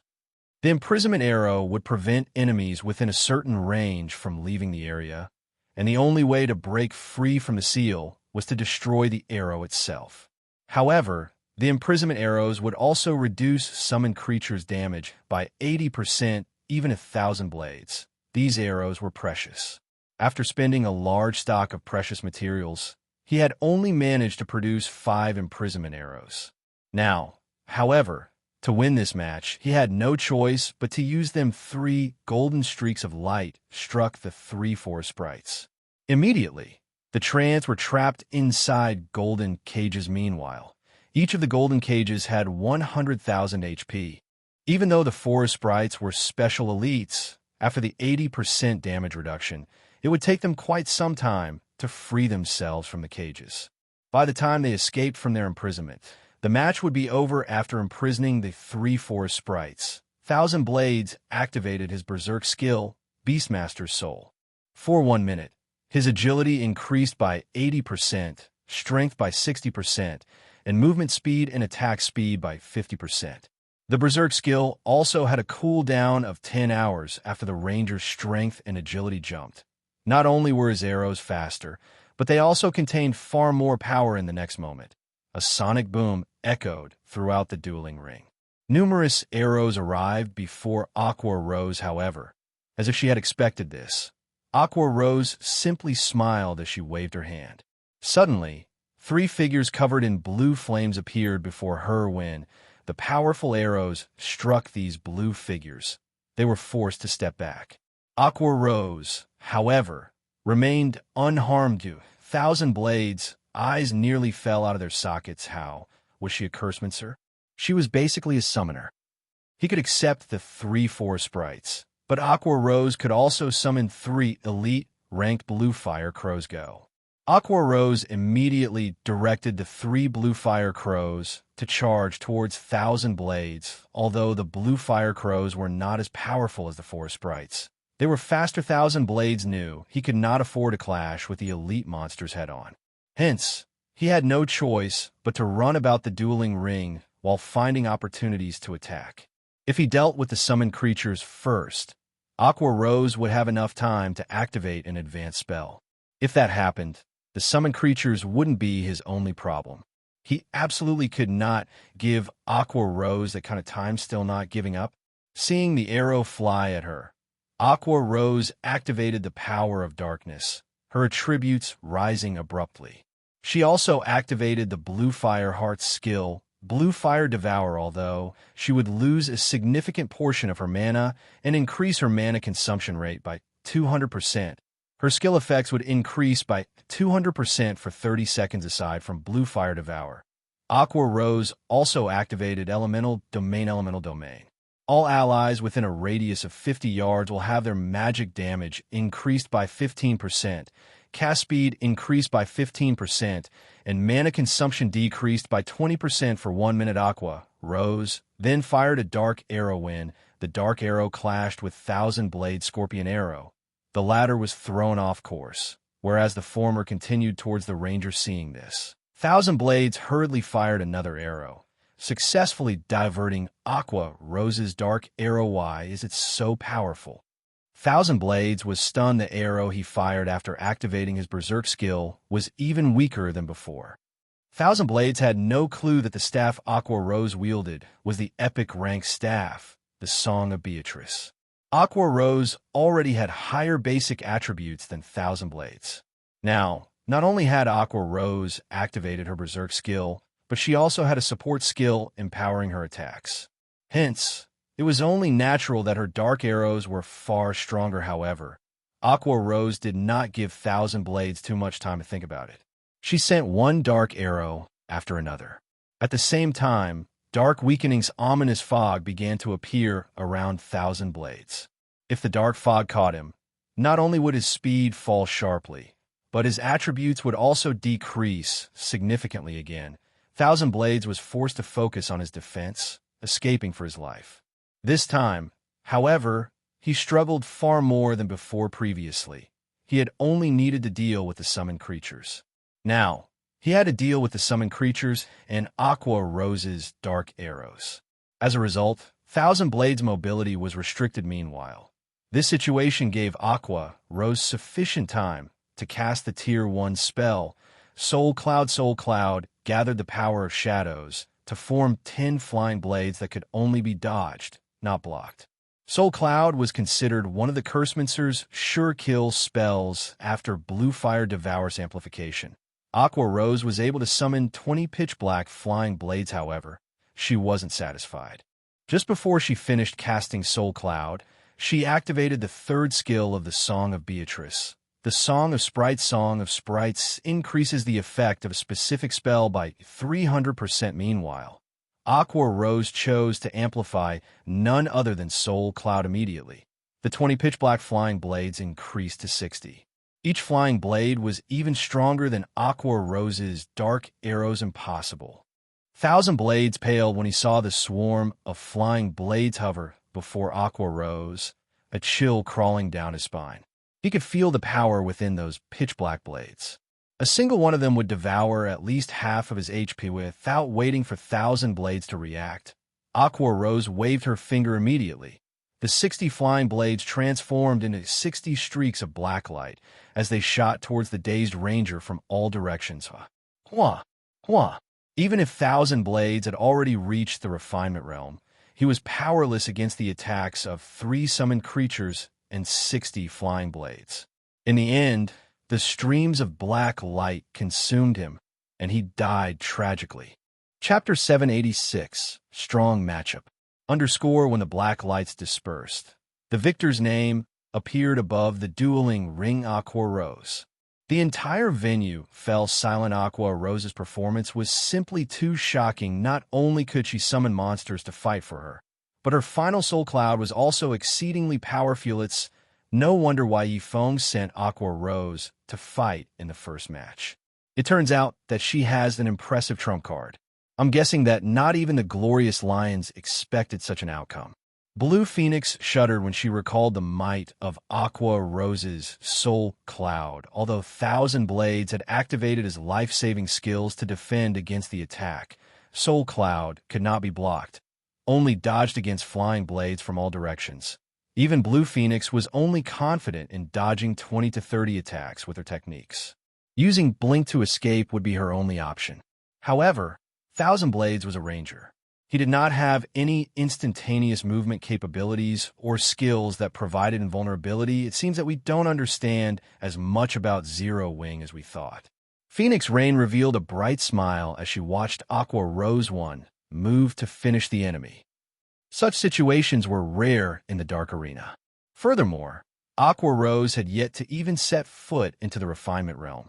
Since she had not secured victory with her techniques, then the only possibility was the Cursemancer's weapon and equipment previously. Ye Feng had displayed his overwhelming advantage in terms of attributes. Now, they realized that Aqua Rose had the same advantage. The Glorious Lions had the support of the Super Guild Battle Wolves. Very few could compete with the Glorious Lions' equipment and weapons. Hence, it was inconceivable that Zero Wing's Aqua Rose had better equipment than 1,000 Blades. Phoenix Rain's curiosity of the guild named Zero Wing grew, however. The following matches were the true hurdles the Asura battle team had to overcome. A team had to win 3 out of 5 matches to win the competition. However, the Glorious Lions had a monster-like expert. One could say that the battle team had at least 1 match in the bag. If the Asura battle team could not win 2 out of the 3 remaining matches, then it would lose. However, through this first match, everyone finally understood the Asura battle team's strength. They also understood just how powerful Aqua Rose was. Victory with 1 move.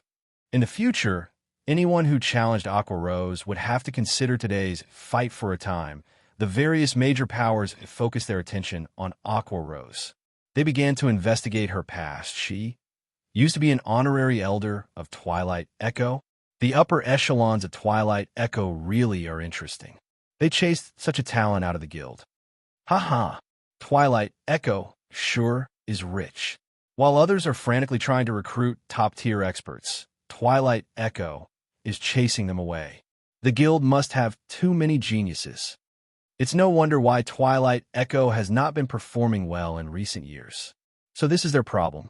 Now that Aqua Rose has joined a small guild like Zero Wing, we might have a chance to poach her. The various major powers in the venue could not help but ridicule Twilight Echo. The expressions of Twilight Echo's upper echelons, who had come to watch the battle, twisted in response. Although they had known that Aqua Rose was a talented fighter and an experienced manager, they had never thought she would become this strong. Meanwhile, in the Glorious Lions battle team's resting area, the team members remained indifferent about the battle's outcome. They acted as if it were none of their business that they had lost the first match. This Asura battle team is fairly interesting. They are slightly stronger than I expected. It is no wonder why that Aqua Rose is Zero Wing's vice leader. Thousand Blades really lucked out this time. The swordsman Blood Sun commented disappointingly. He paid no attention whatsoever to Thousand Blades' defeat. After all, there was no way their battle team could lose this competition on the Glorious Lions battle team. Thousand Blades' strength only ranked in the middle. None of their strongest combatants had taken part in the competition yet. On the other hand, the Asura battle team had already dispatched its strongest fighter. The competition's outcome was already self-evident. Let's see what the Asura battle team plans to do next. Though it doesn't really matter what kind of tricks they try to pull, the assassin Long Rainbow said, yawning. In the first match, the Glorious Lions battle team had been the first to send a combatant into the ring. For the second match, it was the Asura battle team's turn to send a representative. Ye Feng had no wish to prolong this competition.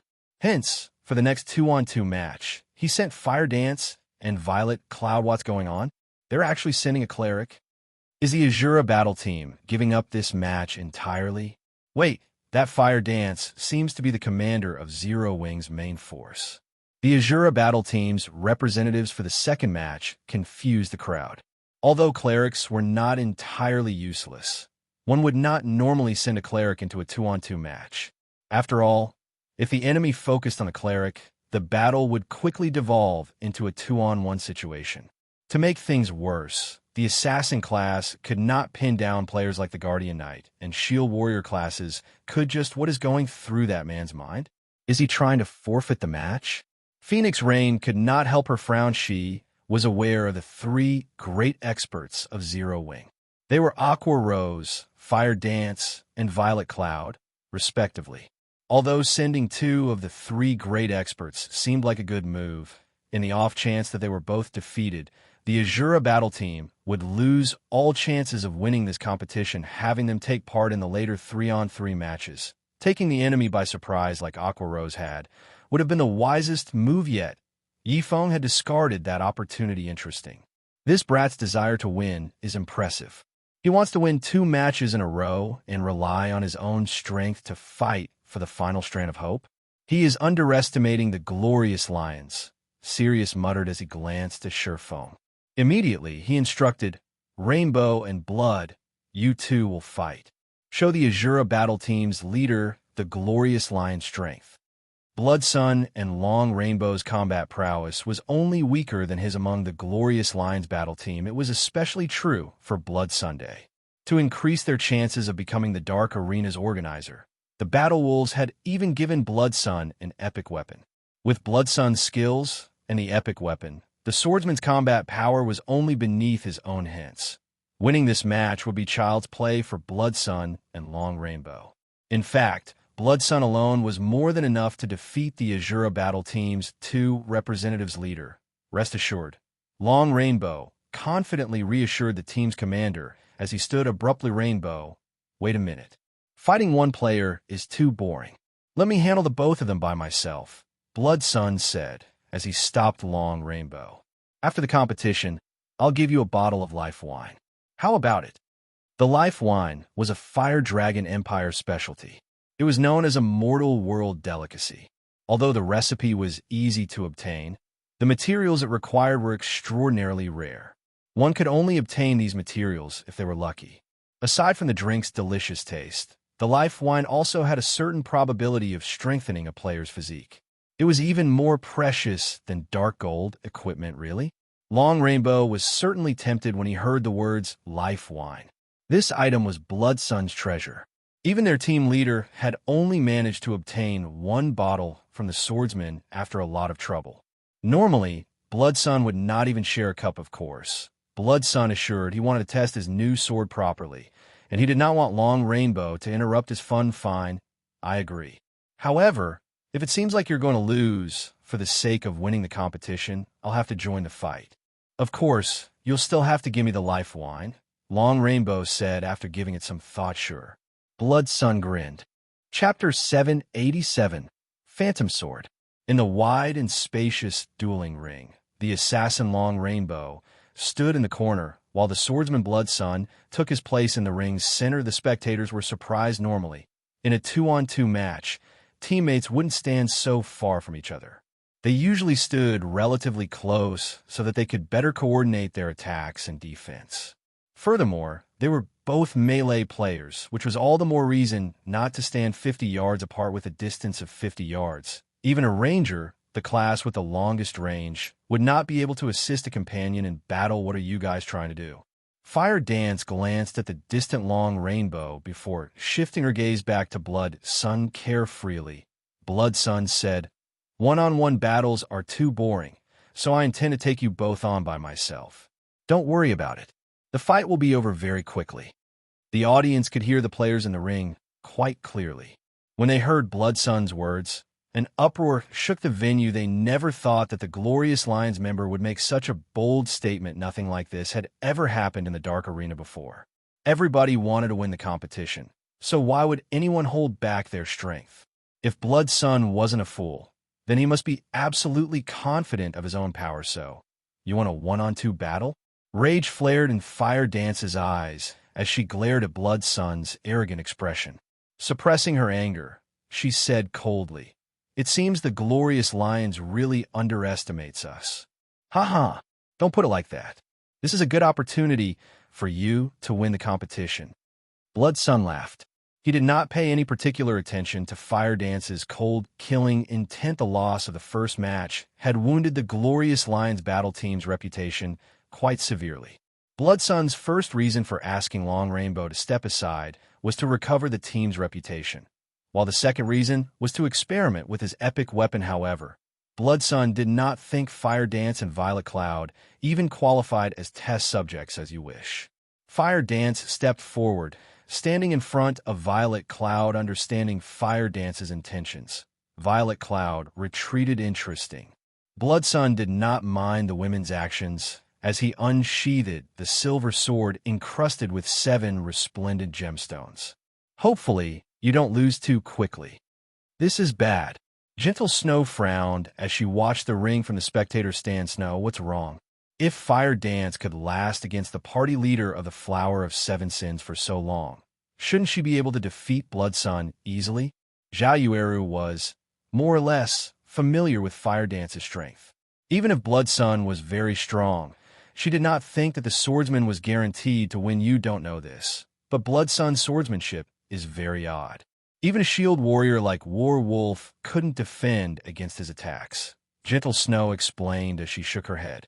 She had watched the video of the battle between War Wolf and Blood Sun. She already had a general understanding of Blood Sun's strength. Although there was not much of a difference in terms of combat power between Blood Sun and a party leader from the Flower of 7 Sins, in terms of attack techniques, the former was definitely stronger. Now that Blood Sun wanted to face his opponents alone, it was the perfect opportunity for the Asura battle team to get rid of the swordsman immediately. Gentle Snow contacted Ye Feng guild leader Snow. "What's the matter?" Ye Feng asked after accepting the call. "Ye Feng, Blood Sun has strange attack methods. It is best for Fire Dance and Violet Cloud to finish him off together. If you allow Fire Dance to fight him by herself, she won't be able to defend against Blood Sun's attacks." Gentle Snow hurriedly warned the man the match had not begun yet. There is still time for Fire Dance and Violet Cloud to coordinate their attacks and deal with Blood Sunday. Once the match officially began, it would probably be too late even if the two women banded together. "Thank you for your warning, guild leader Snow," Ye Feng said, laughing. He had never expected Gentle Snow to call him in such a rush, just to warn him. Seeing Ye Feng's calm reaction, Gentle Snow's anxiety grew. It was obvious that Ye Feng was not taking her words seriously. Blood Sun is very strong. He even defeated War Wolf and Soaring Snake while they were working together. War Wolf's shield couldn't get close to Blood Sun's sword before he suffered defeat. I believe you are aware of War Wolf's strength. If he couldn't even deflect Blood Sun's attacks, It'll be very difficult for Fire Dance hold the man off. Gentle Snow explained in detail in Starmoon Kingdom. Warwolf's strength was absolute. He could rank within the top 3 MTs of the kingdom. Defeating Warwolf was already impressive, yet the powerful shield warrior had not been able to withstand Blood Sun's attacks. I understand. If Guild Leader Snow doesn't have anything else, I'll disconnect the call now. The match is starting soon. Ye Feng nodded. He then disconnected the call. Hello? Hello? Gentle Snow was speechless as she stared at the already dark screen. Ye Feng is so infuriating. Even though you offered a warning with good intentions, he treated your words like they were nothing. It'll be his fault when his team loses. Zhao Yueru grumbled. Leader, will it really be all right to let Fire Dance deal with that man by herself? Aqua Rose asked sternly. She had been sitting beside Ye Feng, so she had overheard the conversation with Gentle Snow. Warwolf's strength definitely ranked at the top of Starmoon Kingdom. If not for her equipment advantage, even she would not be a match for the man. Don't worry about it. We just need to sit tight and enjoy the show. Ye Feng waved his hand aside from Sirius. He had very detailed information on the Glorious Lion's combatant. Ye Feng understood Blood Sun's capabilities far better than Gentle Snow in the past. Blood Sun had been quite famous in the Dark Arena. He had been known as Blood Sun, the Phantom Sword. Although Blood Sun had only reached the Flowing Water Realm standard, the swordsmanship he used made it impossible to grasp his attack trajectories and rhythm. If one had not reached the Void Realm, it would be exceedingly difficult to defend against his strikes. If the Fire Dance of a few days ago were fighting, he would definitely instruct her coordinate with Violet Cloud. They could easily defeat Blood Sun with the Astromancer's strange attacks. Moreover, the Assassin Long Rainbow was similarly extraordinary. In the past, he had earned the title Ghost Hand in the Dark Arena when the two worked together. Even a Void Realm expert would fall. However, Fire Dance was not the assassin she had been in the past. Even Ye Feng was unsure how much her strength had improved. This was the perfect opportunity to test her strength. Above the dueling ring, the countdown timer finally reached 0. Yuri, not entering stealth? Blood Sun asked, unable to help his curiosity as he watched Fire Dance, who remained motionless 30 yards away from him as an assassin. Fire Dance could only display her true power while hiding in the shadows. Generally, assassins would enter stealth as soon as the battle began and look for an opportunity to deal a fatal blow that won't be necessary. Fire Dance sounded calm as she unsheathed 1,000 transformations and petrified thorn from her waist. Step by step, she slowly advanced on the swordsman before her. Good. Very good. I want to see just how long you can hold that arrogance. When Blood Sun heard her challenge, rage flared in his chest. This was the first time someone had looked down him. Taking a step forward, he used Windblade and dashed towards Fire Dance.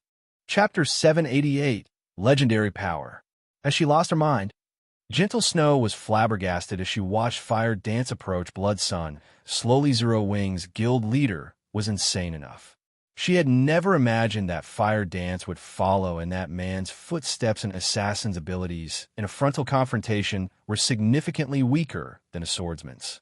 It would be very easy to defeat an assassin in a head-on clash. Blood Sun was not an ordinary expert, yet Fire Dance had forfeited the greatest advantage an assassin possessed. As soon as Blood Sun arrived before Fire Dance, the silver sword in his hand vanished, following which over a dozen streaks of silver light appeared around Fire Dance, surrounding her. One skill, Wind Flurry. In the next moment, the dozen or so silver lights sliced through Fire Dance's body in afterimage. Before Blood Sun could celebrate his attack, he noticed something odd. Abruptly, he leaped forward. A streak of silver light then cut across where Blood Sun had just stood. Seeing her shadow steps fail, Fire Dance followed up with an absolute strike. Instantly, she transformed into a shadow as she plunged towards the swordsman. Dang. As soon as the shadow Fire Dance had transformed into arrived before Blood Sun, the swordsman parried the incoming attack with his silver sword, negating all damagites. No wonder why you dared to fight me head-on. Your strength is so high despite being an assassin. Blood Sun was slightly surprised as the impact forced him to retreat 3 steps. He smiled and asked, however, how will you react to this move? Blood Sun charged at Fire Dance. Suddenly, his two swords transformed into dozens of afterimages. Every one of these images slashed at Fire Dance simultaneously. The sudden appearance of so many blades would have bewildered any opponent. However, this was not the most impressive aspect of Blood Sun's attacks. The speed of these sword images varied. Some moved faster than others. Moreover, the blade speeds constantly changed. Trying to grasp the swordsman's attack rhythm was nearly impossible. Not to mention predicting the image's trajectories. The attack took Fire Dance by surprise. She couldn't differentiate which of these swords was real. If she rushed to defend or attack, the slightest carelessness could very well result in her death wind steps. Fire Dance retreated as she utilized the less than 1 second invulnerability the skill provided. In addition, Wind Step's movement speed increase allowed Fire Dance, whose movement speed was already quite high, to dash out of Blood Sun's attack, rangery really fast. You are definitely the fastest assassin I have ever seen to date. Although Blood Sun had hit Fire Dance, the assassin had utilized Wind Steps to block his attacks. Just as he was about to chase the woman down, he discovered that the assassin was already quite some distance away from himself. He couldn't hit her from this far if he wanted to. Although Fire Dance and Blood Sun's exchange had been brief, the audience was stupefied. These two are amazing. Why do I feel my chest tighten while watching these two fight? Every member of the audience had seen battles between experts before. However, Fire Dance and Blood Sun's battle ranked near the top of their list. Both players were incredibly fast. Before anyone could react, they had already separated from their confrontation. All the onlookers saw was dozens of sword images and a flickering shadow. In the next moment, both fighters had swapped positions. They were too fast for the naked eye to follow. As a result, many among the audiences weren't entirely sure about what had just transpired. Blood Sun is powerful, Blue Phoenix exclaimed. Although most of the audience did not know what had happened, Blue Phoenix was a Void Realm expert. She had seen the exchange very clearly. Blood Sun should be the famed Battle Wolves' Phantom Sword. I had never thought that the Battle Wolves would be so desperate to host the Dark Arena. Phoenix Rain smiled bitterly. Phantom Sword? Although Blue Phoenix had never heard this name before, even she had been unable to differentiate which sword images had been real and which had been fake. After all, she was too far away from the dueling ring. She could only rely on her sight, not her other senses. Machem. He is one of the great experts that the Battle Wolves have nurtured. I've also heard that Phantom Sword managed to defeat one of the Battle Wolves' guild elders, Phoenix Rain explained. It seems the Asura battle team won't be able to win this match. Why do you say that? Although Fire Dance is at a disadvantage, both her movement and reactions are very fast. She still has a possibility of winning this match. Blue Phoenix asked curiously. You underestimate the Battle Wolves. I've told you before that the Battle Wolves do not care about their reputation. The guild has even loaned the epic-ranked one-handed sword they obtained from a boss they stole to Blood Sunday. Knowing this, do you still think Fire Dance has any hope of winning? Personally, Phoenix Rain wanted the Asura battle team to emerge victorious. However, based on the information she had obtained, the gem-encrusted silver sword in Blood Sun's hand should be the epic-ranked one-handed sword the Battle Wolves had plundered some time ago. A dark old weapon could never compare to an epic weapon. The benefits of an epic weapon were simply too great. Moreover, Blood Sun had just been testing out his new weapon. Without utilizing his actual strength, he had backed Fire Dance into a corner. If he began to take the match seriously, he would only need an instant to defeat Fire Dance. An epic weapon is quite amazing. Just after equipping an epic weapon, Blood Sun can produce far more sword images. I wonder how long this young lady will last against him. Sirius revealed a faint smile after watching Blood Sun's performance. The Phantom Sword was no stranger to experts. His swordsmanship utilized the shift in swinging speed to generate afterimages. Ordinary experts would be hard-pressed to generate 3 perfect afterimages. But Blood Sun was a genius in this aspect. Using 2 swords, he could generate dozens of perfect afterimages. However, this was not Blood Sun's most frightening aspect. Blood Sun's physical control also surpassed ordinary players by leaps and bounds. Even an expert would struggle to launch attacks with the exact same trajectory at full speed. However, Blood Sun could do just that. Moreover, he could perform the feat without error. Blood Sun's attack, which had just been an afterimage, could very well be a real sword in the next second. This ability made it nearly impossible to avoid or block his attacks without reaching the Void Realm. It was impossible to differentiate which of his attacks were real and which were fake. In the dueling ring, Blood Sun launched a barrage of attacks at Fire Dance. However, Fire Dance maintained a subtle distance from him. She only needed one step to escape his attack range. This made it possible to dodge or block his attacks easily. Let's end the game here, then. Blood Sun had mostly familiarized himself with Daybreak. Meanwhile, the duration of Fire Dance's wind steps was nearly over. Immediately, he activated Windwalk, increasing his speed as he charged towards the assassin. His swords then transformed into dozens of phantoms, blocking all of Fire Dance's paths of retreat just as the Silver Lights were about to devour Fire Dance. She tightened her grip around 1,000 transformations and swung the weapon in front of her with just a light swing. Suddenly, countless sword lights appeared before Fire Dance. The sword lights shone like stars in the night sky. These sword lights clashed with Daybreak's phantoms. Pong, pong.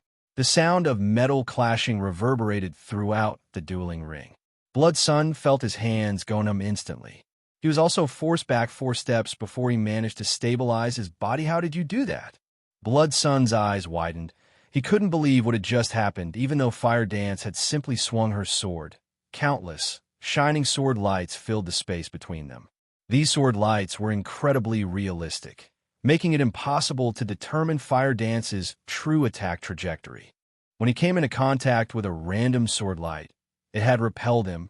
Chapter 789, Realistic Illusionary Attacks. What happened? Everyone was confused when they saw Blood Sun pushed back. All they had seen was Blood Sun accelerate towards Fire Dance, and in the next moment, a silver light flashed. Blood Sun was forced to retreat by several steps before he stabilized himself.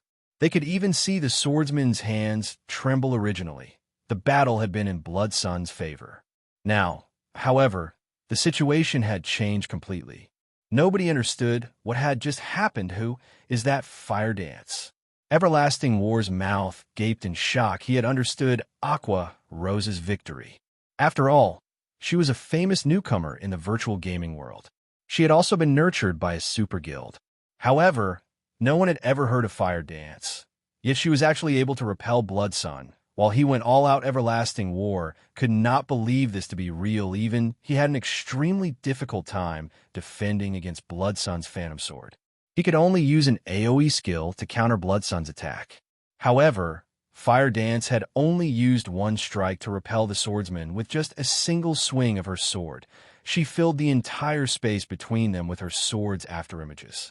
It was practically impossible to defend against such an attack. Blood Sun's Phantom Sword was meaningless in the face of such an attack. One could say that Blood Sun was simply showing off his slight skill before master. Compared to Fire Dance's attack, Blood Sun's Phantom Sword was a joke. Everlasting War was confused. He could not figure out how Fire Dance had managed to accomplish such a feat. Who could defend against an attack like that? She's already set foot into the refinement realm?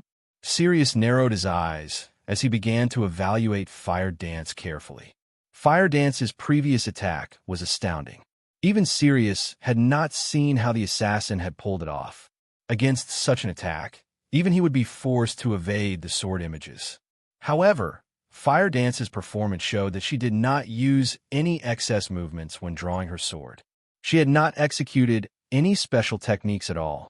She had just swung her sword. Yet this ordinary attack had created countless afterimages that filled the area before her.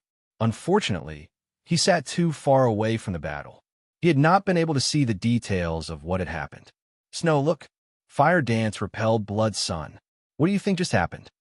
Zhao Yuru turned to Gentle Snow, her mouth hanging open, shaking her head. Gentle Snow responded with a surprised expression, saying, I don't know what happened, either. This was simply too shocking. Only now did Gentle Snow understand why Sherphone was so confident in letting Fire Dance take on Blood Sun alone. It turned out that Fire Dance had hidden her strength all this time. Compared to the audience's shock, Zero Wings members were utterly stupefied when did Big Sis Fire learn such a peerless technique? That attack was so powerful. We'll definitely win this time. With a single swing of her blade, Fire Dance created countless deadly stars. Her powerful attack made it impossible to approach her or defend against her attacks. One could only cope with this vicious barrier if they attack from a range or to use an AoE skill. In the dueling ring, Blood Sun's face twisted into a grave expression. However, he was no fool. He did not believe that Fire Dance's attack was a peerless technique. He suspected that she had used a skill. Hence, he strode forward and attacked the assassin using Phantom Sword once again. Although that move is quite powerful, all skills have a cooldown. I don't believe you can use it limitlessly. Blood Sun sneered, however. Despite seeing the dozens of sword images flying at her, Fire Dance didn't move. Instead, she swung the 1,000 transformations upward violently. Pong. Countless silver lights flashed, and she repelled Blood Sun again. Ye Feng laughed silently when he saw the dumbfounded look on Blood Sun's face. In terms of basic attributes, even an epic weapon was no match for a fragmented legendary weapon. However, this was not the largest benefit of wielding a fragmented legendary weapon. A fragmented legendary weapon would also grow stronger with the improvement of the player's combat techniques. Previously, Fire Dance had never utilized her full strength in battle. She had used plenty of excess movements when she swung her sword. In her last attack, however, there were none. Hence, she had displayed 1,000 transformations, true power, realistic illusions. Although she had only swung 1,000 transformations once, every afterimage that appeared was real. Regardless of which afterimage the enemy encountered, that afterimage would become a true attack the moment they made contact. Fire Dance didn't need to think about how she should defend herself against Blood Sun's Phantom Sword.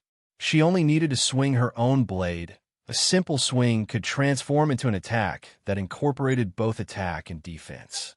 Countless people dreamed of achieving this level of swordsmanship. However, Fire Dance had achieved it easily with 1,000 transformations. This was also why so many people desperately chased after legendary weapons. If a fragmented legendary weapon already possessed such power, a true legendary weapon would be terrifying. In the dueling ring, Fire Dance charged at Blood Sun and brandished her 1,000 transformations. Numerous sword lights flashed before Blood Sun's eyes. However, Blood Sun could not find the real weapon among the illusions. It seemed as if every afterimage was the real deal. He was already inferior to Fire Dance in terms of speed. The assassin's unavoidable attack only made things worse. Now, all he could do was attempt to block the attack with his swords. Yet the instant his weapons clashed with Fire Dance's afterimages, the attack forced him back, both of his hands going numb as a damage of over -200 points appeared above his head. However, Fire Dance showed no signs of stopping as she assaulted the swordsman before her. As a result, Blood Sun's HP continued to decrease. This turn of events stunned the audience members. Nobody had imagined that an assassin could be so frightening. Fire Dance's slashes was a combination of violence and beauty. Blood, I'll help you, Long Rainbow shouted. Long Rainbow could already see the severity of the situation. Immediately, he entered stealth and charged at Fire Dance. I have truly underestimated the Asura battle team. I had never imagined that your team would have such a powerful player. However, don't think that you have one just yet. As Fire Dance repelled Blood Sun, his HP gradually fell. If this continued, she would drain his HP, which totaled at over 10,000, in less than 30 seconds. Immediately, Blood Sun activated his Berserk skills, his attributes rising abruptly. His HP shot from over 10,000 to more than 15,000. A blue glow enveloped his body. The epic weapon Daybreak in his hand also emitted a blue sword aura that was over 2 meters long, increasing Blood Sun's attack range significantly. Blood Sun then executed Phantom Sword and struck at Fire Dance. Let's see if you can block this. Blood Sun revealed a sinister smile. He was clearly confident in his attack. He had activated his Berserk skill, Sword Shadow. When activated, the skill increased all of his attributes by 50%, and his attack speed by 80%. The skill also increased his attack range. At the same time, Blood Sun had activated one of Daybreak's skills, consecutive shadow strikes. For 10 seconds, his attacks could neither be blocked nor parried. Fire Dance was only an assassin. Her attack range was shorter than a swordsman's. Now he had increased his attack range further. Moreover, even if Fire Dance's short sword clashed with Daybreak, the epic weapon would ignore the blade and strike Fire Dance's body immediately. A sword light phased through Fire Dance's 1,000 transformations. Colliding with the assassin, however, Fire Dance suddenly split into 6 copies of herself. When Daybreak hit Fire Dance's body, it simply passed through her unhindered. He had not felt the sensation of his weapon cutting into flesh at Alan Illusion. Blood Sun's complexion paled. He had not expected Fire Dance to have a move like "Fizz, it's my turn now." Fire Dance smiled suddenly. All 6 female assassins charged at Blood Sun from different directions. Blood Sun brandished his 2 swords, attempting to defend himself. However, when his attack struck the Fire Dances, not a single one of them received any damage. All of them are fakes. Just as Blood Sun wondered about the skill, the 6 Fire Dances arrived before Blood Sun, surrounding the swordsman. All 6 assassins raised their weapons and swung downward. Blood Sun had intended to ignore Fire Dance's doppelgangers and rush out of the encirclement, but a silver short sword suddenly slid into his back, dealing minus 3,481 damage. Real. Blood Sun reacted quickly, swinging his sword at the real Fire Dance behind him. However, when Daybreak cut across Fire Dance, it did not cause any damage. Unfortunately, you've guessed wrong. The Fire Dance who stood to Blood Sun's left grinned as she swung her sword at the swordsman. Once more, Blood Sun lost a large chunk of his HP. In the blink of an eye, he lost over 7,000 HP. His HP was now dangerously close to 0. It would only take one more hit to end his life. However, Blood Sun suddenly smiled. "No, you're bait." Fire Dance suddenly felt a bone-chilling killing intent from behind her. Immediately, a streak of black light pierced through her back. "You noticed too late." Long Rainbow suddenly whispered with a cold smile. Chapter 790, Different Level. Everything had happened far too quickly. Long Rainbow was like a wild beast as he approached and ambushed Fire Dance stealthily. He had hidden his presence throughout the process. However, when he finally struck, he was like a venomous snake, both fast and accurate. What a pity. The Glorious Lions truly don't care about their reputation anymore. Previously, they've even declared that they wanted to go 1-on-2. Now, it's become a 2-on-1 instead. None of the audience had expected the battle to change so quickly. Words could no longer describe Fire Dance's strength. She was definitely the most powerful assassin they had ever seen in God's domain. Her strength attribute was absurdly high. She had been able to suppress a swordsman expert with so little effort. Her attack that filled the ring with starlight could also suppress everything before her. She was practically invincible in a 1-on-1 battle. Meanwhile, standing behind the woman, both Long Rainbow's pitch-black dagger and the hand wielding the weapon passed through Fire Dance's body without any resistance. Long Rainbow did not dare believe his eyes. The target he had carefully chosen was just an illusion. Just as he was about to warn Blood Sun, he discovered a silver short sword cutting across Blood Sun's waist, eliminating the swordsman's final strand of HP. Even after Blood Sun's HP reached 0, the man had not realized what had happened. Confusion as to why his HP had dropped to 0 filling his eyes after Fire Dance killed Blood Sun. She released a sigh of relief. Long Rainbow had nearly forced her into a fainted state. With both Long Rainbow and Blood Sun having activated their Berserk skills, she would most likely die before Violet Cloud could lend her support. Fortunately, the 1,000 Transformations Phantom skill was no ordinary skill. It allowed her to swap positions with her doppelgangers without any telltale signs. The ability also didn't have a cooldown, allowing her to use it freely.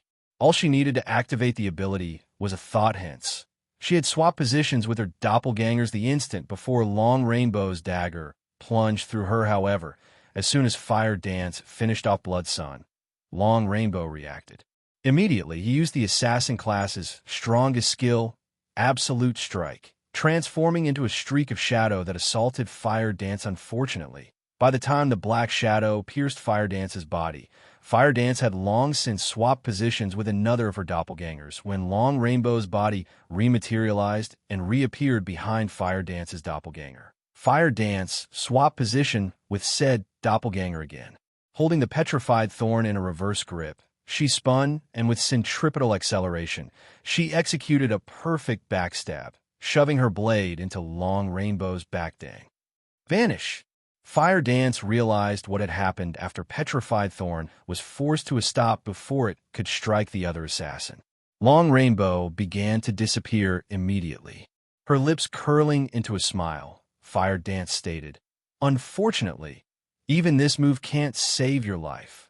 A second after Long Rainbow had disappeared, Fire Dance raised the Petrified Thorn above her and slammed it into the Dueling Ring's floor petrification domain.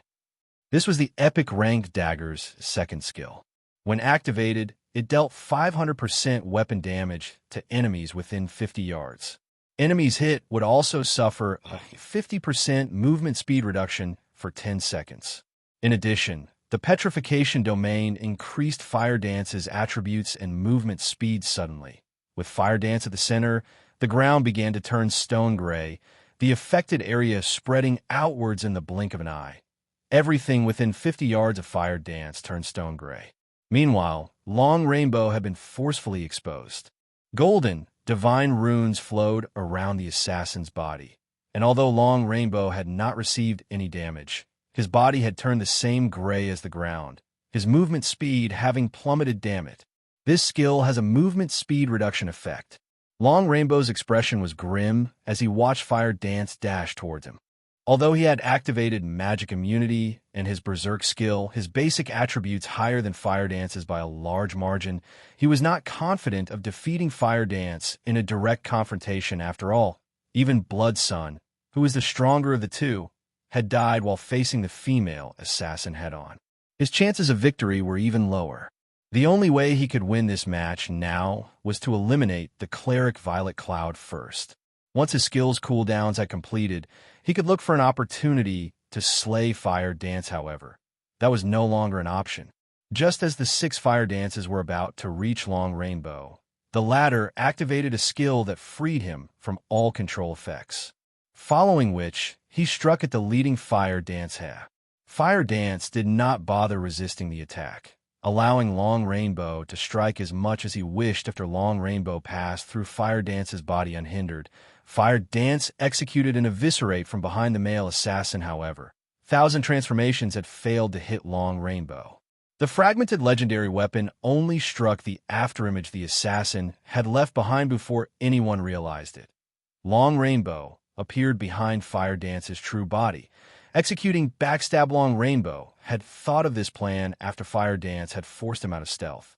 He had deliberately exposed a weakness in his defense, launching a surprise counterattack while Fire Dance attempted to strike die.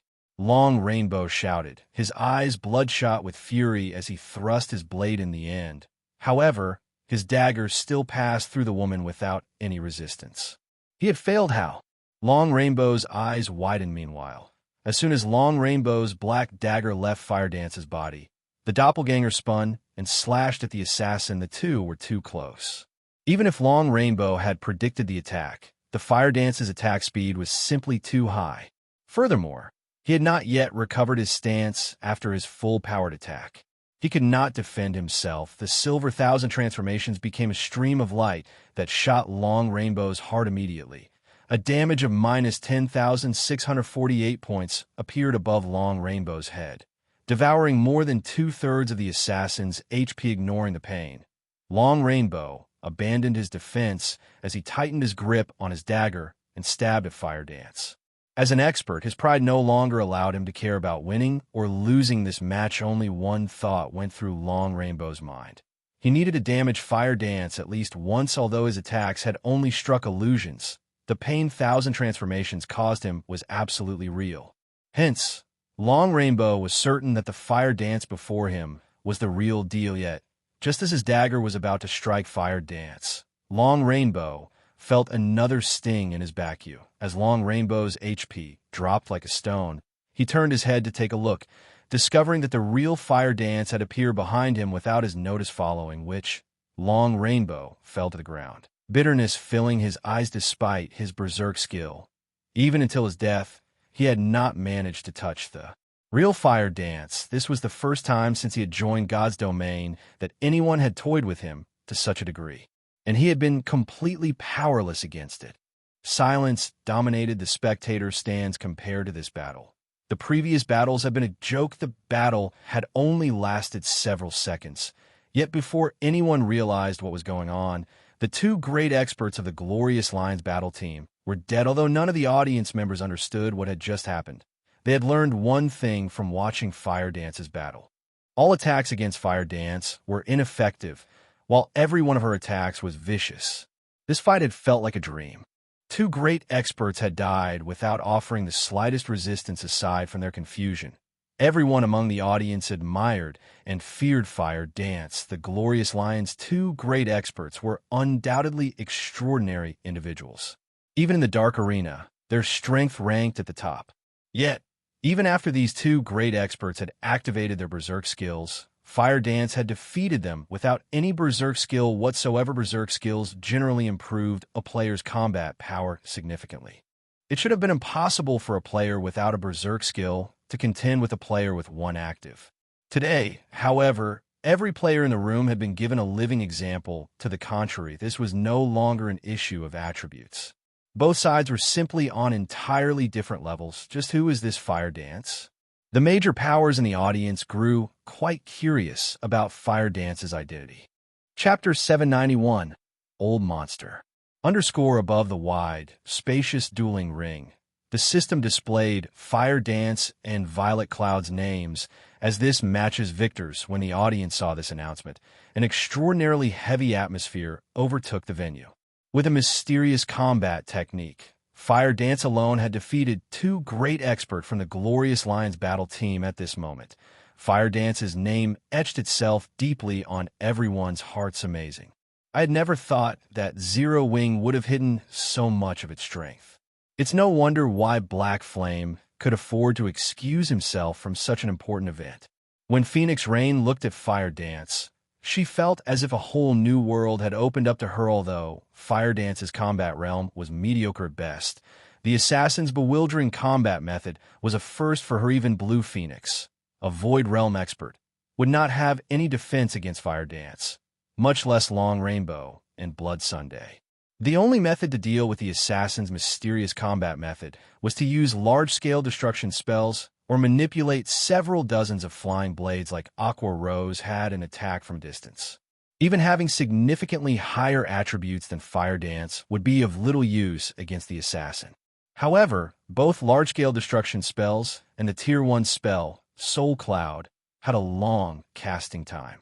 During this period, with Fire Dance's speed, she could kill her opponent several times over. If even magical classes would have such a difficult time against Fire Dance, physical classes would have even more trouble taking her down. Even Hua Xiaoshui, who watched from the spectator stands, was stunned by the match's outcome. For quite some time, Asura battle team, a team new to the Dark Arena, possessed such a strong framework. It was simply inconceivable whether it was Thousand Blades, who had fought in the first match, or Blood Sun and Long Rainbow, who had just been defeated. All three were experts that she had handpicked herself. She was very familiar with their strengths. Yet all three had failed. She had never expected this outcome. Where did this Asura battle team come from? Hua Xiaoshui wore a gloomy expression. She was in a very bad mood. To avoid the unexpected, she had been as careful as possible. Yet after dispatching the members of Team 2, they had still lost 2 matches in a row.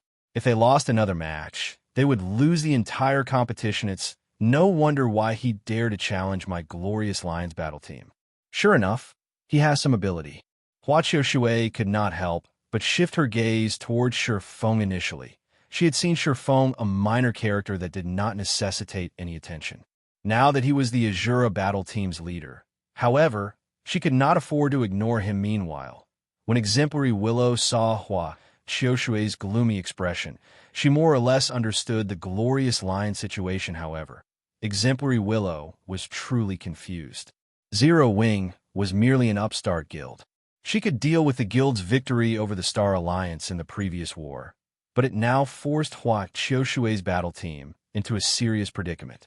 This was simply inconceivable. Ani Hua. We will win this competition, right? Exemplary Willow asked worriedly before the competition had begun. She had wagered all of the rare materials and equipment she had obtained after many difficulties on the Glorious Lion's victory. She had obtained the materials and equipment from Twilight Echo to use as bets. As a precaution, she had bet her funds on the Glorious Lions. On the off chance that the battle team lost, Twilight Echo's development would most likely stagnate. Rest assured, although the Asura battle team's performances were shocking, such powerful skills and equipment are not that easily obtainable. The fact that the Asura battle team had 2 or 3 such items is impressive. However, it is unlikely that they will show off any more in the following matches. Qiushui responded confidently. Her confidence stemmed from the fact that the third match was a one-on-one. The Glorious Lions had sent their strongest fighter, Sirius, into this match. Qiushui had also investigated Zero Wing during the small break after the last match. The guild only had so many experts. Aqua Rose, Fire Dance, and Violet Cloud were known as the guild's 3 greatest experts. After including Ye Feng, a hidden expert of the guild, Zero Wing only had 4. The other experts within the guild were mediocre at best. They had no reason to fear them. One of the remaining matches was a one-on-one, while the other 2 were 3-on-3s in a 3-on-3. Ye Feng was the only true opponent the Glorious Lions had to face. Even if the Glorious Lions members were no match for Ye Feng in a one-on-one, with 3 people using their sure kill skill simultaneously, they could easily finish off the swordsman as soon as the match began. Afterward, they could take their time finishing off the other 2 Asura battle team members. If Ye Feng fought in a one-on-one, all the better. Sirius could win the competition by himself. The following matches would only be for show regardless of what decision the Asura battle team made. The outcome would be the same. It seems the Glorious Lions can't endure this any longer. Phoenix Rain's lips curled up slightly when she saw Sirius walk onto the dueling ring. The Glorious Lions lineup was gorgeous after all. The Super Guild Battle Wolves supported the battle team. Zero Wing was merely an upstart guild. The fact that it had forced the Glorious Lions into a corner was considered a miracle in the dark arena. Big Sis Rain, who do you think the Asura battle team will send for this match? Blue Phoenix could clearly feel the terrifying aura Sirius radiated. The instant Sirius entered the ring, her instincts warned of extreme danger. This was the first time she had experienced such a feeling. Although she had never fought Sirius, she could already see her defeat. The gap between them was simply too wide. He was someone she could currently defeat. Phoenix Rain only shook her head in response to Blue Phoenix's question. Even she didn't know what was going through Ye Feng's mind. After all, the man's performance until now had surpassed her expectations. Hopefully Ye Feng won't try to be a fool. As long as he doesn't fight Sirius, there is more than a 50% chance that Zero Wing will win the competition. Blue Phoenix nodded, agreeing with Phoenix Rain's words. Completely in the Dragon Phoenix Pavilion. Although Martial Dragon was strong, he was not so strong that she could not see the difference between them. On the other hand, Blue Phoenix could not even begin to guess how wide the gap was between her and Sirius. However, after giving it some thought, Blue Phoenix thought that this situation was reasonable. After all, Martial Dragon had only recently awakened his domain. Sirius, on the other hand, was already an old man in his 50s. In front of an old monster like Sirius, Martial Dragon was no more than a newborn. Martial Dragon only had the potential to contend with Sirius in the future. Although Ye Feng was also very powerful, he was not yet qualified to face Sirius. Please, don't be a fool. Blue Phoenix suddenly worried. For sure, Feng experts were prideful beings. When they encountered stronger experts, they had the urge to challenge them. Furthermore, opportunities to fight against old monsters like Sirius were extremely rare. If Ye Feng acted rashly and tried to fight Sirius himself, this competition would truly be over for the Asura battle team. Brat, what are you waiting for? Sirius, who waited in the dueling ring, chuckled softly as he said, "Or are you a coward?" "This old bastard." Ye Feng rolled his eyes at Sirius's provocation leader. "Are you really going to face him?" Aqua Rose, who sat beside Ye Feng, asked. After feeling the killing intent Sirius radiated, she had paled to a ghostly white. This was the first time she had felt such a cold, intangible killing intent. Just bathing in it stole her breath. The difference in their combat experience was like the difference between heaven and earth. They were on entirely different levels, of course. I'm going to face him. Opportunities to fight such old monsters don't come by very often, Ye Feng said as he contained the excitement in his heart. Slowly, he approached the dueling ring. Chapter 792. The Ye Feng that cannot be underestimated. Seeing Ye Feng approach the dueling ring, Phoenix Rain frowned. Ye Feng is still too young and aggressive. Although Phoenix Rain could understand Ye Feng's desire to challenge powerful experts, he should also consider the time and place. Sirius was an old monster that Ye Feng had no chance against as he was right now, even if he wanted to challenge Sirius. At the very least, he needed to awaken his domain first. Otherwise, the only outcome would be a miserable defeat. When Blue Phoenix saw this, however, she somewhat envied Ye Feng. Old monsters like Sirius stood at the true peak of God's domain. Hence, many gaming experts' ultimate goal was to challenge monsters like Sirius and emerge victorious, to prove themselves worthy of standing at the peak, as well. Blue Phoenix had yet to qualify to challenge such old monsters. However, Ye Feng did. Why wouldn't she be envious? Although Sirius had intended to provoke Ye Feng, this showed that he acknowledged the swordsman's strength.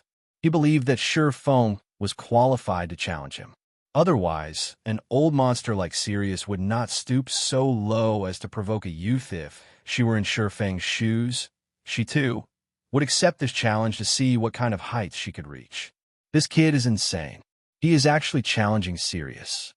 A victorious smile emerged on Hua Qiushui's face when she saw Ye Feng walk up the dueling ring in order to recruit Sirius for the Glorious Lions battle team. She had made a powerful promise to the Battle Wolves. Had she not, the Battle Wolves would not have allowed Sirius to join the team. Even Hua Qiushui wasn't sure of Sirius's true strength. However, she was certain of one thing. When she had first met Sirius, she had wanted to test the man's skills. Hence, she had hired over a dozen top-class professional bodyguards to fight the old man. The outcome of that fight had far surpassed her expectations. Every one of the bodyguards she had hired was a top expert. Yet, not one of these bodyguards had even laid a finger on Sirius. Before she realized what had happened, all of her bodyguards were lying on the floor. She had not dared to move a single muscle. She had felt as if chains had bound her. At that time, she had finally realized how greatly she had underestimated the experts of the virtual gaming world. After all, Sirius had even defeated her most trusted bodyguard, Everlasting War, with a single move. Hua Qiushui had seen such situations before. However, that had been when she had hired ordinary people as bodyguards.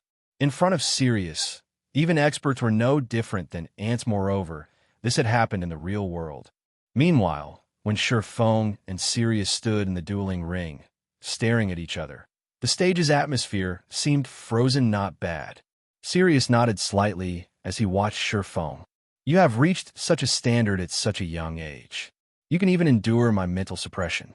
It's been a long while since I've seen such a promising brat. You also agreed to fight me. Before the match begins, what would you say to placing a bet? A bet? Ye Feng could not help but laugh when he heard this. What do you want to wager? The girl named Fire Dance on your team is very promising. It would be a waste for her to remain on your team. She could have an even brighter future, so I'd like to accept her as my apprentice. I can help her advance on her path. In the future, she will grow to surpass me. Hence, if your Asura battle team loses, I want Fire Dance to become my apprentice, of course. If our Glorious Lions battle team loses, I'll tell you how to advance your combat standards. What do you think? How to improve my combat standard? Ye Feng had to admit that he was tempted after reaching his level. It was extremely difficult to improve further. Awakening a domain was not a simple matter. Countless geniuses were stuck at this bottleneck and were unable to enter that realm. Even he had yet to discover any clues about awakening his domain yet. Sirius declared that he had such a method in Ye Feng's opinion. However, such a possibility should exist in the past. He had merely been the guild leader of a second-rate guild. He had very little information regarding the top powers of the virtual gaming world. These top powers had existed for decades. They all had their own methods to nurture experts. Hence, it was not entirely impossible for them to discover a method to awaken a domain. Unfortunately, this method was an absolute secret otherwise. How could the various super guilds nurture so many refinement realm experts? This was the difference between ordinary guilds and super guilds.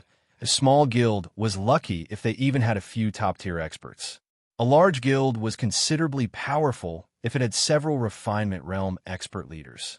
However, super guilds could easily nurture their own refinement realm experts. An expert nurturing system would be a powerful asset to Zero Wing. Ye Feng inwardly sighed. What do you think? Sirius asked seriously. This is not something I can decide. Fire Dance has her own plans. However, what if I offer something else as a wager? Ye Feng was sorely tempted by Sirius's proposal if he could obtain a reliable method to improve his abilities, rather than search for the method himself. It would save him a lot of time. He could also use that method to nurture others. Something else? I'm not trying to look down on you, but there is nothing in the virtual gaming world that can tempt me. Sirius had not expected Ye Feng to propose a counteroffer. He could not help but laugh as he said, "Neither coins nor epic items are out of my reach. I just need to invest a little time to obtain them. If you're trying to tempt me with such things, don't bother." What about the stable design? Ye Feng smiled faintly. What did you say? Sirius was taken aback. You have the stable design. A super guild like Battle Wolves had no issue obtaining epic items. They needed little time to amass a collection. In fact, the Battle Wolves already had several epic items. Hence, epic items weren't tempting in the least to Sirius. The stable design was a different story. The various large guilds in God's domain were currently going crazy over mounts. They were frantically gathering the required materials to construct a stable. However, although many guilds throughout God's domain had obtained the needed materials, until now, none had obtained the precious stable design. Acquiring this design was simply too difficult. If the Battle Wolves could obtain the stable design and begin nurturing their guild mount ahead of the other guilds, the guild would surpass its competition by a large margin. They would have a greater advantage when competing for dominance over God's domain. What do you say? Ye Feng understood just how important the stable design was to a guild. It was an important item that could raise the guild's overall strength. The stable design was far more valuable than several epic items. Even super guilds were trying desperately to obtain the stable design. After all, sheer strength was not enough to obtain the item. One also needed to be lucky regarding Ye Feng's ownership of the stable design. He no longer had a reason to hide the information. In any case, the moment he began constructing the stable, the secret would be out. I have to say, I am touched by your sincerity. When Sirius looked at Ye Feng once more, he suddenly felt that the young man before him was not as simple as he had thought. The fact that Ye Feng had the stable design, which even super guilds had failed to obtain, was proof enough of the young man's abilities. After both sides agreed to the wager, the countdown came to an end. Sirius immediately revealed a smile as he unsheathed the flame-red greatsword from his back. He then swung the weapon violently at Ye Feng, who was 20 yards away. Instantly, a sea of fire emerged from the dueling ring's floor, transforming into a ferocious beast that pounced on Ye Feng. Chapter 793. Famed Sword versus Famed Sword. What a cunning old bastard! Ye Feng cursed as he watched the towering crimson fire surge towards him, destroying everything in its path and sealing off his path of retreat. Before the match had begun, Sirius had stood in the ring's corner, opposite of Ye Feng, deliberately. Burning Wave, one of the famed sword Bonfire skills, was an AoE attack skill. With the skill's wide range and the old man's strategic positioning, Sirius had cornered Ye Feng perfectly. If Ye Feng jumped into the air to avoid the attack, he would expose himself in midair, giving Sirius the perfect opportunity to strike a fatal blow break. Ye Feng shouted abruptly, "Dragon Breath." Immediately, the cry of a dragon echoed throughout the arena. a white beam piercing through the sea of fire and heading towards Sirius. In terms of basic attributes, Ye Feng was far stronger than Sirius. Moreover, Dragon Breath was one of the fragmented legendary Heavenly Dragon's Breath's additional skills. In terms of power, the skill was already stronger than the additional skill of an epic weapon. Hence, Dragon Breath could easily break Sirius's burning wave. The white beam devoured Sirius wholly. It's over. Just like that. Everyone in the audience was stupefied. However, Ye Feng did not relax. He immediately activated Windwalk and his swordsmanship master title before charging towards Sirius's previous location. Yet, before he reached the halfway point, Sirius burst out of the white beam, radiating a faint purple glow. When Dragon Breath's white beam collided with the purple glow, it scattered into nothing. The old man received no damage from the attack whatsoever. You actually saw through my trick, Sirius stated, feeling slightly surprised when he saw the young man charging towards him. Originally, he had intended to launch a sneak attack while the swordsman youth relaxed. However, it seemed that the plan was not viable. Ye Feng did not intend to give Sirius time to react. Immediately, he activated Illusory Shadow. Suddenly, 6 blue streaks of light flashed from Killing Ray, arriving before Sirius. Instantly, Ye Feng moved like flowing water. His attacks had no excess movement. Thanks to the swordsmanship master title, his attack speed had also increased by 20%. He moved far faster than what an ordinary person could perceive. After the blue lights cut across Sirius, a deep frown appeared on Ye Feng's face. In the next moment, a streak of red light sliced towards his head from an inconceivable angle. Without hesitation, Ye Feng pulled his abyssal blade closer to aim. When the two swords collided, sparks scattered, and even the air trembled. The impact's shockwave cracked the stage. Fortunately, Ye Feng had managed to block the incoming red light just in time. However, the instant he blocked the first attack, another one descended towards him. How? Ye Feng had just repelled one of the Berserker's attacks. How could he have launched another already? Moreover, he had failed to detect the attack until it was upon him. Parry. This time, Ye Feng used Killing Ray to block the red beam from above. Such high strength. Ye Feng retreated by a step, the floor beneath his feet shattering. His arm was also slightly numb. This was the first time he had blocked a player's attack that could numb his arm. As expected of the famed sword Bonfire, it excels with both speed and power. After this single exchange, Ye Feng could tell that Sirius's basic attributes were extraordinary. Although Sirius was a berserker and had extremely high strength growth, logically his strength attribute should not be this high even with a famed sword. Hence, Ye Feng was sure that Sirius had more than one epic item. It was impossible for the berserker to overwhelm him slightly with strength with just Bonfire's passive skill. However, this was still not the most important issue. Despite his intense perception of his surroundings, he had failed to detect Sirius's attack. He had not even noticed the trajectory of the old man's attack. Moreover, his attacks with Illusory Shadow should have hit Sirius, yet he had not felt Killing Ray strike flesh.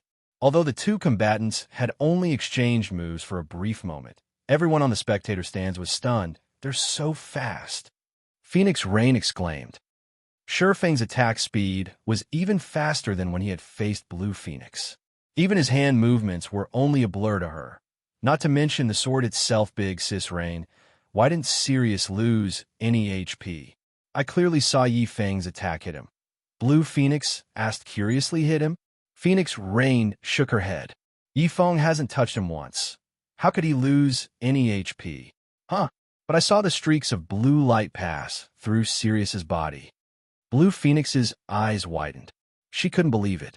However, the statement had come from Phoenix Rain, so it couldn't be false. This is Sirius's power. Absolute control. Phoenix Rain explained slowly, saying, although it looked like Ye Feng's attack had hit Sirius, in reality, there was a paper-thin distance between Sirius and Ye Feng's sword. The gap is impossible to see with the naked eye. It's natural that you couldn't tell the difference. However, the system's judgment with attacks is very accurate. Even if the gap is 1/10 of a millimeter, the attack will not count. Blue Phoenix's mouth widened when she heard this. Is he even still human? Blue Phoenix doubted that she could evade an attack by a single centimeter, and she had even reached the Void Realm. Someone in the Refinement Realm only had a delicate control over their movements. Their perception was still far from comparable to a Void Realm expert. Hence, dodging an attack by 3 centimeters would be a miracle. Meanwhile, Sirius could dodge an attack by less than 1 centimeter. It was inconceivable. This is only the beginning. Sirius is far stronger than you can imagine. Phoenix Rain sighed as she watched Ye Feng defend against Sirius's attacks. In the dueling ring, Ye Feng's alarm grew as he fought the old monster. No matter how fast he swung his swords, he couldn't hit the Berserker. On the contrary, Sirius's attacks grew powerful as the battle progressed. At this point, he was starting to struggle to keep up. Sirius's attacks always struck at his blind spots. The attacks also grew more precise. He had very nearly failed to block the old man's last attack finally, after over a dozen seconds.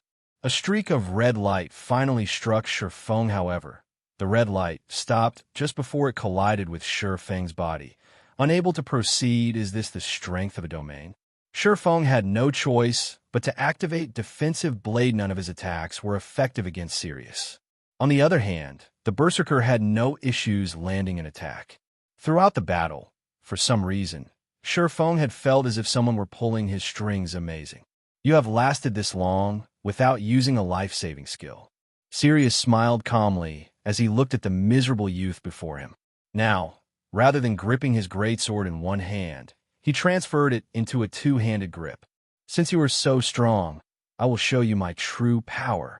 Sirius raised his crimson greatsword high before swinging it down towards Ye Feng. Suddenly, time stopped. Only Sirius's sword moved, descending so fast. Although Ye Feng could see the sword light approaching, he knew that neither of his swords could make it in time to block the attack. No, I'm the one who is slowed down. Immediately, Ye Feng recalled another of Bonfire's skills, Flame Dragon's Flash. When activated, it reduced attack speed and movement speed of all enemies within attack range by 60% and tripled the user's strength when attacking. This move was famous for being unblockable. A strength increase of 300% was far more powerful than a damage increase of the same amount. With strength, one could shatter the opponent's defense, causing the opponent to expose a weakness. One could then strike a fatal blow. Ye Feng knew that it was too late to block the attack. Moreover, defensive blade's block counts had already been exhausted. He had no defense against this attack at all.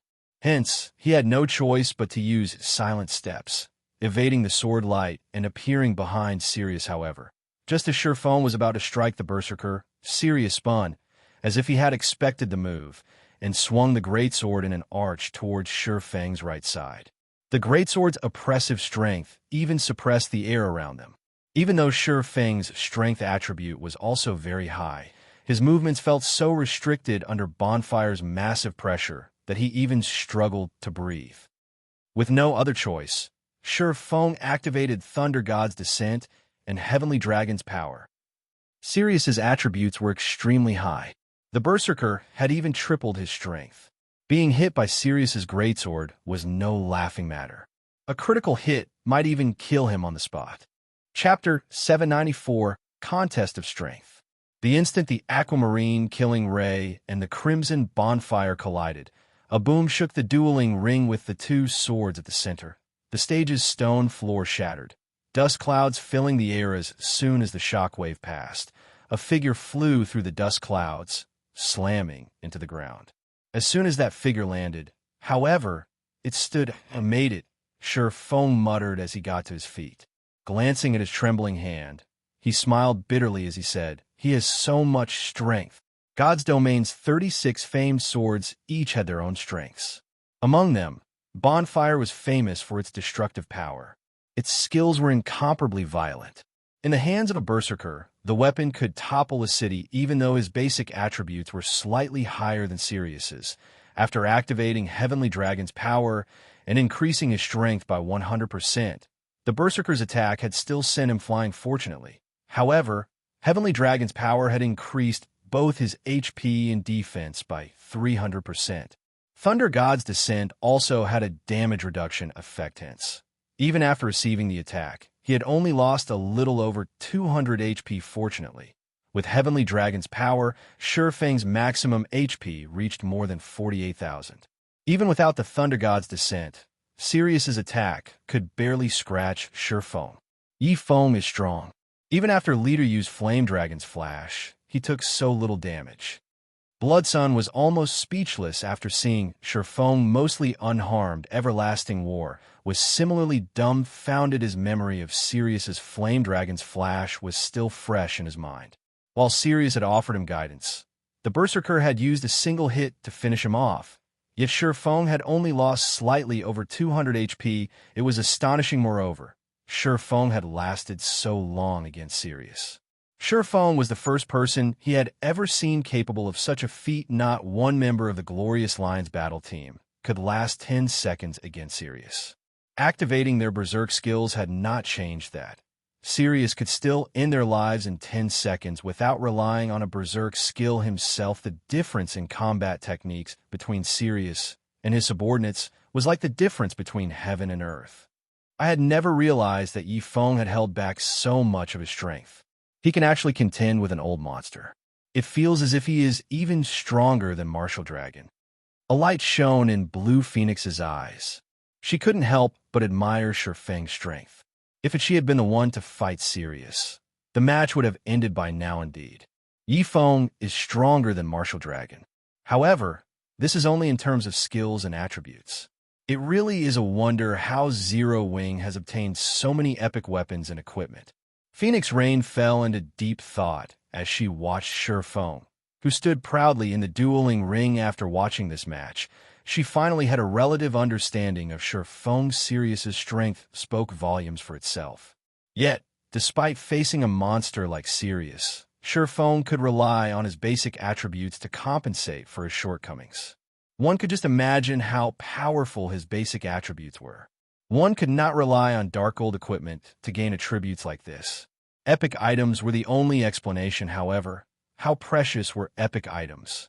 Even now, the Dragon Phoenix Pavilion only had a few. Yet, among the Asura battle team, more than one member wore or wielded their own epic item. By her estimations, Aqua, Rose, and Fire Dance should both possess at least one epic item. As for Violet Cloud, the cleric had yet to fight, so she did not know. However, this insight was frightening enough. After all, Phoenix knew very well that these epic items originated from Zero Wing. After Ye Feng activated his Berserk skill, he would not waste time. Immediately, he charged at Sirius, going in for the kill with his HP and defense. He didn't need to worry about Sirius's attacks. He could afford a trade blow, for blow as Ye Feng was about to arrive before Sirius. He jumped into the air. He then raised Killing Ray, the power of fire and lightning gathering around the blade. Thunderflame explosion.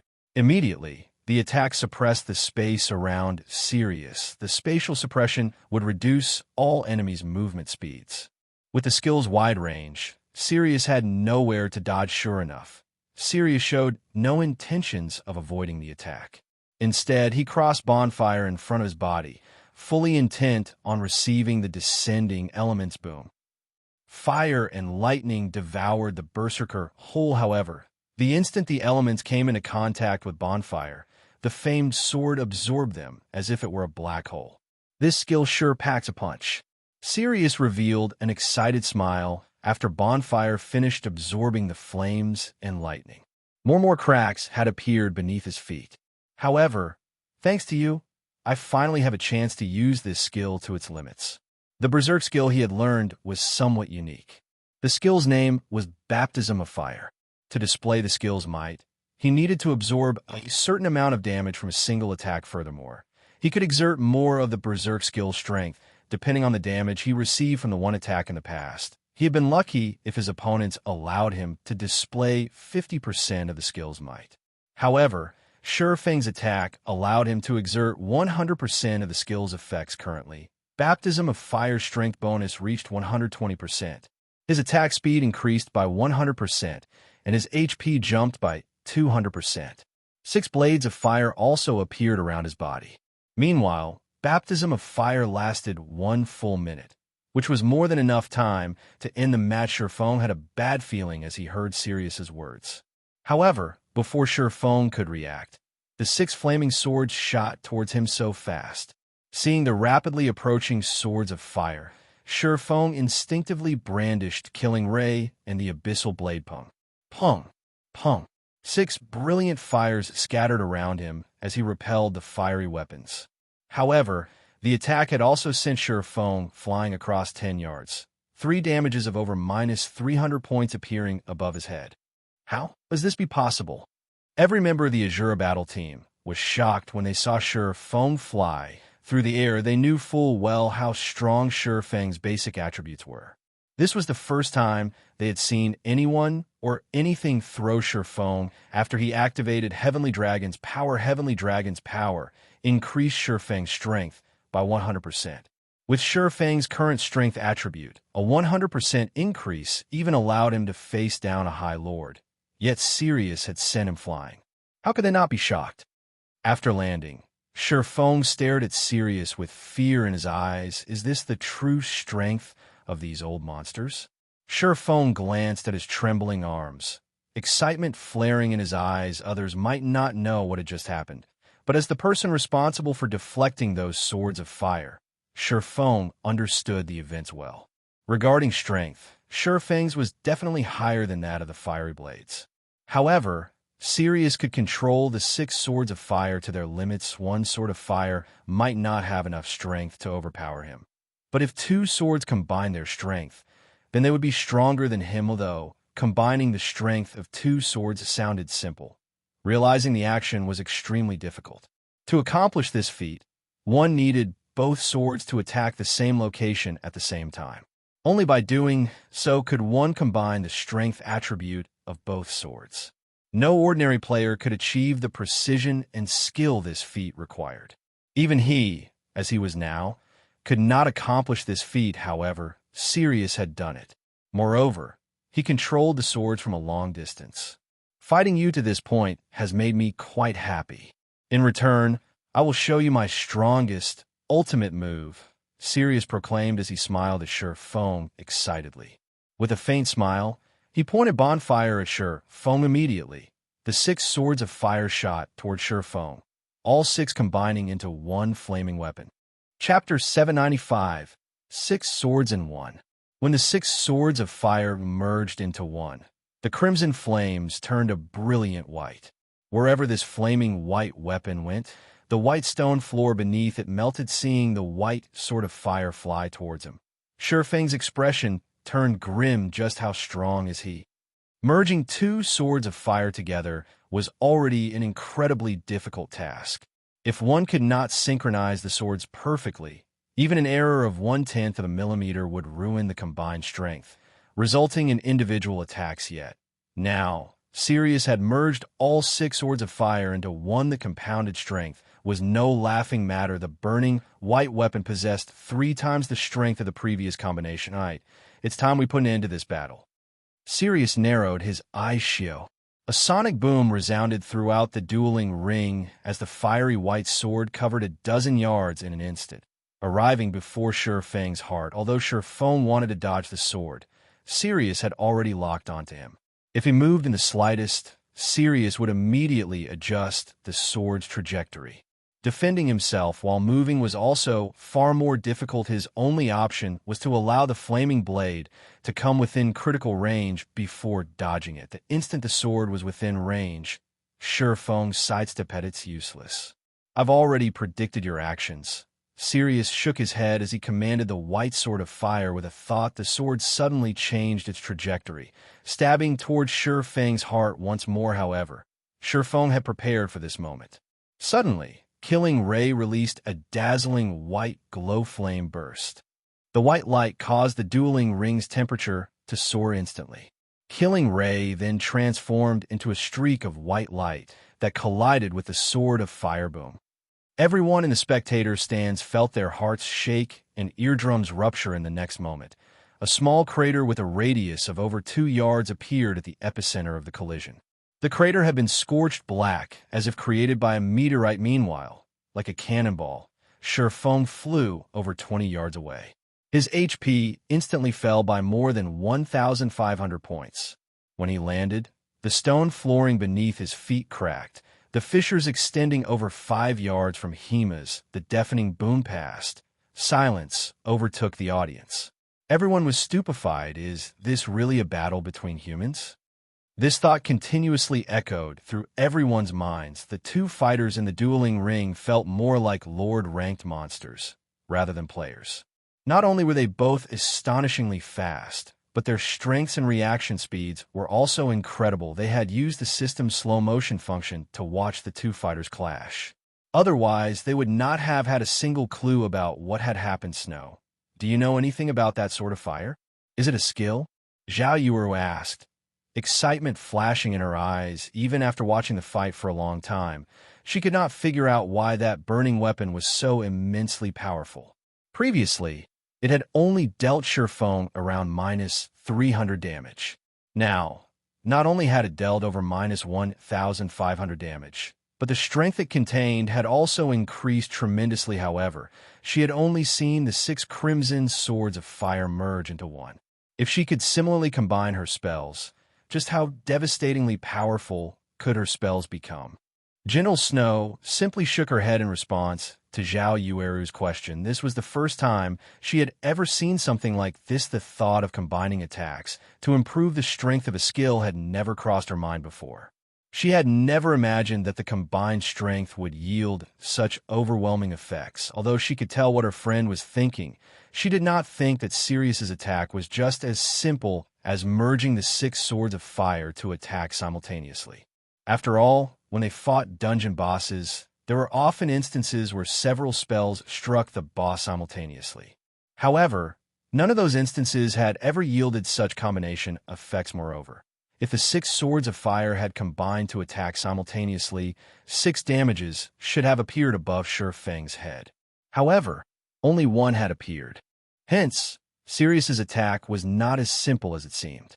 Otherwise, with Ye Feng's current combat standard, there was no reason why he could not use such a technique as well. Since Ye Feng was not using this technique, that could only mean one thing. He was not capable of using it. Thinking up to this point, Gentle Snow trembled involuntarily. The combat techniques Ye Feng had displayed had long since surpassed her imagination. Yet even a powerful expert like Ye Feng couldn't use this combination technique. One could just imagine how powerful Sirius was. Moreover, at this point, it was obvious that Ye Feng had already activated his Berserk skill. Even so, he was at a disadvantage. In contrast, Sirius had yet to suffer a single point of damage. While everyone focused on the battle, Sirius had launched another attack. He had no intentions of allowing Ye Feng to catch his breath again and again. The sword of white fire attacked. Although Ye Feng managed to block them, the attacks sent him flying repeatedly. Very quickly, his HP dropped below the 50% threshold. Is that old man really human? Blue Phoenix was speechless as she watched the battle unfold. Others might not grasp how complex and elaborate Sirius's combination attack was, but she could. Moreover, she had even attempted the technique before. Currently, she could barely merge 2 attacks into one. Adding even one attack to the combination would increase the technique's difficulty exponentially. Although combination attacks could increase her firepower tremendously, this technique placed an extremely heavy burden on her concentration. After 3 uses, she had no choice but to enter sleep mode. In contrast, not only was Sirius capable of merging 6 attacks, but he could also the attack over a dozen times. Brat, you really are durable. You're the first person to last so long against this move. However, now that you've used up that skill that enhances your attack power, the next attack won't just end with flying across the ring. Sirius laughed. Is this the true strength of a domain? As Ye Feng watched the flaming blade dart towards him again, he finally realized the gap between Sirius and himself. Although his attributes were superior, Sirius surpassed him when it came to skill application. Experts in the realms of refinement might be able to exert 100% of their combat power, but the old man before him could exert more than that. However, this battle had also helped him finally realize what he needed to work towards to fight against an old monster like you. I am truly fortunate, Ye Feng mumbled, his lips curling into a smile as he watched the brilliant white sword fly straight towards him. Fortunate? Sirius was momentarily speechless when he heard Ye Feng's mumbling. He had not expected Ye Feng to be a masochist. Ye Feng suddenly relaxed his body before tightening his grip on killing Ray Blade Liberation. The weapon he chose was none other than the sacred sword Killing Ray. Blade Liberation's effects would change depending on the quality of the target sword. In previous instances, when he used the Abyssal Blade as the target sword, his strength and agility increased by roughly 90%. Meanwhile, Killing Ray was a higher quality weapon than the magic weapon. The instant Ye Feng activated Blade Liberation, a blue glow surrounded his body. With a light swing of his arm, the Killing Ray in his hand transformed into a bolt of lightning that ripped through the air towards the sword of white fire. Chapter 796, Godly Power. When lightning and fire clashed, the flash momentarily blinded everyone watching with the boom that echoed throughout the venue. Ye Feng was forced to retreat by 3 steps before he could steady himself, following which, a damage of over -100 points appeared above his head. As for the white sword of fire, the attack had thrown it to the side. When the audience saw this, they were flabbergasted. Just how strong is Ye Feng? Who is Ye Feng? Can current players really achieve this level? Before, the audience members had somewhat admired Ye Feng's strength. Now, however, that admiration had become shock. It was especially true for those who knew Sirius. This should have been a one-sided battle. Nobody could have ever imagined that Ye Feng still had such a trump card. Even though they did not stand in the ring themselves, they could feel the violent power radiating from Ye Feng's body. Many of them had felt this power in the past. One only experienced this power while raiding a large-scale team dungeon. This was the power of a great lord. At this point, the pressure they felt from Ye Feng was even greater than the pressure they felt from the great lord they had fought before. They were breathless. Big Sis Rain, just who is Ye Feng? For a time, Blue Phoenix was at a loss for words as she stared at the glowing Ye Feng after her own match against him. She had seen the gap between the swordsman and herself quite clearly.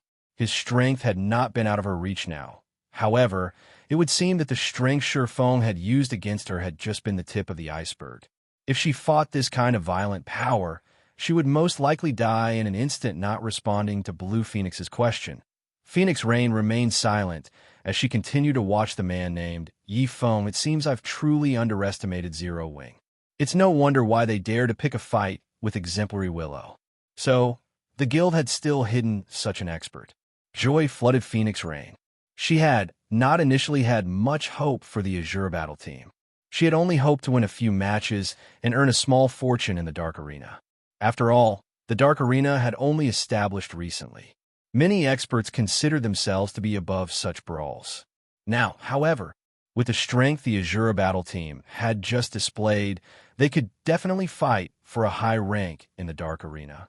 Ye Feng, shock-filled everlasting war when he saw Ye Feng relatively unharmed after receiving Sirius's 6-in-1 combination attack. Others might not realize how strong Sirius was, but he knew to obtain the rights to host the Dark Arena, Hua Qiushui had paid an extremely high price, convincing the Battle Wolves to lend the guild's several epic items to the glorious Lions battle team. Blood Sun only possessed one epic item. Sirius, however, had 2. The Berserker even had a precious sword of undetermined quality. The treasured sword's attributes were even slightly higher than an epic weapon. In other words, Sirius had the equivalent of 3 epic items on him purely in terms of attributes, particularly strength. Sirius was by far the strongest Berserker he had ever seen yet. Even after combining the strength of 6 swords, Sirius had only been able to repel Ye Feng. The swordsman had only received a small amount of damage from the resulting impact at this point. Everlasting War could not fathom just how high Ye Feng's strength was previously. He had thought that Ye Feng's strength was roughly equal to his own. Looking back at it now, his assumption was laughable. Equal? He overestimated himself. Meanwhile, in the dueling ring, the new development also surprised Sirius. So, this is why you were so confident about facing me. At this moment, even Sirius took this fight seriously. However, you are still a fool if you think you can defeat me. Saying so, Sirius directed the fiery blade to strike at Ye Feng again. That attack is so hard to block, even after activating twofold Berserk. It seems I can't proceed with brute force alone, seeing the white flames fly towards him once more. Ye Feng took a step forward and abruptly charged at Sirius. From an outsider's point of view, he had only lost around 100 HP. He currently had 48,000 HP, so 100 points of damage were negligible. However, only those who had experienced Sirius's 6-in-1 combination attack knew how powerful the attack was. If not for the 300% increase to his defense, as well as the damage reduction effect from Thunder God's Descent, he would have lost far more HP. Meanwhile, Blade Liberation did not only improve his strength, the skill also increased his agility. Hence, he had received a massive boost to his movement speed, attack speed, and flexibility. Although Sirius's combination attack could multiply the strength behind his attack, it could not increase his attack speed. Now that Ye Feng's speed had increased once more, evading the sword of white fire had become much easier. In the next moment, Ye Feng easily avoided the fiery weapon, which he had not been able to dodge before. Ye Feng then approached Sirius with flying speed. The swords of fire were quite strong. However, to control this strength, one needed to invest much of their concentration, even more so after combining the strength of 6 swords. Hence, Sirius had been forced to stand in place while directing the burning blades, as Sirius had focused his concentration into controlling the 6 swords of fire. The man had no combat power at the moment. However, there was still a distance of over 20 yards between Ye Feng and Sirius. Although Ye Feng was fast, the white flaming sword hindered his path. This should be close enough. After avoiding the flaming weapon once more, Ye Feng tightened his grip on Killing Ray and swung the sacred sword. Thundering Flash. 4 arcs of blue lightning snaked their way towards Sirius. As if he had predicted this attack, Sirius directed the sword of fire to appear before him a step ahead of the lightning strikes.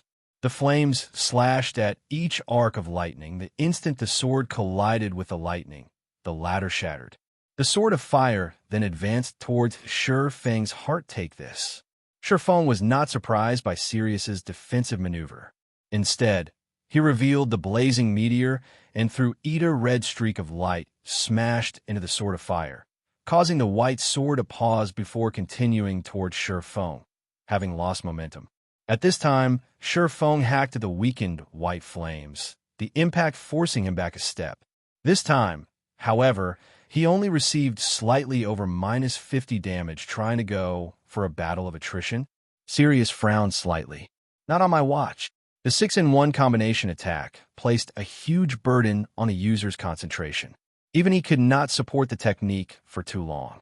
If his fight with the young swordsman dragged on, he would collapse from overextending his concentration, losing the match as a result, following which, one sword of fire split away from the white flames.